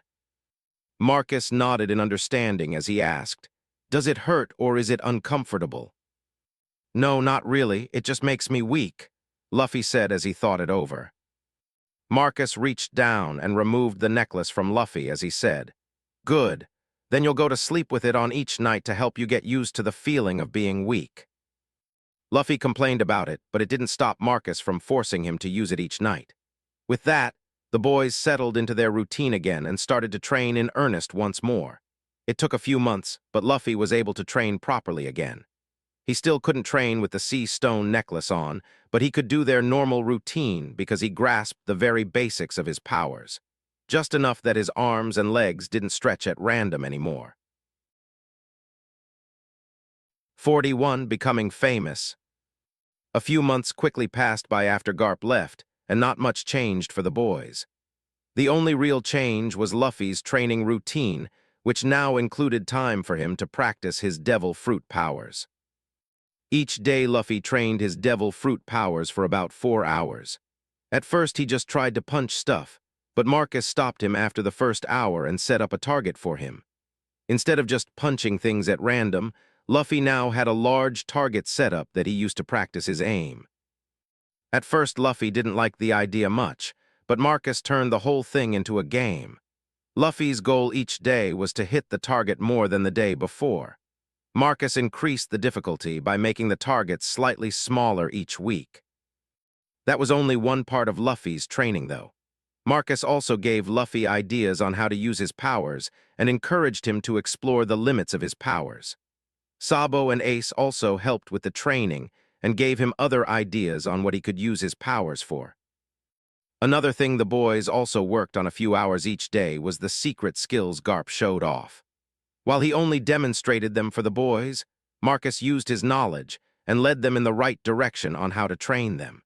He never explained things directly, but would pretend to figure out something and point them in that direction. So far they haven't succeeded in anything yet, but Marcus was sure he was close to Sorrow. He couldn't kick off the ground 10 times in the blink of an eye, but he could do 5. It gave him a slight speed boost, but he didn't have the stamina to do it for long, even when he used his self-created breathing technique. The others also had similar progress with that skill, as it seemed to be the easiest one to learn. The only issue was they didn't have Marcus's breathing technique, and could only use the skill once or twice before they were spent. As for the other skills, they would take more work and time to figure out properly. VVVVV.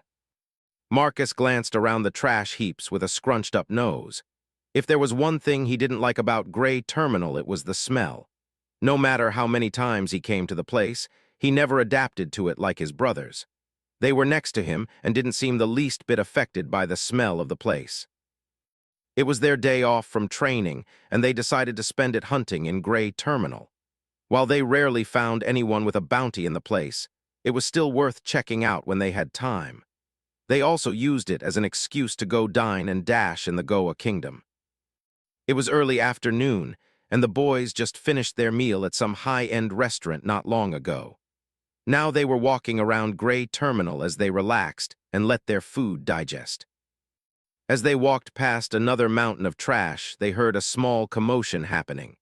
In the distance, 2 groups of people were arguing, and it even looked like they were about to start fighting. Luffy was excited and pointed towards them as he said, "Come on, let's go watch." Ace clamped a hand on Luffy's shoulder as he said, "Let's watch from back here." "But I wanna watch up close." Marcus narrowed his eyes as the fight broke out in earnest. There was one man he noticed from the start, and after a minute he was positive he knew who they were. It was a large man with long, pale blue hair who wore a red-colored vest. His left bicep was completely covered in a tattoo, and he carried a large cutlass on his hip. His name was Porkamy, and he was part of the Blue Gem Pirates with a bounty around 4 million belly.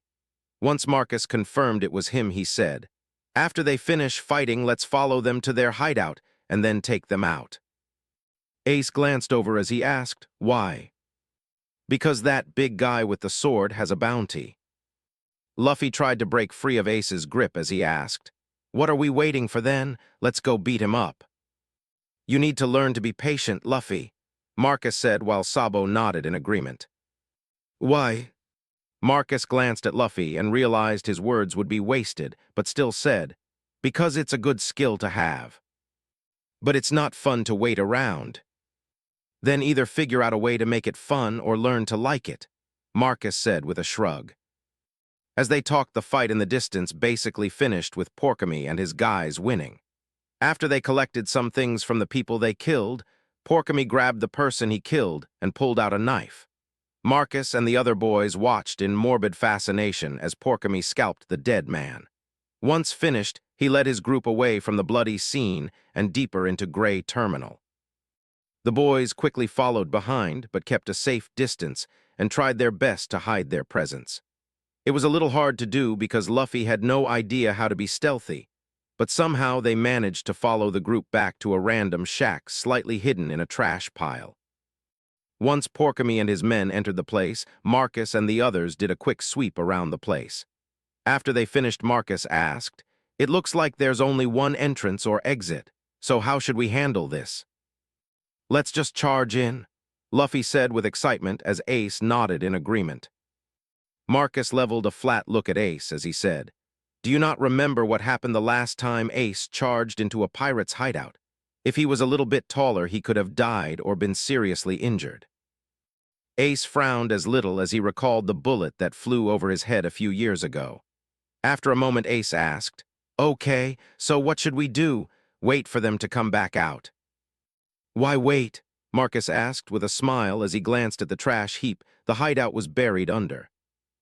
Marcus, with the help of the others, lit fire to a couple spots of the trash heap. It took a little while, but after half an hour or so, Porkamy and his men charged out of their hideout carrying a couple treasure chests. They were all coughing hard and covered in a layer of soot. Porkamy glared at the hideout, now partially in flames, as he asked, "Did we get all of the treasures out?" "Yes," a man said before he broke into another coughing fit. "Thanks for all your hard work." "It was no problem, Porkamy," another man said before his voice trailed off, and everyone turned to look at who spoke. Marcus and the others walked out from behind another trash heap with smiles on their faces. Luffy was practically bouncing on his feet as he asked, "Can we fight them now?"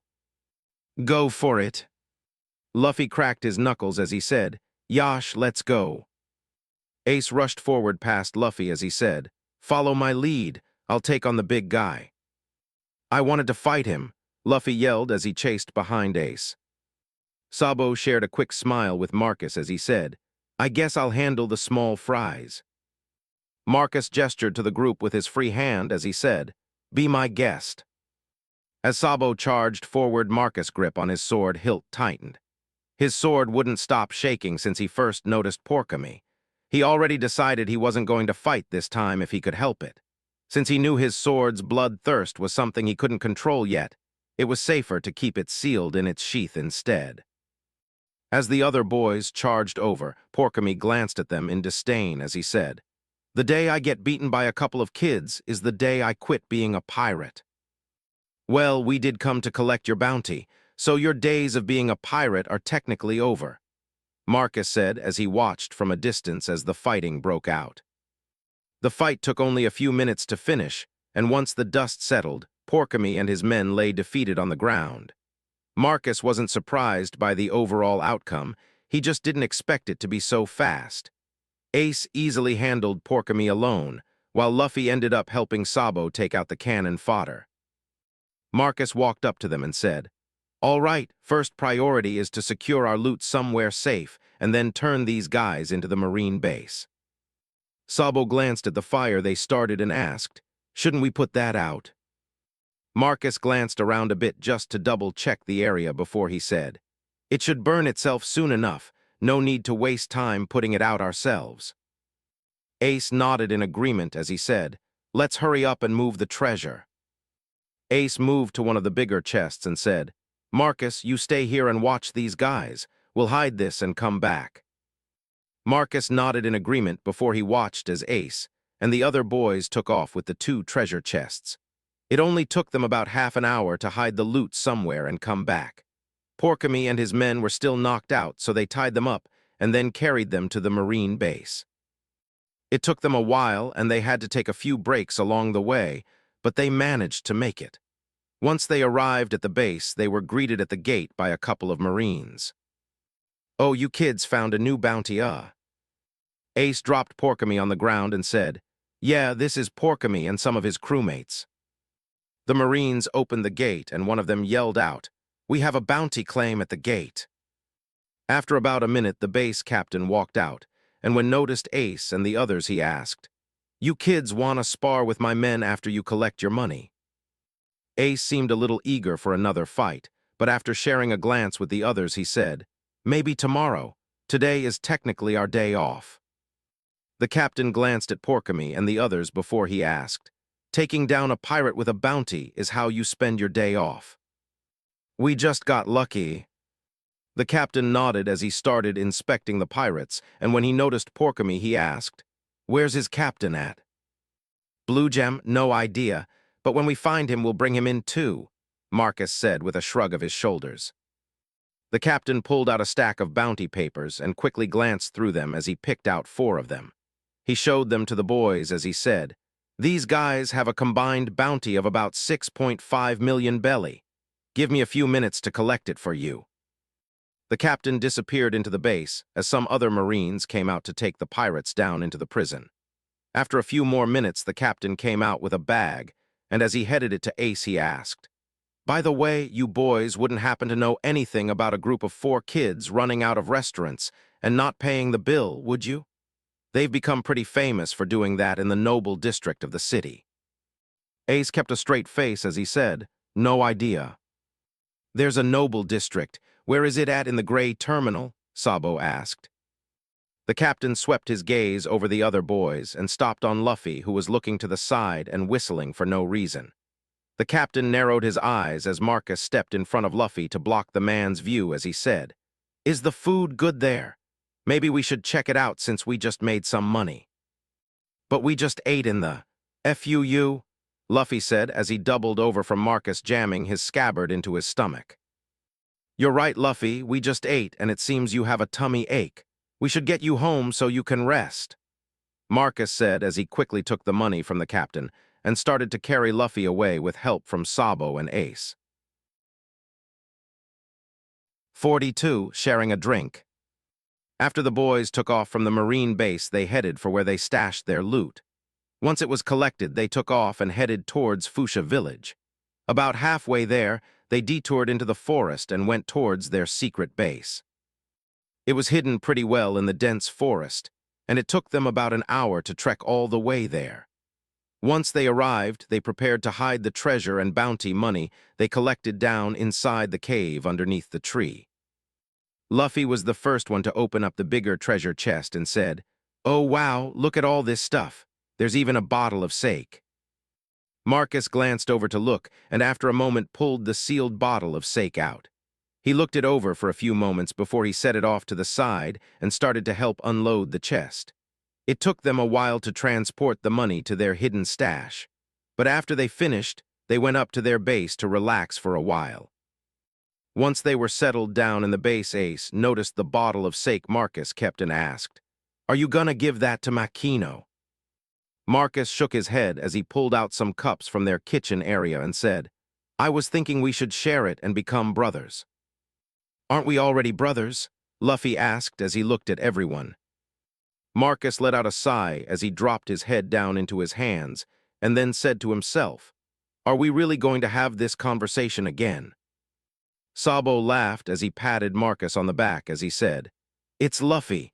It would be surprising if he remembered what he ate for breakfast." "Hey, I remember eating breakfast." "And what exactly did you eat?" Sabo asked. Luffy took on a thinking pose as he said, "I had meat and more meat." Sabo shared a glance with the others before they burst into laughter together. Luffy looked around at each of them in confusion as he asked, "What's so funny?" "It's because the only thing you remember about breakfast is you had meat." Luffy nodded in agreement as he said, "Because that's what we ate." "We had some bacon, but we mostly ate pancakes," Marcus said as he started to laugh again. "Are you sure?" "Yes," the other 3 boys said in perfect sync. After a few moments, Marcus picked up the bottle of sake as he said, "I heard that when men share a drink together, they become brothers. I already consider you my brothers, Luffy included." Ace and Sabo chuckled a little as Marcus opened up the sake bottle and said, "So I figured let's make it official and share a drink." After he poured a drink for everyone, he set the bottle down and picked up his cup. The others moved closer, and each picked up a cup of their own before Marcus said, "From this moment onward, we'll officially be brothers. I think I speak for everyone when I say, I personally can't think of anyone else in this world I would rather share this bond with." The others nodded in agreement as they clinked their cups together before they each downed the contents of their cups. For a moment, everything was fine before they all started to cough, and their eyes started to water. "What the hell, why is it burning?" Luffy said as he pounded on his chest. Sabo nodded in agreement as Marcus asked, "Why the hell do people drink this stuff?" Ace, with his eyes still watery, said, "Makino said it's an acquired taste and takes time to get used to." Marcus lifted up the mostly full bottle as he asked, "What do you guys want to do with the rest of it?" "Should we finish it or maybe give it to Dandan or Makino?" Sabo asked. Marcus shrugged and looked at the others as he said, "Up to you." "Let's drink it as we head back for dinner," Ace said. Luffy glanced at the bottle as he said, "But it burns and doesn't really taste good." Ace grabbed the bottle and took a drink from it before he coughed a little and then said, "We just need to get used to it." Sabo followed up and took his own drink, followed by him coughing. Luffy quickly followed along, and Marcus could only sigh before he took another drink himself. Afterwards, the boys left their base and headed home as they shared drinks from the bottle. While it normally took the boys about an hour to make it out of the forest and back to the village, with them becoming drunk, they ended up taking over 2 hours. Before they even stumbled into the bar, their off-key singing was heard by the people inside. "You got mud on your face, you big disgrace," the boys belted out. Makino heard them singing and moved towards the door as they continued, "Kicking your can all over the place, singing, we will rock you. We will rock you." As Makino opened the door and walked outside, Marcus sang out, "Buddy, you're a young man, hard man, shouting in the street, gonna take on the world someday." The boys stumbled as they walked together with their arms over each other's shoulder and their faces flushed red. The others joined in singing as Marcus continued, "You got blood on your face, you big disgrace, waving your banner all over the place. We will rock you." Makino took one glance at them and narrowed her eyes as she asked in an icy tone, "And what exactly have you boys been up to?" Marcus tried to focus on Makino as the boys stopped singing. Marcus smiled like an idiot as he said, "Singing. I can see that. What were you doing before that?" "We drank sake and became brothers," Luffy blurted out.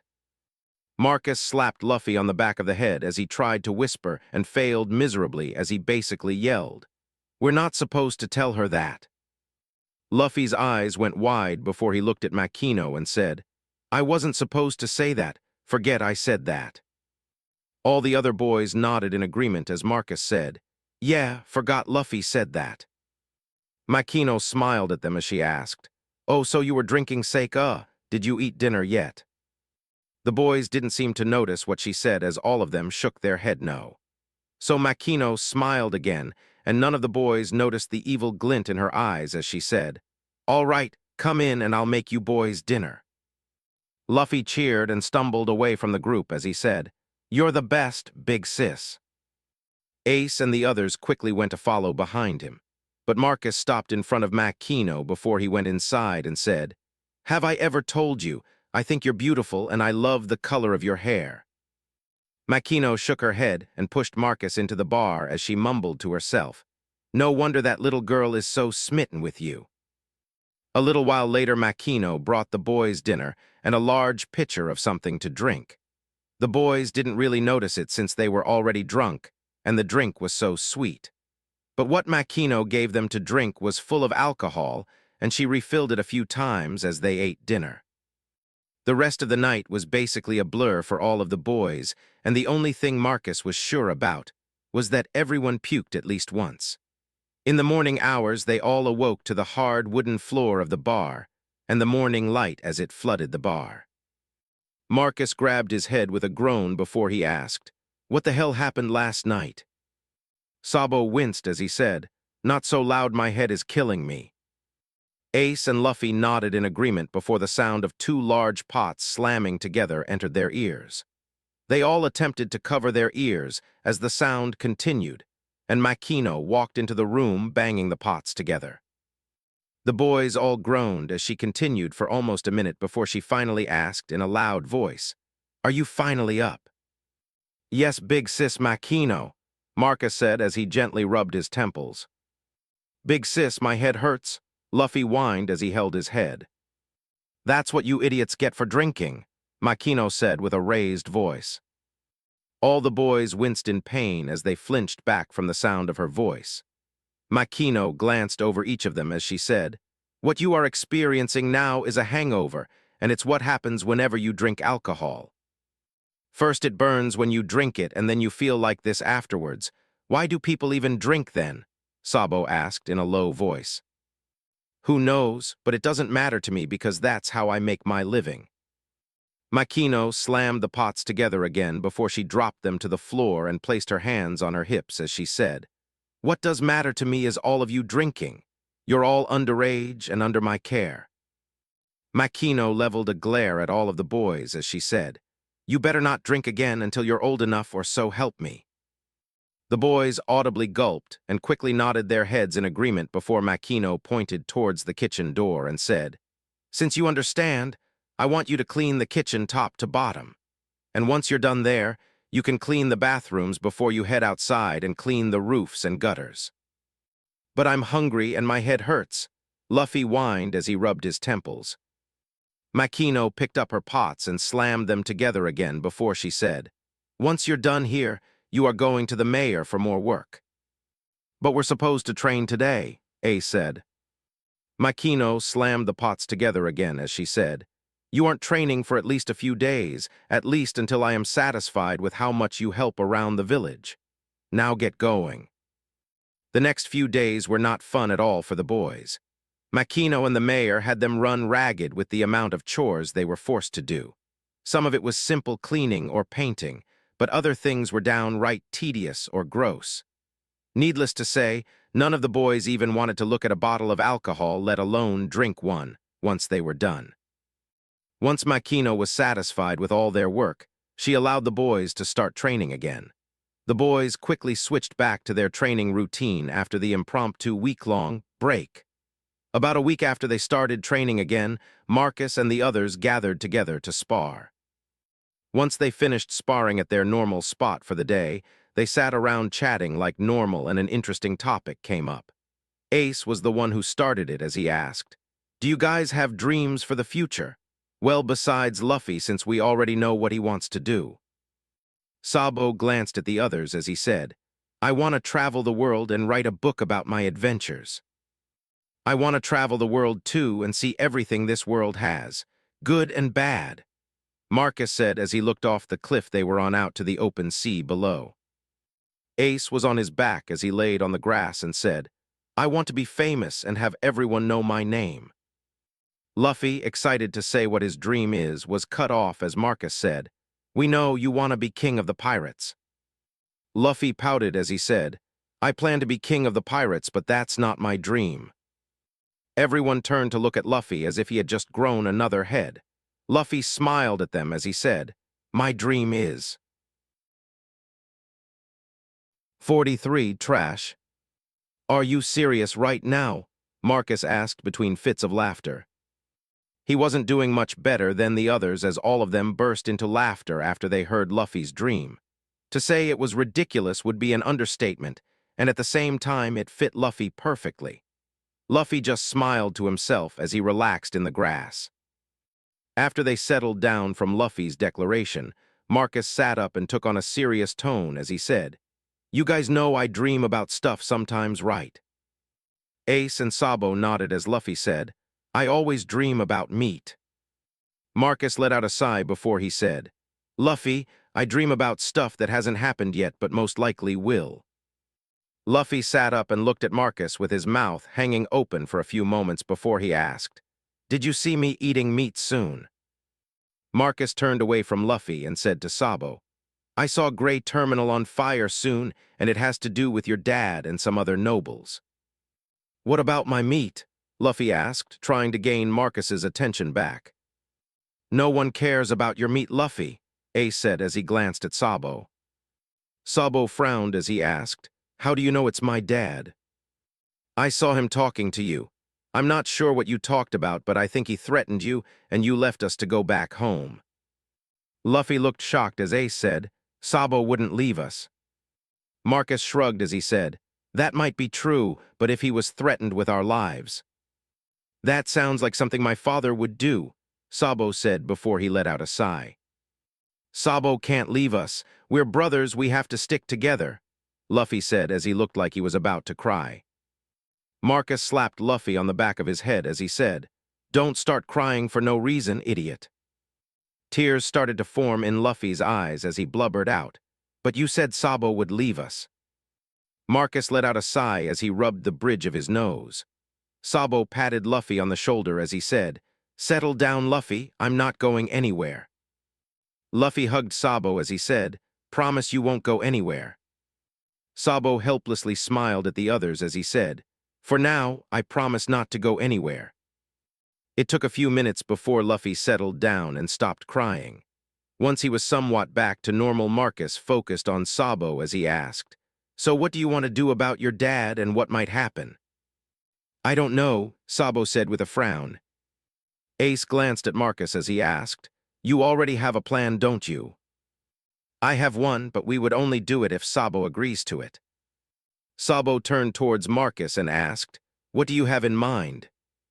We take you home ourselves and collect your inheritance before you officially cut ties with your family, Marcus said with a wicked-looking grin. Sabo and the others' eyes widened as they looked at Marcus like he was crazy. Marcus just grinned wider as he said, you already ran away once and hate your family.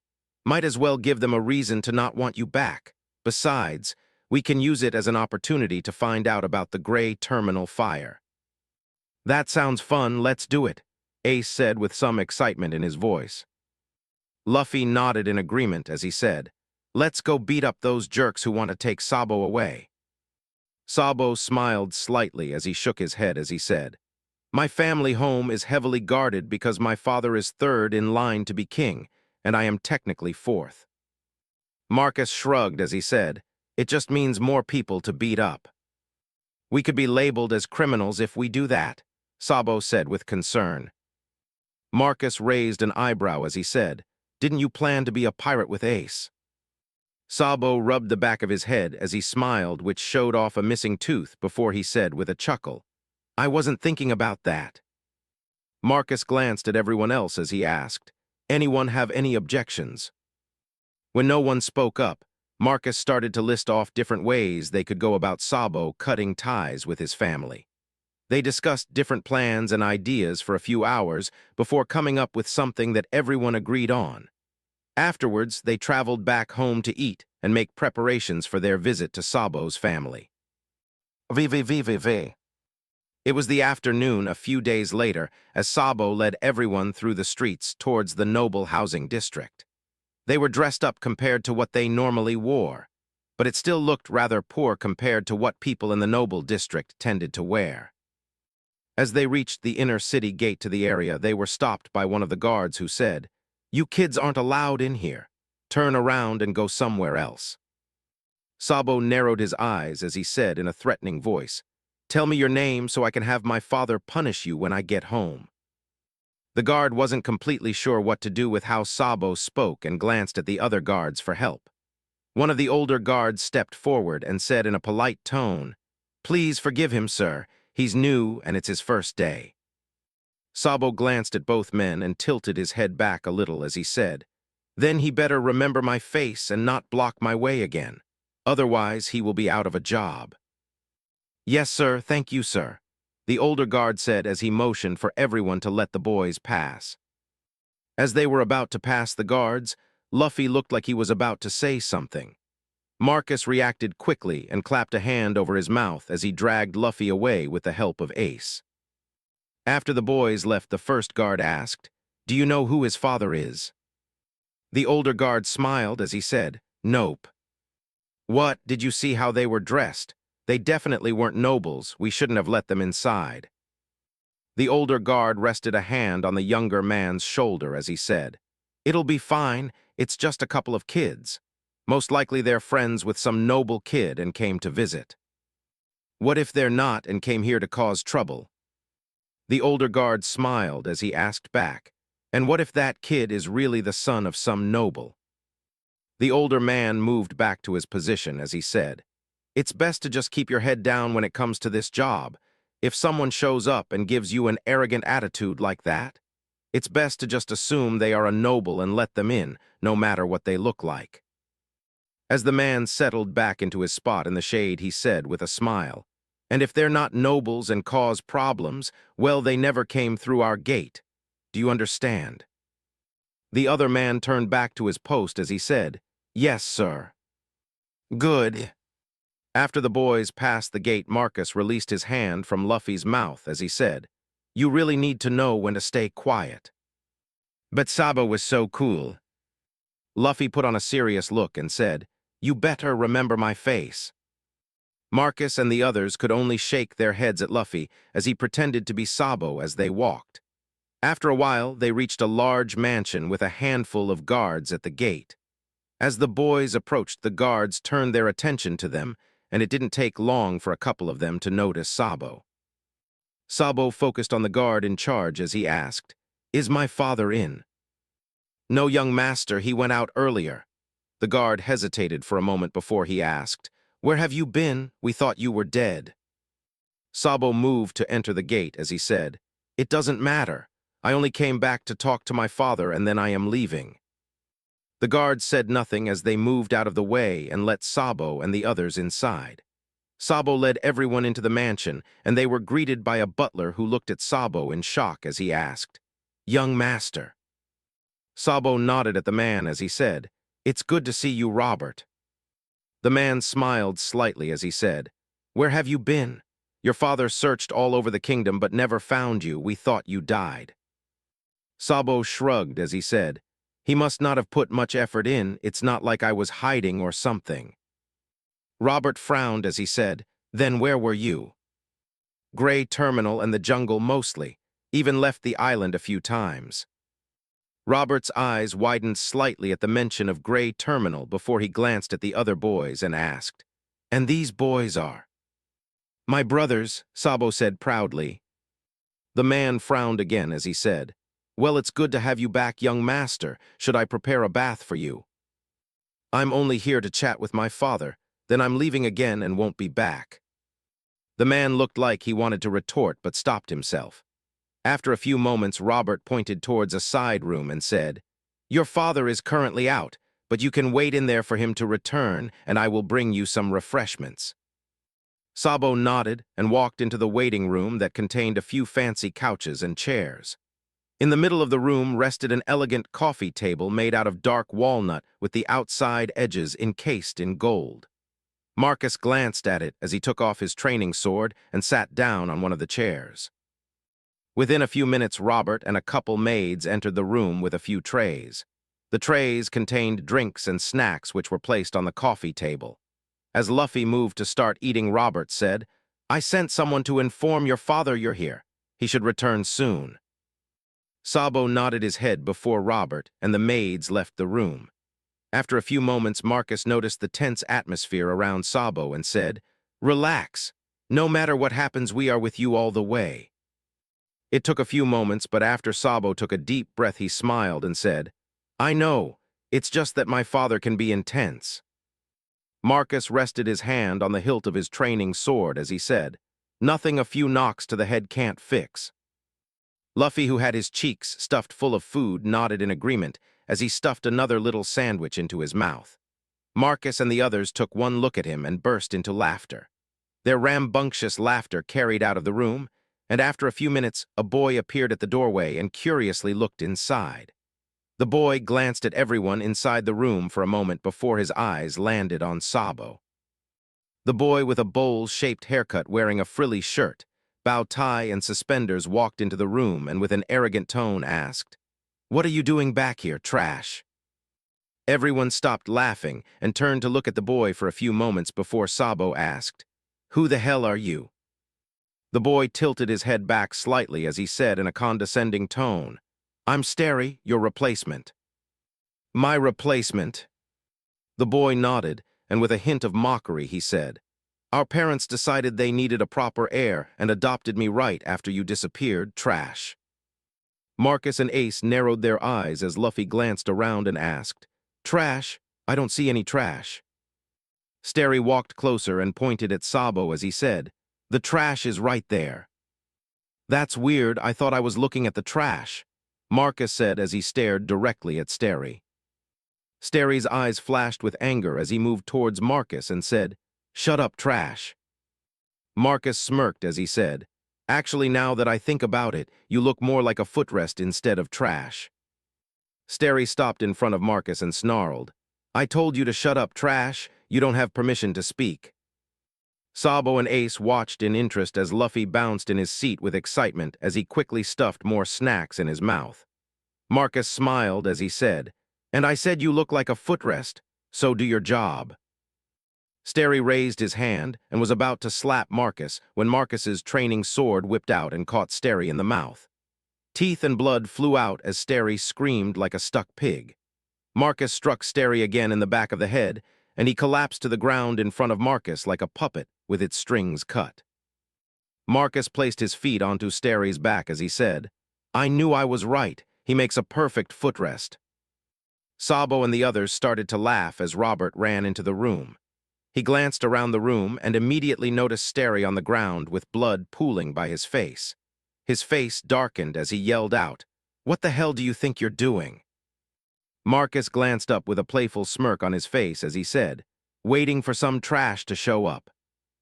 "Guards, guards, the young master was attacked," the butler screamed out at the top of his lungs. Ace and the others looked like they were about to stand up when Marcus waved them off. Marcus stood up as he rolled his shoulders and cracked his neck before he said, "I'll handle this. Just sit back and enjoy the show." 44. Cutting ties.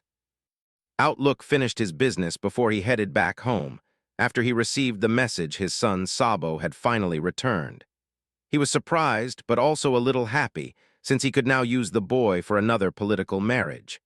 But first, he needed to get back home and scold the little shit for running away in the first place. When Outlook reached his home, he found the guards missing and the door partly open. The man frowned as he moved towards the door and thought of how he would punish his guards later. When he pushed open the door, the first thing he noticed was the metallic smell of blood. Once his eyes adjusted to the indoor light, he froze in place as his breath caught in his throat. Piled in front of him in the middle of the large entryway were all of his guards. Seated on top of the pile of guards was a young boy with a metal-reinforced, wooden training sword causally resting on one shoulder. The boy was splattered in blood and the left half of his face was horribly scarred. The boy noticed Outlook and smiled as he said, "Finally, you took your sweet time coming back."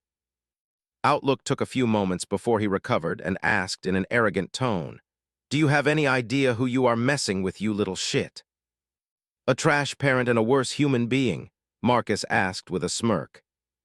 Outlook narrowed his eyes and his hands clenched into tight fists as he snarled, "I'm Outlook the Third. I'm third in line to becoming the king of this country." Marcus released his sword and started to slow clap as he said, "Wow, impressive. You must be so proud of yourself." Outlook pointed his finger at Marcus, and his body practically shook as he yelled out, "You dare mock me?" "Is that what I was doing? I thought I was giving you a compliment," Marcus asked as he stopped clapping and gripped his sword hilt again. The atmosphere was broken as Luffy fell into the entryway as he laughed loudly. Ace and Sabo stepped in behind him as the butler Robert meekly followed behind them. Outlook noticed Robert and said, "Go get more guards from the king, Robert. This piece of trash needs to learn its place." Outlook's gaze focused on Sabo a moment later as he said, "I know this is all your fault and you'll be punished for it later." When Robert didn't move, Outlook refocused on him and said, "I gave you an order, go do it at once."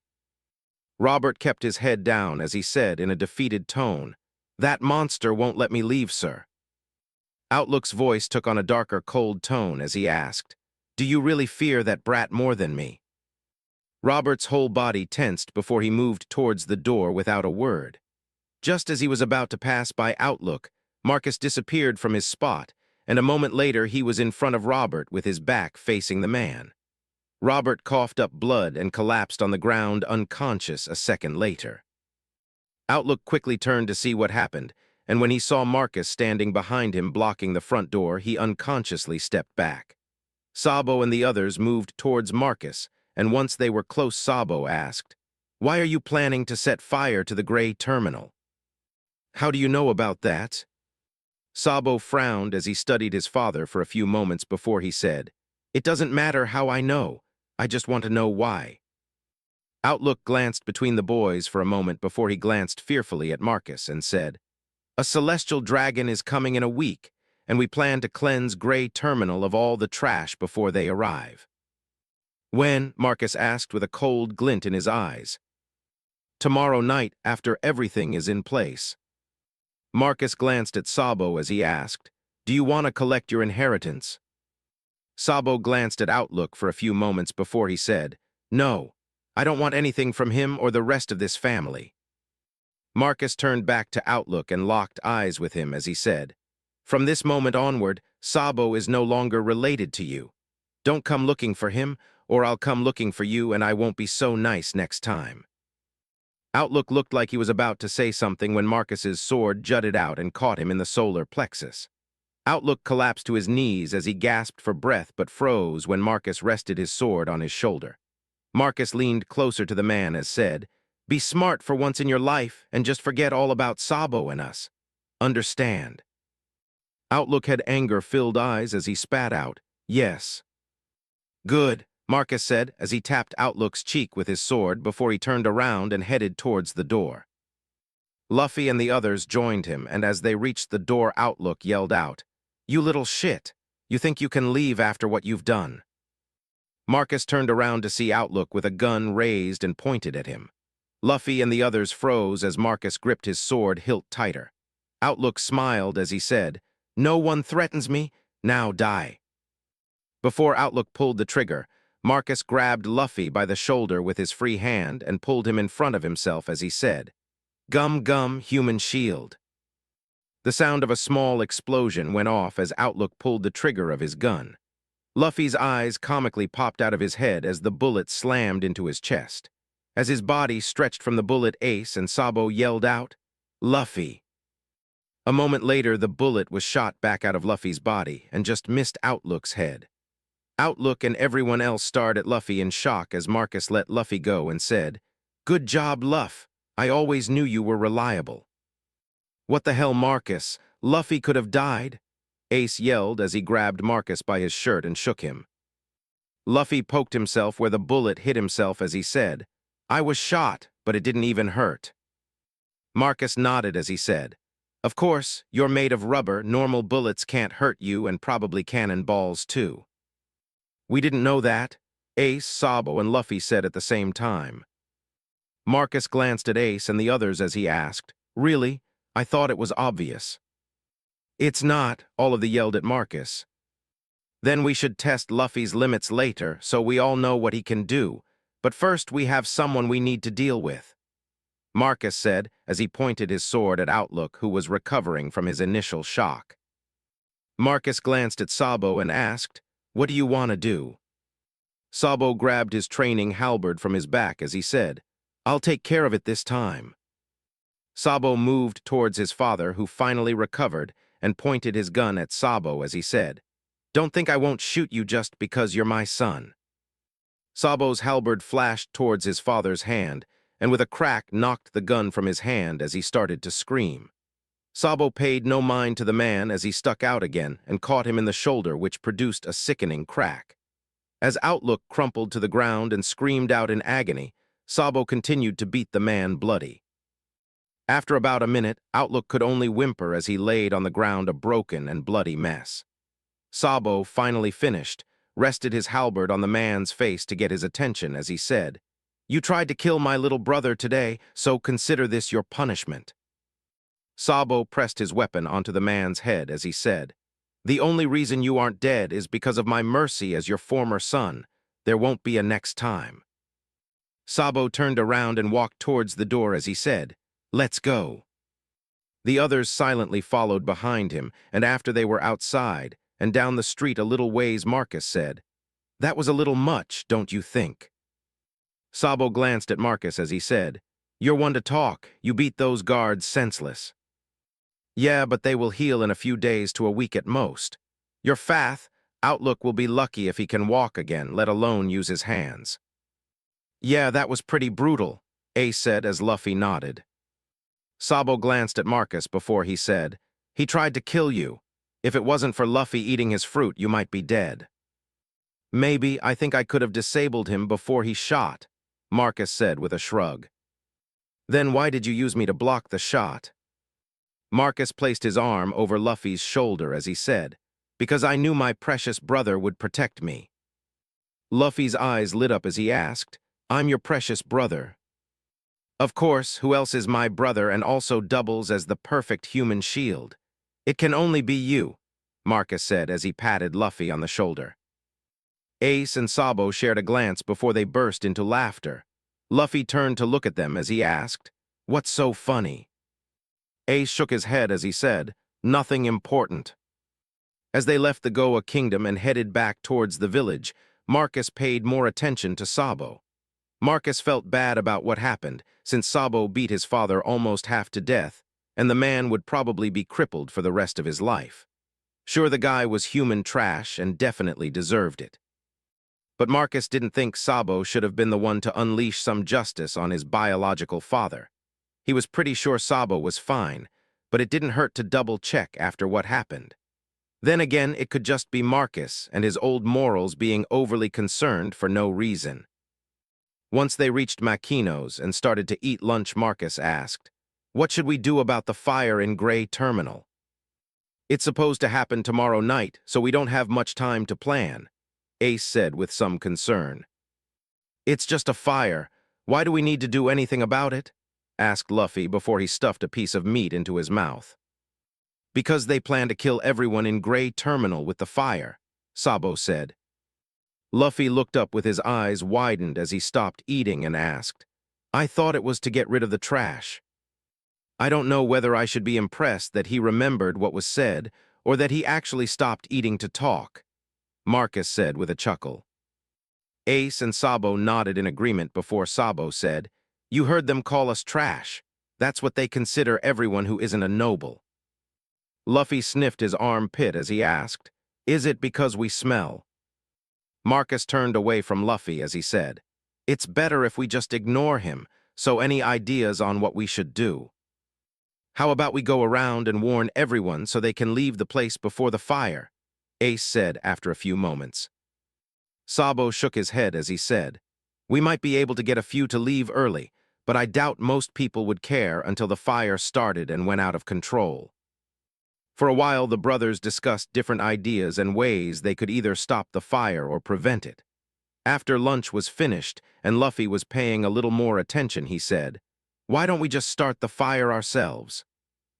Everyone turned to look at Luffy, who wore a goofy smile as he said, "It's too much work to stop it, so let's just start the fire instead." "We don't want the fire to start at all, though," Ace said as he let out a sigh.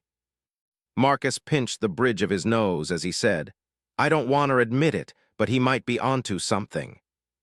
"What?" the other three boys asked at the same time. 45. Investigating the fire preparations.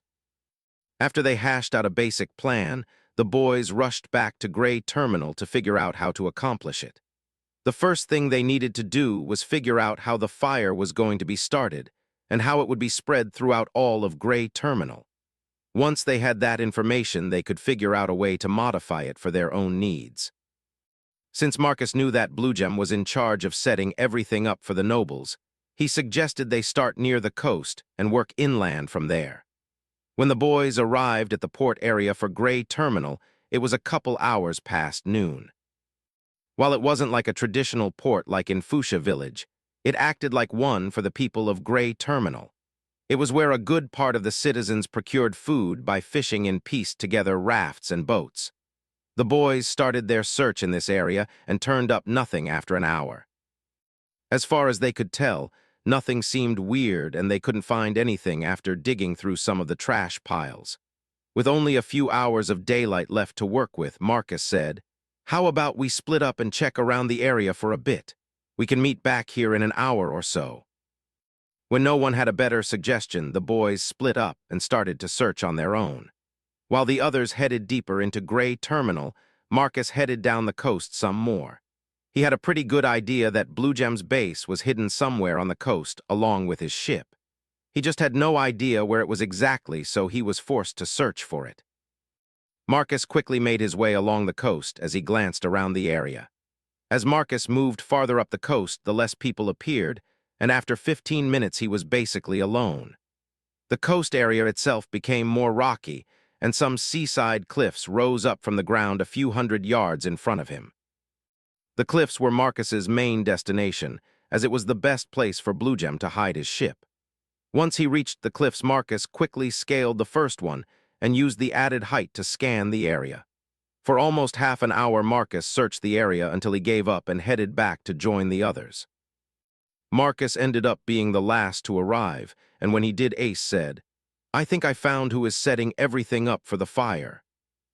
"Really, where are they at?" Marcus asked. Ace pointed over his shoulder towards the massive wall that surrounded the Goa Kingdom as he said, "Found some people moving barrels out from a hidden tunnel near the wall and stuffing them into trash piles." Luffy started to walk towards where Ace pointed as he said, "All right, let's go check it out." Marcus grabbed Luffy by the shoulder as he said, "Hold on for a minute, Luffy. Let's go find one of those barrels first and find out what's inside." Ace and Sabo nodded in agreement before Ace said, "I'll show you where they placed a couple of them." About 15 minutes later, they removed 2 decent-sized barrels from a couple of trash piles and tried to open them up. Once the lid was off one of them, the boys scrunched up their noses at the overwhelming smell. The barrels contained some kind of nasty-smelling oil that none of the boys could identify. As Marcus and the others checked out the 2 barrels, a couple of burly men in tattered clothes appeared, and one of them asked, "What do you little punks think you're doing?" "None of your business," Sabo said as he took a defensive stance. "It is when you're messing with our stuff," one of the men said as he glanced at the 2 barrels. "We found them in the trash piles. How can they be yours?" Luffy asked. The other man stepped forward as he said to his companion, "Let's just kill them and put the barrels back in the trash heaps with their corpses." Before the other man could respond, Marcus rushed forward in a flash and attacked. Within moments, both men were on the ground, bruised and moaning in pain. Marcus rested his training sword on one of the men's faces and said, "Tell me who you're working for." When the man didn't respond after a minute, Marcus jabbed the tip of his sword into the man's crotch with all his strength. Everyone except Luffy instinctively grabbed their own crotch in a protective manner as the man howled in pain.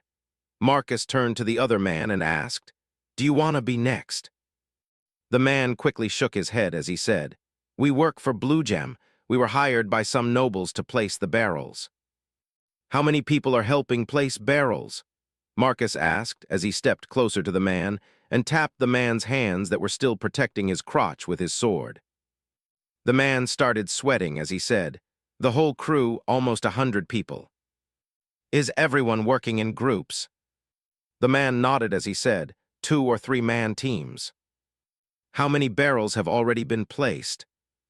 "I think a couple hundred, maybe," the man said before Marcus tapped his hands again, and he quickly added, "I'm really not sure. We were given the barrels by the nobles and we haven't even placed half of them yet." "Do you know where they were all placed?" The man shook his head as he said, "Not the exact locations, but we were told to plant them all around the edges of Gray Terminal first." "Where are the barrels stored?" Marcus asked. "A hidden port the nobles used to work with smugglers." Marcus glanced at the others as he asked, "Anything else you can think of to ask?" When the others shook their heads, Marcus turned back to the man and said, "Thanks for your cooperation." Before the man could respond, Marcus cracked him over the head with his training sword, which knocked him out. He then turned towards the others as he asked, "So should we attack them now or start the fire first?" "If we attack them first, would we still need to worry about the fire?" Luffy asked. "They would just find someone else to do it once we take out Blue Gem and his crew. Might as well start the fire ourselves in a somewhat controlled manner," Marcus said. "Makes sense to me," Sabo said, and Ace nodded in agreement. "So attack or fire?" "Attack," everyone said at the same time. After they tied up the two men Marcus beat up, they headed towards the hidden cove Ace found. On the way, they knocked out a few more groups of pirates and hid them in the trash piles. By the time they reached the hidden tunnel, over 20 pirates were already dealt with. Instead of charging directly into the tunnel and fighting the people inside, Marcus forced everyone to hide a certain distance from the entrance. He wanted to thin the herd some more before they went inside, since fighting 80 pirates would be a tough task for them.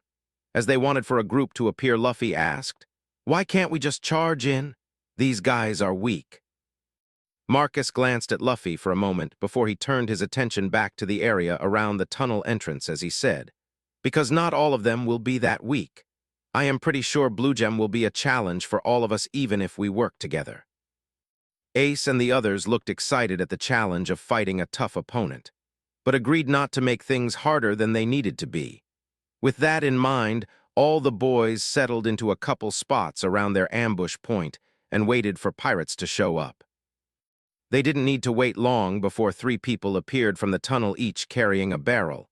Once they reached the ambush spot, Marcus and the others quickly disabled them and tossed them in the trash heap along with the barrels. It actually took longer to hide them than it was to beat them up. Over an hour and a half passed by as the boys took out group after group of men. While it was only 2 or 3 people each time, it quickly added up, and the boys had taken out over 60 pirates, including the others. The only issue now was the pirates seemed to have caught on, since they stopped coming out of the tunnel about 15 minutes ago, and no more pirates were caught heading back. After waiting another half hour with no movement from the tunnel, Marcus turned to the others and said, "It looks like they finally caught on. There should be around 40 people left, Blue Gem being one of them, and maybe an officer or 2 that might be strong. So what do you want to do now?" Marcus asked as he glanced at the others. "Let's go in and beat them up," Luffy said with a smile. Sabo smiled as he shook his head and said, "We should try to lure them out or thin the numbers more before we go in." Marcus nodded in agreement before he said, "How about we try and scout the tunnel and gain some information first?" "Oh, I want to go, I'll do it," Luffy excitedly said as he raised his hand in the air. The others shared a glance before Ace asked, "So we're in agreement in not sending Luffy?" "Hey, why can't I go?" The others ignored Luffy and quickly nodded as Ace asked, "So who wants to go?" "I'll do it," Sabo said. "I'll join you." The others turned to Marcus, who shrugged and said, "It'll be safer if we scout it together." "Yeah, let's all go," Luffy said. Marcus shook his head as he said, "No, just Sabo and I will scout. You stay here with Ace."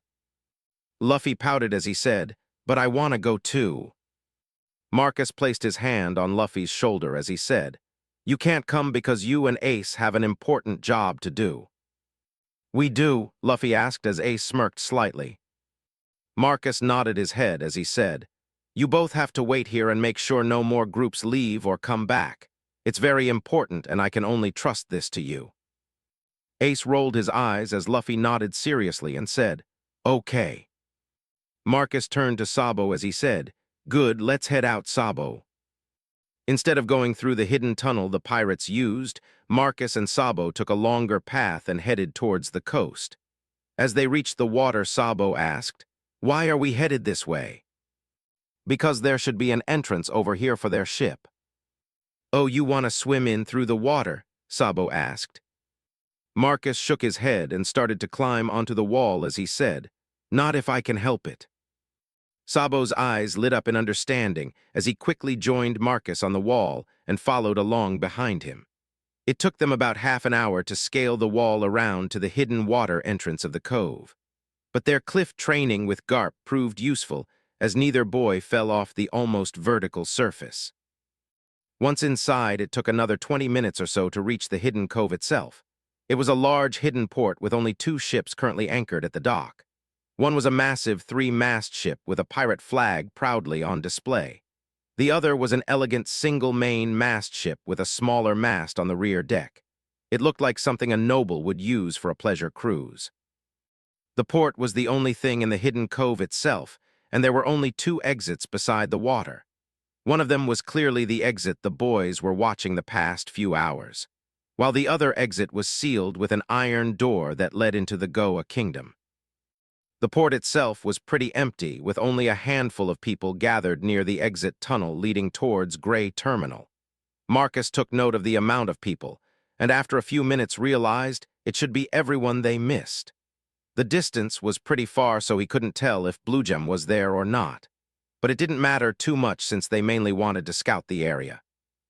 Marcus and Sabo took half an hour as they watched the whole area and enemies' movements from a secluded spot. Once finished, they climbed back out using the cave wall and went to meet back up with Ace and Luffy. "What did you find out?" Ace asked. "About 40 people are turtled up just inside the end of the tunnel. It looks like they are waiting for an attack, but I couldn't make out if Bluegem was with them or not," Marcus said. "So what should we do? Wait for them to let their guard down?" Marcus smiled as he said, "I have an idea, but we would need to make sure they can't escape from the hidden cove, and it also depends on us being able to use a cannon." 46. The Gray Terminal Incident. "Do you think those guys will do it?" Ace asked as he fiddled with the cannon in front of him. Marcus shrugged helplessly as he said, "We offered them a good deal. If they don't do it, we'll just do it ourselves." "I'm still not sure about this. I mean, they're pirates and we're just gonna let them go," Sabo asked. Marcus placed a hand on the sword on his hip as he said, "My sword didn't want to cut them up, so it should be fine. Besides, aren't you planning on being a pirate yourself?" I didn't think about that." Sabo's voice trailed off as he looked at how the cannons were set up before he asked, "Are you sure this is gonna work?" Marcus double-checked the cannon placement before he said, "Probably, maybe. I mean, we won't know for sure until we try it." "Can't they just run out of the tunnel?" Luffy asked. "That's why all the cannons are aimed at the tunnel. It should either collapse it or at least damage it enough that they can't run away," Marcus said as he adjusted another cannon slightly. Sabo examined one of the cannons as he asked, "Are you sure we loaded them correctly? What if those guys lied to us?" Marcus pointed to the weird setup he created with a bunch of fuses lined up and connected together as he said, "That's in case we loaded it wrong. We should all be off the ship by the time the first cannon fires." Marcus started checking everything for a final time before he said, "All right, get off the ship and I'll light the fuse." As the others left the cannon deck and headed towards the main deck, Marcus took a lighter and after a minute lit the fuse by the stairs and took off. He quickly joined his brothers on the dock and headed towards some boxes for cover as the first cannon went off. The cannonball slammed into the wall just above the tunnel entrance and exploded with shrapnel spraying everywhere. As people screamed out in pain and confusion, the next cannon went off. It landed close to the same area as the first and caused even more panic among the pirates.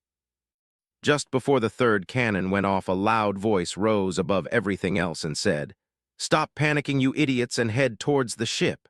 Whoever attacked us is on it." The next cannon fired a moment later, but the aim was off and landed a good distance from the tunnel entrance. As the pirates started to charge towards the dock and the ship, another cannon fired. The shot was on target this time, and another cannonball slammed into the area around the tunnel. The pirates didn't seem to care and charged forward as the final cannon fired. This cannon was also aimed near the tunnel entrance and ended up collapsing the tunnel entrance. Once Marcus confirmed the tunnel was inaccessible, he glanced at the others and said, "Remember to wait for them to pass us." The others nodded in agreement as the first pirates ran past their hiding spot. Marcus studied the group, and as it thinned out, he stepped out from the crates and cracked someone over the head.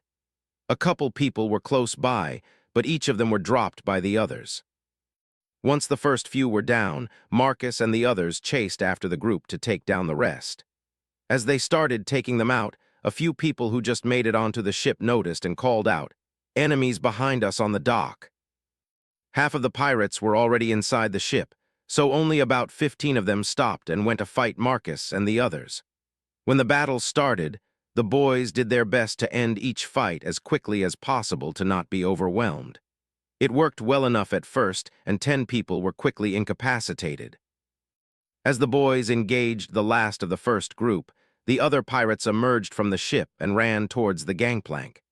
Before all of the pirates could make it off the ship, Marcus, who just dispatched his opponent, took a new stance. He raised his sword over his head before he slashed it downwards. A small bang rang out as the upper half of his training sword exploded apart. From his swing, an air blade shot out and flew towards the gangplank and the ship. It sliced clean through the gangplank and everything else in its way, including part of the ship. Some pirates screamed in fright and others in pain as over 10 people dropped into the water below. Now only a handful of people were left on the ship, while the rest were on the dock. One of the men on the dock turned out to be Bluegem, who apparently led his men in the charge onto the ship. Bluegem was tall, with short black hair styled in rows on the top of his head. He wore a traditional captain's jacket draped over an open white shirt. He led the charge of his men with a sword in one hand and a pistol in the other. Bluegem stopped and glanced over his defeated men for a moment as he frowned. His eyes settled on Marcus and the others before he opened his mouth in a cruel smile that displayed half of his teeth were missing in an alternating pattern almost like a zipper. He raised his gun and pointed it at the boys as he said, "You little shits caused me a lot of trouble. I hope you're prepared for the consequences." Marcus threw down his broken training sword and placed his hand on the sword at his waist that was oozing bloodthirst as he asked, "Consequences? Do you mean collecting your bounty?" Bluegem turned his attention towards Marcus and aimed his gun at him as he said, "Since you spoke up, I'll kill you first." Before Bluegem could fire, Marcus kicked his feet against the ground 7 times in less than a second and appeared behind Luffy with his incomplete sorrow. While not perfected, Bluegem still wasn't able to keep up with the movement, but once Marcus stopped behind Luffy, he quickly readjusted his aim and fired at Marcus and Luffy. As the first bullet slammed into Luffy's chest and stretched it backwards, Bluegem fired 6 more shots until his gun clicked empty. Bluegem's smile faded as all the bullets shot out of Luffy and took out a couple pirates behind him in the process. Bluegem himself wasn't hit but glared at Luffy and Marcus as he said, "He has a devil fruit, you little shit. You did that on purpose." Marcus smirked as he said, "Wow, color me impressed. You're not as stupid as you look." Bluegem raised his sword as he said, "I only planned to kill you originally, but now I'll torture you first and make you beg for death." Marcus unsheathed his sword as he said, "You guys take on the rest and I'll hold off Bluegem until you can help." Bluegem sneered as he said, "The day I get beaten by some kids is the day I quit being a pirate." Marcus smirked as he said, "Funny, Porkamy said almost the same thing before we beat him and turned him in for his bounty." Bluegem's eyes narrowed as he moved towards Marcus and asked, "You're the reason Porkamy disappeared." "I just told you I was." Marcus's voice trailed off before he asked, "Just how stupid are you?" Bluegem swung his sword down at Marcus in anger as he said, "I'll kill you for insulting me." Marcus tentatively parried the blow away as he fought against his own sword that wanted blood. Marcus took on a defensive stance and backed away from Bluegem as he asked in a mocking tone, "I thought you wanted to torture me first? Or did your dumb little pea brain forget already?" Bluegem let out a yell of frustration as he charged towards Marcus, who quickly backed away. Marcus deftly dodged and parried each blow from Bluegem as he quickly led him away from everyone else. Once they were far enough meet, Marcus slowly maneuvered himself so if Bluegem tried to help his men, Marcus could intervene and stop him. Bluegem seemed to be unaware of what Marcus did, as his single-minded focus was to cut Marcus into pieces.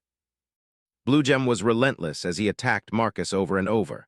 Marcus himself never returned any attack and used all of his skill to defend against the onslaught of attacks. After a while, the only sound of battle was from two swords that rang out repeatedly every second. Marcus never changed his focus from Blue Gem, but after a while he said, "It took you long enough." "We wanted to make sure there were no interruptions," Ace said as he stood off to the side. At the sound of Ace's voice, Blue Gem finished his attack before he finally took a moment to assess the surroundings and found all of his men incapacitated. Blue Gem glanced at the other boys for a moment before he said, "Just because you beat some weaklings doesn't mean you can beat me." As he finished talking, Blue Gem charged towards Ace and attacked. Ace used the longer reach of his training weapon to parry the attack before Sabo tried to attack Blue Gem from the left side. Blue Gem easily stepped to the right only to be caught off guard as Luffy attacked. As Luffy's glove-covered fist flew towards Blue Gem, Luffy called out, "Gum Gum Pistol." Luffy's slightly stretched out arm connected with Blue Gem's side and made the man grunt before he pivoted and swung his sword down at Luffy's arm. A clang rang out as Marcus intercepted his blade and held it in place as Luffy's arm retreated. Marcus then twisted his blade and slid it down Blue Gem's sword blade to hit the guard for a moment, which distracted him from Ace's incoming attack. Ace's Naginata slammed into Blue Gem's side and staggered him just in time for Sabo's halberd to land on his knee with a sickening crunch. Blue Gem's right knee bent sideways as the man collapsed to the ground screaming in agony. Ace followed up Sabo's attack and used all his strength to hit the man's head.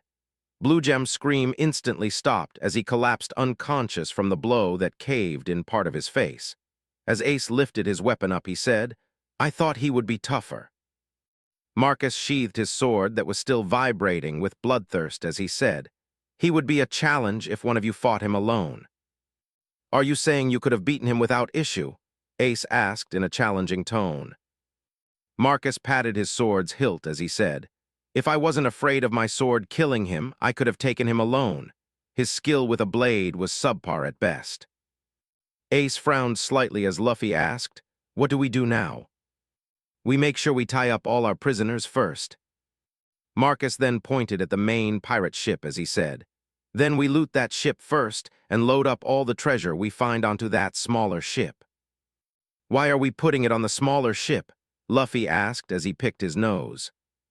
Sabo and Ace wondered the same thing and looked at Marcus, who smiled as he said, "That looks about the perfect size that we can handle. I think we should get some more practice in sailing and take a trip around East Blue with it, and collect more pirate bounties at the same time." Sabo studied the smaller fancy ship for a few moments before he said, "It's kinda perfect if we are trying to find pirates. It looks like a small pleasure ship for someone who is rich. Just the type of ship pirates would target." Marcus patted Sabo on the shoulder as he said, "Exactly. So let's borrow it and put it to good use." The others agreed and then set to work taking care of all the pirates before they transferred anything valuable to the smaller ship. Then Marcus and the others placed a few barrels of oil on the docks before they cracked open a few more and led trails of oil back to the main stash of barrels. Once they were done, they forced all the pirates on the main ship and used some ropes to attach the smaller ship to the main pirate ship. Just as the ship started to pull away from the dock, Marcus tossed a torch onto an oil spilled all over the dock. As the fire quickly spread, the main ship pulled the smaller ship out of the hidden cove. Sabo ended up staying on the smaller ship to control the helm so it didn't drift into anything. Once they cleared the bay entrance, a small explosion was heard, and before they even reached the coast of Gray Terminal, a louder explosion erupted as a massive fireball lit up the already reddish-colored sunset sky. A few minutes later, the ships cleared the rocky area and came to the coast of Gray Terminal. What greeted them was a massive fire on the far end to Gray Terminal that was slowly spreading towards the coast. On the very coast itself was a group of people who Marcus quickly recognized. It was the rest of the pirates and the handful who started the fire. It took them an hour to load up all the pirates and give their helpers some money before they set off to turn in the pirates for their bounties. The ship they wanted to keep was brought with them close to the marine base before they disconnected the ropes and left Luffy to watch over it while it was anchored off the coast. Then they sailed the pirate ship to the dock of the marine base and collected all the bounty money and even blamed the fire in Gray Terminal on the pirates. The Marine captain studied the boys once he heard their explanation, and after a moment he asked, "So you took out these pirates, but they were still able to somehow start the fire that is raging throughout Gray Terminal?" Marcus shrugged as he said, "We took them out in groups and the last group started the fire." The captain glanced over all the pirates now detained in the main courtyard of the base for processing as he asked, "Who was part of the last group that started the fire?"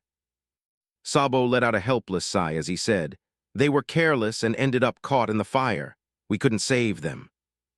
Ace and Marcus nodded helplessly in agreement, and the captain asked with some suspicion, "Why would you try to save pirate scum?"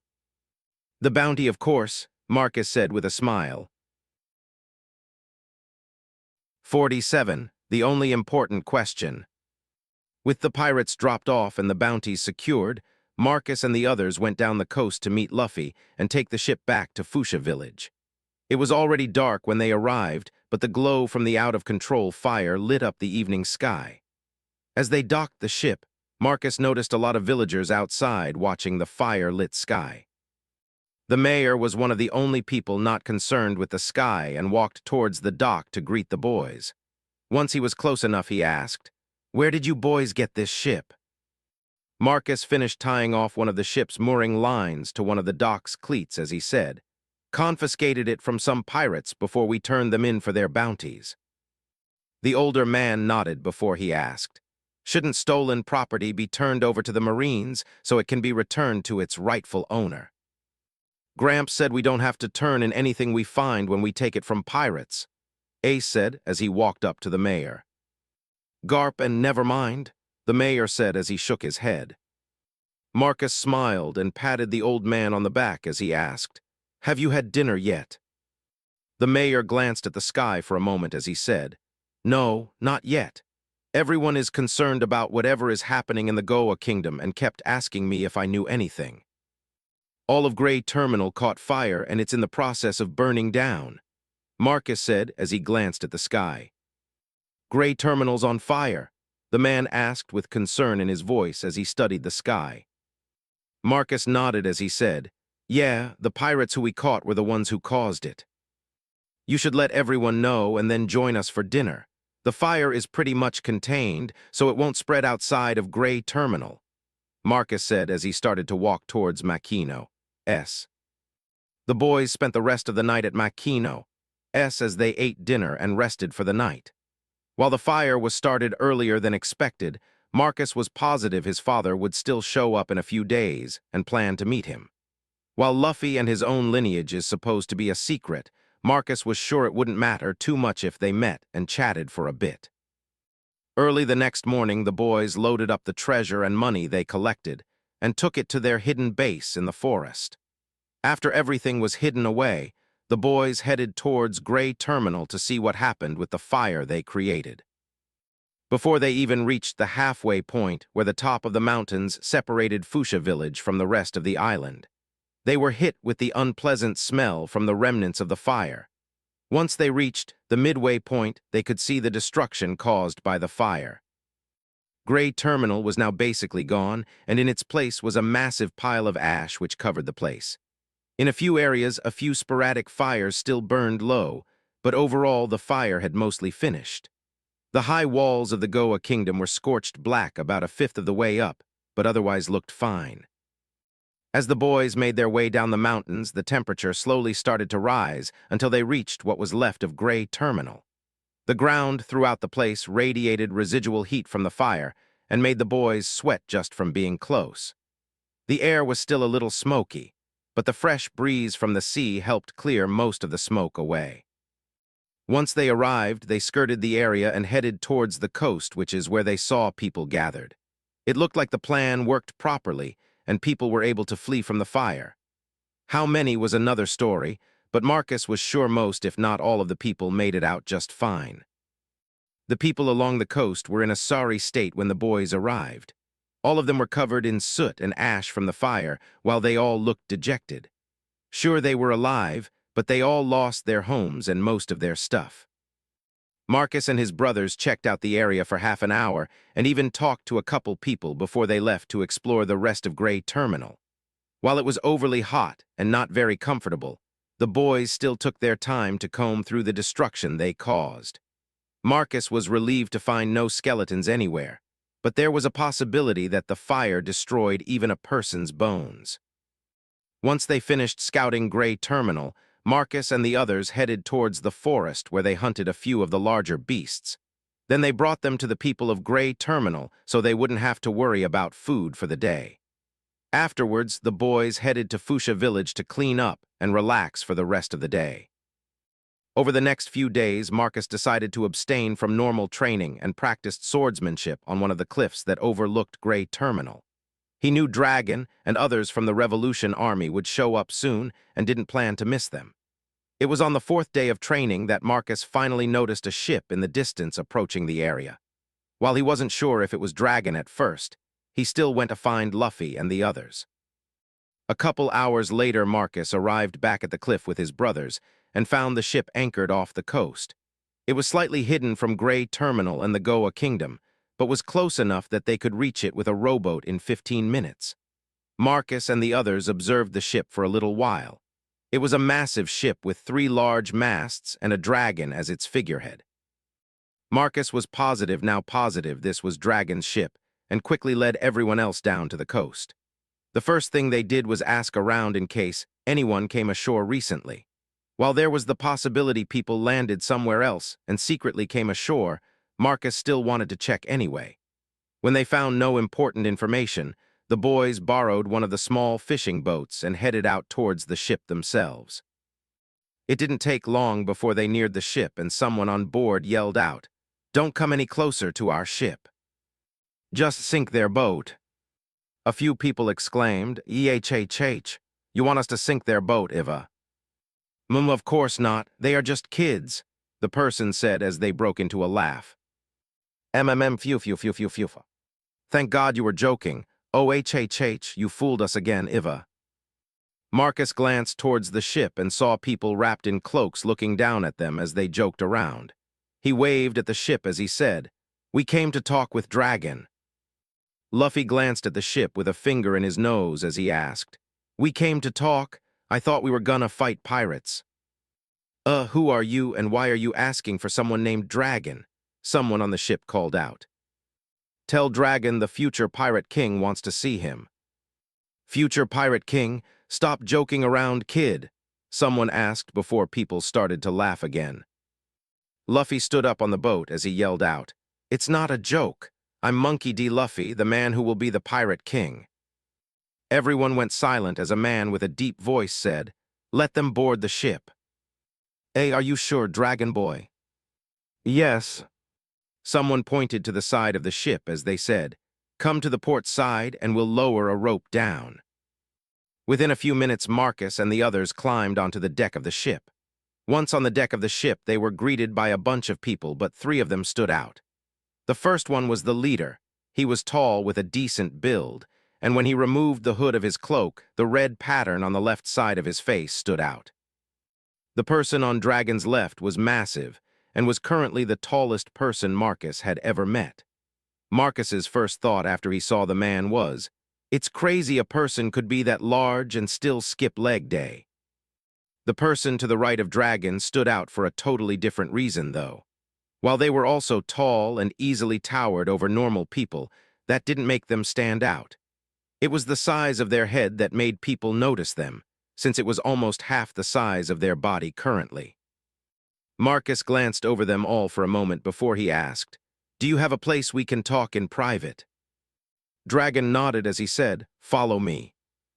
Before Dragon moved, Marcus said, "Kuma and the big-headed idiot should join us." "Oh, it hurts. I think I might.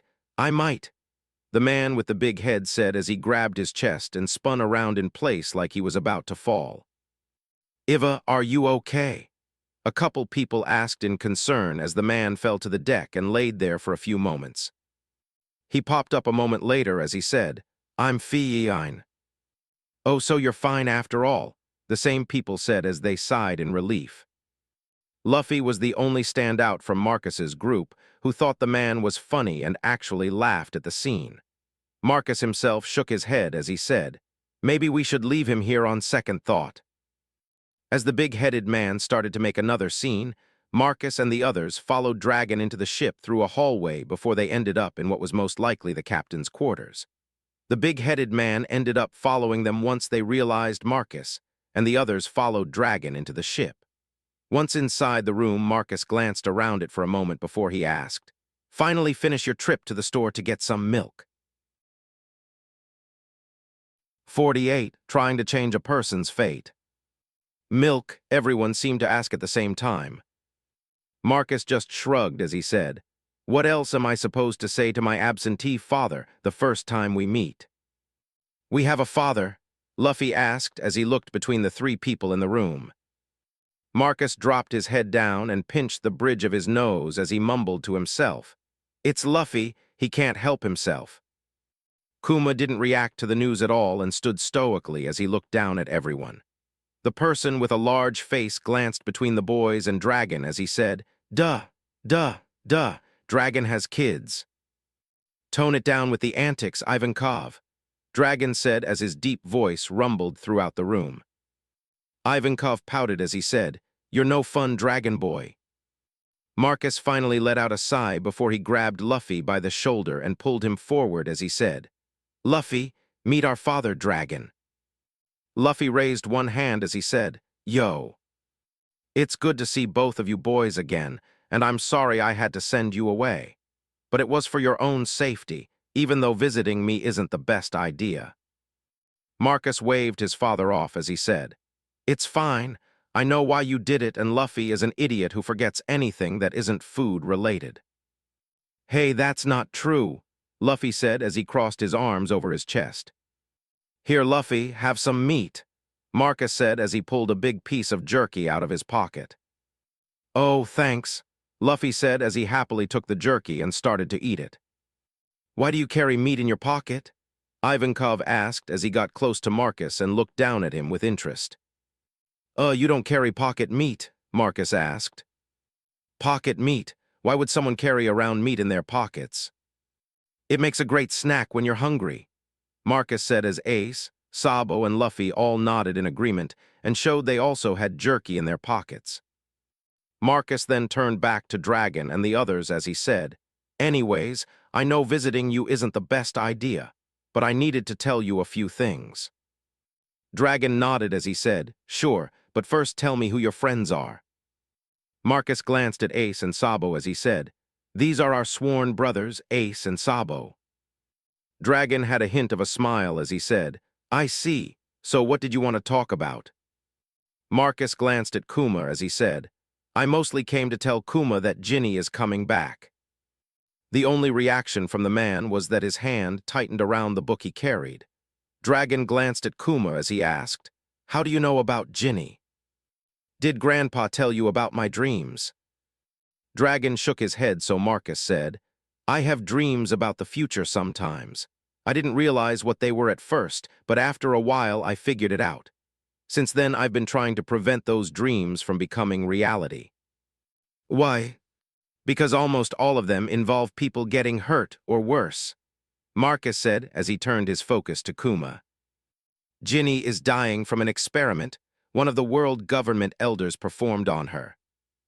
Kuma appeared in front of Marcus and asked, "Where is she?" Marcus shook his head sadly as he said, "I don't know. My dreams are never clear, but I can tell you where she will be sooner or later." "Where?" Kuma asked in an anxious voice. "Do you want to see her or possibly save her life?" "Of course I want to save her," Kuma said with a tinge of anger in his voice. Marcus nodded as he said, "Good, then I'll give you the best shot I can to save her." Marcus locked eyes with Kuma as he said, "But it's not a guarantee, so don't blame me if it doesn't work." I understand, thank you," Kuma said with a curtain nod of his head. "Good, so to have a chance for this to work you'll need a good doctor, and the best two I know of are the lighthouse keeper Crocus from Twin Cape Lighthouse at the start of the Grind Line, and Dr. Cureha on Drum Island. Get at least one of them to help you." "How do you know about them?" Dragon asked with interest. "Same way I knew you would come here. I've seen both of them in my dreams for different reasons," Marcus said as he glanced over to Dragon for a moment. The next person you'll need is Trafalgar D. Water Law, current user of the Ope No Me. He should currently be on Shallow Island in North Blue or around that area. He is a young kid and might still be suffering from Amber Lead Syndrome, Marcus said as he focused back on Kuma. Marcus thought about it for a moment before he added, "To get his help, just tell him the person who saved his and Rocinante's life is asking for a favor." "You've met him before?" Dragon asked, wondering when Marcus left East Blue. Marcus shook his head as he said, "No, I had a dream about him in trouble and told Grandpa about it. Grandpa went and helped him out." "Why did he do that? Was it because of his devil fruit?" Ivankov asked with interest. Marcus turned towards Ivankov and said, "Grandpa wouldn't care about that. He went because Sengoku's adopted son was going to be killed." Marcus glanced back at Kuma as he said, "Just in case, you should also collect some criminals that are going to be executed. They can be used as spare parts for Ginny in whatever treatment plan they come up with. As for Ginny, she should be making her way back to the Sorbet Kingdom with her daughter. You will also need them to heal her daughter because she is affected by Sapphire Scales disease too," Marcus said before he rubbed his chin for a moment and added, "Make sure you cut off all natural sunlight wherever you will perform the surgery because it makes the disease worse. I think that's about it. You should hurry and go collect those people and head to Sorbet Kingdom to save Ginny." Kuma nodded his head and said, "Thank you." Kuma glanced at Dragon for a moment who said, "Good luck." "Good luck, Kuma boy. I expect to hear good news soon," Ivankov said with a smile. Kuma quickly rushed out of the room, and after he left, Marcus turned to Dragon as he said, "We should probably leave soon, but I need to ask you for a secure Den Mushi and to warn you about the Dressrosa Kingdom in the New World." Dragon glanced at Ivankov and said, "Go grab one from the communications room." "Ordering me around like a little servant." Ivankov spun around and transformed into a beautiful woman before she said in a sultry voice, "Would you like me to get a hot maid outfit while I'm at it, Dragon boy?" Dragon gave Ivankov a flat look which made her click her tongue and walked out of the room as she swayed her hips. Dragon shook his head for a moment before he asked, "What is happening in Dressrosa?" "Doflamingo is going to take it over if no one steps in. I'm not sure if you can help, but a lot of people will die for no reason if nothing happens, and even more will be turned into toy slaves." Dragon frowned as he asked, "Someone found the Hobai no Me?" Marcus nodded as he said, "A girl in Doflamingo's crew. She has green hair and looks like a little child." "I don't think I can help them, but I will see what I can do," Dragon said after a few moments. Marcus shrugged as he said, "I was thinking about warning Grandpa too, but I am not sure if he would do anything. That said, if you can at least warn the royal family, it might help, or maybe give them an escape route from the island for when Doflamingo shows up." Dragon nodded as he said, "I'll see what I can do." Marcus glanced over to Luffy, who was still eating his pocket jerky, and asked, "You have anything you want to talk to Dad about?" Luffy, with his mouth partly full of jerky, asked, "Do you have any good food?" "And that's my brother," Marcus said with a tinge of disappointment as the door opened and Ivankov walked back in. He was back in his male form and handed Marcus a small Den Mushi along with a small book as he said, "Here is your Den Mushi, and that is a book on how to use it properly and take care of it." Marcus took them both before he glanced at Dragon and asked, "You wouldn't happen to know how Gramps does those weird things like moving fast or flying through the air by kicking it, would you?"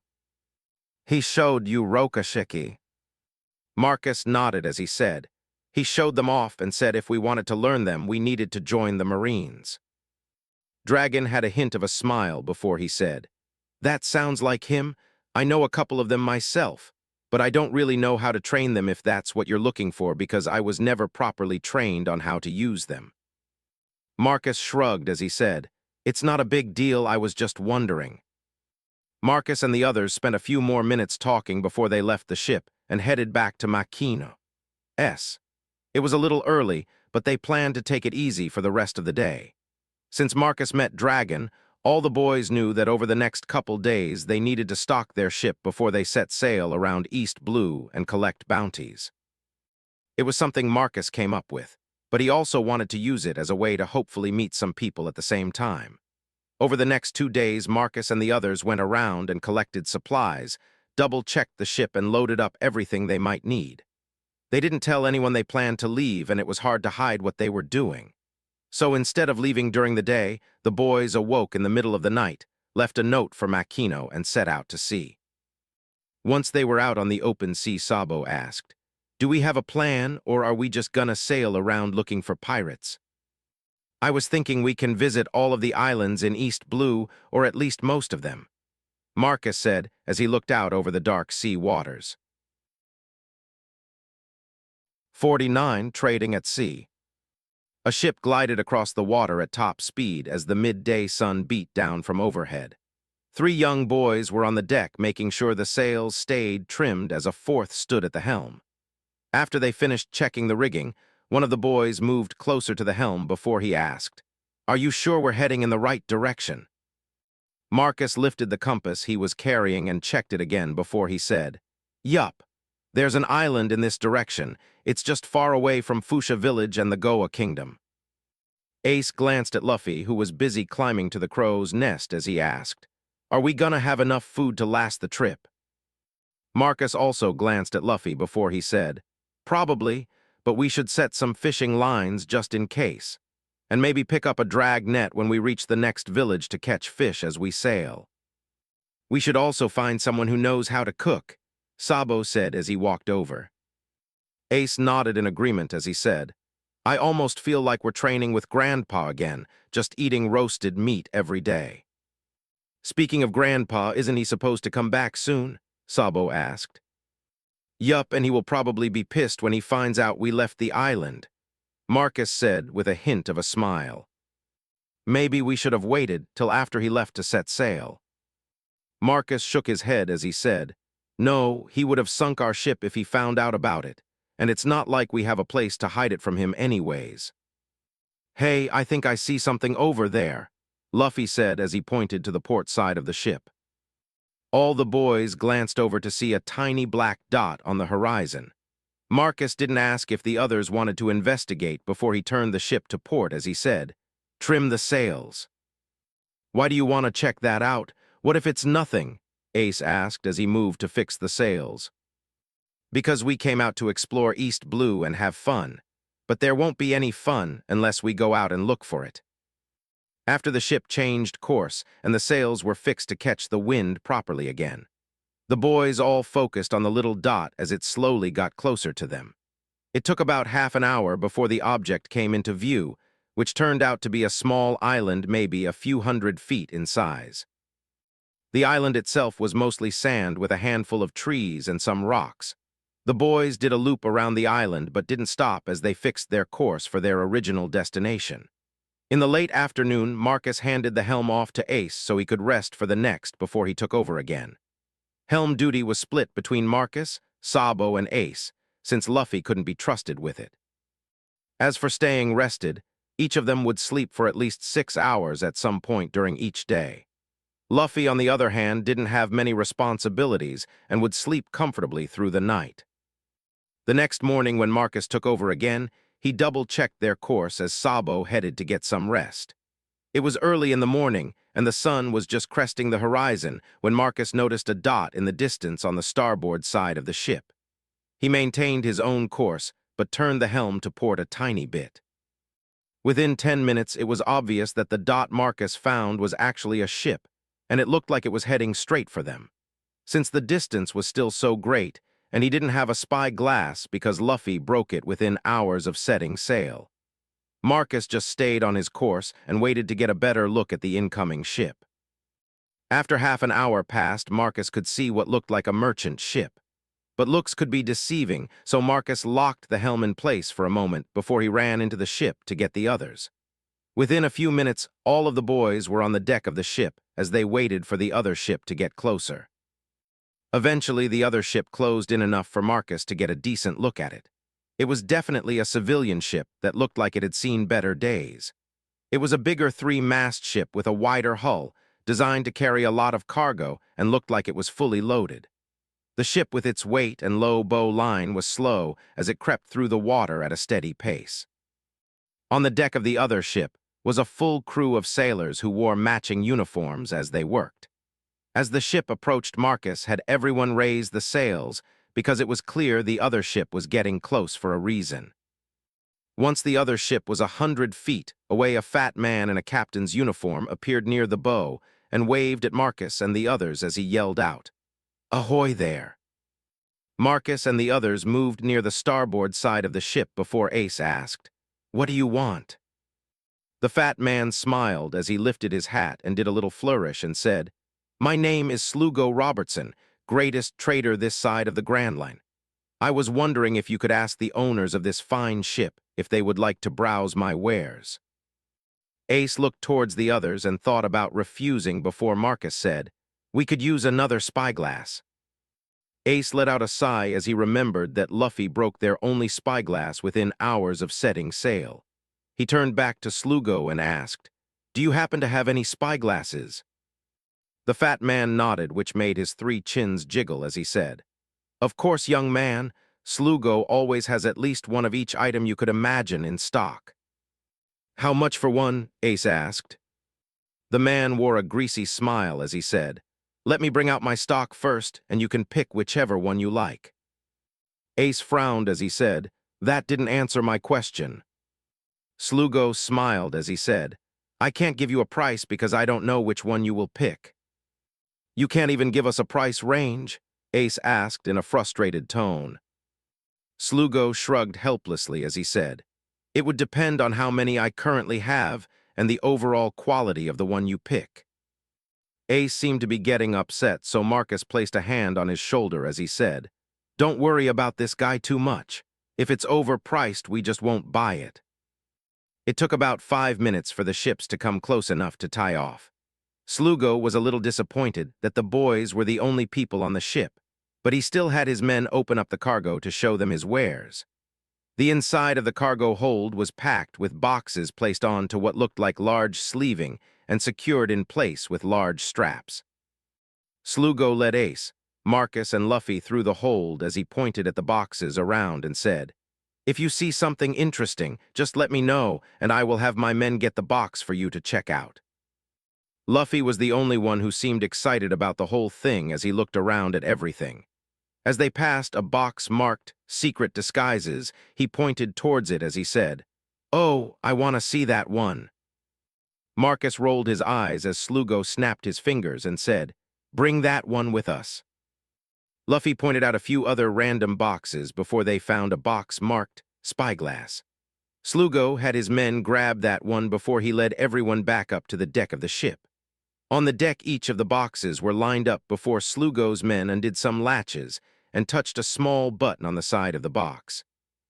Each box made a hissing sound before they opened up and expanded to show off their contents. The boxes were almost magical with how much stuff they held stuffed inside of them. After Marcus and the others recovered from the shock, Marcus focused on the box for spyglasses. While it wasn't as packed full as the box for Secret Disguises Luffy was in the middle of rummaging through, it still had over 50 spyglasses neatly displayed for Marcus to look at. Marcus picked up the closest one and started to test it out as Ace did the same thing to another one. As Marcus placed the first one back and picked up the second one, he noticed something off about the spyglass and brought it closer to look at. On the side of the spyglass was smeared, bloody fingerprints. Marcus held on the spyglass to Slugo as he asked, "What's up with this? Why is it bloody? Did you forget to clean it?" "Oh, that one is a collector's item. It was once owned by a famous pirate captain in North Blue. As he died, he cradled that spyglass in his hands because it was a gift from his loving grandmother before he went out to sea," Slugo said as he wiped a tear from his eye. Marcus rolled his eyes at the story and picked up another that had some initials scribed into it and asked about it. It turned out it was also another collector's item with a sad backstory. So did the next spyglass and the next one after that. It turned out every spyglass was a collector's item. After Marcus realized what was going on, Luffy approached wearing large comic-looking glasses along with a fake mustache, overly large trench coat and hat. He smiled as he asked, Can I have this stuff? Slugo looked over everything before he started to go into a story about each item and where they came from to inflate the price. As he did that, Marcus grabbed the first spyglass he asked about with the blood-stained fingerprints and wiped it clean. Once Slugo was done with his story for each item, Marcus handed him the spyglass in his hand and asked, "What about this one?"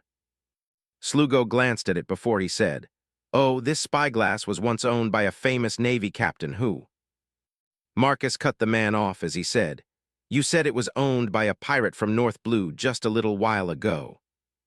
Slugo looked over the spyglass for a moment before he said, "No, this was definitely owned by a Marine." "Are you sure about that?" Marcus asked with a raised eyebrow. "I swear on my honor that this was owned by a famous Marine and not a pirate," Slugo said as he placed a hand over his heart. "All right then, where was the one that was owned by that famous pirate? That's the one I want to buy from you." Slugo glanced at the display for a few moments before he frowned and said, "That's weird, I don't see it." "That's because you're holding it in your hands." Slugo looked at the spyglass in his hands for a few moments before he started to sweat. Marcus smiled at the man as he asked, "How about we talk about some prices now?" Marcus ended up buying 3 decent spy glasses from Slugo after some intense negotiations. He picked up one for each person besides Luffy, who would just break it. As for Luffy, he ended up with a bunch of random things, including the disguise he wanted.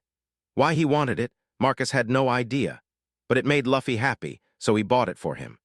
Afterwards, they said goodbye to Slugo the conman trader and headed towards their first stop on their way around East Blue. 50 Shimotsuki Village. The boys spent about a week as they sailed to their first destination. They passed a couple more ships along the way, but no one stopped them, and the boys didn't go out of their way to meet anyone else.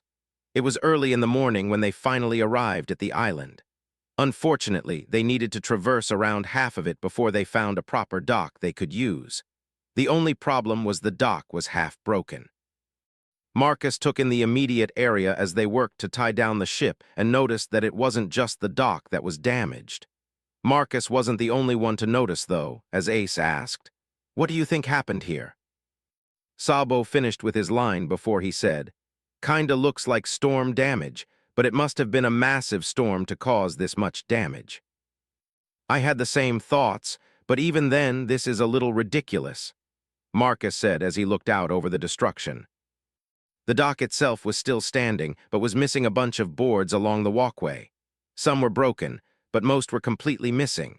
Someone did a quick patch job on it, though, as there were boards patched together on it so people could still walk on it. Past the dock was where the foundation for a couple buildings should be. Currently, only the bottom masonry of the buildings stood there. Past that were a bunch of houses that were half destroyed, but still standing. There were even a few boats and a larger single-mast ship that crashed into some of the buildings. The farther inland you went, the less damaged everything looked, which was lucky since it meant the storm only kissed the island. People were already in the process of cleaning up the wreckage, but it would definitely take a little while to accomplish.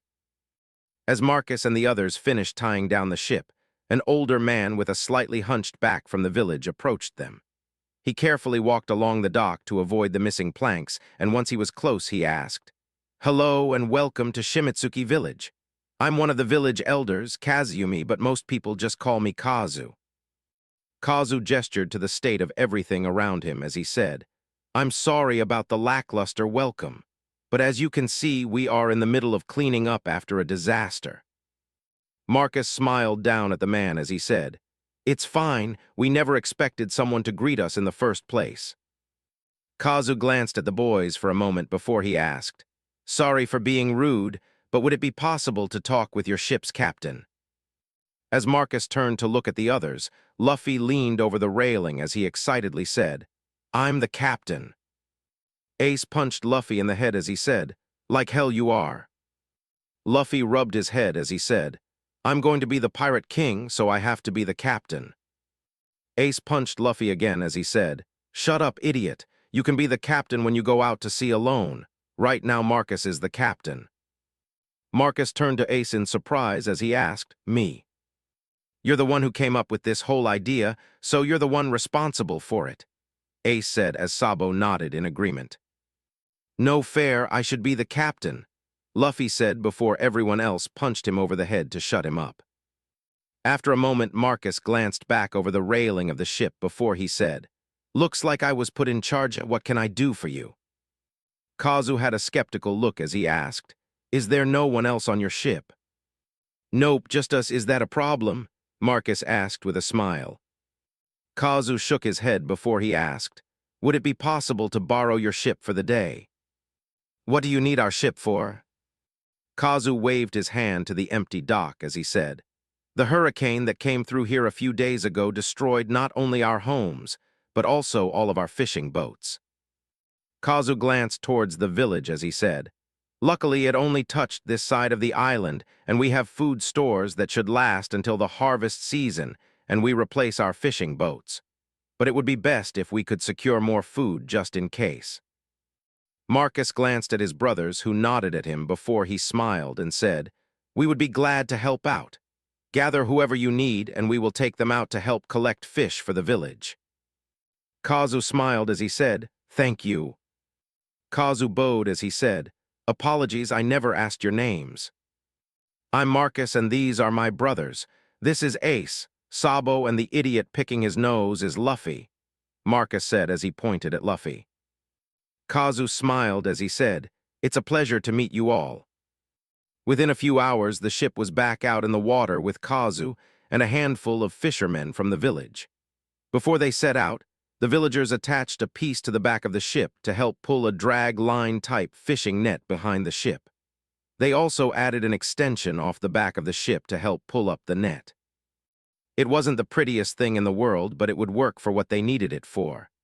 Kazu glanced at the modification made to the ship as he said, I'm sorry about modifying your ship. We will do our best to properly fix it. Marcus, who was at the helm, said, It's fine. We were planning to get some type of fishing net anyways. Really, do you boys plan to become fishermen? Kazu asked with interest. Marcus shook his head before he pointed at Luffy up in the crow's nest as he said, My brother eats more than his weight in food each day or close to it. On the trip here, we almost ran out of food because of him.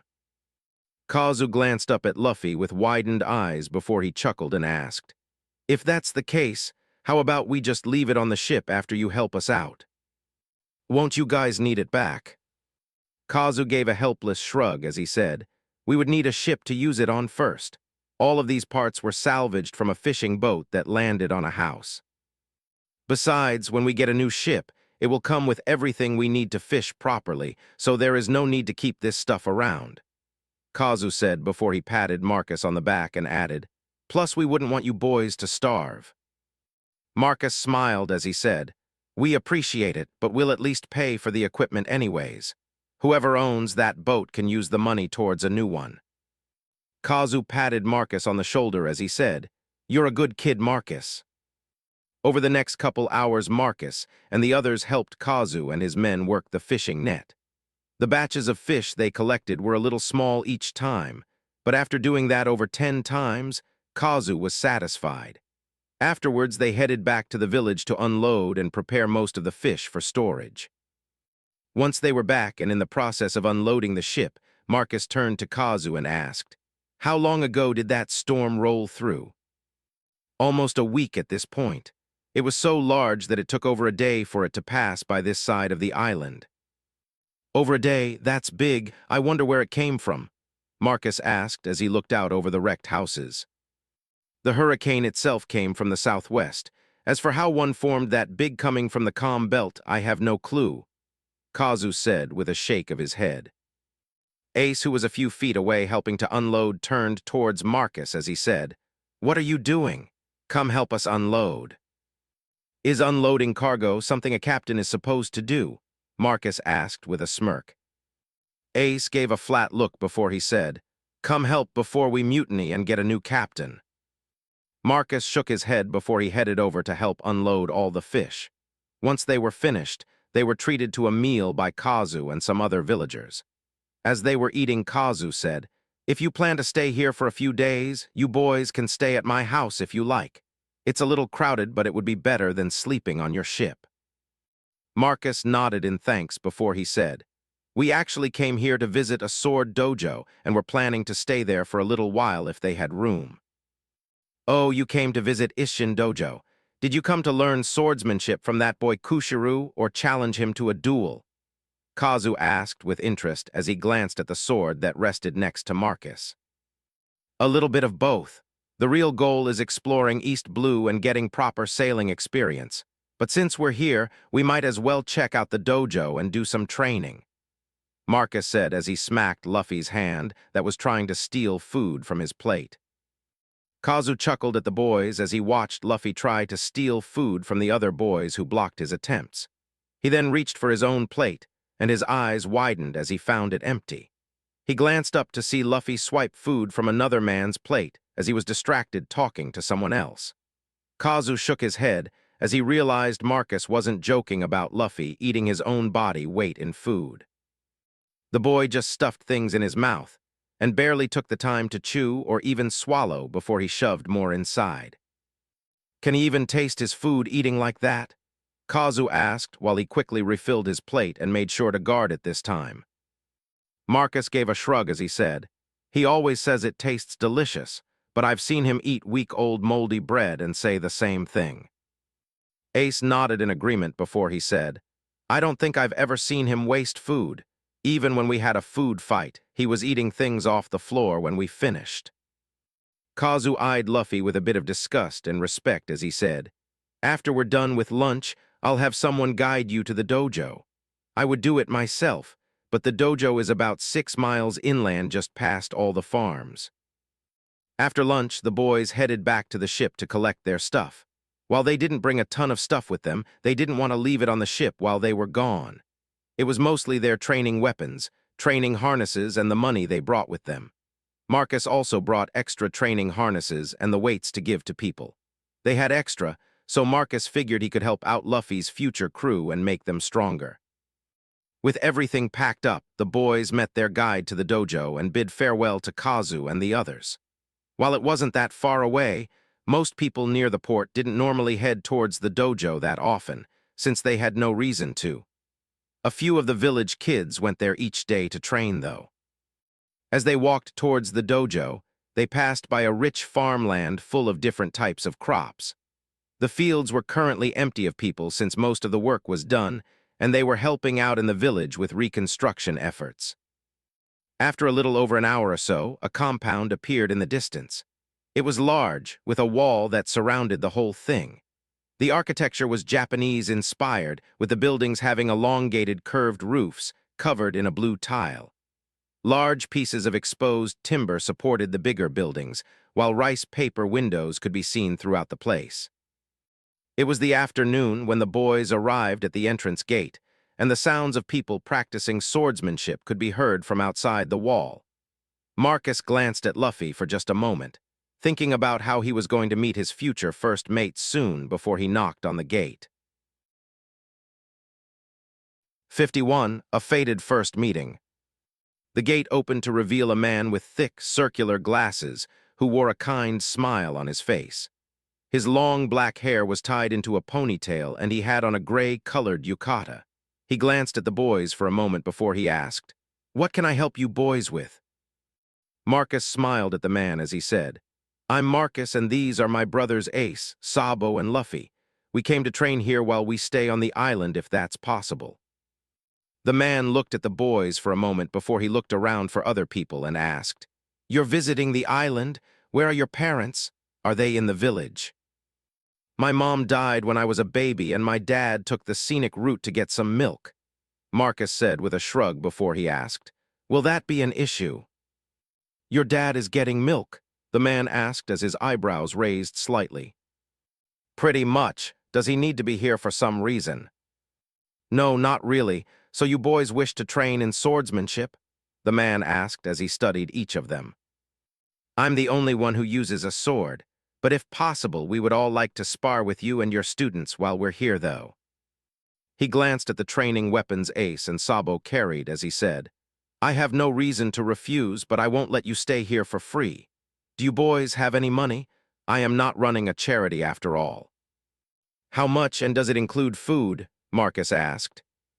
The man rubbed his chin in thought for a moment before he said, 200 belly for each person per night, and it will include a simple breakfast. You will have to figure out what to do for your other meals, and swordsmanship instruction will cost extra. But the basic training will be included. Sounds good to me, Marcus said as he reached into his pocket and pulled out some belly before he handed it to the man. The man quickly counted it before he asked, This is too much money. Just how long are you planning on staying here for? Marcus shrugged as he said, No clue, but probably until we get bored. I will also need a training sword, so that should help cover the cost of one. The man nodded as he stuffed the money into a pocket before he stepped back out of the way, and said with a wave of his hand, I'm Shimitsuki Kushiru, and I welcome you boys to Isshin Dojo. Kushiru led the boys into the main courtyard where most of the students were training. There were a little over 20 kids there, lined up in 3 rows. All of them were dressed in the same dark green training uniform, and each of them held a bakken as they practiced an overhead swing. I'll take you to your room first, so you can drop your stuff off, Kushiru said as he walked past his students and around the main building. The overall layout of the dojo compound was simple. It had the largest and main building placed in the middle. It was connected to a few other buildings with open-air walkways that were raised off the ground, and in between, those buildings were gardens or resting areas. Marcus looked at one of them as they passed by and saw a zen garden with raked sand weaving around rocks, and a single cherry blossom tree that rested on a tiny plot of grass. As they walked by another one with a small fish pond as the main feature, they saw a few small buildings near the back wall of the compound. The buildings were mostly similar to each other besides a signboard that each one had next to the door. Each board had a single word written on it in beautiful calligraphy. The building they stopped at had a signboard that displayed the word, sharp. Kushiru opened the door as he said, You can stay in here. I'll have someone bring you some bedding later. After the boys placed their stuff inside what amounted to a single room, Kushiru pointed towards another slightly larger building near the wall as he said, There's a bathroom over there that you can use while you're here. Is it just a restroom? Yes, if you want a bath, you can jump in the river or go to town and use the bathhouse, Kushiru said as he led the boys towards the main building. Kushiru stopped outside of it and said, You can come here for breakfast in the morning around 7. Basic training starts right after that if you want to join. As for sparring, you are free to challenge whoever you want, but whether or not they accept is another story. Kushiru reached over to a weapons rack placed next to the building and pulled out a training sword which he handed to Marcus as he said, Also be aware that if someone challenges you to a spar, you can refuse. Marcus took the bakken as he said, Thanks for the information, but we won't be turning down anyone. We came out to train. The others nodded in agreement as Kushiru gave the boys a kind smile. He then waved his arm towards the rest of the compound as he said, You are free to roam around wherever you like, but please don't enter the other buildings without permission.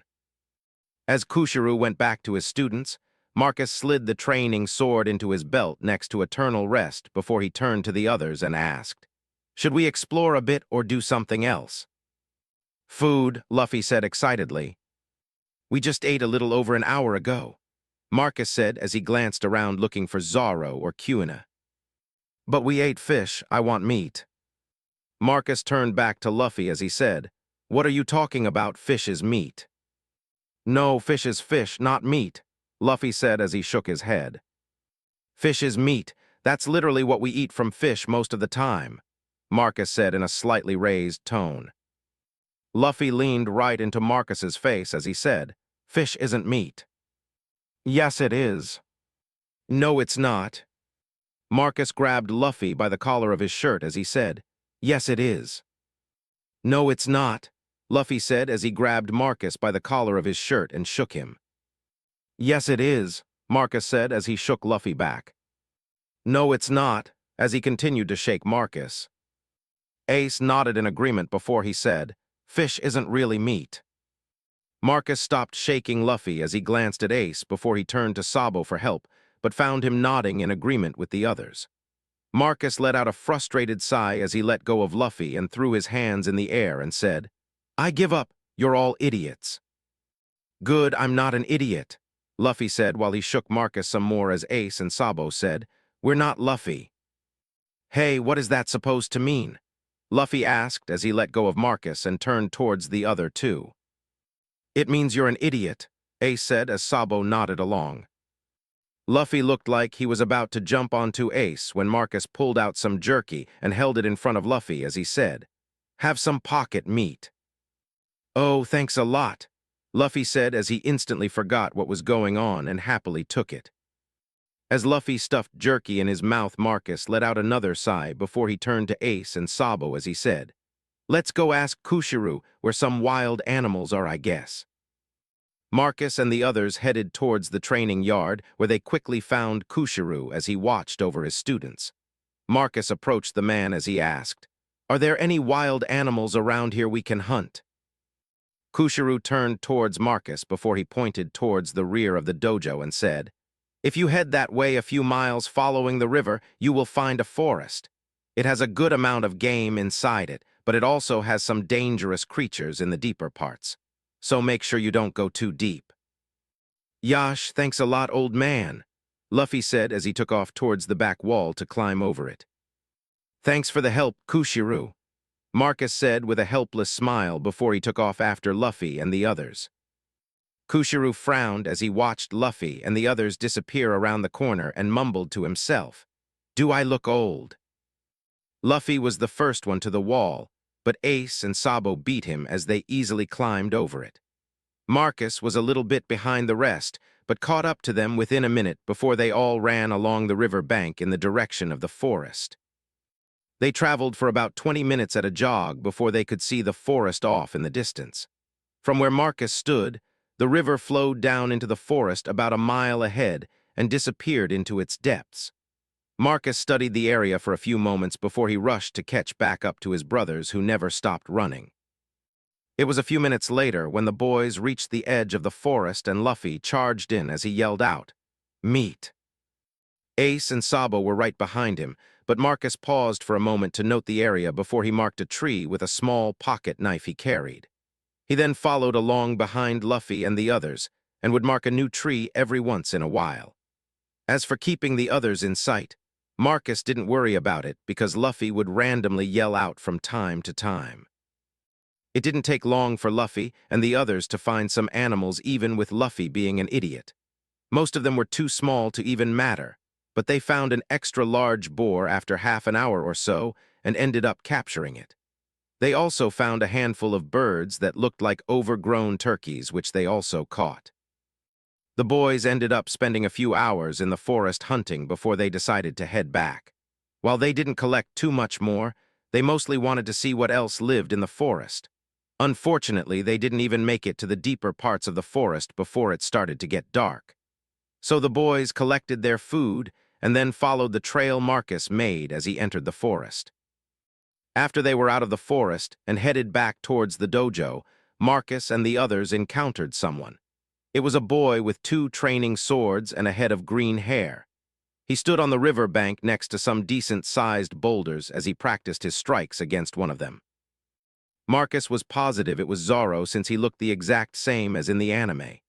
Zoro didn't seem to notice Marcus and the others as he hyper-focused on his training. Marcus watched him for a little while as they approached closer and noticed large flaws in his fighting style before he said, "Your foot placement sucks. You need to adjust it if you want more power in your attacks. You're also neglecting your guard." The boy stopped his training as he turned around to find Marcus and the others and asked, "Who thinks they know how to fight better than me?" Marcus smiled as he said, "All of us." The boy narrowed his eyes and took a stance as he said, "Prove it." "Do you want to spar with me?" Marcus asked. "Of course, you insulted my skills," the boy said as he took a stance with both swords raised up. Marcus placed down the bundle he was carrying before he took the bundle Luffy had and pushed him forward as he said, "I choose you, Luffy. Go, use gum no pistol." 52, I chose you, Luffy. Yash, let's fight, Luffy said as he cracked his knuckles. Zoro frowned as he pointed his sword at Marcus and said, I want to fight him, not you. Marcus then patted Luffy on the shoulder as he smiled and said, You can't fight the end boss without clearing the minions first. Ace and Sabo smiled at the comment as Luffy nodded his head in agreement before he said, Yeah, so let's fight. Zoro settled back into his stance as he said, Fine, I'll fight him then, but he doesn't have a sword. He doesn't need a sword to beat you, Marcus said as he stepped away from Luffy. Zoro wore a savage grin as he said, Fine, this just makes it easier for me. Are you both ready to fight then? Marcus asked before both boys nodded their heads. Marcus pointed towards Zoro as he said, Luffy use gum no pistol. As Zoro started to rush forward, Luffy threw his arm backwards as he said, Gum no. Luffy's arm stretched backwards some as Zoro closed the distance and was almost within attack range. A second later, Luffy's arm stopped moving and snapped forward as Luffy said, Pistol. Zoro swung his training sword down on Luffy's head as his eyes went wide and he attempted to dodge at the last second. The speed of the punch was too much, and within a split second Luffy's fist slammed directly into Zoro's nose. Zoro was lifted off his feet and thrown backwards before he hit the ground and rolled backwards a few times. Luffy used gum no pistol, it was super effective, Marcus said with a smile. Zoro slowly stood up from the ground with blood pouring down his face from his busted nose. He glared at Luffy as he asked in a somewhat muffled voice, What the hell was that? A punch. Of course it was a punch, why the hell did your arm stretch? Zoro asked as he pointed one of his swords at Luffy. Luffy grabbed his cheek and stretched it out to the side before he let it go as he said, I ate the gum fruit. I'm a rubber human. Gum fruit. Whatever, it doesn't matter. You won't be able to do that again, Zoro said before he started to charge towards Luffy. As Luffy prepared his attack and stretched back his right arm, Zoro quickly moved towards the left side of Luffy. Luffy attempted to adjust his attack but was still not used to his powers. As Luffy's attack missed, Zoro closed in and hit him with a double overhead slash with both swords. The attacks both hit Luffy on his left shoulder but bounced off his rubber body. The force of the rebound caused Zoro to stumble a bit, and Luffy was able to punch him in the face because of it. Zoro was sent flying again but jumped back up instantly and yelled at Luffy as he asked, What the hell was that? How are you still standing? Are you an idiot? He already told you he was made of rubber, Marcus said with a smirk. Zoro gritted his teeth before he charged at Luffy again. As Luffy attacked, Zoro dodged it easily and came in swinging. He didn't go for overwhelming powered attacks this time, but fast and quick attacks with both swords. Luffy, unused to fighting someone with two weapons, found it hard to dodge all of the fast-pace attacks, but his rubber body made it easy to tank them. He would still work in a blow from time to time, but Zoro would manage 5 or 6 blows compared to Luffy's single attack. Marcus watched the fight from the side and could only shake his head in disappointment. Luffy seemed to be lazy and not trying to dodge any of the attacks that looked slow to Marcus. After 5 minutes or so, Zoro was having issues catching his breath and his attacks were slowing down. Luffy used that opportunity to start raining down attacks on Zoro, and within a minute the boy was knocked out on the ground. Marcus focused his gaze on Luffy as he asked, What the hell was that? Why didn't you dodge or try to parry any of his attacks once you figured out his rhythm? Luffy turned around as he picked his nose and said, He didn't hit hard enough for it to hurt. What would have happened if that was a real fight with a real sword? I would have dodged, Luffy said matter-of-factly. You should have used that opportunity to train dodging against someone who dual-wields swords, Marcus said with a hint of annoyance. But it didn't hurt. Marcus pulled out his Bakken as he asked, So you'll only dodge if it hurts? Yeah. Marcus picked up one of the Bakkens Zoro dropped as he said, Okay, I understand. Good, Luffy said before Marcus smacked him in the head with one of the Bakken. Luffy grabbed his head and was about to ask what was going on before Marcus hit him with another attack. Marcus kept hitting Luffy with both swords, and the more attacks he performed, the smoother he was able to do it. Luffy was attempting to dodge and run away, but Marcus went for his legs to slow him down as he asked, "What happened? I thought you would dodge if it hurt." "It does hurt, but you're too fast," Luffy complained as he was hit again. "You think I'm too fast? I'm still getting used to wielding two swords. Just give me a little while and I will show you how fast I can be," Marcus said, and he continued to beat Luffy with both training swords. "Help, it hurts, help, I'm sorry, help," Luffy cried out as he tried to run away from Marcus. Ace and Sabo, who were off to the side watching, both laughed as Marcus treated Luffy like a pinata. Marcus heard both of them and glanced towards them before he said, "Just wait, you're both gonna have to learn how to defend against this too." Ace and Sabo stopped laughing and shared a glance as Luffy ran towards them for help. Marcus didn't let him get far as he hamstrung Luffy and then proceeded to beat him more as he said, "Why are you running? You should be practicing how to dodge these. This is your problem and why you are so weak. You never take training seriously. How are you supposed to be the Pirate King if you are so weak?" "I'm sorry, I promise I'll train properly from now on," Luffy said with a lisp because his face was swollen. Marcus stopped his attacks and rested both Bakken on his shoulders as he asked, "You promise?" Luffy nodded his head quickly as he said, "Yes, I promise." "Since you promised, I guess I will let you go this time. Have a good nap." "Nap?" Luffy asked before Marcus used all of his strength to slam both Bakken into his head. With Luffy laid out on the ground along with Zoro, Marcus turned to Ace and Sabo as he said, "Let's make a bonfire and cook our food out here so we don't have to carry these two back to the dojo."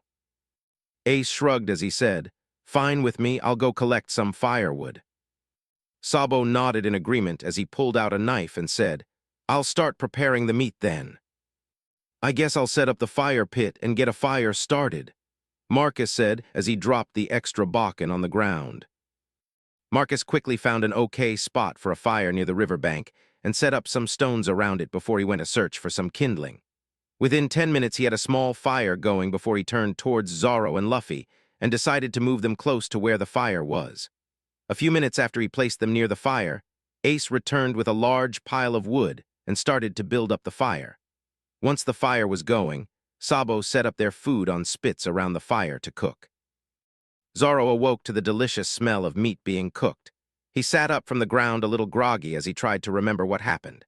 After a few seconds, he noticed the other boys around the fire and remembered he was beaten by a boy who didn't even use a sword. That's when he noticed someone next to him, someone with lumps all over their face. It took him a few moments to realize it was the boy he fought, and then he was confused. Did he actually win the fight? Zoro shook his head to himself. He knew he didn't win the fight, but he at least injured the other boy during the fight, which made him feel a little better about losing. As Zoro was lost in thought, someone said, "Oh, you're finally up." Zoro glanced over to see the boy who started the fight in the first place with a smile on his face.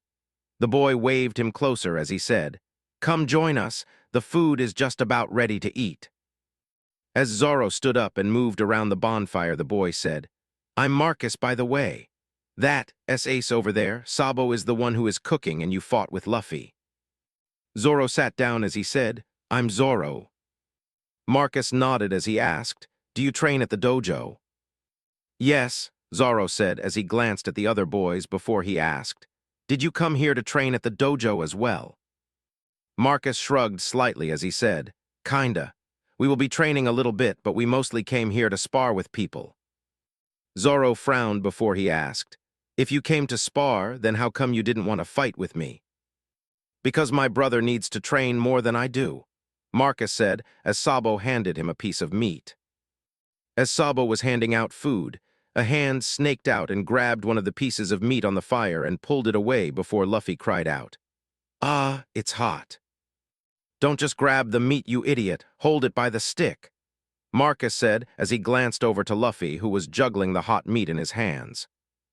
Once Luffy finally grabbed the stick, instead of the meat directly, he smiled and said, "Thanks," before he tried to take a big bite out of the meat and failed as he said, "It's so hot I can't eat it." Marcus rolled his eyes as he mumbled to himself, How come he doesn't have common sense most of the time? Zoro watched Luffy as the boy kept trying to eat the overly hot meat over and over again before he asked, "Did I really lose to him?" Marcus smiled and patted Zoro on the shoulder as he said, "Yup, you lost badly too." "At least I beat him up and made him look like that," Zoro said as he pointed towards Luffy's swollen face. "Oh, I did that," Marcus said, which made Zoro wipe around to look at him. Marcus gave a shrug as he said, "He didn't take your fight seriously, so I needed to teach him a lesson." Zoro ended up spending a while with the boys eating and chatting as the sky started to darken. While there was still light out, but just past sunset as the meal was done, Marcus asked, "Do you stay at the dojo or do you live somewhere else?" "I live at the dojo mostly." Marcus nodded as he stood up and said, "We are staying at the dojo too. Do you want to head back with us?" Zoro stood up himself as he said, "Sounds good to me." After the boy put out the fire and prepared to leave, Marcus glanced towards Zoro as he said, "Since you're the local, how about you lead us back?" Zoro made sure both of his bakken were placed into his belt before he said, "Sure." Marcus and the others watched as Zoro turned in the opposite direction of the dojo and started walking away. After a moment, Marcus asked, "Isn't the dojo in the opposite direction from here?" Zoro glanced around in confusion for a few moments before he said, "But I always go this way to reach the dojo." Marcus glanced over his shoulder towards the dojo as he said, "But if we follow the river that way, we will easily reach the dojo in like 10 minutes. Zoro glanced in the direction of the dojo as he said, "Really? It normally takes me an hour or more to get there." 53. Luffy has a one-track mind. Early the next day, as the boys were going to join everyone for breakfast, they heard Zoro from across the dojo compound as he yelled out, "Fight me, Kuina." By the time they arrived near the main building for breakfast, they found Zoro laid out on the ground as a tall girl with short-cut hair stood over him. She placed her training sword into her belt as she said, "You need to train more. You still lack proper skills, Zoro." Zoro jumped up from the ground as he said, "Just you wait, I'll beat you someday." Zoro was about to go inside to eat when he noticed Marcus and the others, so he pointed at Marcus as he said, "The same goes for you too." Kuina turned to look at who Zoro pointed at before she stopped to study each of them. She then bowed slightly as she said, "Greetings, you must be the guests my father mentioned. I'm Kuina. If you need help with anything while you're here, feel free to ask me." Marcus nodded in return as he said, "I'm Marcus. These are my brothers Ace, Sabo, and the one with drool coming out of his mouth is Luffy." Luffy wiped his forearm over his mouth before he said, "Let's go eat. It smells delicious." Marcus smiled a little bit as he said, "Sorry about him. He only really cares about food." "It's fine. I unfortunately know someone else with a one-track mind too," Kuina said as she glanced towards Zoro. Zoro glanced at Kuina as he asked, "What, you want to fight again?" Marcus chuckled before he said, "As much as I would like to watch you eat dirt again, Zoro, how about we all go eat breakfast?" Before Zoro could say anything, Luffy ran past everyone else as he said, "Food time. Come on, let's go, I'm starving." Marcus gave Kuina and Zoro a forced smile as he said, "I need to go make sure he doesn't eat all the food." As Marcus took off after Luffy, Kuina turned to the others as she asked, "That was a joke, right?" Sabo shook his head as he said, "No, Luffy eats enough to feed 5 or 6 people most of the time." Ace nodded along as he said, "We should probably hurry up if we want to eat." Kuina still thought they might be messing with her a little bit but said, "All right, let's go. I'll show you the way myself." Kuina turned around to start walking to the dining area before she reached over and grabbed Zoro by the collar of his shirt and pulled him along as she said, "Come on, I don't need you getting lost again." "I didn't get lost," Zoro protested, but didn't try to remove Kuina's hand as she pulled him along. When Kuina and the others arrived, they found Luffy seated at a table with his cheeks stuffed like a chipmunk, as his hands quickly stretched around him to steal food from unsuspecting victims. The other kids who were busy chatting with each other didn't seem to notice, at least not yet. Kewina froze in place at the sight as Marcus said, "Don't mind it, that's normal for him." "How is any of that considered normal, or even logical for that matter?" Kewina said, as she waved a hand at Luffy with his arms stretched longer than 3 times his height. Marcus shrugged as he moved towards the line to get breakfast as he said, "When it comes to Luffy, it's best not to bring logic into the discussion or to even think about it too much. Also guard your plate around him or you won't have anything to eat." Kewina turned to the others who just nodded in agreement as they followed after Marcus. Kewina then turned to Zoro who shrugged as he said, "They said he was a rubber human if that helps." "Hey, what happened to my breakfast?" one of the kids said as he glanced at the other people at his table. One of the other kids also noticed his food was missing and said, "Someone stole my food too."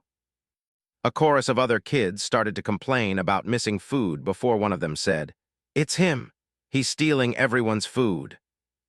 Everyone in the room turned to see Luffy, lost in his binge eating as his arms darted out to steal more food before he stuffed it into his already overfilled mouth.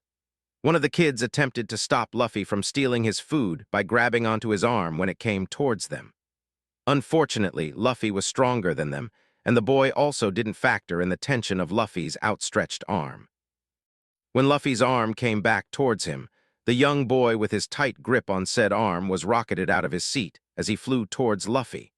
Luffy didn't even notice the boy and only turned his head slightly to stuff the incoming food into his mouth. Instead, the boy ended up slamming into Luffy's head and knocked both of them to the ground. The boy was in a daze while Luffy jumped up perfectly fine before he picked the other boy up and asked him, "What's the big deal? Why did you headbutt me?" "You were stealing my food," the boy said as he tried to focus on Luffy. Luffy dropped the boy on the ground before he crossed his arms over his chest and said, "I wasn't stealing it. I was just helping you clean off the leftovers on your plate." "I hadn't even started to eat yet," the boy yelled as he stood up and got into Luffy's face. "Really, it looked like you were done to me. Your plate was almost empty," Luffy said as he scratched the back of his head while a goofy smile played across his face. "How the hell do you consider a full plate of food almost empty?" "Because there was so little food on the plate," Luffy said matter-of-factly. The boy froze for a moment while he tried to process Luffy's statement, and after a moment as he poked Luffy in the chest, he said, "It doesn't matter how much food was on my plate, you shouldn't steal other people's food." Other kids voiced their agreement before Kushiru's voice silenced the whole room as he asked, "What's going on in here?" Everyone turned to look at Kushiru, who wore a gentle smile as he scanned the room. The boy in front of Luffy pointed at him as he said, "This person was stealing everyone's food." "I wasn't stealing, I just thought you were done eating," Luffy said. Kushiru glanced at Luffy for a few moments before he said, "Even though he is a guest here, if anyone has an issue with him, you can settle it the normal way." "Really?" everyone who Luffy stole food from asked as they looked towards Kushiru. Kushiru nodded before he said, "But only if he accepts the challenge." The boy in front of Luffy turned to him before he said, "I challenge you to a duel. Do you accept, or are you a coward?" Luffy, who stopped paying attention to the conversation as he picked his nose, glanced at the boy and asked, Were you talking to me?" "Of course I was, you idiot. I challenge you to a duel." Luffy's eyes lit up as he asked, "Oh, you want to fight?" before he quickly frowned as he asked, "Can I finish breakfast first?" "Just duel him for his breakfast," Marcus said as he approached with a tray of food. "I can do that?" Luffy asked in excitement as his eyes lit up with joy. Marcus sat down at the table before he shrugged and said, "I don't see why you can't." "Sure, we can duel for each other's breakfast if you want," the boy confidently said with his chest puffed out. "Hey, no fair, I want to fight him too." "Yeah, he stole food from me too." Marcus, who was about to eat his breakfast, said, "Just add food to the duel and he will fight anyone who asks." "But he'll be beat up after the first fight," said one of the kids. "Maybe, but if he isn't, you can still challenge him when he's already worn down from fighting someone else." Marcus said with a hint of a smile.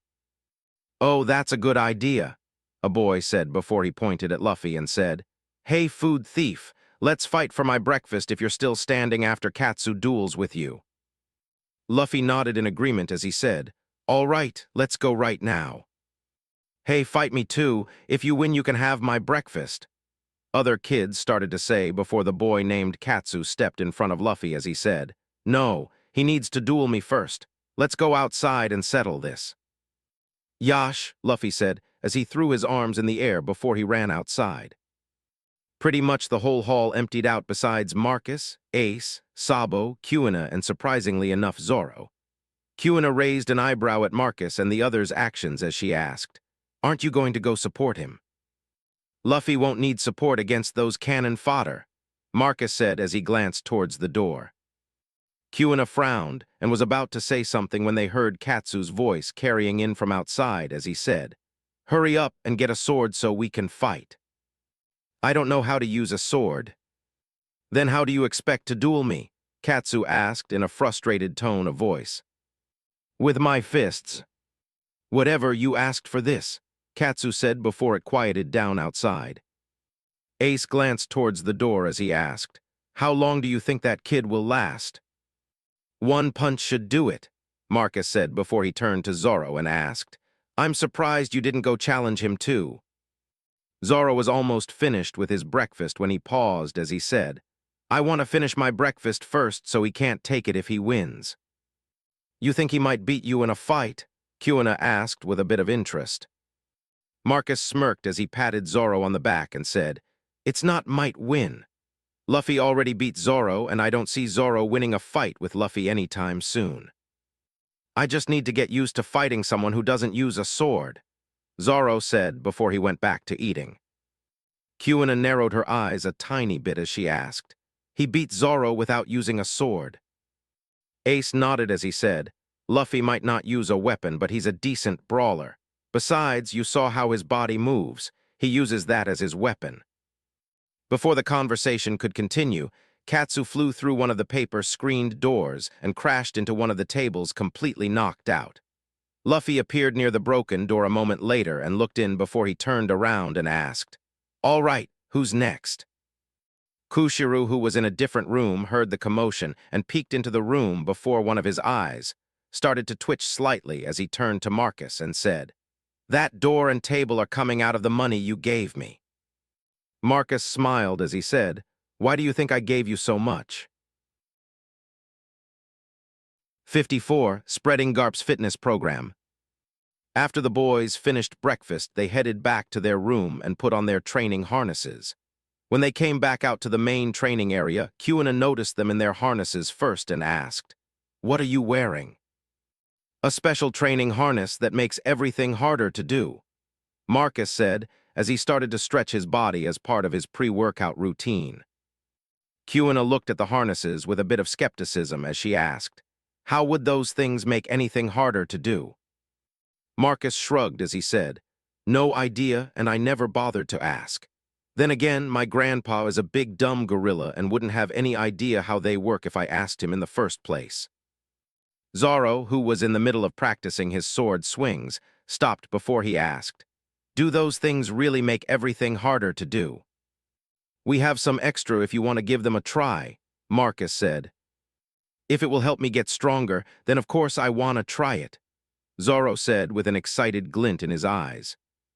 Kuina's eyes lit up too as she said, I'd like to try it out too. Sure, follow me, Marcus said before he led them towards the boys' room with a hint of a smile that played across his lips. It didn't take long to get them both in a training harness before he activated each one. Both Kuina and Zoro immediately felt the pressure and feedback from the harness as they started to move around in wonder at the sensation. Marcus watched them both try different things for about a minute before he said, Not bad. It almost looks like you both can use the second level of the harness already. Second level? Zoro asked as Kuina asked at the same time. It gets harder. Marcus almost blurted out, That's what she said, but held himself back as he smirked to himself before he said, Yeah, there are 7 levels the harness can be set to. Set it to the highest level for me, Zoro said in a serious tone as he focused on Marcus. I'd like to try the second training level, Kuina said as she gave Zoro a worried look. All right, hit that button first to deactivate them, and I will grab the level stones for you both, Marcus said as he headed back inside. Marcus came back out and installed the stones into each harness before he said, All right, hit that button again. Kuina turned on her harness just fine, and while it was tough, she was at least able to move around. Zoro, on the other hand, was basically frozen in place as he attempted to move even his finger. Marcus watched him struggle for about a minute before he said, Just so you know, that is only level 3. If I installed the level 7 stone, you would probably die. Zoro frowned as he asked, Why is level 3 so hard when level 1 was so easy? Because you already trained your body past the point that level 1 can really affect you. The harnesses are designed to make you stronger in stages. Once you no longer feel restricted by the level of the harness is when you can increase it to the next level. Marcus deactivated Zoro's harness and switched out his level stone to stage 2 before he reactivated it. Zoro tested it out for a few moments before he asked, How long can I use this for? Marcus shrugged as he said, At least until we leave the island. Zoro nodded with a savage grin before he asked, What level is Luffy on? We're all currently on stage 3, with Ace and Sabo being a little ahead of me and Luffy. As Zoro and Kuina got used to moving around in their harness, Marcus stored the extra stone back in his room. When he came back outside, Zoro asked, You guys are going out to train, right? Yup. Good, I'll join you. Zoro, you can't just invite yourself, you have to ask, Kuina said with a slight frown before she turned to Marcus and asked with a smile, Do you mind if I join you for your training? I want to see what you do for your workout routine. Marcus shrugged as he said, You're free to join us, but I doubt if either of you will be able to keep up with us. Kuina frowned as Zoro took that statement as a challenge and said, Oh yeah, I doubt your training routine is that hard. Marcus smiled to himself while he led them back to his brothers as he said, Your problem right, since our grandpa was the one who first taught it to us. When they reached the others, Ace said, We're ready whenever you are. Marcus glanced back at Zoro and Kuina as he said, Try to keep up. Ace led the group out of the dojo and towards the forest a few miles away at a brisk run to warm everyone up before the real workout started. While both Kuina and Zoro trained each day, they didn't train like Marcus and the others. The first 4 hours were so intense that it almost equaled Kuina's normal workout, and after 5 hours it matched Zoro's daily workout. When Kuina and Zoro collapsed to the ground completely exhausted around lunchtime, Marcus approached them with a smile as he asked, How do you feel? Zoro tried to rise up from the ground as he said, I can keep going. But before he could fully get on his feet, he fell down again. Kuina didn't try to get up but turned her head towards Marcus as she asked, How much is left of your workout? We are gonna hunt real quick, which is also part of training, and then eat lunch. After lunch, there will be sparring practice until dinner. Once we finish dinner, you can relax or self-train until bedtime, Marcus said as he glanced between both of them on the ground and tried to gauge if they would last the rest of the day. Kuina nodded slightly before she said, Wake me up once lunch is ready. Zoro tried to stand up again as he said, I wanna hunt too. Marcus waved him off as he said, Maybe in a few days once you're used to this type of training. Just rest for today, it will help you recover some for later. Marcus wasn't sure if Zoro decided to follow his advice or just gave up after they fell down again. But Zoro stopped trying to get up as Marcus walked into the forest to hunt for lunch. Within an hour, Marcus and the others had a bonfire going with large hunks of meat being cooked around it. Marcus waited till the meat was finished before he woke up Zoro and Kuina for lunch. With the nap and a belly full of food, both of them seemed to recover enough that they were eager to spar with everyone. Zoro challenged Luffy first because he wanted to make up for the loss he suffered yesterday. But the fight ended up much the same as the day before, except Luffy actually dodged as many attacks as he could. Kuina watched the fight with interest at first, but quickly turned her attention to Ace and Sabo as they dueled each other with their respective weapons. The fight was a lot more interesting, and as she watched them, it made her want to fight too. Kuina turned towards Marcus, who was seated close by as he watched everyone fight, and asked him, "Do you want to spar with me?" Marcus didn't look towards her as he said, "If we spar, you better prepare yourself to lose." Kuina frowned slightly as she said, "Don't underestimate me just because I'm a girl. The only person who can beat me in a spar on the island is my father." Marcus's eyes glanced towards Kuina as he said, "It has nothing to do with you being a girl." Kuina stood with a hand on her training sword as she asked in a challenging tone, "So you think you're more skilled than me?" Marcus stood up as he shook his head and said, "I don't think anything, I know I am." Kuina pulled out her training sword as she said, "Then prove it." Marcus rested a hand on his own bakken as he said, "Take off your training harness first." Kuina barely thought about it for a second before she hit the button to deactivate her harness and took it off. When she looked back at Marcus with a frown as she asked, "Aren't you going to take off your harness?"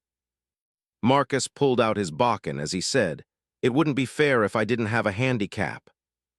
Kuina frowned more and was going to say something before Marcus asked, "Ready?" At that moment, Kuina made a decision to teach Marcus a lesson with this duel and nodded her head as she adjusted her stance slightly. Marcus nodded in return before he said, "You better not blink." Kuina wanted to ask what Marcus meant, but as soon as he finished talking, he was in front of her performing an overhead slash. Kuina's eyes went wide as her body reacted on instinct, and her sword raised up to block the attack. When their swords collided, a shock shot through both of her arms down to the bones as she strained to hold back Marcus's attack. Marcus quickly disengaged from the attack, and by sliding in front foot behind himself was able to attack again. Kuina was barely able to catch Marcus's blade in time, but couldn't block it completely this time, and ended up having to retreat. Marcus gave her no chance as he pushed forward to chase and attacked her again. The next few minutes were a blur for Kuina as she did her absolute best to defend against Marcus's relentless assault. For the most part, she did okay and was able to dodge, block, or parry most attacks. But the handful that slipped through were painful reminders that motivated her to not let another attack land. More time passed while Marcus and Kuina sparred until another hit caused Kuina to drop her bakken as she collapsed to one knee. Marcus stopped his next blow instantly as he said, "I'll admit, you have a lot more skill than I thought you did." Kuina held an arm over her rib cage that currently felt like it was on fire before she hissed out, "So do you." Marcus smirked as he said, "I was actually holding back." Kuina frowned as she asked, "You held back?" Marcus pointed towards his training harness that was still active as he said, "Besides having this on, I only used basic sword attacks." Kuina frowned as she thought back over the spar and after a few moments realized he was right. While the harness was a big handicap already, the fact he only used a handful of basic slashes was another. Kunai didn't really want to admit it, but Marcus was extremely skilled compared to her, and it made her wonder what he would be like if he didn't hold back. Would he be able to beat her father in a spar? She wondered. Marcus placed his bakken back in his belt before he took off his training harness and set it aside. He glanced down at Kuina afterwards as he said, "Since you didn't pass out, I'll show you one of the moves I am still trying to perfect." Kuina focused on Marcus as he said, "Ace Sabo." They both paused their spar and glanced towards Marcus before he said, "Try and block this attack."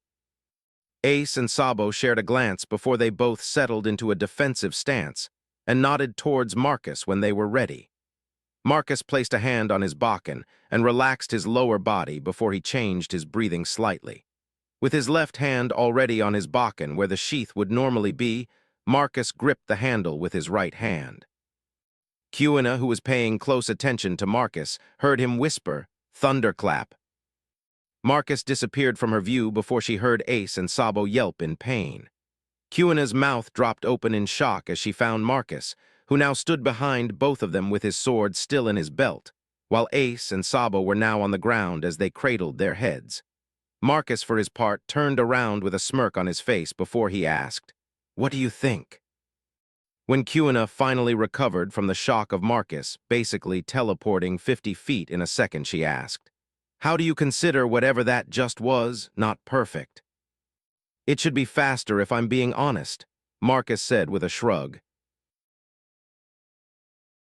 55. Luffy has a big mouth. It was well past dinner, and everyone had separated to do their own thing. Marcus decided to do his normal sword practice routine and hopped over the back wall of the dojo. There was a spot he found back there earlier today that would be perfect for his type of solo practice. As for why he wouldn't just train in the main courtyard of the dojo that was designed for it, other kids were still there training, and he didn't want to be bothered by anyone else. Marcus quickly settled into a stance when he arrived at the spot and started to move through each stance he knew. He first went through the ones he made himself, then moved onto the ones Bogard showed him before he switched to the ones his sword taught him. It didn't take long to move through each one, as his constant practice and natural talent allowed him to effortlessly link them together. Marcus lost himself in a deadly dance of slashes as he pretended he was sparring with Shanks.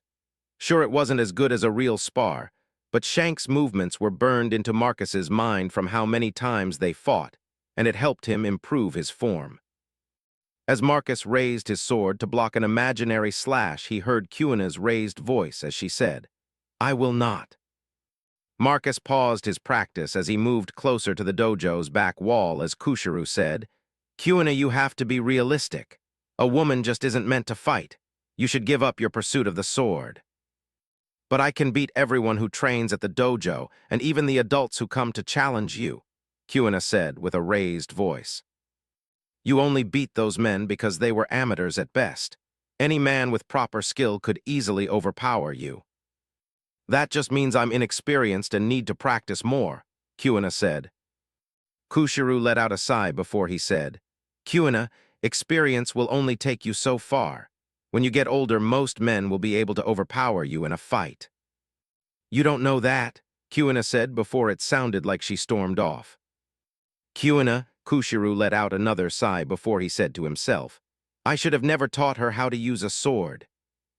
Marcus shook his head to himself before he went back to training again. When Marcus started to get tired, he sheathed his sword and hopped back over the dojo's wall to head to his room. When he was back inside the compound, he heard someone still training, so he decided to go check who it was. He found Kuina, who looked exhausted in front of a training dummy as she practiced with her Bakken. Slash after slash, she chained together into one almost fluid, continuous motion as she attacked over and over again. Marcus watched her for only a moment before he said, "You should go to sleep." "I need to practice," Kuina said in a tired tone of voice. "No, you need proper rest, especially because you used a training harness today, otherwise you'll injure your body from overtraining." Kuina stopped her next attack and turned to Marcus as she said, "You trained after dinner." Marcus nodded before he said, "I've also used the harness for years now, and my body is used to it. You started today, and it will take your body time to adjust to it properly. It took me almost a month before I could train like I do now, and even then, I don't do it every day." Kuina was about to say something when her body gave out, and she started to fall backwards. Marcus used Sorrow to move next to her and catch her before she hit the ground. Marcus let out a sigh as he held Kuina in a princess carry before he carried her towards the main building. When he got there, he found Kushiro seated at a chabudai as he drank tea and read a book. Kushiro noticed Kuina in Marcus's arms and raised an eyebrow before he asked, "Did she challenge you to a duel?" "Passed out from overtraining." "Oh, her room is the third door on the right side of the hallway," Kushiro said before he turned back to his book. Marcus carried Kuina to her room before he laid her down on her futon. He didn't bother to cover her with a blanket since she was still dressed, but he made sure she had a pillow before he left the room. As he walked back out into the main entryway, Kushiro asked, "You must agree with me, right?" Marcus glanced towards Kushiro as he asked, "Agree with you on what exactly?" "Kuina should give up the sword," Kushiro said as he turned to look at Marcus. "Why? Because she isn't a man?" Kushiro nodded before he said, "She has talent, but she was unfortunately born the wrong sex. Once she is older, she won't be able to keep up with other swordsmen in physical strength. If physical strength is so important, why haven't giants taken over the world? Or why are fishmen looked down on when they are 10 times stronger than humans? Marcus said with a shrug before he walked out of the building. Kushiru watched him leave before he let out a sigh and returned to reading his book. Marcus returned to his room for the night, and inside he found everyone already asleep with Luffy spread out over his futon. Marcus shook his head as he thought, not again. Marcus stripped off his top layer of clothes before he moved to his futon and kicked Luffy off of it. Luffy flipped back over onto his own futon without waking up, but his new piston caused him to start snoring. Marcus kicked Luffy again to make him roll over onto his back and stop snoring before he laid down onto his futon. A few minutes after he closed his eyes and started to fall asleep, a hand smacked him on his face, which woke him up. He glanced towards Luffy, who had rolled back over closer to him, and his hand that was currently resting on his face. Marcus moved Luffy's whole arm away from him before he attempted to fall asleep again. Not even a few minutes later, Luffy's hand smacked Marcus in the face again, so Marcus sat up and pushed Luffy away before he stood up. He picked up his futon and moved it across the room from Luffy before he placed it back down and laid down on it. Within a few minutes, Marcus was fast asleep and didn't wake up until morning. At breakfast, Zoro and Kuina joined the boys for breakfast again, and it looked like the other students learned to eat quickly, much to Luffy's dismay. He still attempted to duel a few of them for their breakfast, but after yesterday morning, no one took the challenge. After breakfast, the boys, along with Zoro and Kuina, headed out to train again. After morning training and lunch, Zoro approached Marcus as he said, "Fight me." Marcus pointed towards Luffy as he said, "You still haven't beat my minion yet." "I want to fight with swords." Marcus pointed at the swords on Zoro's waist as he said, "Then use your swords and go fight someone." Zoro pulled out both of his training swords and pointed them at Marcus as he said, "I want to fight someone who uses a sword." "Oh, you should have said that in the first place," Marcus said as he started to stretch his arms a little bit. Zoro smiled as he thought Marcus was actually going to fight him before Marcus said, "Hey, Kuina." Kuina, who was seated not far away from Marcus, glanced over as she asked, "Yes." Marcus pointed at Zoro as he said, "Take care of my lightweight." "Lightweight?" Zoro asked as Kuina also looked over with interest about what Marcus meant. Marcus laid back on the grass with his hands behind his head as he said, "Yeah, you are like some light weights to me, something I might use for a warm-up at best." Zoro frowned as he said, "Don't look down on me. I'll be able to beat you and your brother one day." "Maybe, but it definitely isn't today, so go spar with Kuina," Marcus said as he closed his eyes and relaxed under the sunny afternoon sky. Zoro was about to argue back, but Kuina stood up as she said, "Come on, Zoro, let's spar and see if you have improved at all since yesterday." Zoro quickly forgot about Marcus as he turned to start dueling with Kuina. Marcus quickly fell asleep in the grass as everyone else was training. Luffy was off to one side as he practiced with his devil fruit powers, while Ace and Sabo sparred with each other as Zoro and Kuina did the same. It was about an hour later when Marcus was woken up by the sound of a den mushy ringing. Puraroo, puraroo, puraroo. Marcus groggily sat up and looked around as he tried to figure out what was going on. As the ringtone went off again, Marcus realized someone was trying to call him. Puraroo, puraroo, puraroo. Marcus Lazy reached into his shirt pocket before he pulled out his den mushy to see a very familiar yet different face on the sail. Puraroo, puraroo, puraroo, gotcha. "You little brats, just who do you think you are leaving the island?"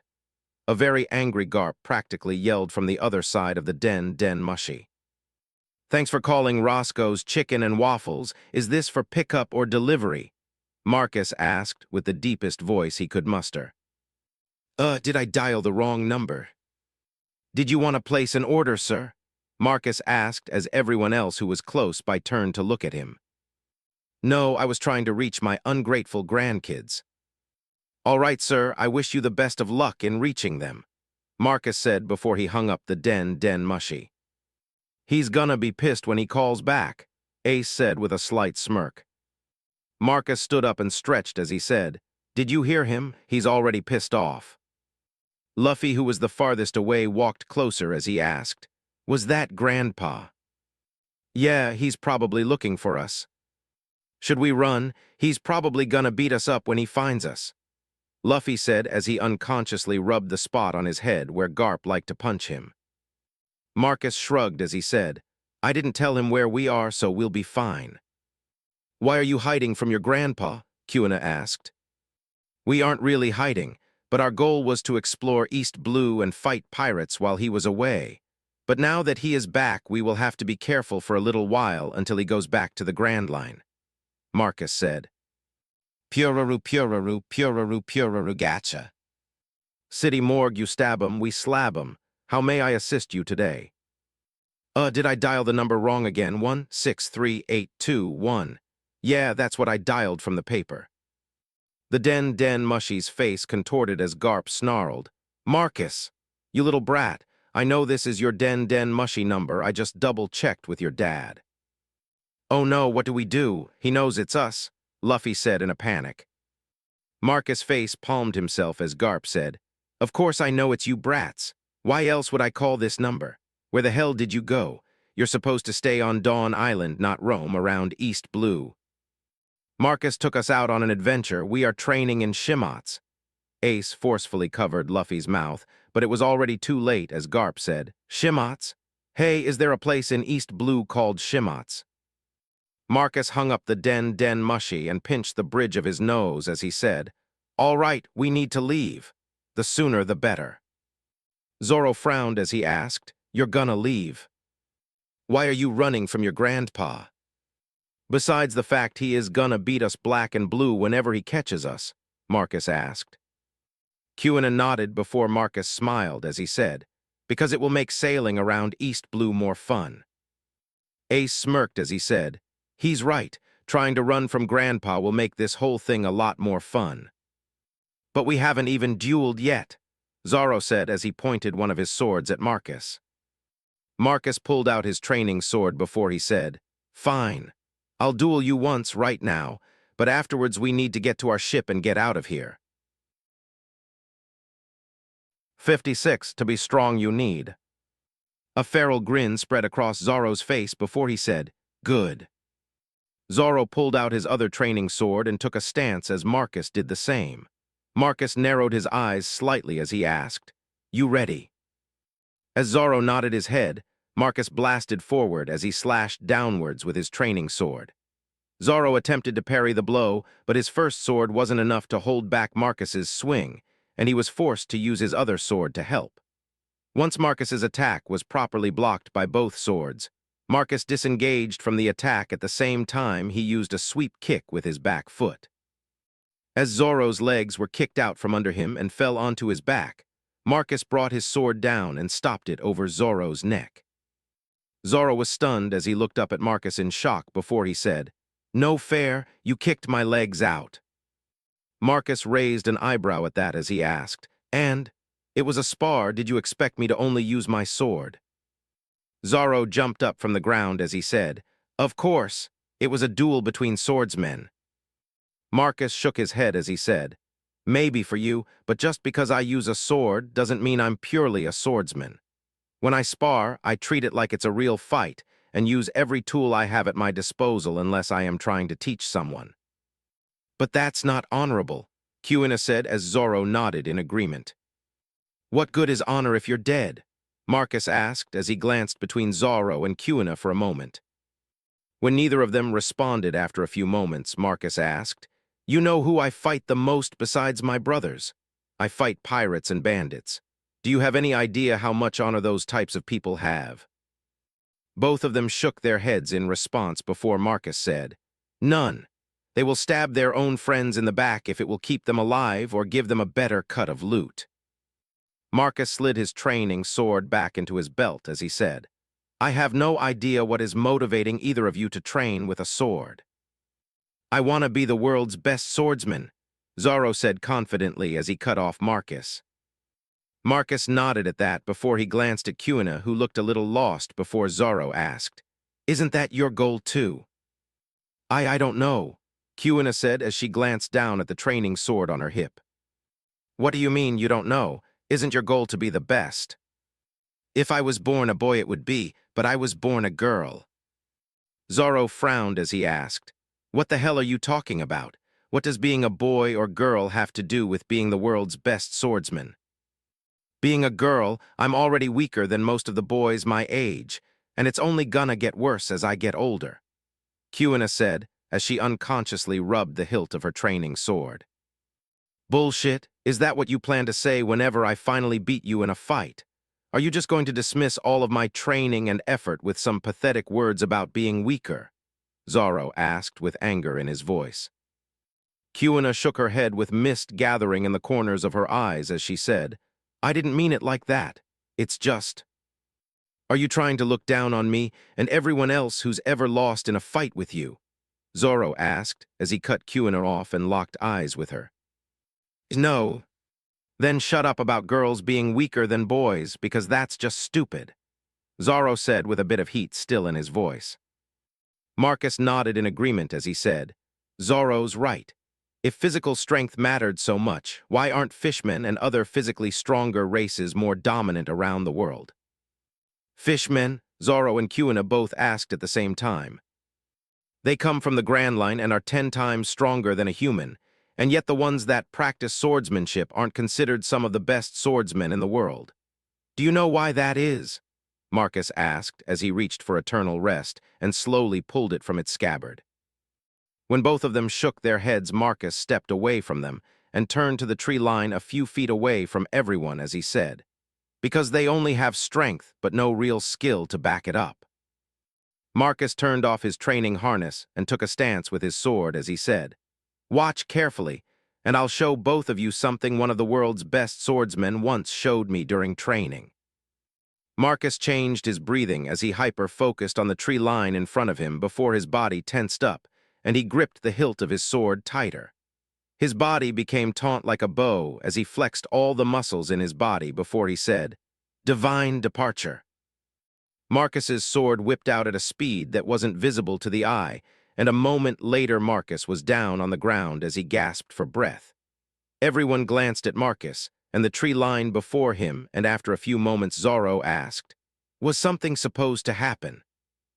Marcus, who was still recovering, glanced up at the tree line before he mumbled to himself, "I could have sworn it was some type of modified air slash, but it must really need Haki to work properly." Just after Marcus caught his breath and stood up, the tree directly in front of him split at the trunk and fell to the ground with a loud bang.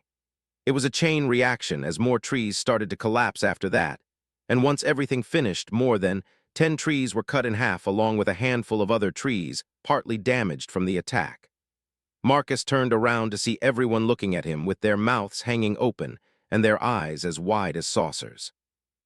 As Marcus sheathed his sword, Luffy was the first one to snap out of his shock and asked with star-shaped eyes, "That was so cool. Can you do it again?" Marcus shook his head as he said, "No, and I probably won't be able to for a few days at least. That took more out of me than a full power air slash." "What the hell was that?" Zoro asked excitedly as he glanced at all of the trees on the ground. "That was an attack anyone with enough drive and skill can learn," Marcus said as he glanced at Kuina, who was also focused on the tree line. Kuina turned towards Marcus as she asked with a bit of hope in her voice, "Anyone?" "Maybe it really depends on the person," Marcus said as he watched Kuina closely. Kuina frowned slightly as she asked, "Didn't you just say anyone with enough drive and skill could learn it?" "Yeah, but you need to have those qualities. I know you have the skill, I've seen it, but do you have the drive? The willpower to push your mind and body past their limits and keep going?" Marcus asked as he locked eyes with Kuina. Marcus watched as Kuina's eyes slowly cleared up from the uncertain fog that filled them earlier, and a new resolve slowly infused into them, turning them crystal clear. Once Kuina's mind was completely made up, she said, "I want to be the world's best swordsman." Zoro's head whipped around to look at Kuina before he asked, "Really?" Kuina nodded as she said, "Yeah." Zoro stuck his hand out towards Kuina as he said, "Then let's make a promise that no matter what, one of us will be the world's best swordsman." Kuina smiled as she grasped Zoro's hand and said, "Sure, but once either one of us gets the title, the other person has to challenge them for it." "I wouldn't have it any other way," Zoro said with a predatory grin. Marcus, who was off to the side, threw his arm over Luffy's shoulder before he asked, "As the future pirate king, shouldn't you have a powerful swordsman on your crew?" Luffy looked at Marcus as he asked, "Don't I already have you?" "Who said I was joining your crew?" Marcus asked as he pushed Luffy away. "But we're brothers, we're supposed to stick together. You're gonna join my crew, just like Ace and Sabo are, and will be the strongest pirate crew to ever set sail." "Like hell we are," Ace, Sabo, and Marcus all said at the same time before they punched Luffy over the head. Zoro and Kuina glanced over before Kuina asked, "Why do you guys wanna be pirates? Didn't you say you fight them all the time?" Marcus pointed at Luffy, who was crouched on the ground as he held his head, and said, "This idiot made a promise to become the pirate king one day, because some drunk guy with a sword gave him their straw hat." Luffy grabbed his hat and cradled it in his arms as he said, "Shanks isn't some drunk guy with a sword. He's the coolest pirate in the world, and one day I'll meet him in the Grand Line just like we promised each other." Shanks was a pretty nice guy, but Marcus is right. I never once saw him not within arm's reach of some type of alcohol, Sabo said as he rubbed his chin while Ace nodded in agreement. "Anyways, I am pretty sure all of my idiot brothers will end up being labeled as pirates sooner or later just because of how they are," Marcus said with a hint of a smile. "So you're not planning to be a pirate?" Zoro asked. "I don't plan to be, but just like my brothers, I am sure someone will label me as one sooner or later," Marcus said as he shrugged slightly before his den mushy started to ring again. Puraru gacha. "You little brats, I know you're in Shimitsuki village, you better." Garp was cut off by Marcus as he said, "Hi, this is Marcus. Sorry I couldn't answer your call right now, but if you would please leave a message after the beep with your name and phone number, I'll call you back as soon as I can. Thank you and have a good day, beep." You have one that records messages. Maybe I should get one so people can't bug me all the time," Garp said as he trailed off in thought for a moment before he said, "Marcus, you little brat, this is your grandpa. You and those other idiots better wait for me in Shimitsuki village if you know what's good for you. Call me back when you get this, my number is." After Garp hung up the call, Marcus couldn't stop himself anymore as he burst into laughter as he said, "I swear only Grandpa and Luffy would fall for something like that." Ace let go of Luffy's mouth as he said with a chuckle, "It's kinda scary how similar they both are." "I'm nothing like that big dumb gorilla." Sabo nodded in agreement as he said, "You're right about not being a big gorilla, but you're definitely a stupid little monkey." After messing with Luffy a little bit longer, Marcus reminded everyone they needed to leave the island as soon as possible, so they all headed back to the dojo together. As they headed back, Zoro and Kuina lagged behind as they talked together while the boys were in more of a rush to pack up and hightail it out of there. Once they were back at the dojo, Marcus and his brother split up from Kuina and Zoro as they went to collect their things. Since they didn't bring too much stuff and hadn't really unpacked yet, the boys were able to clean out their room in less than half an hour. Marcus didn't worry about collecting the harnesses he gave out to Kuina and Zoro since he never planned to take them back in the first place. He did take out a set of level stones for both of them and planned to leave them behind in case he never made it back to the island, though. As they all headed towards the front of the dojo, Marcus veered off from the group with the level stones and moved towards Kushiru. Kushiru smiled at Marcus as he approached before he asked, "It looks like you boys are in a rush today. Is something going on?" "Something came up and we have to leave the island earlier than planned," Marcus said with a shrug. Kushiru nodded slightly in understanding before he said, "Give me a moment and I can get you a refund." Marcus shook his head before he said, "Don't worry about it. Keep it in case we come back. Also take this." Marcus handed the 2 sets of level stones to Kushiru as he said, "Those are for Kuina and Zoro. They will know what to do with them. Are you not gonna tell them you're leaving? Kushiru asked as he set the 2 packages off to the side. They already know. In that case, I won't hold you up then. I wish you a safe journey wherever you're going, Kushiru said with a soft smile. Marcus nodded back before he sped off to catch up to his brothers.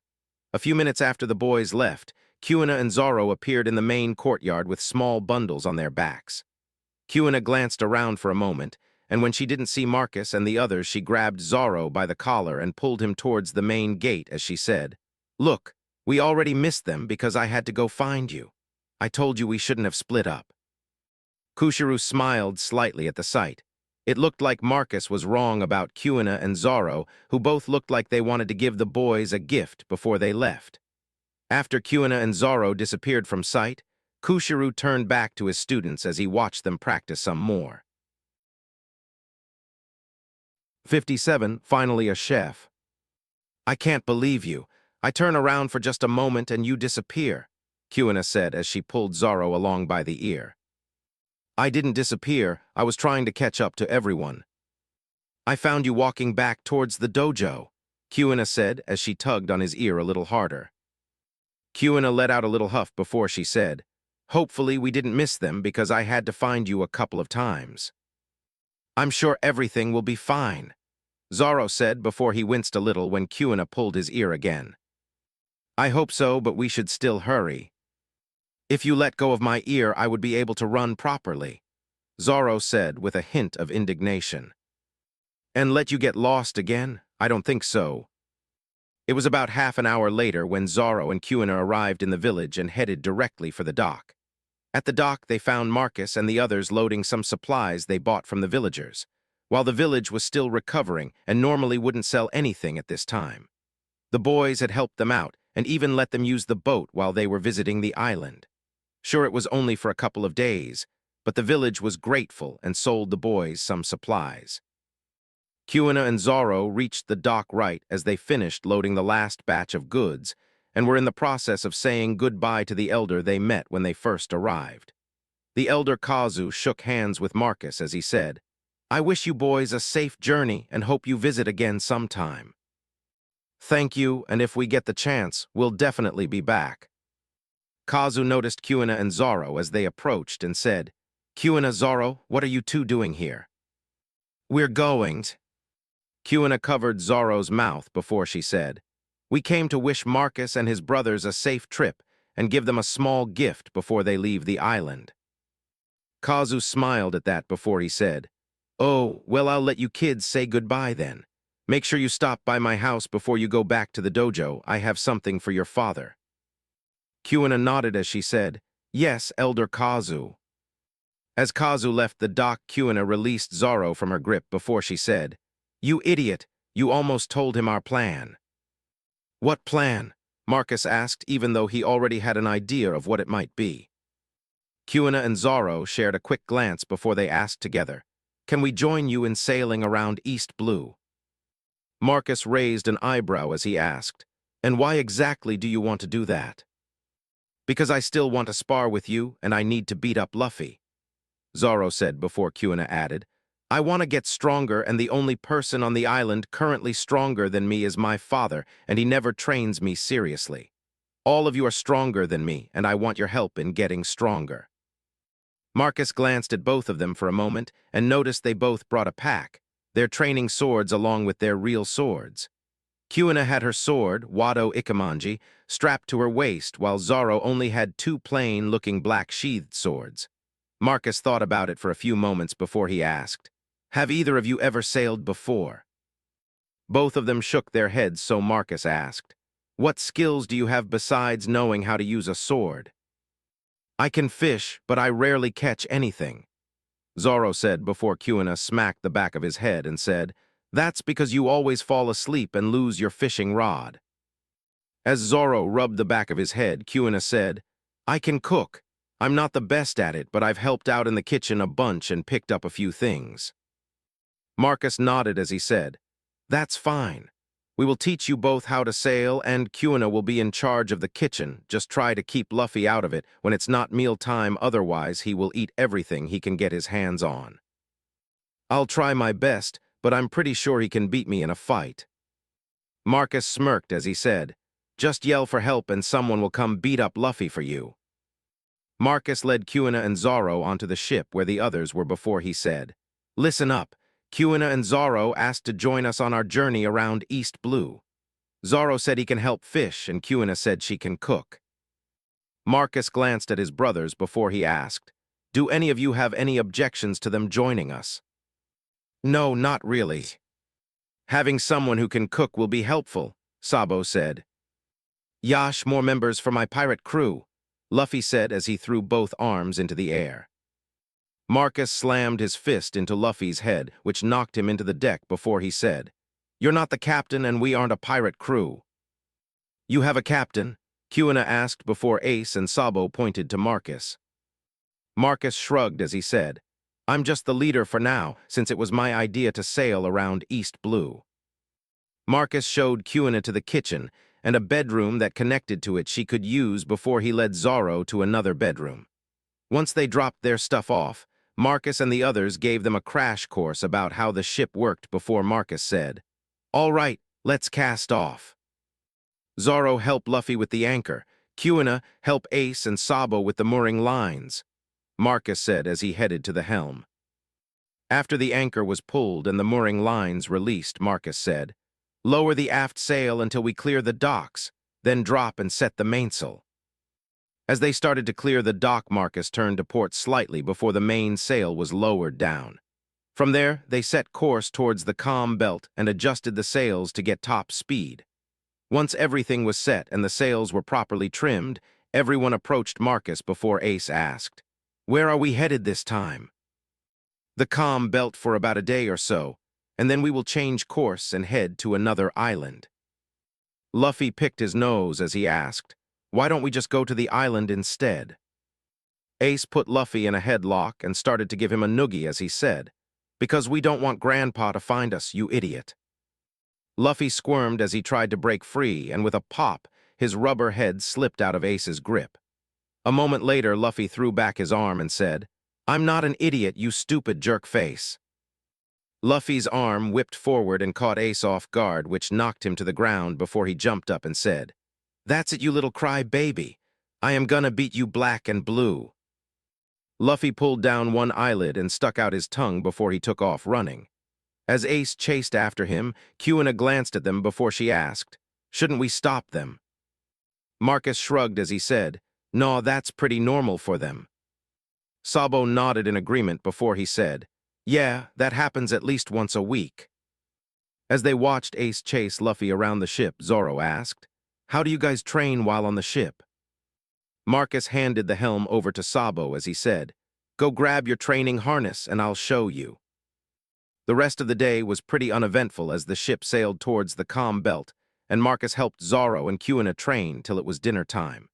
After dinner, Marcus took over the helm as everyone else hung out on the deck and played cards. For the night shift, Sabo took over again, and in the morning, Ace took his shift. After dinner the next day, Marcus finally changed the ship's course to the island he wanted to visit and made sure to inform Sabo when he came to take over for his shift. Over the next couple days, Kuina picked up on how to hold a steady course and was slotted into the helm rotation. Zoro had some of the same issues as Luffy at keeping the ship on course, so Marcus decided against putting him on the helm rotation. Besides, with 3 people, they had it handled just fine, and the 4th person just made everything a little easier. Since they headed out towards the calm belt for over a day, the part of the sea they passed through was totally empty of other ships. There were no islands in the area, so no shipping lanes passed through it, and most people avoided it unless they were trying to save time. As they sailed through the area, Marcus was the first person to notice a tiny black dot on the horizon. It was off to their port side, and after 5 minutes Marcus used his spyglass to get a better look at whatever it was. It was still a fair distance from them, but Marcus was able to tell it was a ship and kind of headed towards them. He studied it for a little while before he said, "Ship off of the port bow." Instantly, everyone on the deck stopped training and glanced in that direction. After a few moments, Luffy said, "I can't see anything yet. Let me borrow your spyglass." Marcus stared daggers at Luffy as he asked, "And let you break another one?" That wasn't my fault, Luffy protested with a pout. You dropped it from the crow's nest trying to juggle it. Oh, well, how was I supposed to know it would break like that? Luffy asked as he absently scratched the back of his head with a goofy smile on his face. Because I yelled at you for breaking the one before that for the same reason, Marcus snapped back at Luffy. Luffy rubbed his chin in thought before he said, but I wasn't in the crow's nest that time. Ace smacked the back of Luffy's head as he said, you were still trying to juggle the spyglass, idiot. Something seemed to click in Luffy's eyes before he slammed his fist into his palm and said, oh, so that's what you meant. Of course that's what he meant, Ace said as he punched Luffy in the head again. Don't throw him overboard, he's just a selfish idiot, and your brother. Marcus mumbled to himself before he turned his focus back towards the approaching ship. Marcus kept a steady course but continued to observe the ship before he noticed another black dot on the horizon behind it. He pulled out his spyglass again to get a better look at both this time. The first ship was a little clearer this time and didn't wave a black flag, while the ship behind it was too far to see any details. After he put his spyglass away, Marcus said, there's another ship following behind the first one. Ace glanced into the distance as he said, maybe it's a convoy headed for Shimotsuki. Maybe, but something feels off, Marcus said as he watched the two dots. Marcus held course for another 5 minutes or so before everyone heard the muffled sound of a cannon blast off in the distance. Marcus whipped out his spyglass and focused on the two dots in the distance and was able to make out the second ship this time. The first ship was definitely a merchant ship, while the second one Marcus confirmed was a pirate ship. He still couldn't make out the details, but the one thing he could see was the black flag raised over the main mast. Marcus put away his spyglass and turned the ship to port slightly as he said, the second ship is a pirate ship. Everyone get ready for battle. We're really gonna fight pirates? Kuina asked as she looked at the dots in the distance. Luffy excitedly laughed before he ran towards his quarters as he said, finally. It's about time, Ace said as he headed to his room to get his weapon followed by Sabo. Kuina looked back to see if Marcus was just like his brothers who were excited about the coming battle. Marcus had no outward reaction that she could tell, and if anything seemed calm about the whole situation. Kuina glanced at the dots one more time before she headed to her own room to get ready. Since Marcus was on helm duty, he didn't really need to get ready, but Sabo did bring him his sword. Over the next 15 minutes or so, they heard cannon blast after cannon blast. But each time Marcus checked, the shots missed the merchant ship. It wasn't perfect, and they had taken a couple hits, but whoever was at the helm of that merchant ship was one hell of a helmsman. At that point in time, Marcus was able to get a better look at both ships. The merchant ship was smaller than the pirate ship, and just slightly bigger than the boys' ship. The pirate ship was a larger 3-mast ship that at one point was a cargo huller, but now it was in disrepair and run by pirates. As Marcus studied the two ships, he noticed whoever was in the merchant ship's crow nest was waving flags trying to warn them off. Marcus smirked to himself before he said, everyone get into position and trim the sails with our new course. I want the best speed possible. Everyone scrambled to their position around the ship and started to work the lines to quickly adjust the sails. Once they were set, Marcus said, stay in position and be ready to furl the sails on my command. Time seemed to tick by slowly as the three ships slowly converged on each other.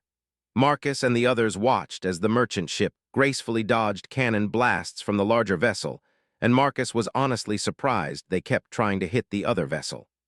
As they approached closer, the merchant ship's crew kept trying to wave off Marcus and the others, but the only response they received back was Luffy happily waving back at them in return. When they finally reached a point where the other ship could yell at them, Marcus and the others heard someone from the merchant ship yell out, "What are you doing? Do you have some kind of death wish?" Marcus waved back towards the other ship as he said, "Don't worry about us. You guys just get out of here and we will collect their bounty." The other crew seemed to freeze for a moment as they stared at Marcus and the others before a cannonball slammed into the water between the ships. They quickly went back to work and didn't attempt to stop Marcus and the others again. As for the pirate ship, It changed its sight at Marcus's ship since they were headed straight towards them now. Marcus turned the ship slightly so they would come alongside the pirate ship instead of directly ramming into it. And whoever was at the helm of the pirate ship seemed to have the same idea as they adjusted their own course slightly. They also stopped firing their single bow-mounted cannon. After a few minutes as the ships got closer together, Marcus said, "Furl the sails." In less than a minute, the sails were fully collapsed, and the ship was only carried forward by its momentum as it crept closer to the pirate ship. The crew of the pirate ship also furled their sails as they got closer, and Marcus said, "Prepare for combat." A few moments later, grappling hooks flew out from the pirate ship and latched on to the ship. As the two ships were pulled closer together by the pirates, Marcus let go of the helm and stared up towards the deck of the pirate ship while he rested a hand on the hilt of his sword. As the two hulls smacked together, a voice on the other ship said, "Make sure you don't damage the ship, boys. We'll use this one to finally catch those crafty bastards." 58. Robbing pirates. As the pirates jumped over to their ship, Ace, Sabo, and Luffy started to attack them. Zoro, being the battle junkie he was, quickly followed suit along with Kuina, who trailed a little bit behind. Marcus stayed out of the initial clash so he could observe the situation and also get a proper gauge on the enemy's strength. Most of the pirates quickly fell before his brother's combined might, but a handful were also dropped by Kuina, who put her superior sword skill on full display. Zoro was the only outlier of the group who was still fighting his second opponent. Sure, he was going to win, it was just taking longer than it should. As most of the first batch of pirates were almost dealt with, the next batch landed and attacked with renewed vigor. As the minutes ticked by and the amount of pirates coming over slowed down, someone on the other ship yelled out, "What the hell is taking you idiots so long to capture that ship?" A moment later, a fat man with a captain's hat glanced over the railing of the pirate ship and frowned. Most of his men were on the ground, with a good portion of them knocked out and the rest groaning in pain. He glanced to his left as he said, "Ivan, go handle those kids and get me that ship." Another man grunted in response before everyone heard the loud thud of heavy footfalls approach the edge of the pirate ship. A massive man appeared soon after near the edge of the pirate ship's railing and glanced down at the other ship. He smiled, which showed large gaps of missing teeth, before he reached out and grabbed a rope to use. As the man attempted to use the rope to transfer to the other boat, the captain yelled out, "You can't use a single rope, you idiot." But his warning came too late, and the rope Ivan used snapped a moment later when he put all of his weight onto it. Ivan, for his part, comically flapped his large arms as if he was a bird. It didn't help, and he slammed face first into the deck, which caused part of it to shatter. A couple moments later, Ivan stood up and spit out a tooth before he turned towards Ace and the others. There were only a handful of pirates left on the ship still standing, so Marcus said, "Kuina, try out the big guy." "No fair, I want to fight him," both Luffy and Zoro said at the same time, as they both fought with a different opponent. Marcus ignored them both as he stared at Kuina, who just knocked out her last opponent. She looked up at Ivan, who was easily 4 times her height and mostly made of muscle, before she gulped as her eyes contracted. She instantly wanted to refuse, to say she didn't think any of them could beat the man. But then she noticed Marcus's and the others' gaze as they looked at Ivan. They didn't look at the man with any hint of fear. Instead, they looked at him with a predatory glint in their eyes. As Ivan moved towards Ace, who was the closest to him, Kuina's initial fear was replaced with determination. Kuina used her speed and quickly cut off the ponderous man before he could reach Ace. Her first attack was a probing slash to the man's knee with her training sword. It stuck true because the man was too slow to dodge the blow, but Kuina's hands went numb from the impact. She felt like she had just slammed her training sword into a boulder. As Kuina tried to recover from the attack, Ivan swiped down towards her but missed as she rolled out of the way. When Kuina recovered, she attacked Ivan in the knee again, but it was the same result. The blow made her hands go numb, and she almost dropped her training sword. Kuina frowned as she quickly moved around the slower man and lightly attacked him a few more times.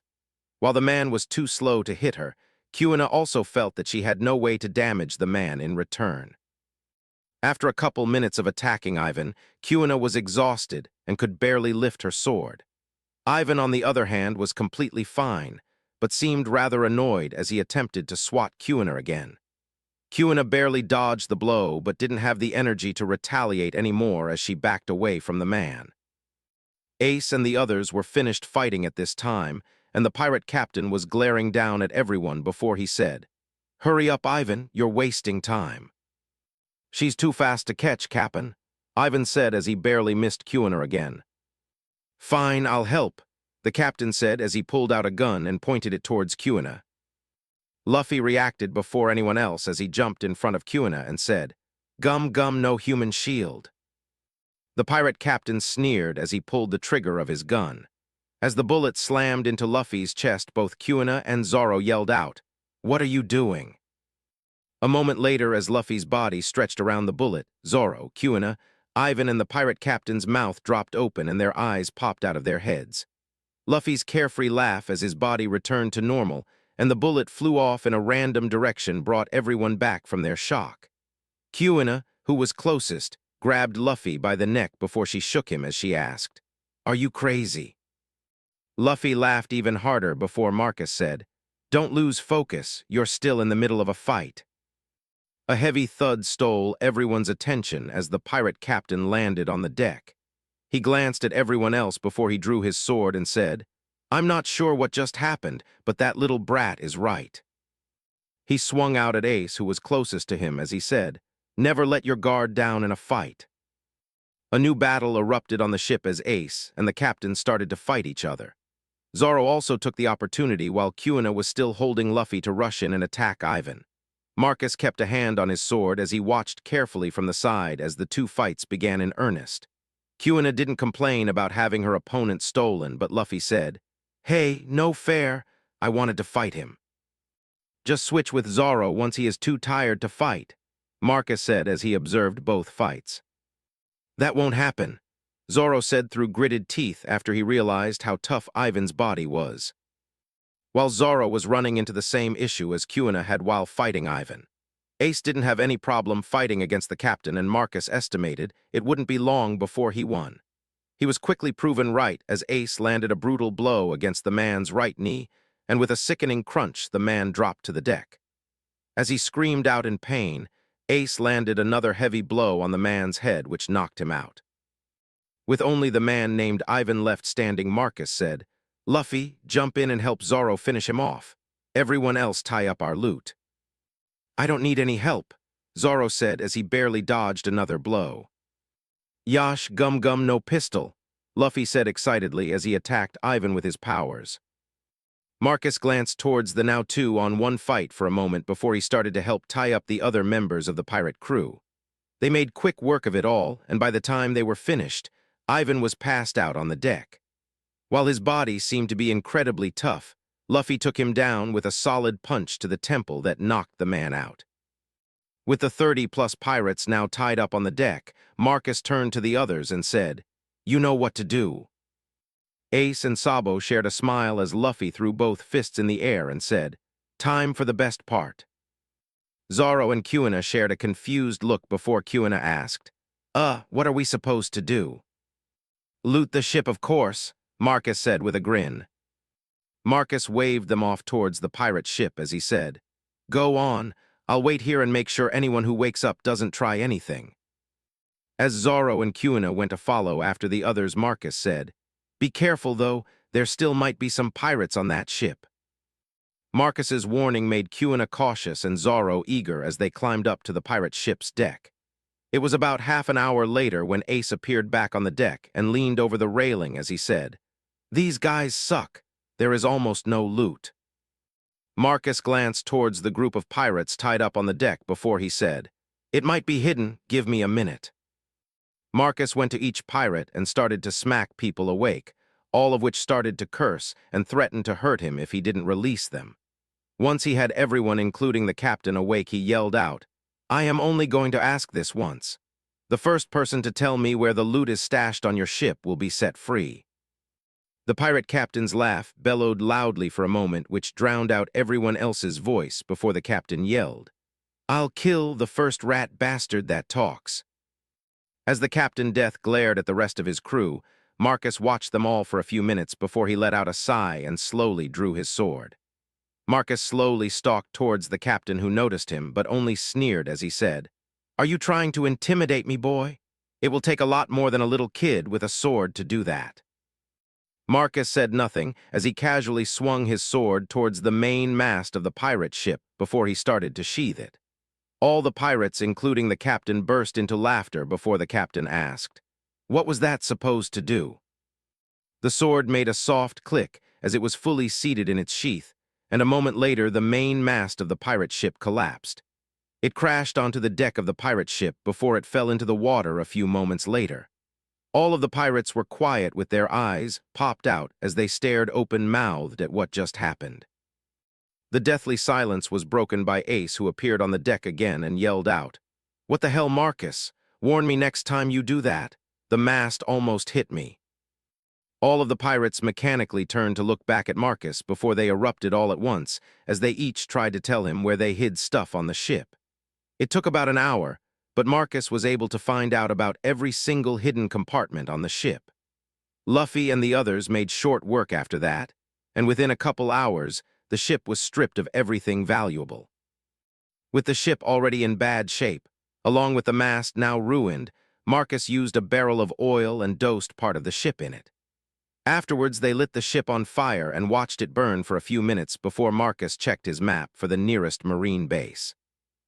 As Marcus and the others started to prepare to set sail again, one of the pirates asked, "Didn't you say you would set one of us free?" Marcus glanced towards the pirates as he said, "That was only for the first person who talked, but all of you talked at the same time. So work out amongst yourselves who you want me to set free, and I'll do it." As all the pirates started to argue with each other over who should be set free, Sabo, who was close to Marcus, said, "You know they'll never come to an agreement over that." Marcus smirked before he said, "That's the point." Over a week flew by quickly as Marcus and the others traveled to an island near the edge of the calm belt. It was also the closest one with a marine base on it. Well, that was if the map Marcus had was still accurate. It wasn't old, but at the same time, maps weren't that reliable either.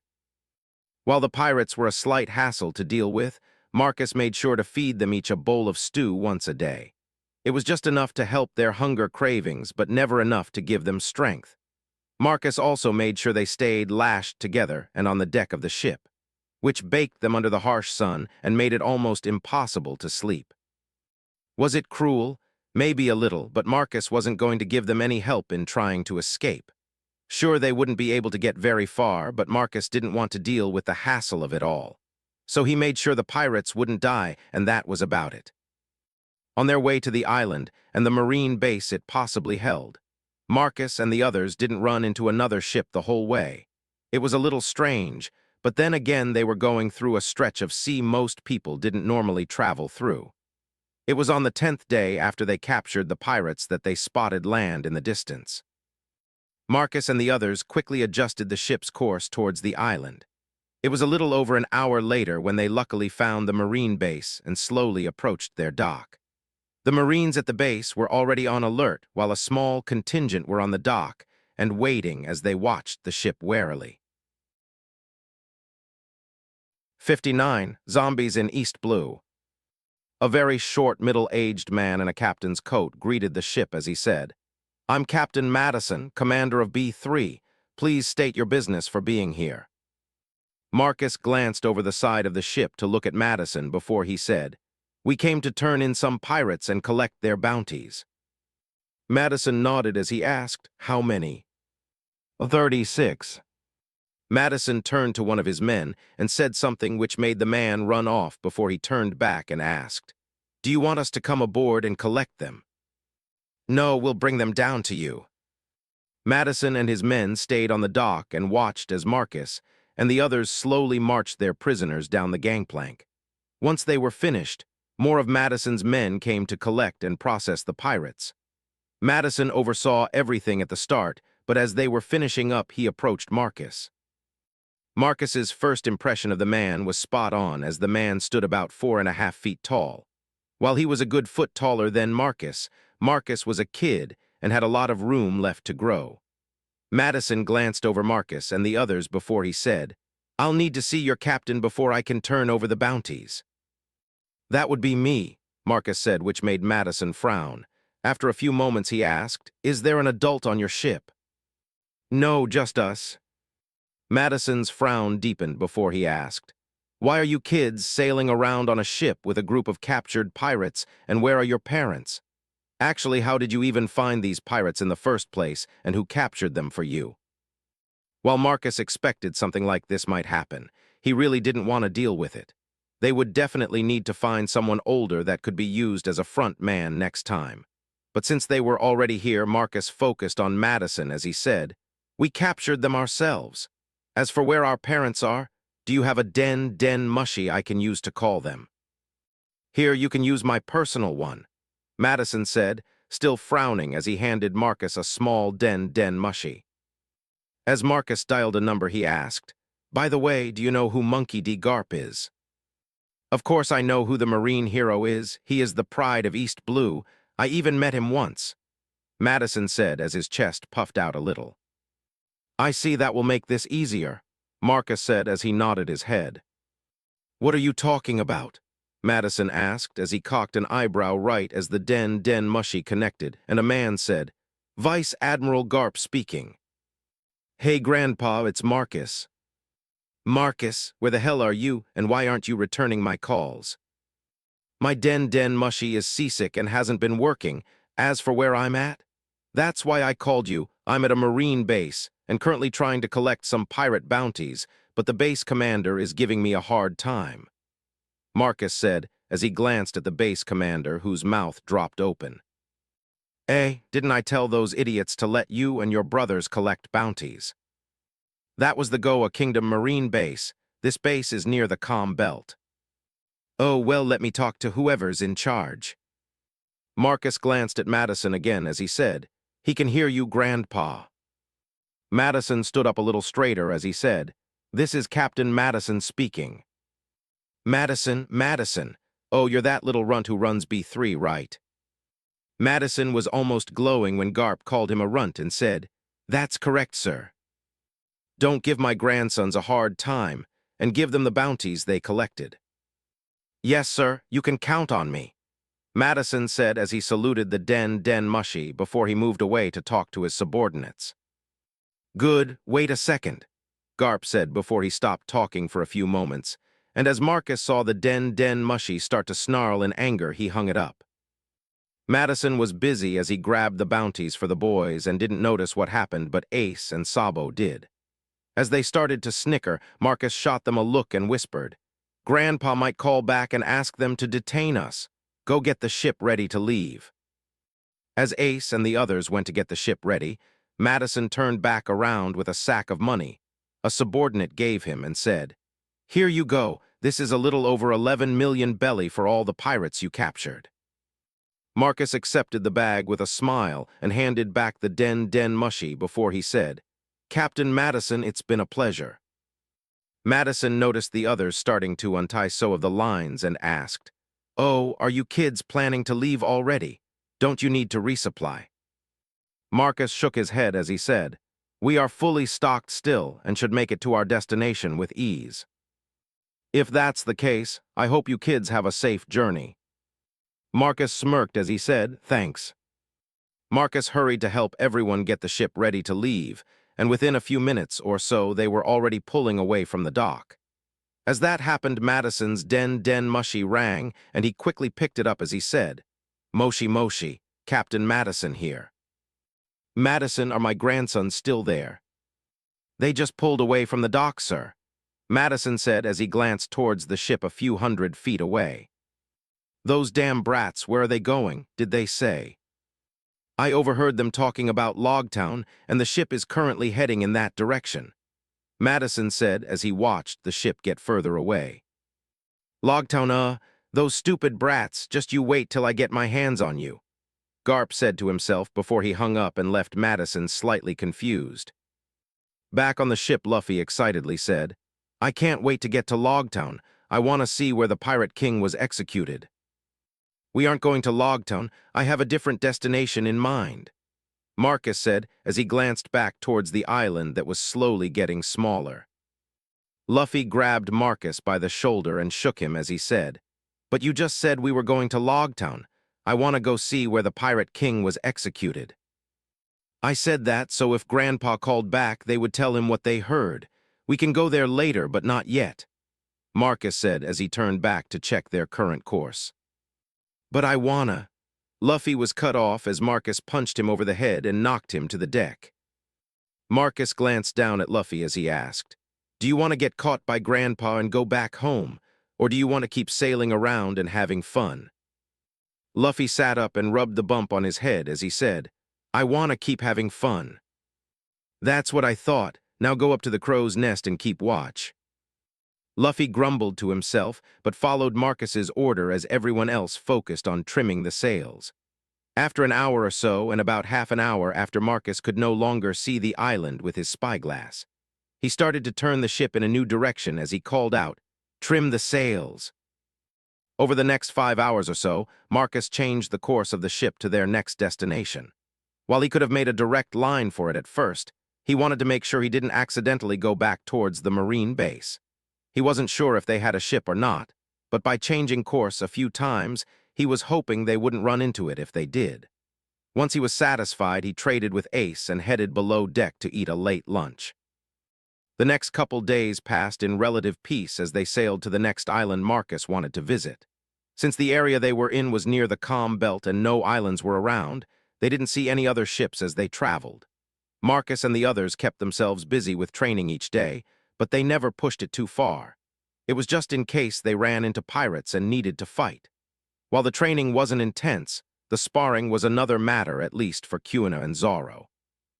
Marcus would train both of them for about 5 hours a day in swordsmanship. About 3 hours was spent helping them improve their forms, and the last 2 hours was used for sparring. During the spars, Marcus used his overwhelming skill to train both of them at the same time and would constantly target their weak points. Both Kuina and Zoro flourished under the intense training method, and their improvements were clearly visible after each session. After 7 days out at sea and never seeing another vessel, a black dot finally appeared far off in the distance. It was far to port, and if it wasn't for Sabo being in the crow's nest, they might have missed it because he was the only person besides Marcus with a working spyglass, since Luffy would get his hands on them and break them. Marcus took out his own spyglass to take a look, but from the distance couldn't tell what it was. With the hope that it might be a pirate ship, Marcus turned the ship as he called out, "Trim the sails, let's go check out whatever that is." "I hope it's pirates," Luffy said as he pumped his fists in the air, and Zoro nodded in agreement. About 10 minutes after the ship changed course, Sabo called out from the crow's nest, "Looks like it's just a rock in the middle of the sea." As Luffy started to complain about it not being pirates, Marcus asked, "Should we check it out anyways, since we're here?" Sabo studied it a little more with his spyglass before he said, "It honestly just looks like a rock." Marcus pulled out his own spyglass to study it before he thought the same thing as Sabo. With that in mind, he started to turn the ship when Sabo yelled out, "Wait, I think I see someone on the rock." Marcus and everyone else turned to look at the black dot in the distance before Sabo said, "Yeah, I can see someone." Marcus pulled out his own spyglass and looked towards the rock, and after a moment he saw what Sabo was talking about. It was still too far away to really tell it was a person, but someone was using something to reflect light towards the ship and signal them. Marcus kept a steady course for another 10 minutes or so before Sabo said, "I can definitely see 2 people on the rock." Marcus locked the wheel before he pulled out his spyglass again and almost dropped it in shock. Through his spyglass he saw 2 people, a man and a kid. While it was still too far to make proper details, he could easily tell one of them was a kid and the other person was an adult. And Marcus had a damn good idea who both of them were, but was surprised to find them here. While Marcus knew the backstory of Luffy's crew, he didn't know when things happened. As they got closer to the rock, Marcus was able to get a better look at both of them and was positive it was Sanji and Zeph. He placed his spyglass away and said, "Kuina, go start preparing some soup. They both look like they've been starving." Kuna wasted no time as she went towards the kitchen and Marcus adjusted course a little to not run right into the rock. Another 10 minutes passed before Marcus yelled out, "Start furling the sails." The ship started to slow down as it got closer to the rock with most of its sails furled, and once they were 100 feet from the rock, Marcus turned the ship away from the wind. As the ship slowed to a stop, Marcus said, "Furl the last sail, drop anchor, and prepare the tender." Ace and the others quickly followed orders, and within 5 minutes or so Marcus was rowing towards the rock alone in the tender. While the boat was big enough that a couple more of them could easily join him, he wasn't sure how much treasure Zeph had and didn't want to make more than one trip.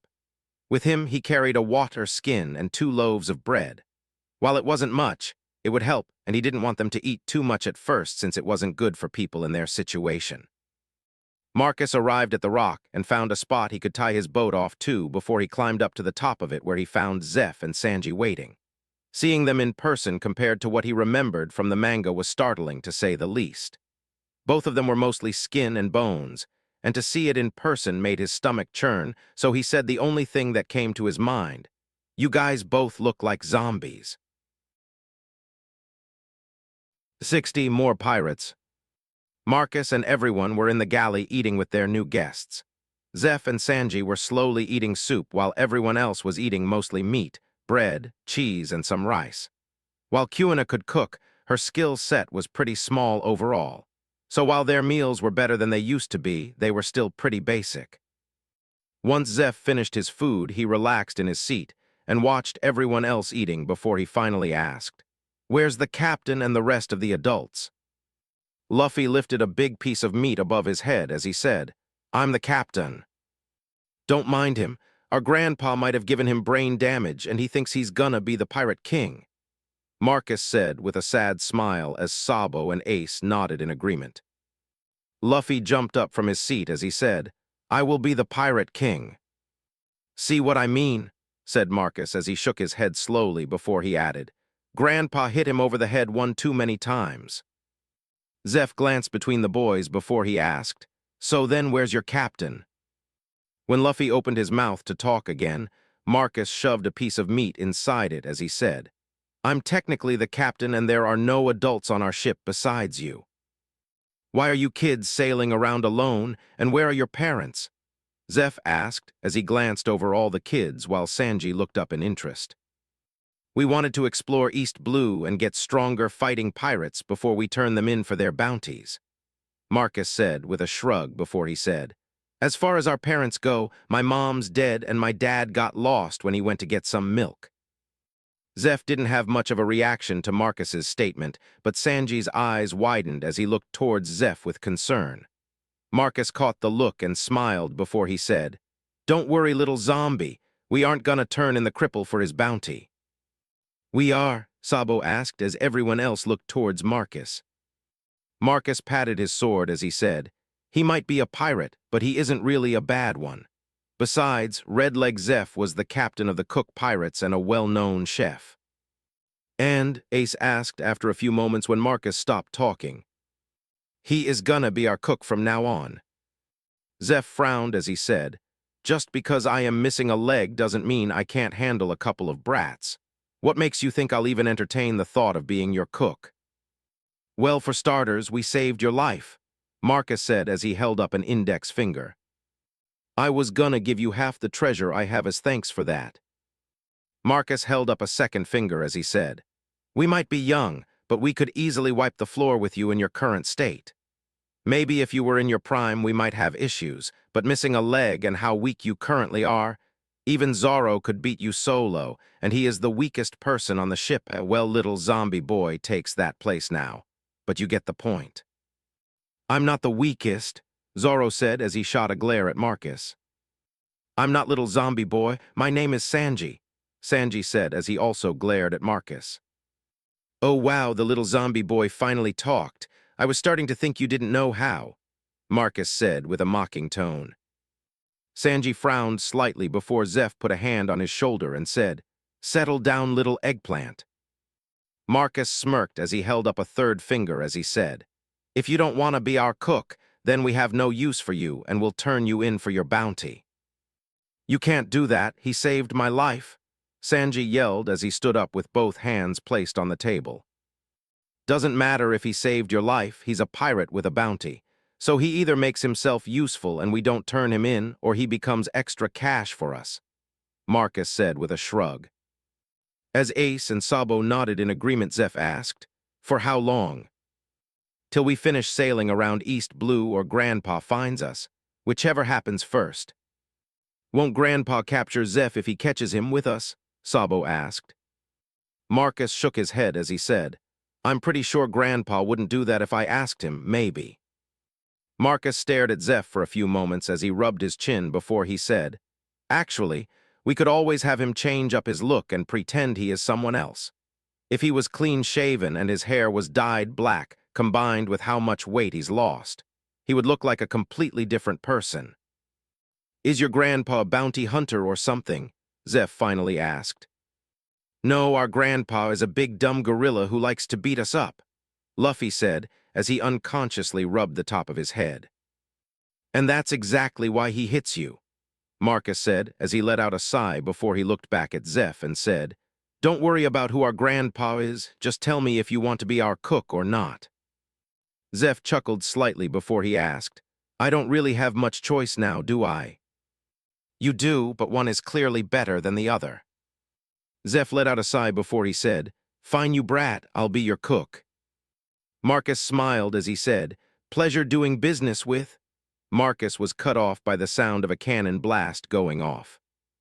Marcus and the others quickly jumped up from the table to run outside and see what was going on, which left Zeph alone with Sanji, who didn't leave the table, and said, Sorry.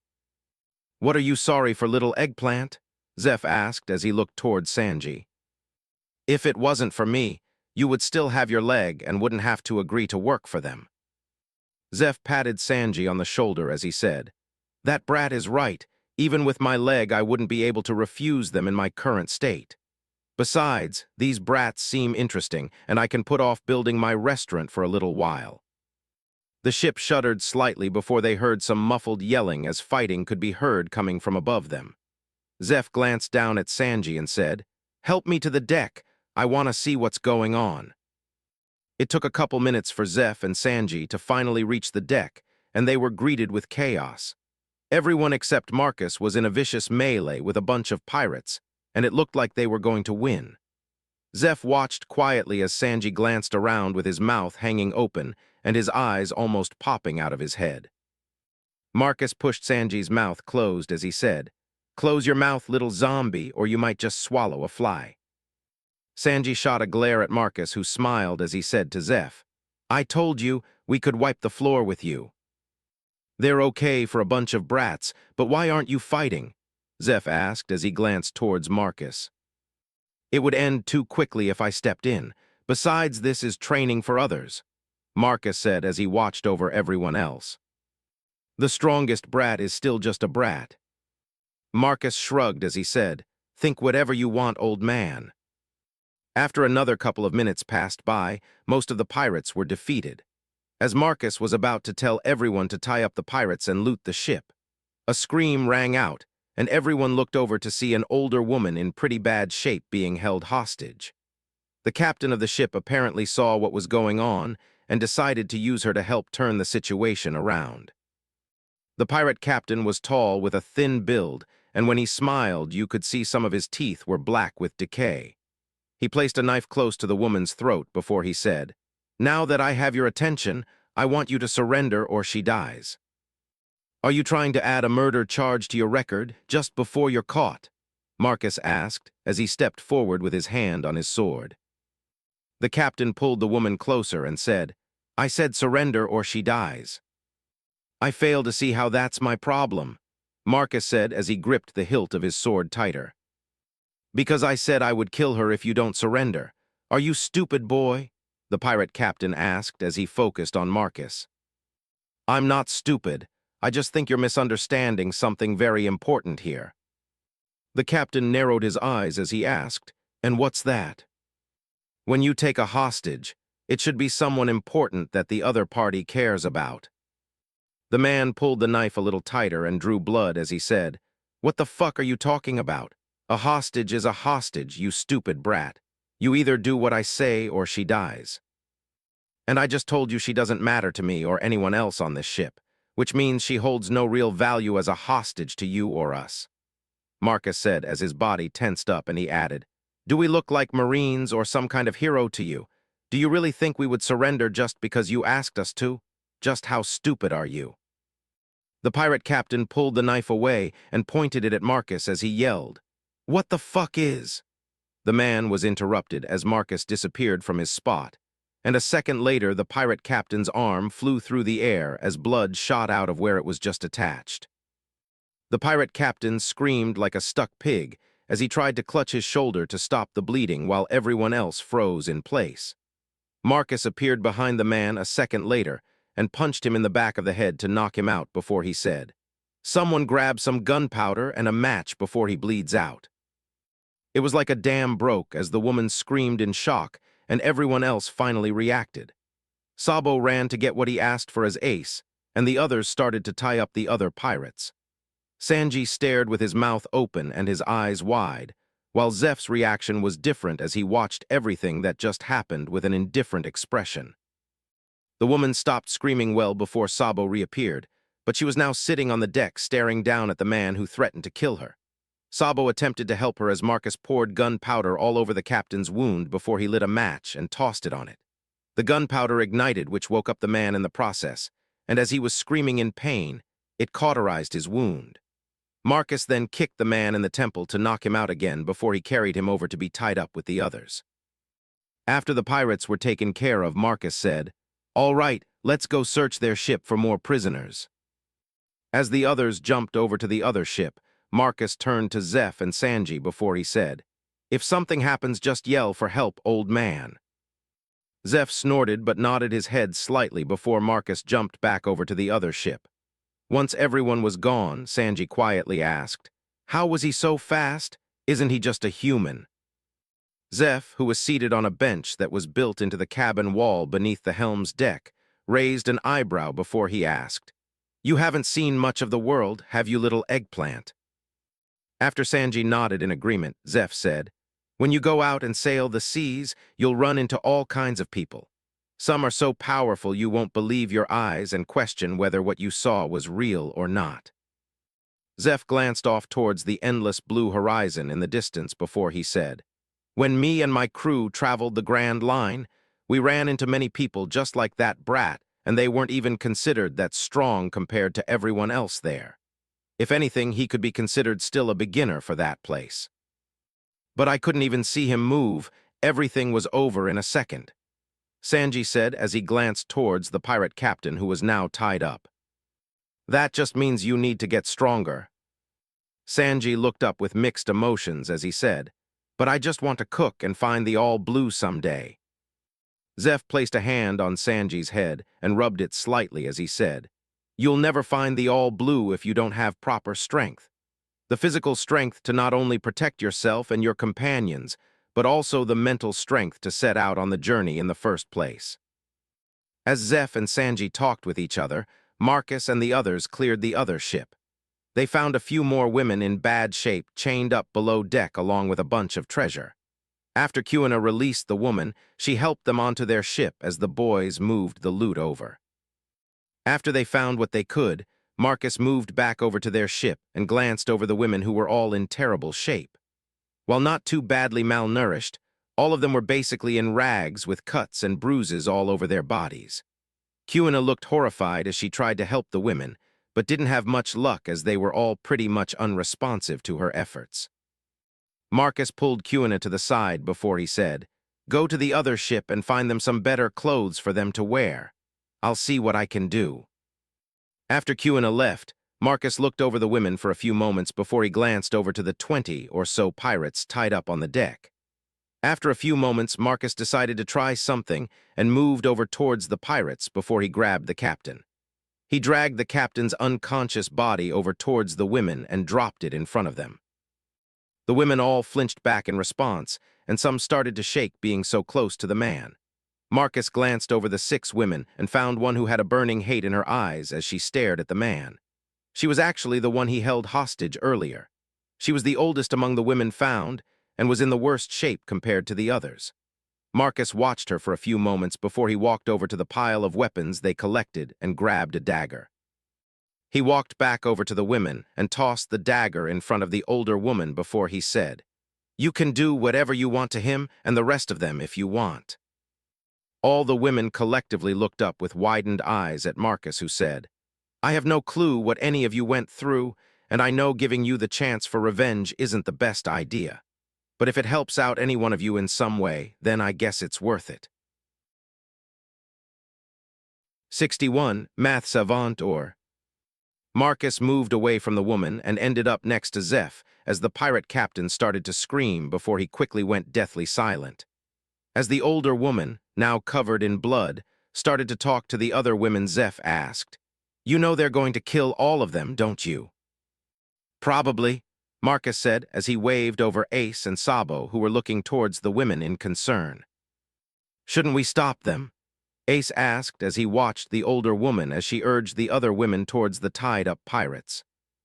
"No, this might be the best way to help them work over what happened to them," Marcus said with a slight frown. One of the pirates screamed out before he quickly went silent as Sabo nodded in agreement and said, "While I didn't kill my father, beating him half to death did make me feel better." Sanji's head snapped to look at Sabo as he asked in surprise, "You beat up your own father?" "Yeah, he thinks he's better than everyone else just because he was born a noble. It felt pretty good to take him down a peg," Sabo said as he watched the women work over the pirates who started begging for mercy. Zoro and Kuina appeared on the deck of the other ship to see what was going on a few moments later.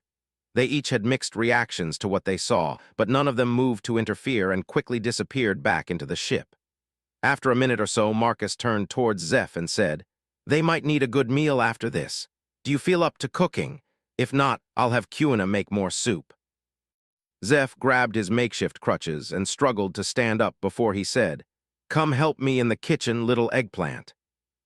Sanji stood up and helped Zeph back towards the galley as Ace and Sabo went back to the other ship to help move everything over. About 10 minutes later, when the women were almost finished enacting justice, Kuina and Zoro came over from the pirate ship with a large trunk of clothes.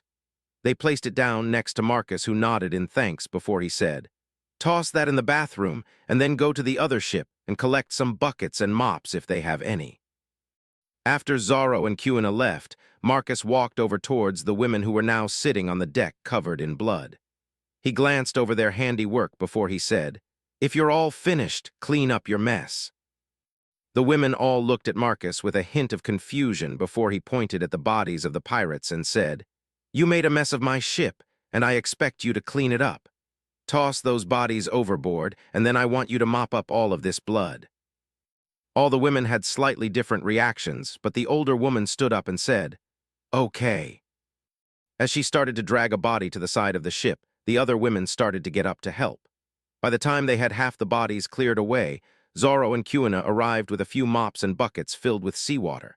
Marcus stood off to the side and watched as the women cleaned the deck over the next half an hour. Once they were done, he pointed at Kuina and said, "Kuina will show you where the bathroom is. There are some clean clothes there you can change into after you get cleaned up." None of the women said anything as Kuina led them away, and Marcus glanced over the now clean deck. As he took the buckets and poured the dirty water over the side, Sabo came over and said, "The pirate ship is pretty much cleared out. What do you want to do with it?" Marcus glanced over to the ship that was still in decent shape and said, "Let's just anchor it here. There's no reason to scuttle it, and it would be a pain to take it with us." "Why don't we give it to those women?" Ace asked as he walked over. "Maybe, but I doubt any of them know how to sail, and besides, if we let them go off alone, what are the chances they don't get captured again?" Marcus asked as he glanced towards the other ship. "That's a good point," Ace said as Sabo nodded in agreement. "Well, let's go to the galley and finish lunch. Actually, where's Luffy at?" Marcus asked. All of them looked around for a few moments before Sabo asked, "I haven't seen him in a while, you don't think?" "No, he 100% did," Marcus said with a hint of exasperation. Marcus and the others headed towards the galley, and when they made it inside, they found Luffy asleep. His body was in the shape of an extra-large beach ball, with tiny hands and feet stuck out to the side that just added to his comedic look. Marcus looked over the completely cleared tables and let out a sigh before he said, "Let's clean this up." As Marcus and the others started to clean up the dishes, Zorro walked into the galley and after a moment of looking around asked, "Wasn't I just on the other ship?" "Maybe, but you're here now, so help clean up." With Zorro's help, they managed to clean the galley up just before Kuina arrived with the women they rescued. All of them looked a lot better after getting cleaned up and putting on fresh clothes. They still had cuts, bruises, and looked a little malnourished, but it was a far cry from earlier.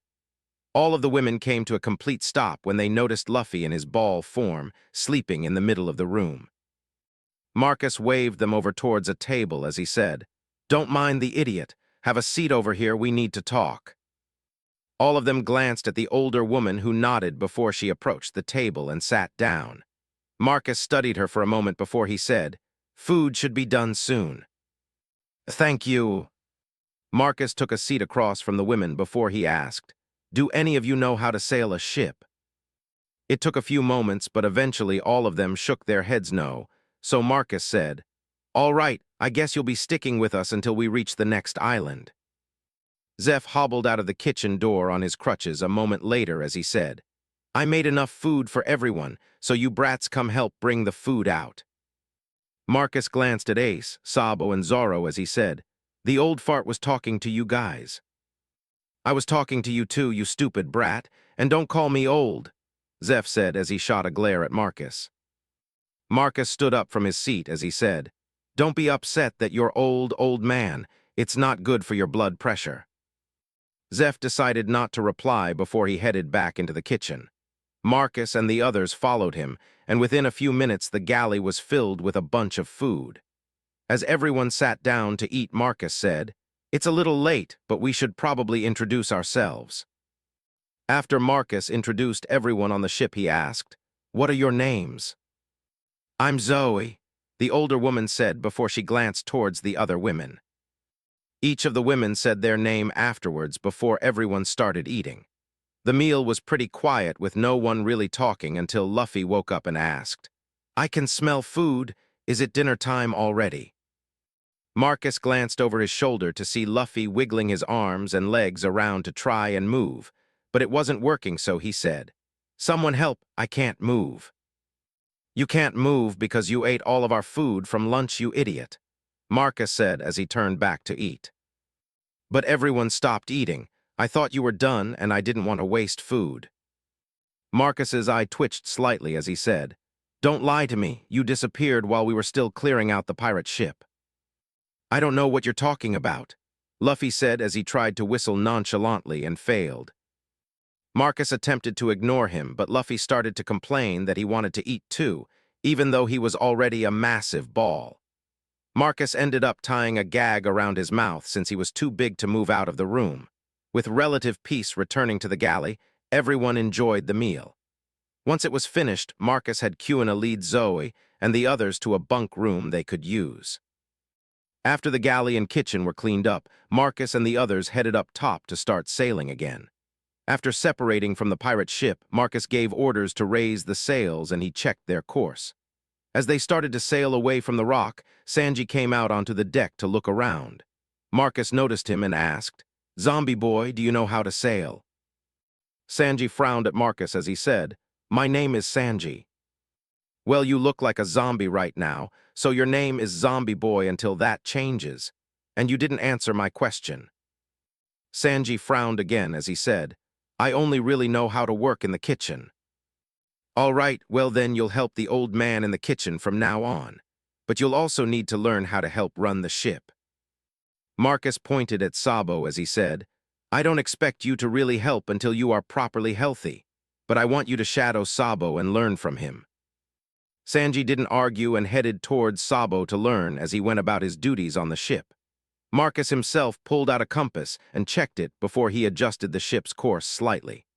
After half an hour or so, Zeph appeared on the deck and slowly climbed up the stairs leading to the helm. Once he was on the helm's deck, he made his way over to Marcus and asked, "Where did this ship come from? Is it your grandpa's?" It was some noble's pleasure ship. We confiscated it because they were colluding with pirates, Marcus said with a grin. That explains the kitchen. It's one of the best ones I've ever seen. Zeph stared out over the open sea for a minute or so before he said, I took stock of the kitchen's inventory.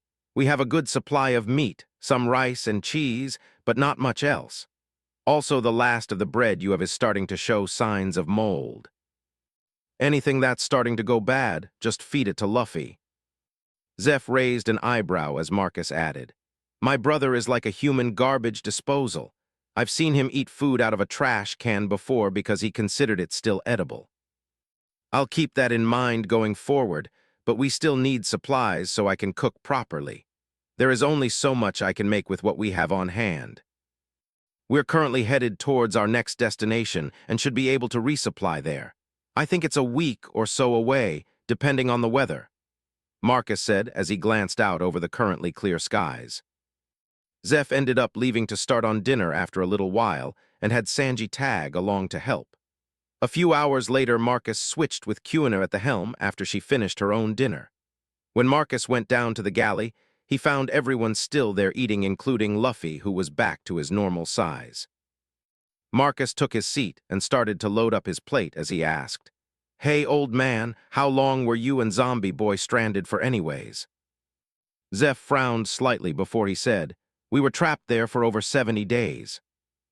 Luffy's jaw dropped to the table, and the large hunk of meat inside it fell out onto the table as everyone turned to look at him. Marcus, who was next to him, slapped the back of his head as he said, That's disgusting. Don't spit your food out, and make sure you chew it properly too. Luffy's rubber jaw snapped back into place before he said in horror, You missed over 210 meals. While the newcomers had different reactions, Marcus, Ace, and Sabo all stared in wide-eyed wonder at how Luffy somehow did math. Sabo, thinking he was dreaming, quickly asked Luffy, What's 3 times 5? Luffy held up his hands with one hand completely spread out and the other with 3 fingers out.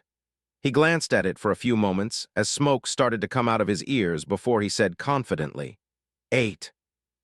Marcus, Ace, and Sabo let out a sigh of relief and realized Luffy doing math was just a fluke. There was no way someone like Luffy could actually do math. But then Marcus had a disturbing thought and said, Luffy, you eat too much. I think I should lock you up and not let you eat for the next 27 days. No, you can't. I would miss 81 meals, Luffy said as he grabbed Marcus by the shoulders and shook him with a look of terror on his face. Everyone except Luffy and Marcus collapsed to the floor in shock at Luffy's statement. Marcus would have also collapsed if Luffy wasn't holding him up by the shoulders at the moment. After a few moments, as everyone slowly recovered, Marcus said, If you let me go, I'll think about making it only 5 days. No, that's still 15 meals. Everyone collapsed to the floor again at the absurdity of the situation. Apparently Luffy was some kinda math savant, but only when it came to how many meals he would miss, so maybe Luffy was a meal savant instead. Marcus finally told Luffy it was a joke, and eventually everyone went back to eating. The rest of dinner was pretty normal after that, and before long everyone returned to their rooms for the night unless they were on night duty. There was also a room change that happened. Since Kuina was no longer going to run the kitchen, she didn't need her room anymore. So she moved to an empty room next to Zoro, while Zeph took her old room and Sanji was given his own room next to Zoro and Kuina. The next few days passed in a relatively normal routine for the boys, Kuina, and Zoro. The 6 women mostly stayed in their rooms besides meal times, with only Zoe coming out to get some fresh air every once in a while. Sanji would also come out a lot and would watch everyone else train, but never attempted to join in. He also shadowed Sabo and Ace a lot as he learned how to sail the ship. 62. It's the thought that counts. Marcus was at the helm of the ship as he checked his compass and adjusted the ship's course slightly. Just over a week has passed since they picked up Zeph, Sanji, and the women they rescued from pirates. In that time, not much happened on or to the ship, and they were still about a day or so from their destination. The women still mostly kept to themselves and stayed inside their bunk room each day, but they did start to talk a little more, which was an improvement. As for Sanji and Zeph, both of them stopped looking like zombies. They weren't healthy by any means, but they at least looked almost human now. Sanji even started to help out a little more around the ship, mostly sweeping and mopping since he was still weak compared to everyone else, but it was an improvement. As Marcus put his compass away, Sabo yelled out from the crow's nest, "Ship aft starboard." Marcus turned to the right as he looked behind the ship and saw a small black dot on the horizon. After watching it for a few moments, he said to Sabo, "Watch them and let me know if they close in or not." Since the ship was partly behind them, it took a while for it to get closer. But after an hour or so, Sabo said, "I can see a pirate flag over the main mast." "Pirates?" Ace asked from his spot on the deck where he was training against Kuina and Zoro. Marcus glanced back at the ship with his own spy glass, and after a few moments put it away as he said, "Furl the sails and prepare to greet our guests." Everyone quickly followed his orders, and within a few minutes the ship started to slow down as all the sails were furled and tied off. After the ship lost all forward momentum, it started to drift slightly with the current as the boys went to grab their weapons. As Marcus exited his room with his sword, one of the women ran into him and with a worried voice asked, "Sabo said pirates are coming. Why did the ship stop? Why aren't we running?" Marcus smiled as he said, "We're pirate hunters. We chase pirates. We don't run from them." The woman looked scared as she asked, "But what if they're stronger than the other pirates? What if you can't win?" "If I don't think we can win, I'll do my best to hold them off while everyone else escapes," Marcus said as he stepped past the woman and headed towards the main deck. She followed behind as she asked, "Aren't you afraid to die?" Marcus glanced back at the woman for a moment as he said with a smirk, "Why should I be afraid of death?" "Because you'll be dead," the woman asked in confusion as Marcus kept walking and mumbled to himself. It wouldn't be the first time. When Marcus reached the deck, he found his brothers, Kuina, Zoro, Zeph, and Sanji. Marcus glanced at Zeph and Sanji for a few moments before he said, "I don't think either of you will help much." Zeph, who was still using crutches, shrugged and patted a gun in his belt as he said, "I just plan to watch, but if I need to, I can protect myself." Marcus turned towards Sanji afterwards, who frowned slightly as he said, "I can fight." Marcus raised an eyebrow as he asked, "Oh yeah, how about you try and punch me then?" Sanji stepped towards Marcus and clenched his fists before he took an awkward stance and threw a terribly telegraphed punch at Marcus.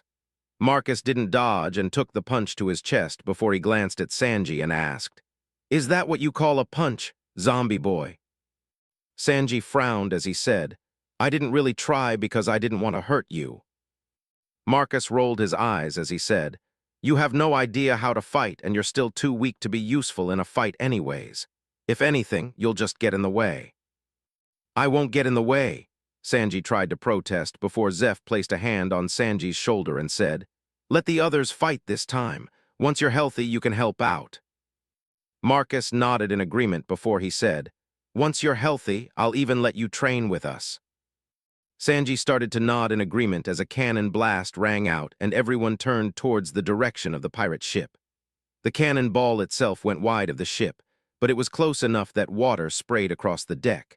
Marcus frowned slightly as he asked, "Why do they always fire a warning shot like we don't see them? Are all pirates retarded?" "Well, Luffy wants to be the pirate king," Sabo said with a smirk as he glanced at Luffy, who was off to the side picking his nose. Marcus sagely nodded as he said, "Now that you mention it, if all pirates are retarded, Luffy wanting to be the pirate king makes perfect sense." Ace frowned slightly as he said, "Hey, I was planning to be a pirate too."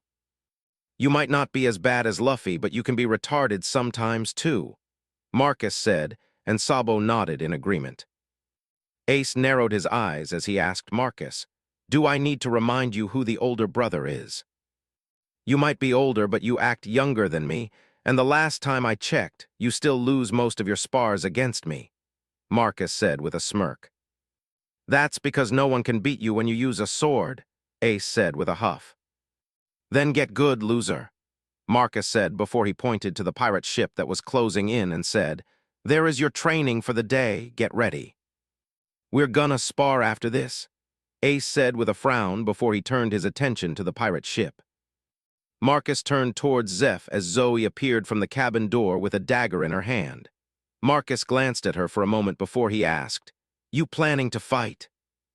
Zoe nodded her head as she said, "I want to help." "Do you even know who to use that thing?" Marcus asked as he glanced at the dagger. Zoe held up the dagger and said, "I just shoved the pointy end into other people."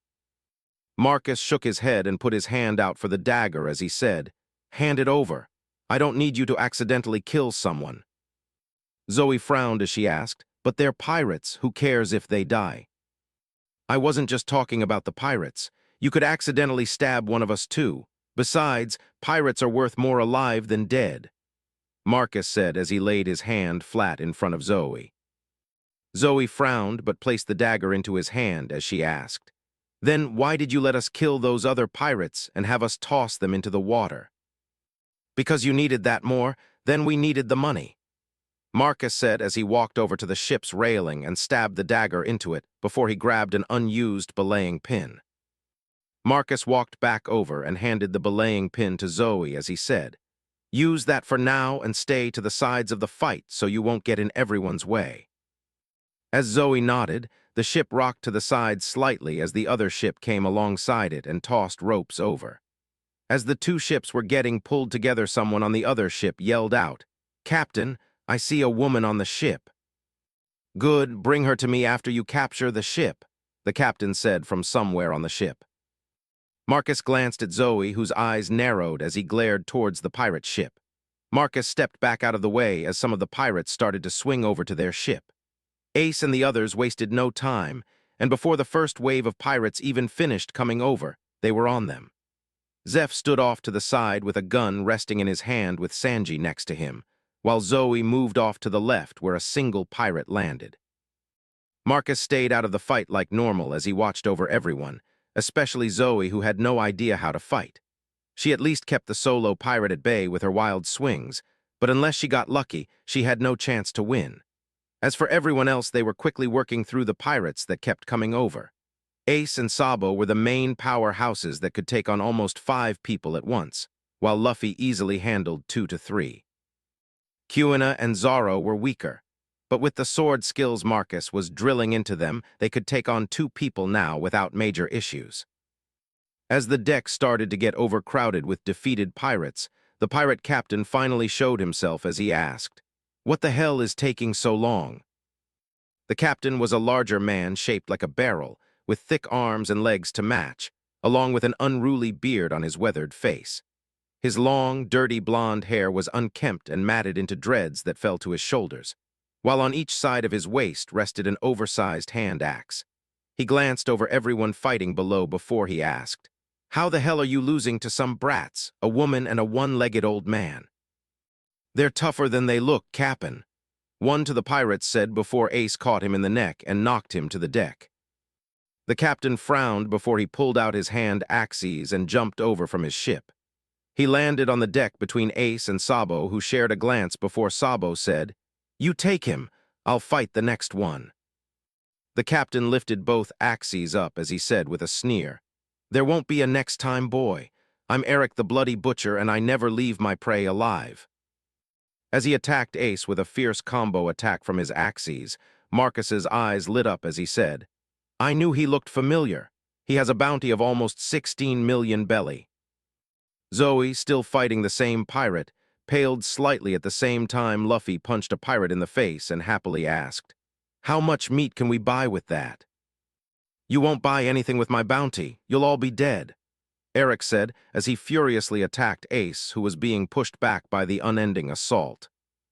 Marcus shifted his hand to his sword as he said, "Sabo, you might want to step in and help Ace." Sabo took down his last opponent and turned towards Ace's fight before Ace parried another attack and said, "I don't need help." Sabo planted his weapon on the deck and leaned on it as he said, "All right, I'll just watch for now." Eric kept the pressure up on Ace, and the last of his men were defeated, including the pirate who was fighting Zoe. While Ace was on the back foot the whole time and didn't have much of a chance to attack, he never once took a direct hit. Eric, on the other hand, started to slow down slightly as he became winded from his constant attacks.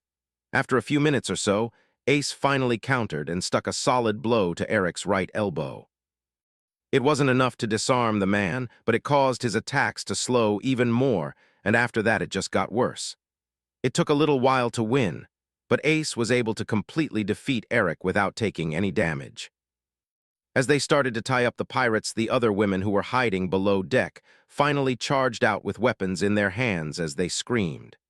Marcus and the others glanced over towards them to see them stop and look around in confusion, which made Marcus smile as he said, "If you wanted to help, you're a little late." 63 Shell's Town. After they looted the pirates' ship and took everything of value, along with some food and a few other things, Marcus had them scuttle the thing since it was in pretty bad shape. Afterwards, Marcus and the others got the ship underway again and set a new course. While Marcus had an island he wanted to visit already, he knew they didn't have a marine presence, so he decided to head to an island with a marine base first. It would add about a week to the journey to the original island, but it couldn't be helped. After Marcus arrived in the galley later to eat dinner, he turned to Zoe and the other girls before he asked, "So do any of you want to learn how to properly fight?" "I do," Zoe said immediately before the other girls started to nod in agreement. "If that's the case, I want all of you to get up early tomorrow and meet me on the main deck at sunrise," Marcus said as he glanced over each of them for a moment. After they all agreed, Marcus focused on his meal before he called it a night. Early the next morning, instead of taking over the helm, Marcus waited on the deck as he watched the slowly brightening sky. As the sun started to peak at the edge of the horizon, Zoe led all the women onto the deck. All of them looked a little tired and half asleep, but otherwise they were all standing in a line as they waited for Marcus. Marcus glanced over them all for a moment before he said, "If you want to learn how to fight and defend yourself, the first thing you're gonna need is stamina." All the girls looked a little confused before Zoe asked, "How is stamina gonna help us?" "Stamina is one of the things that will help you train harder and longer than normal. It will also help you stay alive in a longer, drawn-out fight," Marcus said before he pointed at one of the nets leading to the top of the main mast and said, "I want all of you to climb to the top of that net 10 times. All the women looked towards the top of the net before one of them asked, "10 times?" "Yup, now get to it. I expect all of you to be done before breakfast, which should be in an hour." It looked like some of the women were going to argue or say something when Zoe walked over to the netting and started to climb it. The other women watched for a few moments before they also joined Zoe and slowly started to climb to the top. Marcus watched them for about a minute before he walked up to the helm deck and greeted Sabo as he said, "I can take over for you if you want to grab breakfast." Sabo nodded as he handed the helm over to Marcus before he turned his attention to the women who were about a quarter way up the net and asked, "That's pretty light for training, isn't it? Shouldn't you have at least given them a training harness?" Marcus smirked as he said, "I don't want to scare them all off on the first day with Grandpa's style of training. Besides, I plan to gradually increase the difficulty so they work up to what we do." Sabo rubbed the back of his head with a slightly embarrassed smile as he said, "I'm so used to Grandpa's training, I kinda forgot that it's actually kinda crazy what we do." "Pretty much. Even that old man, Zephyr, said Grandpa's training was too much," Marcus said with a smile as he remembered Zephyr yelling at Garp about his training methods after he tried to make the recruits on the training island do them. After Sabo went below deck to eat breakfast, Marcus pulled out his compass and adjusted the helm slightly before he turned his attention to his trainees. Marcus chose the task for 3 reasons, the first being it would give him a good gauge of their strength. The second reason being it would give him an idea of how coordinated they were. The last reason was testing their resolve. If they didn't have the willpower to push themselves to finish something like this, he wasn't sure if they would make it through any of the feature training. Marcus watched them over the next hour as they slowly climbed to netting repeatedly. There were a handful of times that one of the women would fumble or miss a hold and almost fall. But fortunately, none of them fell completely off, and the women around them helped them to recover each time. By the time breakfast was ready and Sabo came back to take over the helm, all the women barely finished the task. They were laid out on the deck, covered in sweat, while their hands had some rope burns and blisters. Marcus looked them over for a moment before he said, "Good job, you all did better than I expected." Zoe and the other glanced at Marcus, who smiled and said, "Go wash up real quick in the bathroom and then come eat breakfast in the galley." After breakfast, Marcus led them out onto the deck again, where he said, "Your next task is simple. I want you to run around the entire ship's deck." Marcus pointed towards the bow and said, "You will start here and run to the bow before you turn around and run to the aft on top of the helm's deck. Circle around the helm and run back to the bow, passing by here to count as one lap." Marcus glanced over all the women before he asked, "Any questions?" "How many laps do you want us to run?" one of the women asked. "However many you can do. You can jog or even walk if you get too tired, but don't stop until you can't move your legs anymore." "You can't be serious," a woman asked with a frown. "This is to help you build up stamina. The best way to do that is to push yourself to the limit. It's also meant to test your commitment. All of you said you wanted to get stronger and learn how to fight, then prove it to me and yourself," Marcus said before he crossed his arms over his chest and said, "Otherwise, don't waste my time." Marcus's words seemed to spark something inside the women as they each turned and started to jog towards the bow of the ship.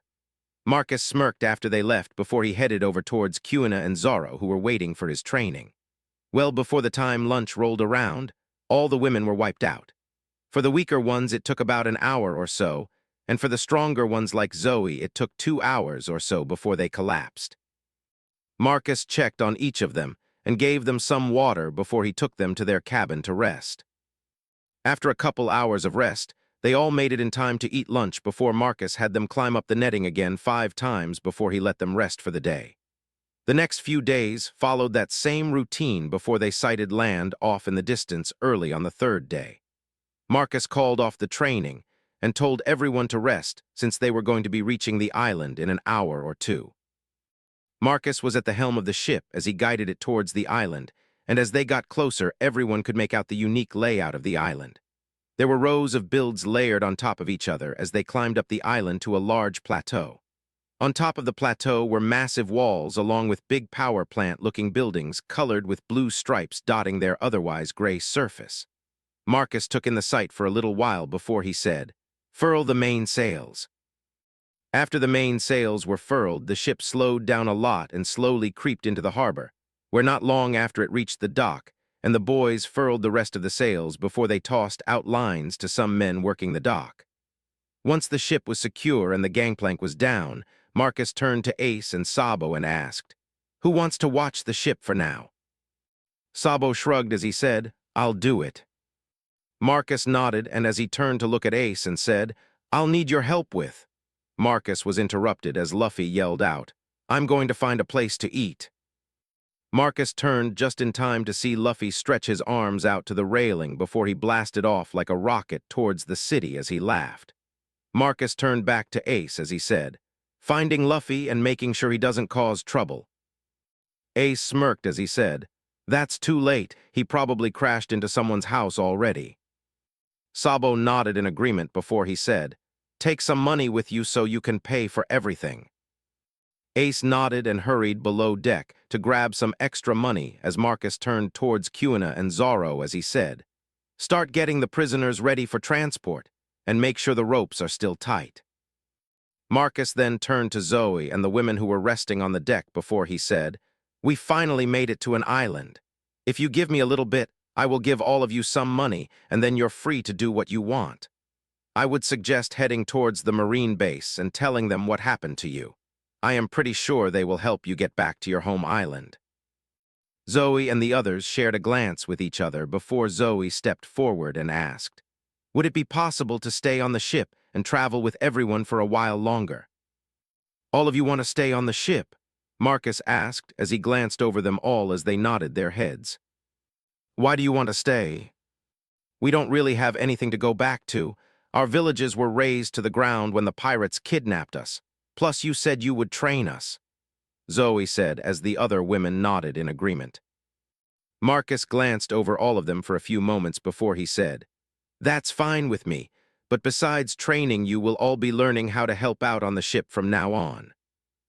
As the women all nodded in agreement, Marcus said, "Good, then you will help us transport the pirates up to the marine base to collect their bounties. Go help Kuina and Zorro get them ready." As Zoe and the others went off to help, Marcus went below deck to the galley to find Zeph and Sanji. Zeph was in the middle of teaching Sanji something when Marcus entered the kitchen and said, "We reached Shell's town and are getting ready to go turn in the pirates." Zeph glanced up before he said, "All right, just give us a few minutes." About 10 minutes later, everyone was on the deck and ready to leave. Marcus glanced over everyone for a moment, including Zeph, who was now disguised, and nodded in satisfaction before he said, "All right, let's move out." It took Marcus almost an hour to lead their whole group up the steep streets of Shell's town towards the marine base.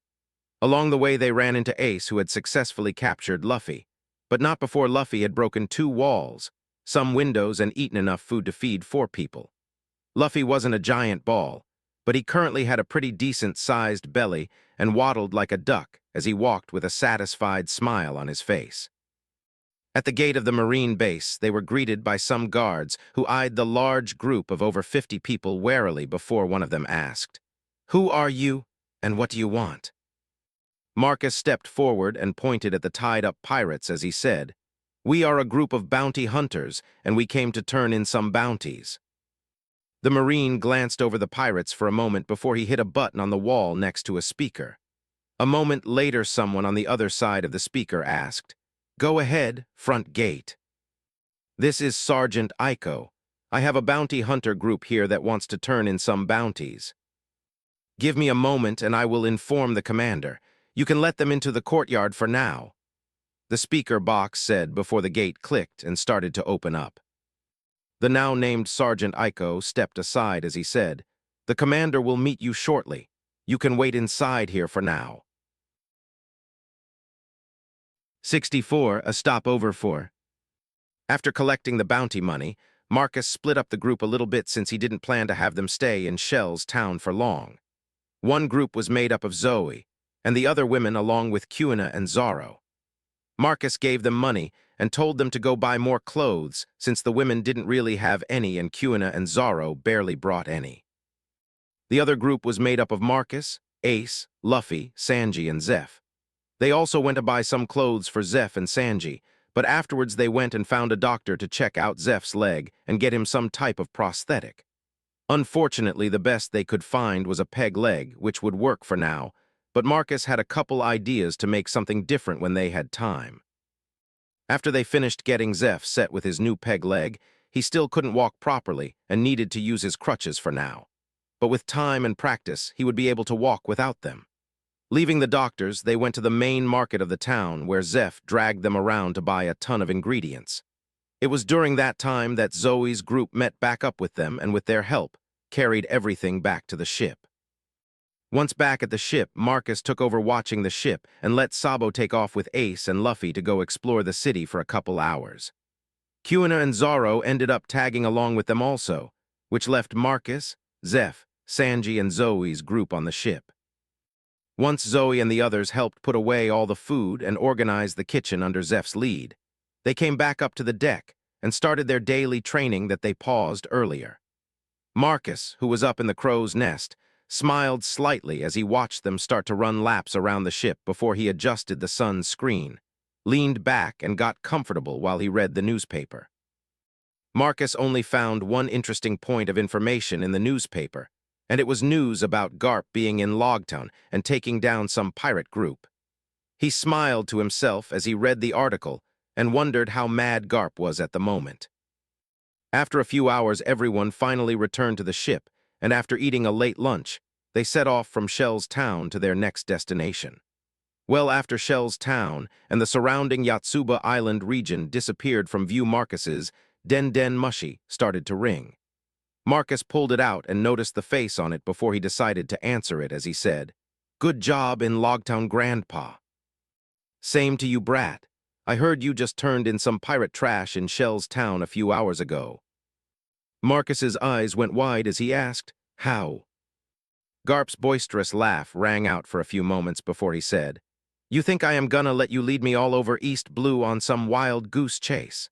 I contacted all the bases in East Blue about you and told them to inform me if you brats showed up. Marcus clicked his tongue before he said, "That was unexpected and a pretty smart move, Gramps. I'm surprised you thought of doing something like that." "Huh, what is that supposed to mean? Do you think your grandpa is stupid or something?" Garp asked with a slightly raised tone of voice. "I would never think that, Grandpa. It's just that idea sounds more like something Bogard would do." Marcus heard another man chuckle on the den mushy before he said, "I told you he would figure it out. Marcus is a lot smarter than you give him credit for." "Bah, he's still just a little brat," Garp said. "I'm actually surprised you're with Grandpa right now. Isn't Grandpa on vacation?" "He was, but he spent all of his vacation trying to catch you kids, and Sengoku sent me to bring him back," Bogard said with a bit of mirth in his voice. "Really, you have to go back to work, Grandpa?" Marcus asked in surprise. "Yeah, I've wasted too much time in East Blue and Sengoku needs me to take care of some pirates in the New World," Garp said before the den mushy's eyes narrowed and he said, "Don't think you're getting off easy, though. I'll definitely teach all of you brats a lesson when I come back." Cold sweat ran down Marcus's back at Grap's tone of voice before he chuckled nervously and said, "What makes you say something like that, Grandpa? We haven't slacked off in training, and if anything, fighting so many pirates is making us stronger." "Bah, we'll see what happens when I come back, you little brat. And you better not lose to some pirates in the meantime either, or I'll really let you have it." "Unless some pirates come from the Grand Line, I doubt if we'll have any issues, Grandpa," Marcus said as he glanced out over the open water in front of the ship. "Doesn't matter where they come from, you better not lose to some pirates, brat." "Understood, Grandpa." "Good," Garp said, and an awkward silence formed for almost half a minute before Marcus heard the sound of Garp eating, which made him frown and asked, "Is that all, Grandpa?" This thing's still on? I thought I hung up," Garp said before the den mushy clicked off. Marcus stared at it for a moment before he let out a sigh and put it away. Over the next week, the ship sailed in relative peace for its trip to their next destination. Training was the one main consistent thing that happened every day, but otherwise it was pretty boring. Sanji was finally deemed healthy enough to join in and started on basically the same training as Zoe and the others. Marcus also trained Zoro and Kuina in swordsmanship each day and even sparred with Ace, Sabo, and Luffy once a day. They never got too crazy with their own training, just in case they ran into pirates, but they did push themselves a little each day. It was about 10 days into the journey when they spotted an island in the distance. The journey they took from Shell's town was slightly weird since Marcus first went a different direction from where he wanted to go. While he was pretty sure Garp was gone for now, he would rather not get caught just yet, so he was still being cautious. As they got closer to the island, the first thing they noticed was the lack of settlements. As far as they could tell, no one lived on the portion of the island they were approaching.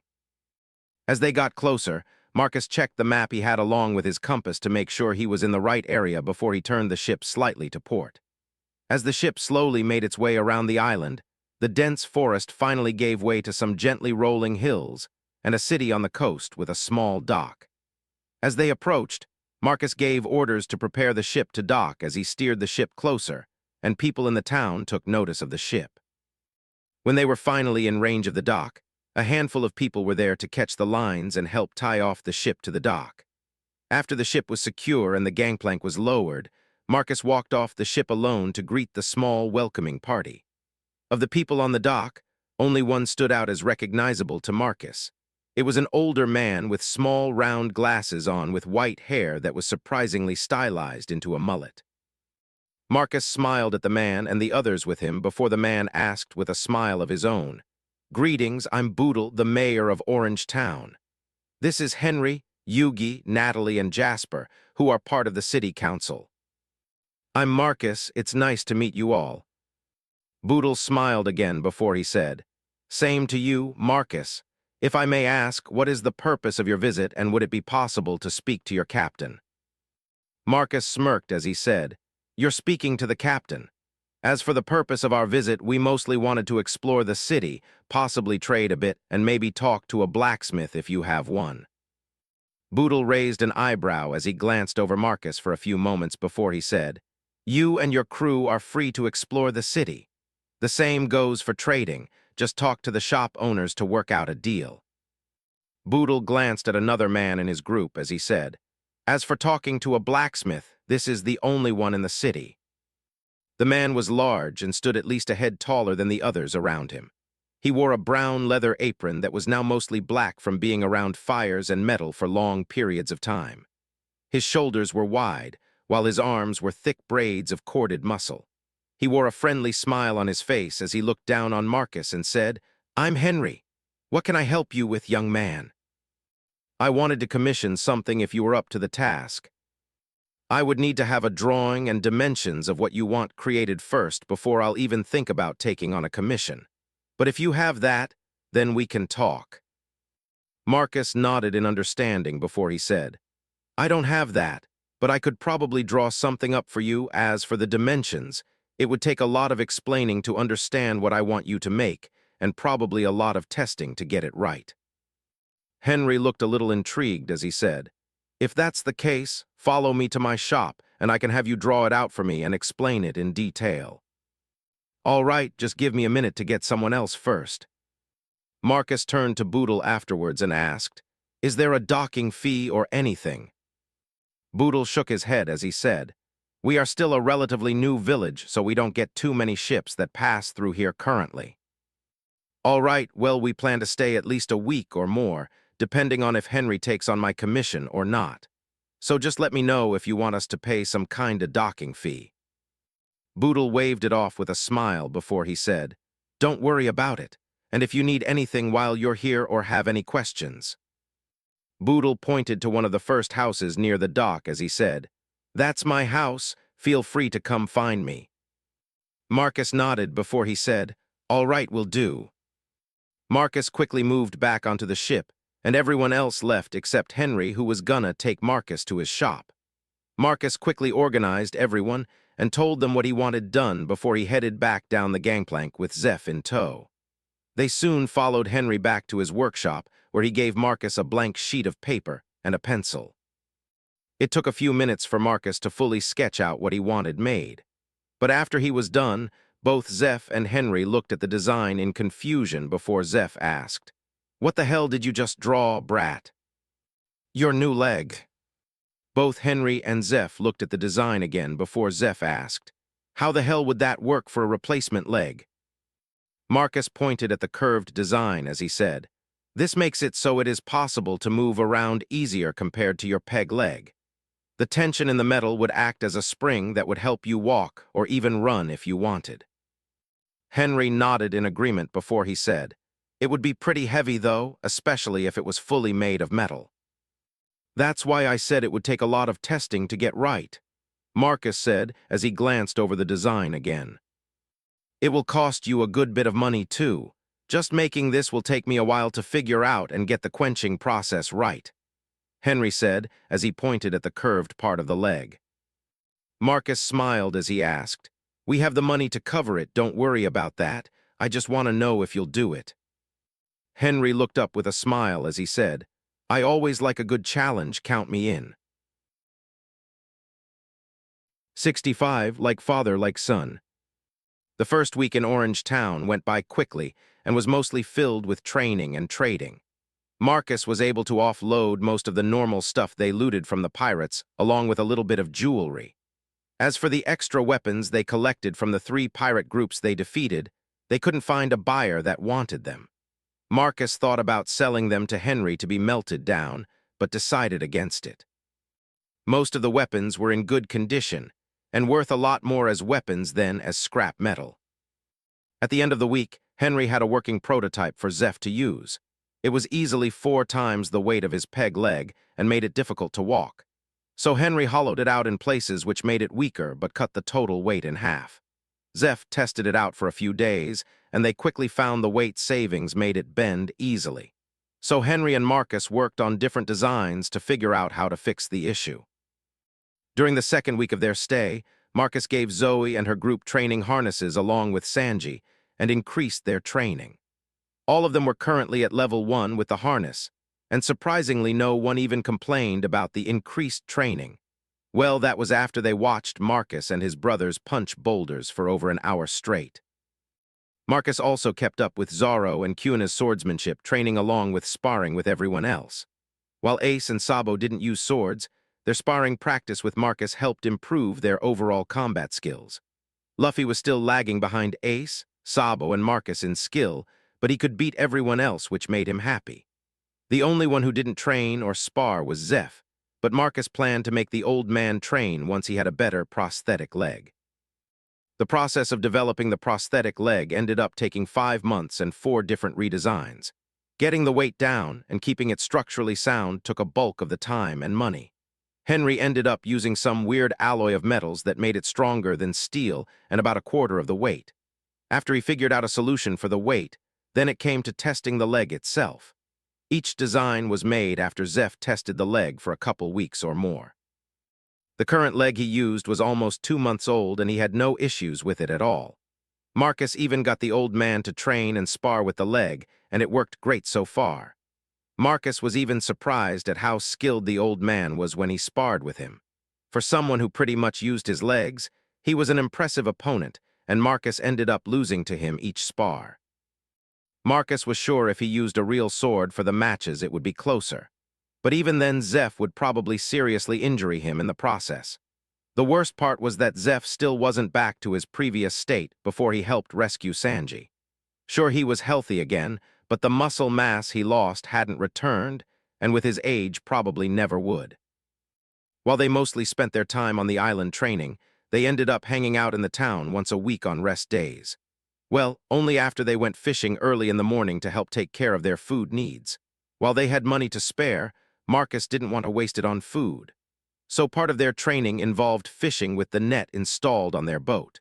It only took a couple hours on their rest day and provided them with enough meat to last the week.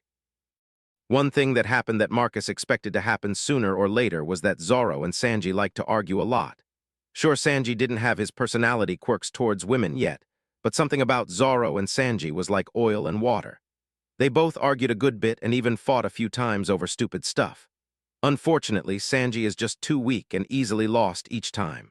Marcus was sure that would change as time passed and Sanji got stronger, but for now he kept getting beaten up. Like that, a total of 6 months passed in Orange Town with only training and no real action. All of the boys were getting kinda restless. Even Zoe and the other women wanted to test themselves against some real enemies and not just spar at this point. Since Marcus also wanted to explore East Blue some more, he commissioned Henry to build a few more copies of Zeph's leg before they finally left town. As they prepared to set sail, Boodle, Henry, Hawker, Chowchoo the dog, and a few others they made friends with all came to see them off on their journey. Boodle happily waved at everyone on the ship as he said, "Come back and visit again." Everyone waved back as they went about their duties on the ship, and it slowly pulled away from the dock. Luffy was the most excited as he waved back since that was the type of person he was. But once they were out of sight, he quickly got bored and went below deck to probably eat a snack. Marcus shook his head as he watched Luffy disappear before he adjusted the ship's course slightly. Over the next few days, training slowed down during travel, mostly in case they ran into pirates. As luck would have it, they ran into pirates on the 5th day of their journey. The pirates were in the process of chasing down another ship when Zoe spotted them from the crow's nest and pointed them out. So Marcus and the others quickly changed course with the intention to intercept them. With their smaller and faster ship, they were able to easily overtake the pirate ship, which decided to target them when they got closer. With the pirate ship's focus now on Marcus and the other merchant ship quickly escaped from the situation and didn't look back. Just before the ship met and were pulled together by grappling hooks, Marcus looked over everyone on the deck for a moment. Zoe and the other women were spread out between the other more experienced fighters. Sanji and Zeph were also on the deck, but only Sanji was going to fight. With Zeph's strength, it would be pointless for him to fight, so it was decided ahead of time that he would act like Marcus. Their job was to watch for issues and step in if someone would potentially get seriously hurt or killed. It didn't take long for the pirate crew to start boarding their ship, and it didn't take long for them to get beaten. It was actually a slight disappointment with how easy it was to win. Sure, Sanji, Zoe, and the other women needed the experience. But compared to sparring matches against Marcus, Ace, Sabo, Luffy, Kuina, or even Zoro, the pirates were pretty pathetic and everyone was disappointed. Once the pirates were taken care of, they looted the ship completely before they scuttled it. Afterwards, Marcus checked his current location compared to the closest marine base and set off towards it. They were in luck because there was a base near the island they were heading towards. It was just on a different island in the same archipelago. With the destination set, Marcus changed course slightly and headed to drop off the pirates. Since they were already close to their original destination, it only took them a couple of days to reach the marine base and turn over the pirates. Unfortunately, the pirate crew was so new, most of them weren't worth anything. It also helped explain why they were so weak to begin with. After they finished at the marine base, Marcus set course towards their original destination. It only took them just over a day to reach the place, and as they approached, Marcus studied the island bathed in early morning light. In the series, it was shown that the island only had two ways to enter it, but that wasn't true here. Sure, there were two slopes that led up to the main area of the island, but the island also had a decent harbor and dock on one side of it. Since they had a dock and it led up to the town, Marcus decided to use it instead of docking by one of the beaches. As they slowly pulled into the small harbor and prepared the ship to dock, Marcus scanned the area. It was still early, just before sunrise, but there were at least a dozen people working on the dock already. Marcus aimed the ship towards one of the two empty piers where they ended up docking. After the ship was secured, Marcus talked with the harbor master about port fees before everyone took off to explore the island. Marcus himself stayed behind to watch over the ship for now, since Zeph was going shopping. Once Zeph came back with supplies, he would take over watching the ship, and Marcus would be able to go explore the island. Marcus was resting in the crow's nest reading a newspaper when Zeph, Sanji, Zoe, and a few others returned with supplies. Marcus checked in with them for a couple moments before he headed towards the town. It was around noon by the time Marcus reached the town and found it was definitely bigger than he thought it would be. It still looked like a quiet and peaceful place to live, but instead of calling it a village, it was more like a large town. Marcus could also see farm land just outside of town, along with a large mansion on a hill. Since it was noon, Marcus decided to find a place to eat before he looked around more. The place he decided to eat at was called Meshi, and it looked more like a cozy cottage than a restaurant. As Marcus entered the place, he was greeted by the sound of his brothers laughing, and quickly found them eating at a table.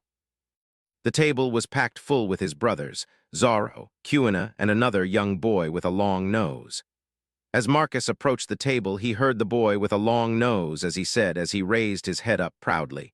Once they realized they couldn't beat me in a fight, the entire pirate crew gave up and promised to quit being pirates. After the long-nosed boy finished his story, Luffy said, "Wow, you must be really strong." The boy puffed out his chest as he said, "Of course I'm strong, I'm Captain Usopp, and I once beat a giant in single combat." Marcus raised an eyebrow at that comment, but didn't say anything since he knew whatever Usopp said always came true at some point. Luffy took notice of Marcus a moment later and said, "Marcus, look who we found, Yasopp's son, Usopp." Marcus glanced at Usopp for a moment before he said, "Oh yeah, that loser did mention having a kid." Usopp frowned as he asked, "What's that supposed to mean?" Marcus grabbed a chair and placed it at the end of the table to join them before he said, "It means your dad is a loser."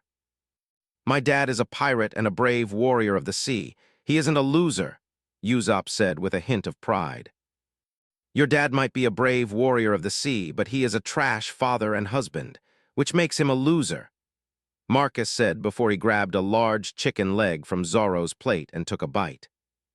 "Hey, that's mine," Zoro said with a frown. "No, he isn't. You take that back," Usopp said with an angry tone as he pointed a finger at Marcus. Marcus ignored Zoro as he shook his head before he said, "What else do you call a man who abandoned his family?" "My father didn't abandon us, he followed his dream," Usopp said with a hint of anger.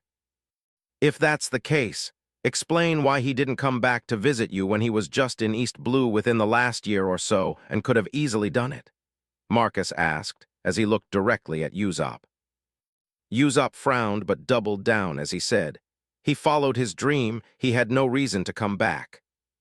Marcus let out a heavy sigh before he said, you're just as delusional as your father, like son, I guess. If you keep talking about my dad, I'll beat you up, Usopp said as he glared at Marcus.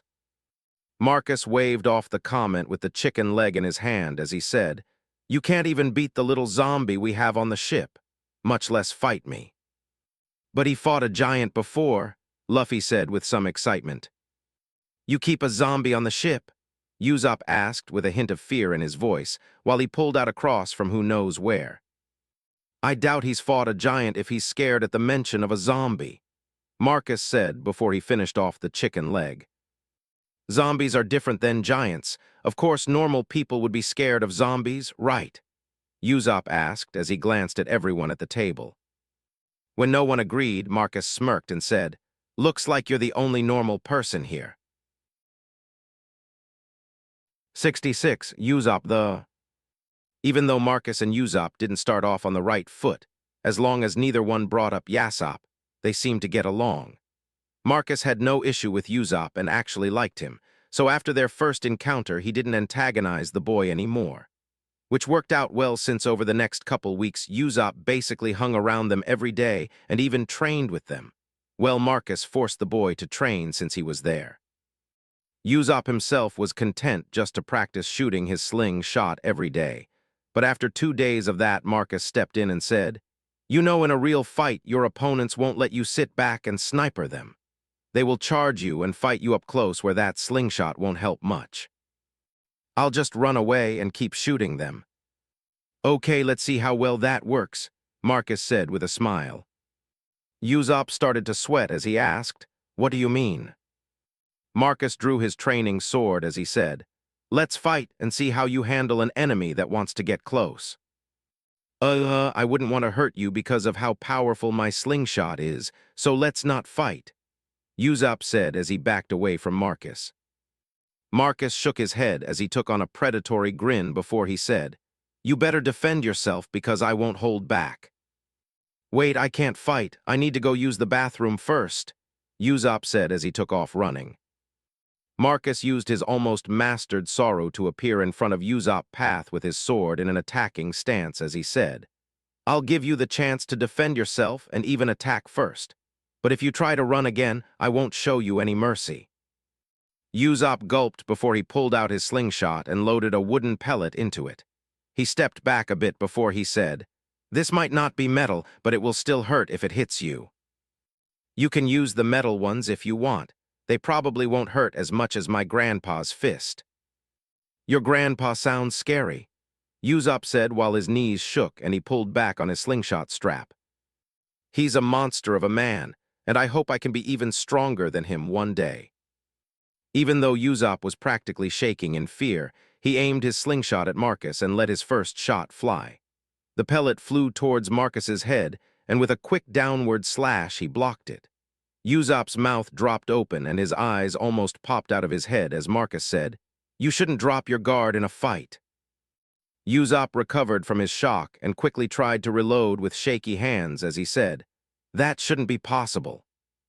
You're right, it was just luck, Marcus said with a smirk as he stepped forward one and reset his stance. Usopp was able to load another pellet as he stepped back before he took aim and shot again. Marcus easily used his sword to smack the pellet away, which made Usopp's eyes widened as he asked, how is that even possible?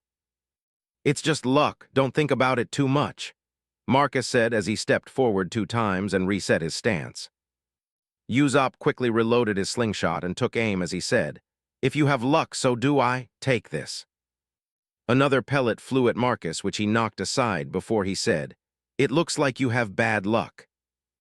Usopp quickly reloaded and shot again, which Marcus deflected away again as he moved towards Usopp and said, if this is all you have, you'll lose. Usopp grabbed something else from his pouch and loaded it as he said, fine, take this, Usopp's special pepper ball. Usopp released his sling, but a moment later the ball inside his sling exploded in front of his face before it could properly shoot. A black cloud of dust covered Usopp, and a moment later he started to sneeze and cough like crazy. Marcus watched him with a raised eyebrow for a few moments before he closed in and slammed his sword onto the boy's head. Usopp crumpled to the ground a moment later with a large bruise forming on his head. Marcus ended up beating Usopp 4 more times that day before the boy agreed to join in the training with the others. He was given a training harnesses a few days later and worked out with Zoe, Sanji, and the others in the less advanced group. He still complained a little about the training, but he at least did it. During that time, Marcus found out that Usopp's mom already passed away almost a year ago. As for who took care of him, it was a couple of neighbors who were good friends with his mom. He actually lived at home alone now, but the neighbors would make him food and help out with other things since he was still young. As for adopting him or putting him in an orphanage, Usopp refused to live with anyone else, and the island didn't have an orphanage, so he lived in the house he used to share with his mom. As for Kaya and her family, Marcus ran into them a couple times in town. But at that point, Usopp didn't really know Kaya or her family, so they never ended up properly meeting. A month quickly passed with everyone hanging out and trying on the island before they got bored and wanted another challenge. So Marcus made the decision to resupply the ship and head back out to catch more pirates and explore East Blue again. A few days before they planned to leave, Marcus approached Usopp after training and asked, "We are gonna leave in a few days. Do you want to come along?" Usopp was collapsed on the ground, breathing heavily after being pushed to his limits, and while he was recovering, Luffy excitedly said, "Come with us, Usopp. We can fight pirates and go on adventures. It's the best." Usopp's eyes widened slightly at that, and once he caught his breath, he said, "I feel my I'll die if I leave the island disease acting up." "Oh, if that's the case, you can stay here then." "Really?" Usopp and Luffy both asked in surprise.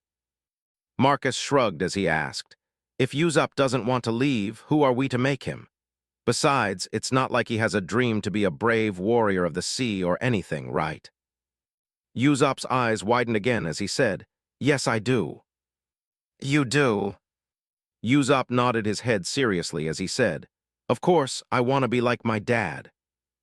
Marcus held himself back from commenting on Usopp's father and instead said, "If that's the case, you need to join us when we leave or you'll never leave this island." Usopp shook his head as he said, "But I'm too young, I can't leave the island yet." "We're the same age, and I've already left my home island to go explore and have adventures," Marcus said before he pointed at Luffy and added, "He is the same age as us and also went out to sea. Both of you are way stronger than I am." Marcus raised an eyebrow as he asked, "Didn't you say you beat a giant in solo combat?" I did beat a giant, but it was a small one," Usopp said as he patted his chest with one hand. "Then there is nothing to worry about. You'll be fine fighting normal pirate scum," Marcus said as he smirked. Usopp argued against leaving the island for the next few days, but on the day they planned to leave he showed up with his slingshot and a backpack filled with stuff as they were preparing to set sail.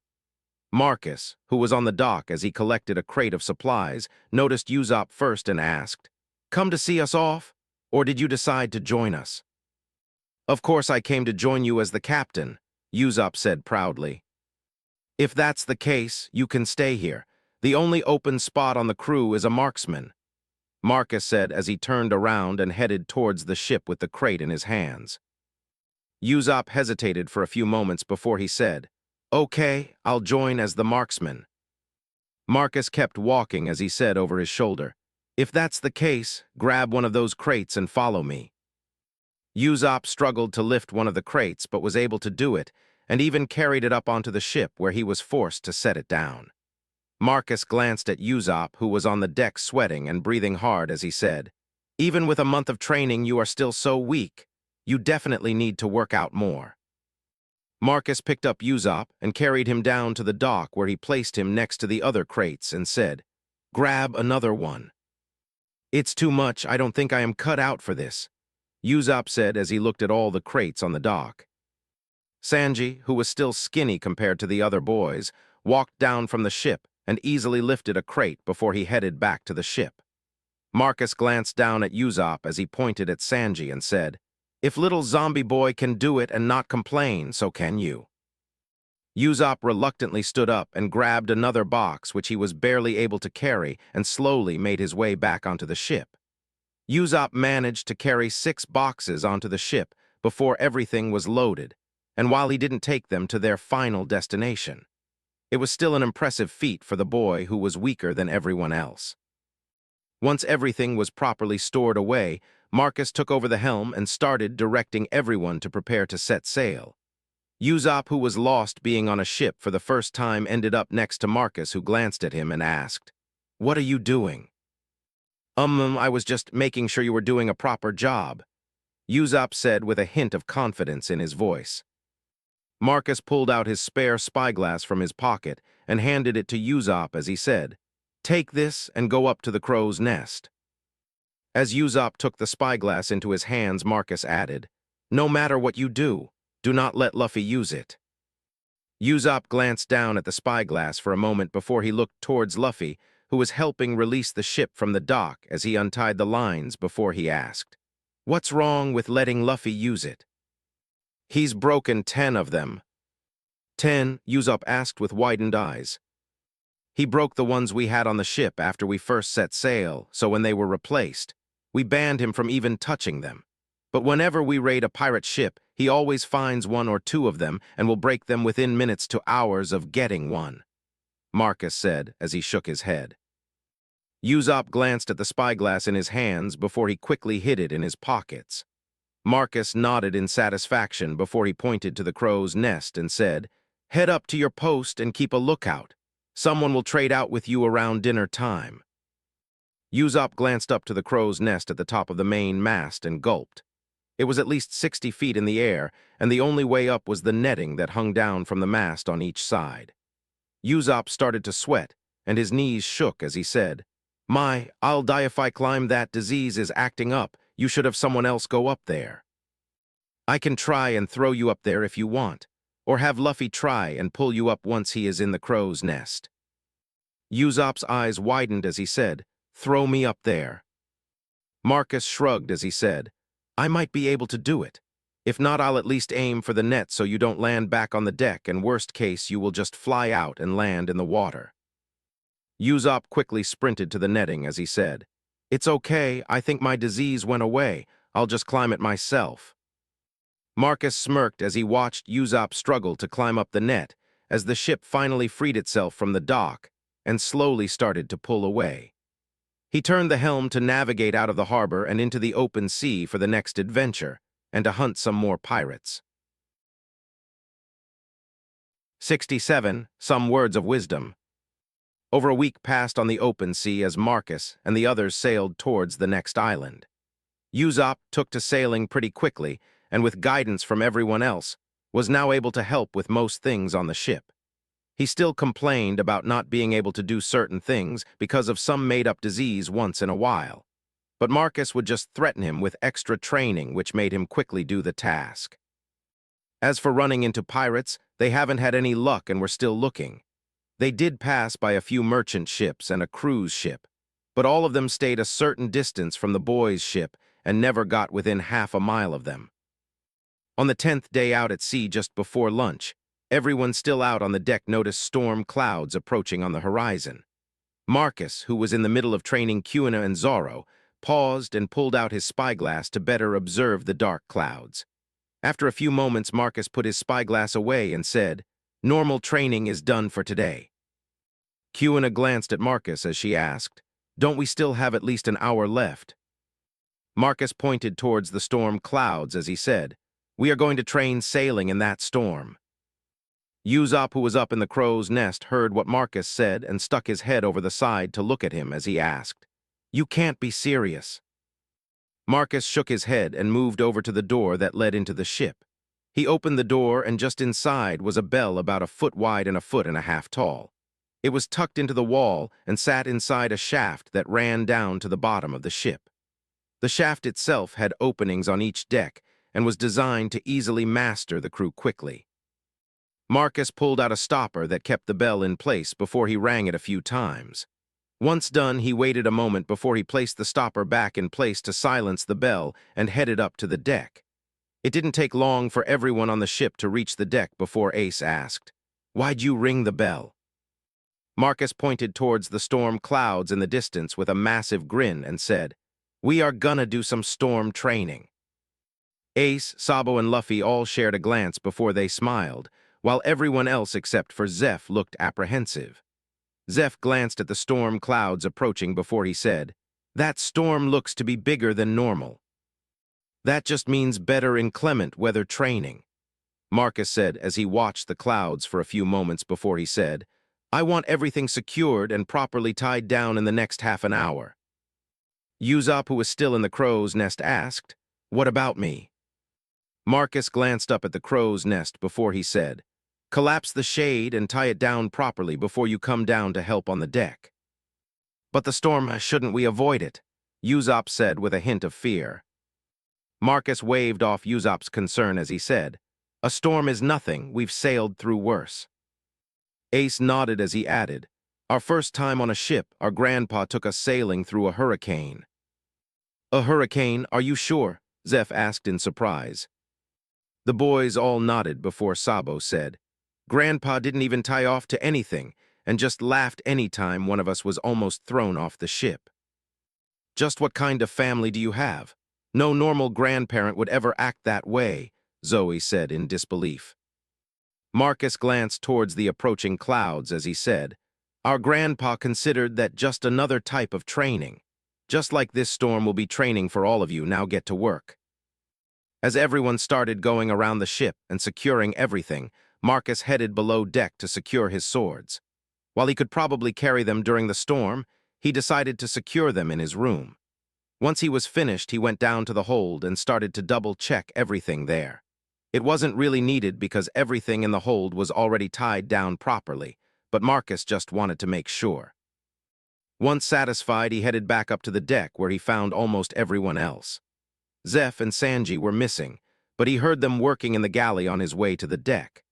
Marcus did a quick walk around the ship and found everything was secured and ready for the storm, so he said, "Nice work. Now put on your rain ponchos and start getting tied off to the ship." After slipping on the ponchos, Zoro, Kuina, Usopp, Zoe, and the other women looked a little confused until they saw Ace, Sabo, and Luffy grab rope and start making a harness with it around their waist. After a couple loops around their waist, they tossed the rope over their shoulder and looped it back down under the rope around their waist before they repeated it over their other shoulder. Once finished and tied properly, they wore what looked like a vest made out of rope over their ponchos. Afterwards, they tied another rope that was secured to the ship tightly around the rope belt around their waist. It added a lot of weight once the ropes were wet, and the length of rope they had connected to the ship would add even more. But it was the best way to ensure they wouldn't be swept overboard. And on the small chance that it did happen, it would be easy to recover them by pulling on their rope. Zeph and Sanji soon appeared on the deck with a small snack for everyone before they also secured themselves to the ship. Marcus was already at the helm where he had tied off to it already. While they still hadn't reached the storm itself, rain already started to fall and the waves were already choppy as the wind picked up.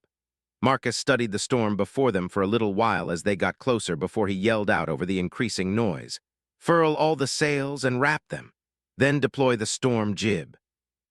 Everyone quickly got to work to collapse the sails, and a few minutes before they entered the storm itself, everything was ready.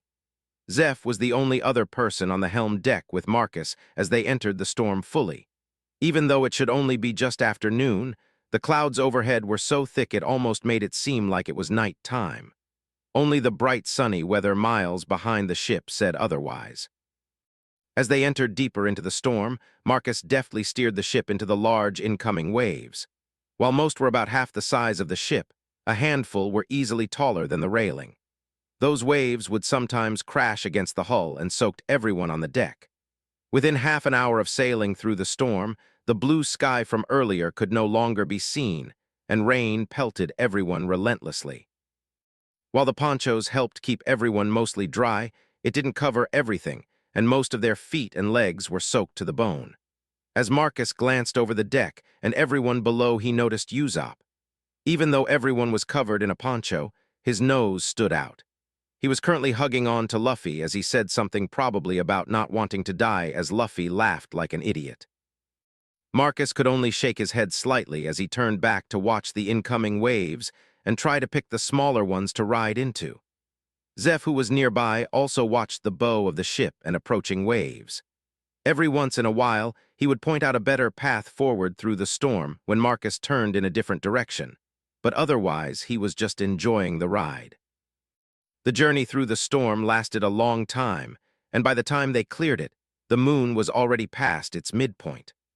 Once out of the storm, Marcus quickly had them lower the storm jib and raise the normal sails before he asked Zeph to make something to warm everyone up. About half an hour later, after everyone finished checking over the ship for damage, they changed out of wet clothes, dried off a bit, and were treated to a nice hot soup and tea, which made everyone happy, including Luffy, who didn't even complain about the lack of meat. Once everyone finished eating, Marcus told everyone to rest while he took care of the helm. Zeph was the only one who didn't rest and climbed up to the helm deck a little while later. Marcus glanced at him as he approached and said, "I'm surprised you're not tired, old man." Zeph frowned slightly before he said, "It would take more than a tiny storm to wear me out, brat." They both settled into a comfortable silence for a while before Zeph said, "You make a pretty decent captain for still being a kid. And you make a pretty decent cook for being a pirate," Marcus said before they both chuckled slightly.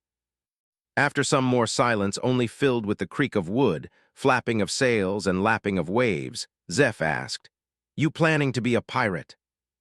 Marcus shook his head as he said, "My brothers want to be pirates, but I don't want to deal with all that hassle. I would rather explore the world and fight strong people." Zeph chuckled again before he said, "If you travel the seas and keep getting stronger, you might be labeled a pirate one day, even if you don't want to be." Marcus glanced at Zeph, who shrugged and added, "Me and my crew weren't originally pirates. At first it was just a group of friends who wanted to explore and see the world. Each of us had different reasons for going out to sea, but the spirit of adventure is what binded us together." Zeph glanced up at the stars above for a while before he said, "For years we traveled around, enjoying ourselves and the adventures we had along the way. During that time, we fought countless pirates on our journeys and became stronger because of it." Zeph smiled to himself as he said, "Even made a lot of money doing it too. We didn't really bounty hunt like you boys do, but if we ran into pirates, we would dispose of them and loot their ship." Zeph frowned slightly before he said, "After 5 years or so, people took notice of us and we were approached because of it. It was someone who worked for the world government and they offered us a job. I refused and so did the rest of my friends at the time," Zeph said as his voice trailed off and he shook his head slightly. After a few moments he glanced at Marcus and added, "Not even a week later we were labeled as pirates and I was given my first bounty." Marcus frowned slightly as he asked, "They did it that quickly? What did they charge you with?"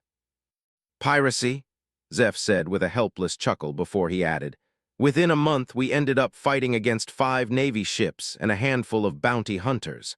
After that, the list of my crimes and the rest of the crew just kept growing." Zeph glanced towards the stars again as he said, "I eventually just embraced the label and started acting more like a pirate. But I kept my morals and also made sure my friends and crewmates never passed certain lines. It's probably why my bounty never got too crazy." After another round of silence, Zeph turned and started to head towards the stairs as just before he walked down them he said, "Good luck on not being a pirate, kid. You're probably gonna need it." Marcus glanced towards where Zeph disappeared for a few moments, before he also glanced up at the stars, lost in thought. 68. Don't make me turn this ship around. The next day around noon, Usopp spotted an island on the horizon which Marcus decided to visit since he didn't see it on his map. He double-checked their location with Sabo just in case, but they both confirmed where they most likely were, and there shouldn't be an island in the area. So with an unmarked island in front of them, no one could resist going to explore it. When they got closer to the island, Marcus decided to circle it once to check it out and see if it was worth landing on. The island was a decent size with a small harbor on one side protected by a natural breakwater that separated most of it from the sea. It was actually the perfect place to build a dock, but with no sign of human habitation on the island, it was currently empty. Marcus sailed the ship into the small harbor area behind the large breakwater and dropped anchor close to the shore. Once the ship was parked, Luffy immediately tried to go explore the island. If it wasn't for the fact he couldn't really use his no rocket yet, he would already be on the island. Instead, he was forced to wait as a boat was lowered before half the ship went to explore the island. Zeph left with everyone to watch over them and look for some fresh ingredients, while Marcus stayed on the ship to train with Kuina and Zoro. As he trained them in swordsmanship, Zoe and the other women did their normal training. Once Marcus finished training, he moved up to the crow's nest to relax and read the newspaper that arrived not long ago. The first thing Marcus saw when he unrolled the newspaper was Jinb on the front page. In bold print it said, "Captain of the Sun Pirates Jinb joins the new Warlord program." Marcus's eyes narrowed as he read through the article, and near the end of it, it mentioned that fishmen were being released from prison because of the deal. Marcus quickly skimmed the rest of the newspaper, and when he found no mention of Arlong or his bounty, he relaxed slightly. But already decided on the ship's next destination, and where they would stay for the foreseeable future. As it started to get dark, Zeph brought the small boat back to the ship filled with different stuff he found on the island. After he unloaded and stored it on the ship, he collected some spices and his knives before he said to Marcus, "We are gonna barbecue on the island for dinner." "Sounds good to me," Marcus said as he glanced towards the beach where he saw a couple large animals and a big bonfire being built up. Marcus collected his sword as the other boat was being lowered into the water before everyone headed to shore. Once he arrived, he was greeted by Usopp in the middle of a story of how he took down the massive ox he stood on. As he finished, Luffy burst into laughter before he said, "You shot it once before you ran away. I was the one who took it down." "My shot was what helped to knock it down. If I didn't shoot it, it wouldn't have collapsed," Usopp said with confidence. Marcus shook his head as Luffy seemed to be agreeing with Usopp and turned to look at the other large animal, which was a bird. Well, it looked like a bird and had feathers, but it was massive like the ox and had tiny wings, so it probably couldn't fly, which explained how they were able to catch the thing. It didn't take long for Zeph, with help from Sanji and a few others, to start getting the animals. By the time the sun was setting, Zeph finished preparing the meat and started placing them around the bonfire that was already going strong. As Zeph cooked, Sanji watched from the side as he learned, but occasionally his eyes would wander towards Luffy, Ace, and Sabo, who were playing and joking around with Usopp, Zoro, and Kuina. Marcus watched the boy frown slightly a few times as jealousy flashed in his eyes. It was whenever he caught Sanji looking towards Luffy and the others. Marcus had an idea what the issue might be given his history, but decided against mentioning it for now. Everyone was having a good time.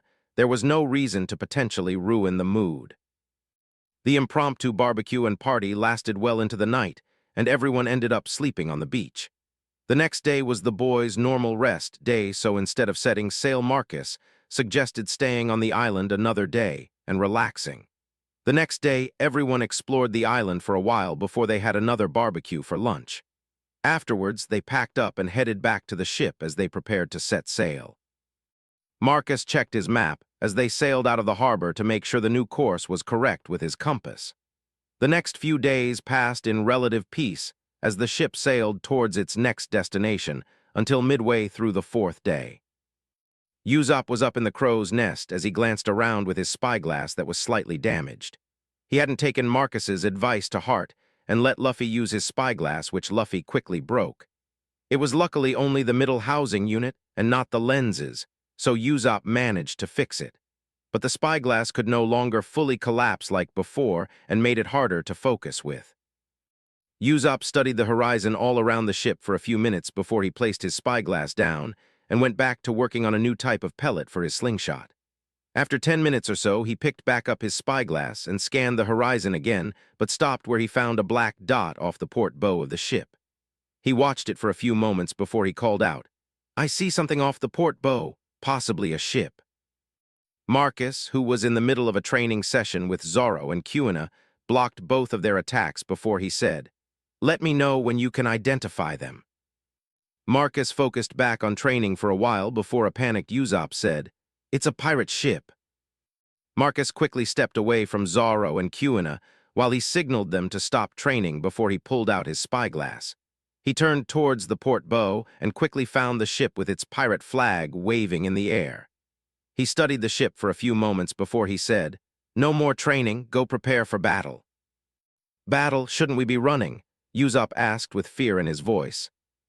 Marcus smiled as he glanced up at the boy who was leaning out of the crow's nest with wide eyes before he asked, "Didn't you say you want to be a brave warrior of the sea?" Usopp nodded but stuttered as he said, Why, yes, I want to be like my dad." Marcus pointed towards the approaching ship before he said, "A brave warrior of the sea wouldn't be scared of some no-name pirate crew." "But," Marcus cut off Usopp as he said, "then get your shit together and prepare to fight. Otherwise go below the deck and hide while the rest of us fight."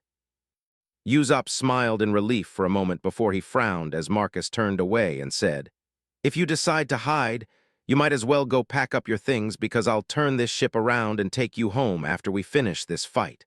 We have no need for cowards on this ship." Usopp's eyes widened as Marcus walked below the deck to get ready. Usopp fell back into the crow's nest as he debated what to do. He really wanted to go and hide. He knew he couldn't fight real pirates. He couldn't even beat anyone on the ship in a normal fight, let alone pirates. Usopp gritted his teeth as he thought of being taken back home. He didn't want to go home.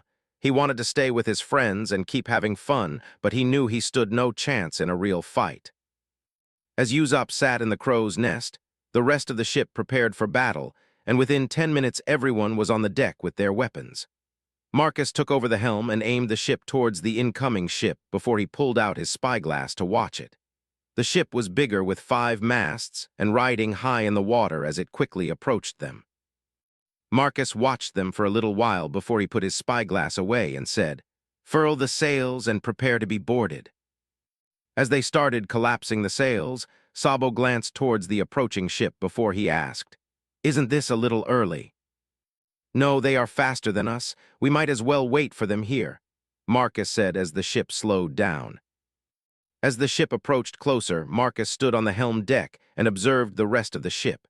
Everyone seemed excited besides Usopp, who was still in the crow's nest, which he would peek out from every once in a while. Marcus thought about ordering him to come down, but decided against it for now. If Usopp fought from the crow's nest, it was fine, as long as he actually participated in the battle.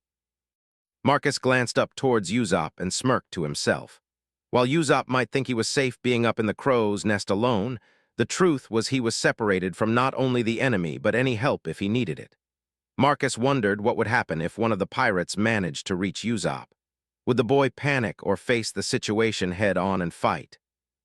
Marcus rested a hand on the hilt of his sword as he glanced back at the approaching ship that was collapsing some of its sails to slow down. Within a few more minutes, the ship was within range and started throwing grappling hooks over as all the sails were furled. As the ships were being pulled together, a man's voice rang out from the other ship and said, "Thanks for not running. I hate it when my target makes me chase them." An older man with a bandana wrapped around his head glanced over from the taller ship. He glanced over the ship and frowned slightly when he noticed everyone was relaxed with no sign of fear. If anything, most of them looked ready to fight, which made him second-guess if taking this particular ship was a good idea. As the ships got closer, he had a gut feeling something was very wrong and instantly yelled out, "Drop the lines and raise the sails." To the man's credit, his crew didn't even question his orders, and the grappling lines were dropped, and sails started to rise a few moments later. Marcus raised an eyebrow in surprise, but after a moment of thought, he smiled. If these pirates wanted to give them a different type of training, he wouldn't mind. Ace and the others glanced towards Marcus as the pirate ship started to pull away. Marcus pointed at the ship and said, "Prepare to chase them." Marcus quickly moved to the helm as everyone else scrambled to raise the sails and chase the other ship. As Marcus took the helm, he looked up towards the crow's nest and yelled, "Usopp, get below deck and prepare the bow cannon." Yuzop peeked from his spot as he said, "Cannon? I don't know how to use a cannon." "Sabo, go teach Yuzop how to use a cannon and aim for the enemy ship's sails and masts." Within 5 minutes, they were basically turned around and in the process of chasing after the pirate ship. While the pirate ship was faster than them, it wasn't that much faster, and its higher water displacement made it unstable, which slowed it down a little. By the time Marcus lined the ship up behind the pirate ship, they were a few hundred yards in front of them. It was about a minute later when Yuzop fired the cannon for the first time, and the cannonball splashed down to the port side of the ship. After that first shot, the enemy ship started to turn slightly to try and throw off the next shot. Marcus didn't adjust the ship's own course and decided to let Yuzop adjust the shot on his own.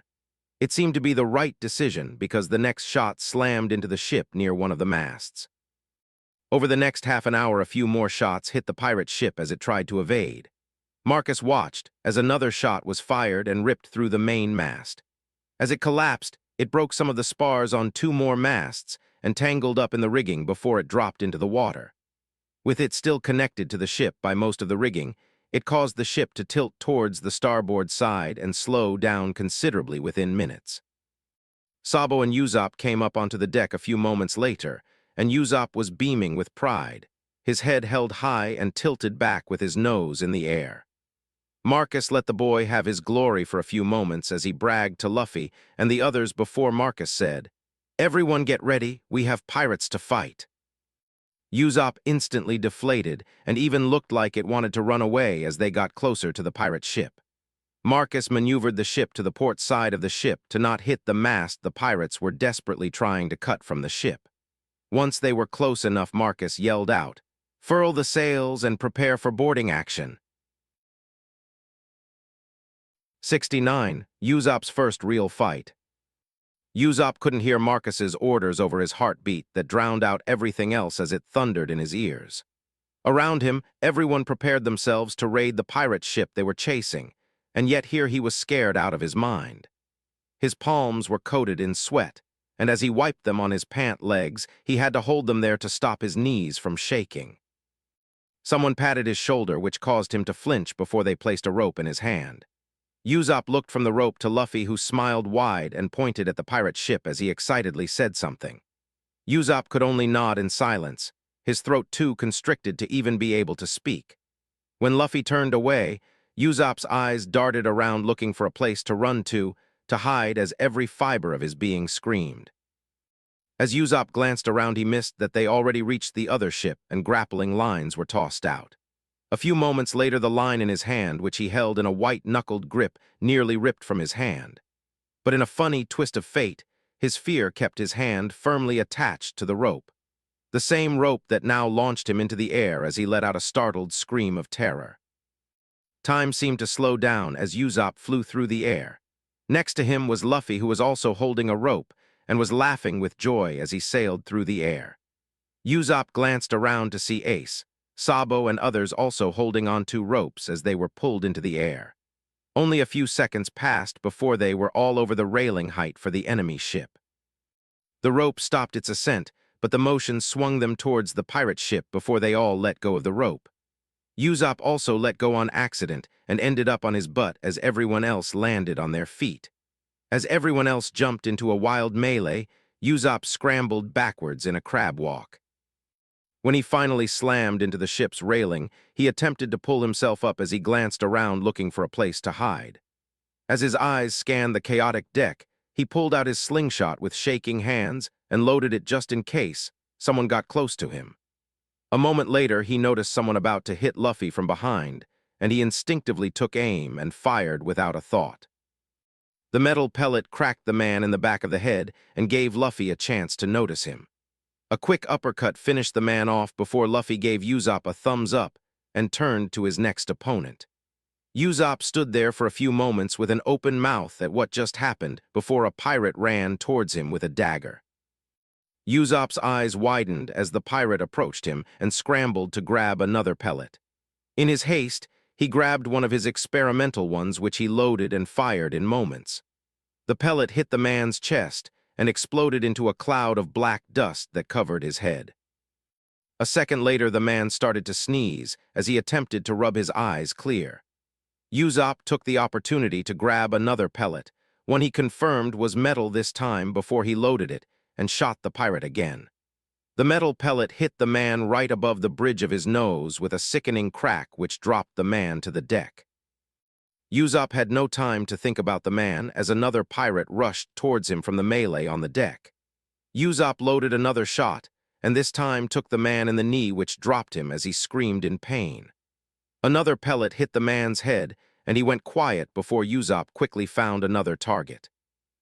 Usopp had no idea how much time passed as he just kept loading his slingshot and shooting any pirate who got closer. He also helped a few other people with well-timed shots, but he mostly attacked anyone who moved towards him. By the time the pirate raid finished, there were 7 pirates on the ground around Usopp. Usopp's eyes were still wide and wild, while his heart thundered in his ears when Luffy approached him with a smile on his face as he said something. Usopp blinked before he asked, "What?" "That was awesome. You didn't miss a single shot," Luffy said as he practically bounced on his feet. Usopp slowly looked around as he took in everything around him before he started to chuckle as he said, "Yeah." Usopp threw his head back as he said in a confident tone, "Of course. I'm Captain Usopp. I once shot the wings off 2 flies at the same time." "Wow, that's amazing," Luffy said. "There's a pirate behind you, Usopp. Watch out." Usopp screamed in terror as he jumped towards Luffy and hugged him before someone burst into laughter next to both of them. Usopp glanced towards the laughter to find Marcus, who winked at him and said, "Still a coward, but you at least have some potential." Usopp let go of Luffy, who was laughing at him, and straightened his clothes before he said, "I'm not a coward. I just took down over 10 pirates." 10, those are rookie numbers. You gotta pump those numbers up," Marcus said with a chuckle before he added, "Help tie up the prisoners and then start looting the ship." Marcus helped move the captured pirates back onto their ship before he kept watch over them as the others looted the ship. It didn't take long as it seemed like these pirates were pretty poor. As for usable loot, Usopp lucked out and ended up finding a couple of spy glasses which he used to replace his broken one. Once the ship was cleaned out, the boys scuttled it and set sail again to their next destination and the marine base that was in the same island chain. During the trip, Marcus forced Usopp to be one of the people helping take care of the prisoners. He only did it once he noticed Usopp was still afraid of them even while they were tied up. Marcus hoped it would break the boy of his cowardly habits. About a week passed by as they traveled without running into anything until the 8th day, where they found an island. When Marcus checked his map and estimated their location, he was happy to find they were close to their destination. The marine base they wanted to visit wasn't far from the island they were at. Marcus quickly changed course to head around the right side of the island and the shortest path to the base. Over the next few hours, they passed by a handful of small uninhabited islands, which only confirmed they were headed in the right direction. Around sunset, they spotted the marine base with a couple of ships docked in the man-made harbor. The marine base had a good amount of buildings, all of which were marked with the number 16. Of the buildings, one of them stood out, which was placed in the middle of the base and was a giant dome with a rat head on top of it. Marcus studied it through his spyglass for a few moments as they approached before he issued commands, and most of the sails were quickly lowered as they coasted towards an empty spot on the dock. When they finally reached the docks, a full company of Marines were there and waiting for them. At the head of them was a slim, dark-haired man with a mouse-like appearance. He wore a captain's coat with a hood that had mouse ears on it and what looked to be a set of whiskers sprouting from his upper lip. Once the boat was docked and tied off, Marcus had Zoe go to negotiate with the Marines for the bounty turn-in. Marcus quietly watched from the ship as Zoe started to frown at whatever the Marine captain was saying to her. The longer the man talked, the worse things seemed to go as he started to point at the ship, which made Zoe step in front of the gangplank to block them. As it looked like a fight might break out between Zoe and the Marines, Marcus took action and yelled out, "What the hell is going on?" Zoe didn't take her eyes off the Marines in front of her as she yelled back, "This Marine captain wants to take the bounties and not pay us for them, Captain." Her statement made most of them look towards the ship and see Marcus, who focused on the Marine captain. The man turned to see Marcus before he put on a slimy smile and asked, "The captain of your ship is a child." Kai, the man laughed before he asked, "Who lets a child captain a ship? Are you stupid, woman?" Zoe gritted her teeth as she thought about attacking the Marine captain, but he was behind a line of soldiers. Marcus, on the other hand, pointed at the man and said, "And I have no idea who was stupid enough to promote a corrupt person like you to a captain's rank, Nezumi." Nezumi's laughing stopped, and he focused on Marcus with narrowed eyes before he asked, "What did you say, brat? Did you just insult a Marine officer?" "Insult? I asked a question. Maybe you are not only corrupt, but also stupid to boot," Marcus said with a smirk. "I will not be insulted by a brat. Someone bring him to me. I want to beat some sense into him." Marcus moved before anyone else and appeared right in front of Nezumi before he said, "Here, I saved your men time." Nezumi's eyes went wide as he stared in shock at Marcus, who looked up at the man and asked, "Weren't you going to teach me a lesson? Go ahead, I'm waiting for you to do it." Nezumi backed away from Marcus as he squeaked out, "How did you do that?" "Do what? Move. It's simple and the same thing you're doing, one foot in front of the other," Marcus said with another smirk. Nezumi hid behind some more men as he said, "No, it's not. You move too fast. Just who the hell are you?" "Oh, now you want to know who I am. I thought you wanted to teach me a lesson." No, I don't," Nezumi said as he furiously shook his head. "Really? Then what exactly did you say?" Nezumi started to sweat like crazy as he stared at Marcus, who grinned back at him. After a few moments, Zoe, who was still guarding the gangplank to the ship, said, "I believe he said he was going to double the bounty payout for our hard work." Nezumi looked like he was about to protest when Marcus appeared in front of him again and asked, "Is that true? You offered to double the bounty payout?" Nezumi jumped back as he screamed in fear before he retreated behind more Marines. When he finally recovered, he said in a shaky voice, "Sure, double the bounty payout, no problem."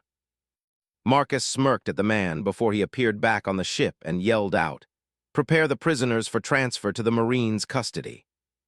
The bounty payout was quickly totaled and doubled by a different Marine since Nezumi ran away to hide in his office. After collecting their money, the ship set sail to another island in the area where Marcus planned to make a temporary base. 70. Meeting a little thief. Over the next couple days, Marcus charted a course to their next destination as they sailed through the island chain. Most of the islands they passed were tiny with only a couple of trees, while others were big enough to support small fishing villages. They stopped by a couple of them because Luffy and the others wanted to check them out. But after the third village had nothing interesting to do, no one asked to stop at the fourth one they found. On the third day, they finally reached their goal, or at least that is what Marcus assumed when he saw a grove of trees on a hilltop. He studied the area with his spyglass before he said, "Trim the sails. We are going to stop here." "Isn't this just another boring village?" Luffy asked as he picked his nose. "No idea, but we should stop here and get some training in so Grandpa doesn't beat us up for slacking off," Marcus said as he put his spyglass away. "Like Grandpa needs a reason to beat us up," Ace said as Sabo nodded in agreement. "That's true, but I still want to get more training in." As the ship slowed down, Marcus aimed for the small dock near the main area of the village. It was big enough to fit their ship without much issue and probably used for visiting ships, since there was a smaller dock not far from it which was filled with small fishing boats. It was close to noon as the ship approached the dock, and while most people were probably eating, a handful of people were on the dock. The most prominent among them was a dark-haired man with a thick mustache. He was wearing a brown, short-sleeved police uniform with sandals, and his eyes studied the ship as it prepared to dock. After lines were secured and the gangplank dropped, Marcus walked off the ship as he said, "Nice to meet you, I'm Marcus." Genzo stepped forward as he said, "I'm Genzo, the sheriff of Kaklasi village. Could you please get your captain so I could ask the purpose of your visit?" "You're talking to the captain." Marcus said with a grin before he added, "As for our purpose, we came to visit and possibly trade some of our goods." Genzo watched Marcus for a few moments with narrowed eyes before he said, "You better not be lying to me, son." Marcus smirked as he yelled over his shoulder, "Everyone is free to disembark." "Yahuo," Luffy said as he rocketed off of the ship while pulling Usopp with him, who was screaming like a little girl as they flew through the air. Jens and the other people with him stared with their mouths open as Luffy and Usopp flew over their heads. A few moments later, they slammed into a wall before Luffy jumped up laughing as he pulled a protesting Usopp with him. Ace and Sabo appeared a moment later before Ace said, "I'll go make sure Luffy doesn't break." Ace was cut off by the sound of something crashing down before he said, "I'll stop him from breaking more stuff." Genzo looked at the cracked wall of the house Luffy hit as he said, "Someone better be paying for that." Marcus nodded and pulled out a stack of money as he asked, "Do you guys have a docking fee?" "We only charge if you stay longer than a couple days." "We will be here for at least a month," Marcus said as he handed the money in his hands to Genzo. Genzo glanced at it and tried to return most of it as he said, "This is too much." Marcus shook his head and refused to take back the money as he said, "Keep it since I know my brother is gonna cause more trouble."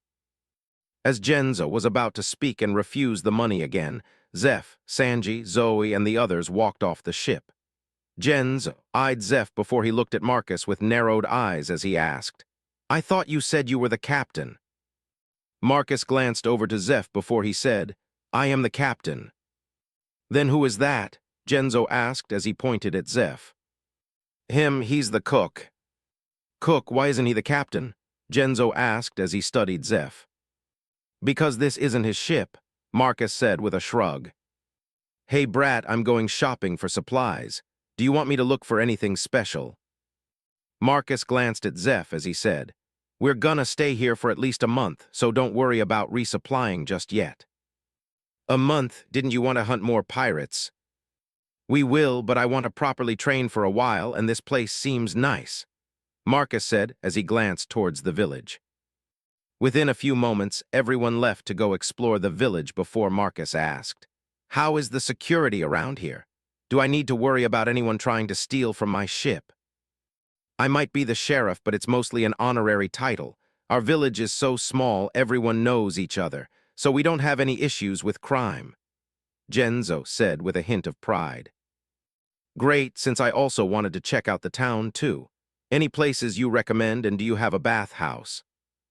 "We have a decent restaurant that also acts as the village's bar. As for a bathhouse, we have one near the center of town," Genzo said as he pointed to a set of buildings and added, "I can show you the way if you want."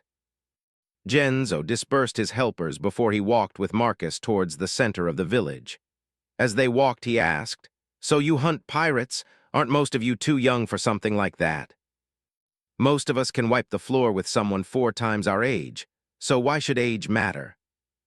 Genzo glanced at Marcus as he asked, "Where are all your parents at?" "Do you always ask so many questions when a ship visits the island, or is it because I'm so young?" Genzo frowned slightly before Marcus said, "Anyway, thanks for showing me where to go. I'll be fine from here." Marcus disappeared from Genzo's view moments later, which made the man quickly look around trying to find Marcus.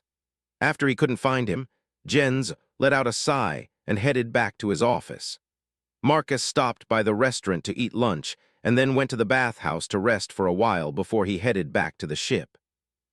Once back at the ship, he took up a post in the crow's nest and relaxed as he read the newspaper. As he was reading the newspaper, his den mushy started ringing, so he answered it and said, "Hello." "Brat, is that any way to greet your grandpa?" "Grandpa, why are you calling? Are you coming back to visit already?"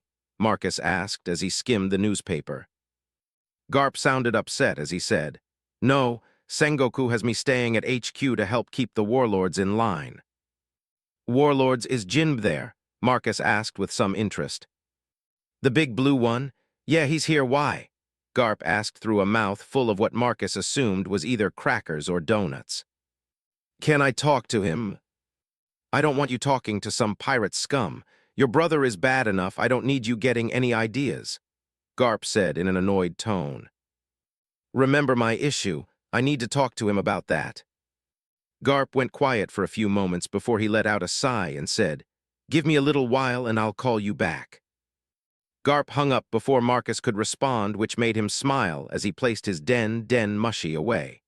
Marcus went back to reading until he heard someone on the deck below making noise. Marcus didn't think about it much at first, but still glanced over the side of the crow's nest to see an orange-haired girl. The girl was in a faded dress with green trim as she crept around the boat. Marcus watched her for a few minutes before she quietly disappeared through the door leading in the ship. Marcus shook his head slightly as he placed the newspaper down and grabbed the rope that led to the deck. Within moments, Marcus was on the deck and quickly followed after the girl.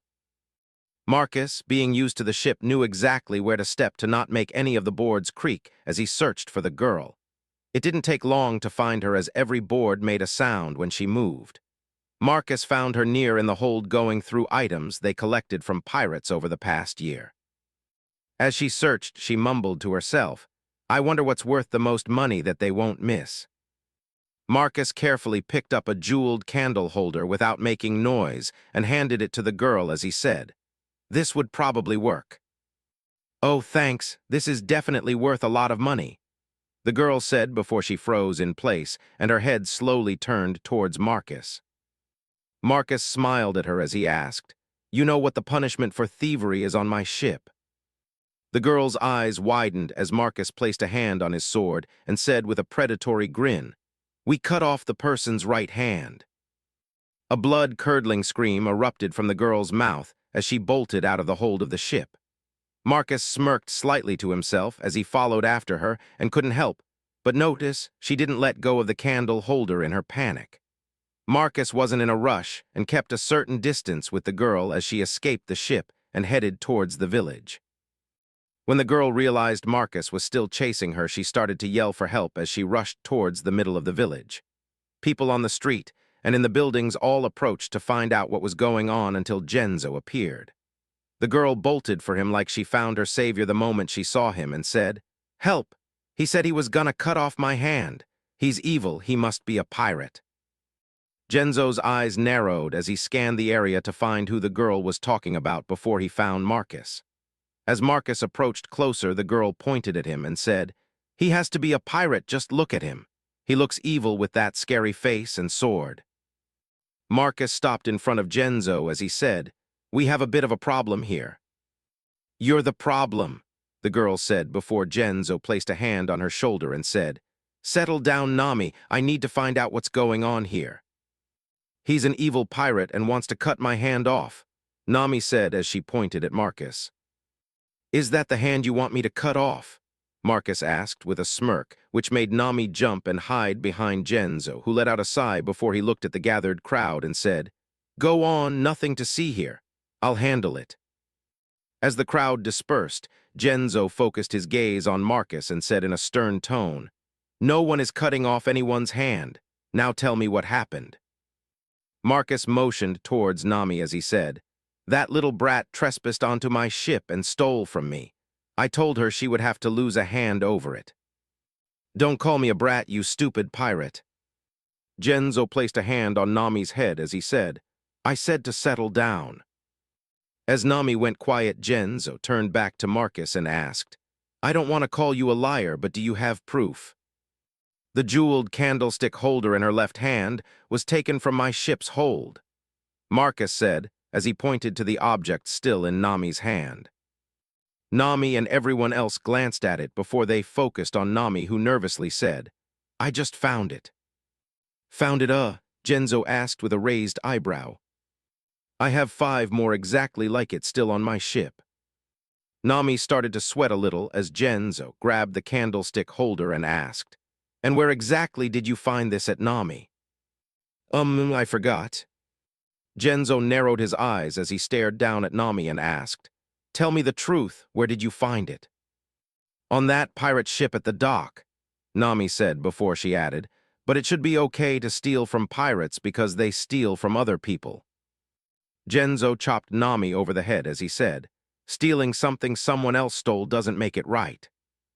As Nami rubbed the top of her head, Genzo handed the candlestick holder back to Marcus and said, "I'm sorry about this. Nami is a little rebellious and likes to get into troublesome situations. Don't apologize to him, he's a pirate." Genzo shot a glare at Nami as he said, "He isn't a pirate." Nami shook her head as she said, "No way, just look at him. He looks just like an evil pirate and the hold of his ship is full of treasure, so he is absolutely a pirate." "Your ship is full of treasure?" Genzo asked with a raised eyebrow. "We hunt pirates and also strip their ships of anything valuable when we're finished," Marcus said with a shrug. As they talked, a woman with pink hair and another young girl with blue hair approached them at a fast pace. When they arrived, the woman asked, "Who wants to cut off my daughter's hand?" "I do." Genzo glanced from Marcus to the woman with pink hair as he said, "No one is going to cut off Nami's hand." "What happened? Why does this little brat want to take her hand?"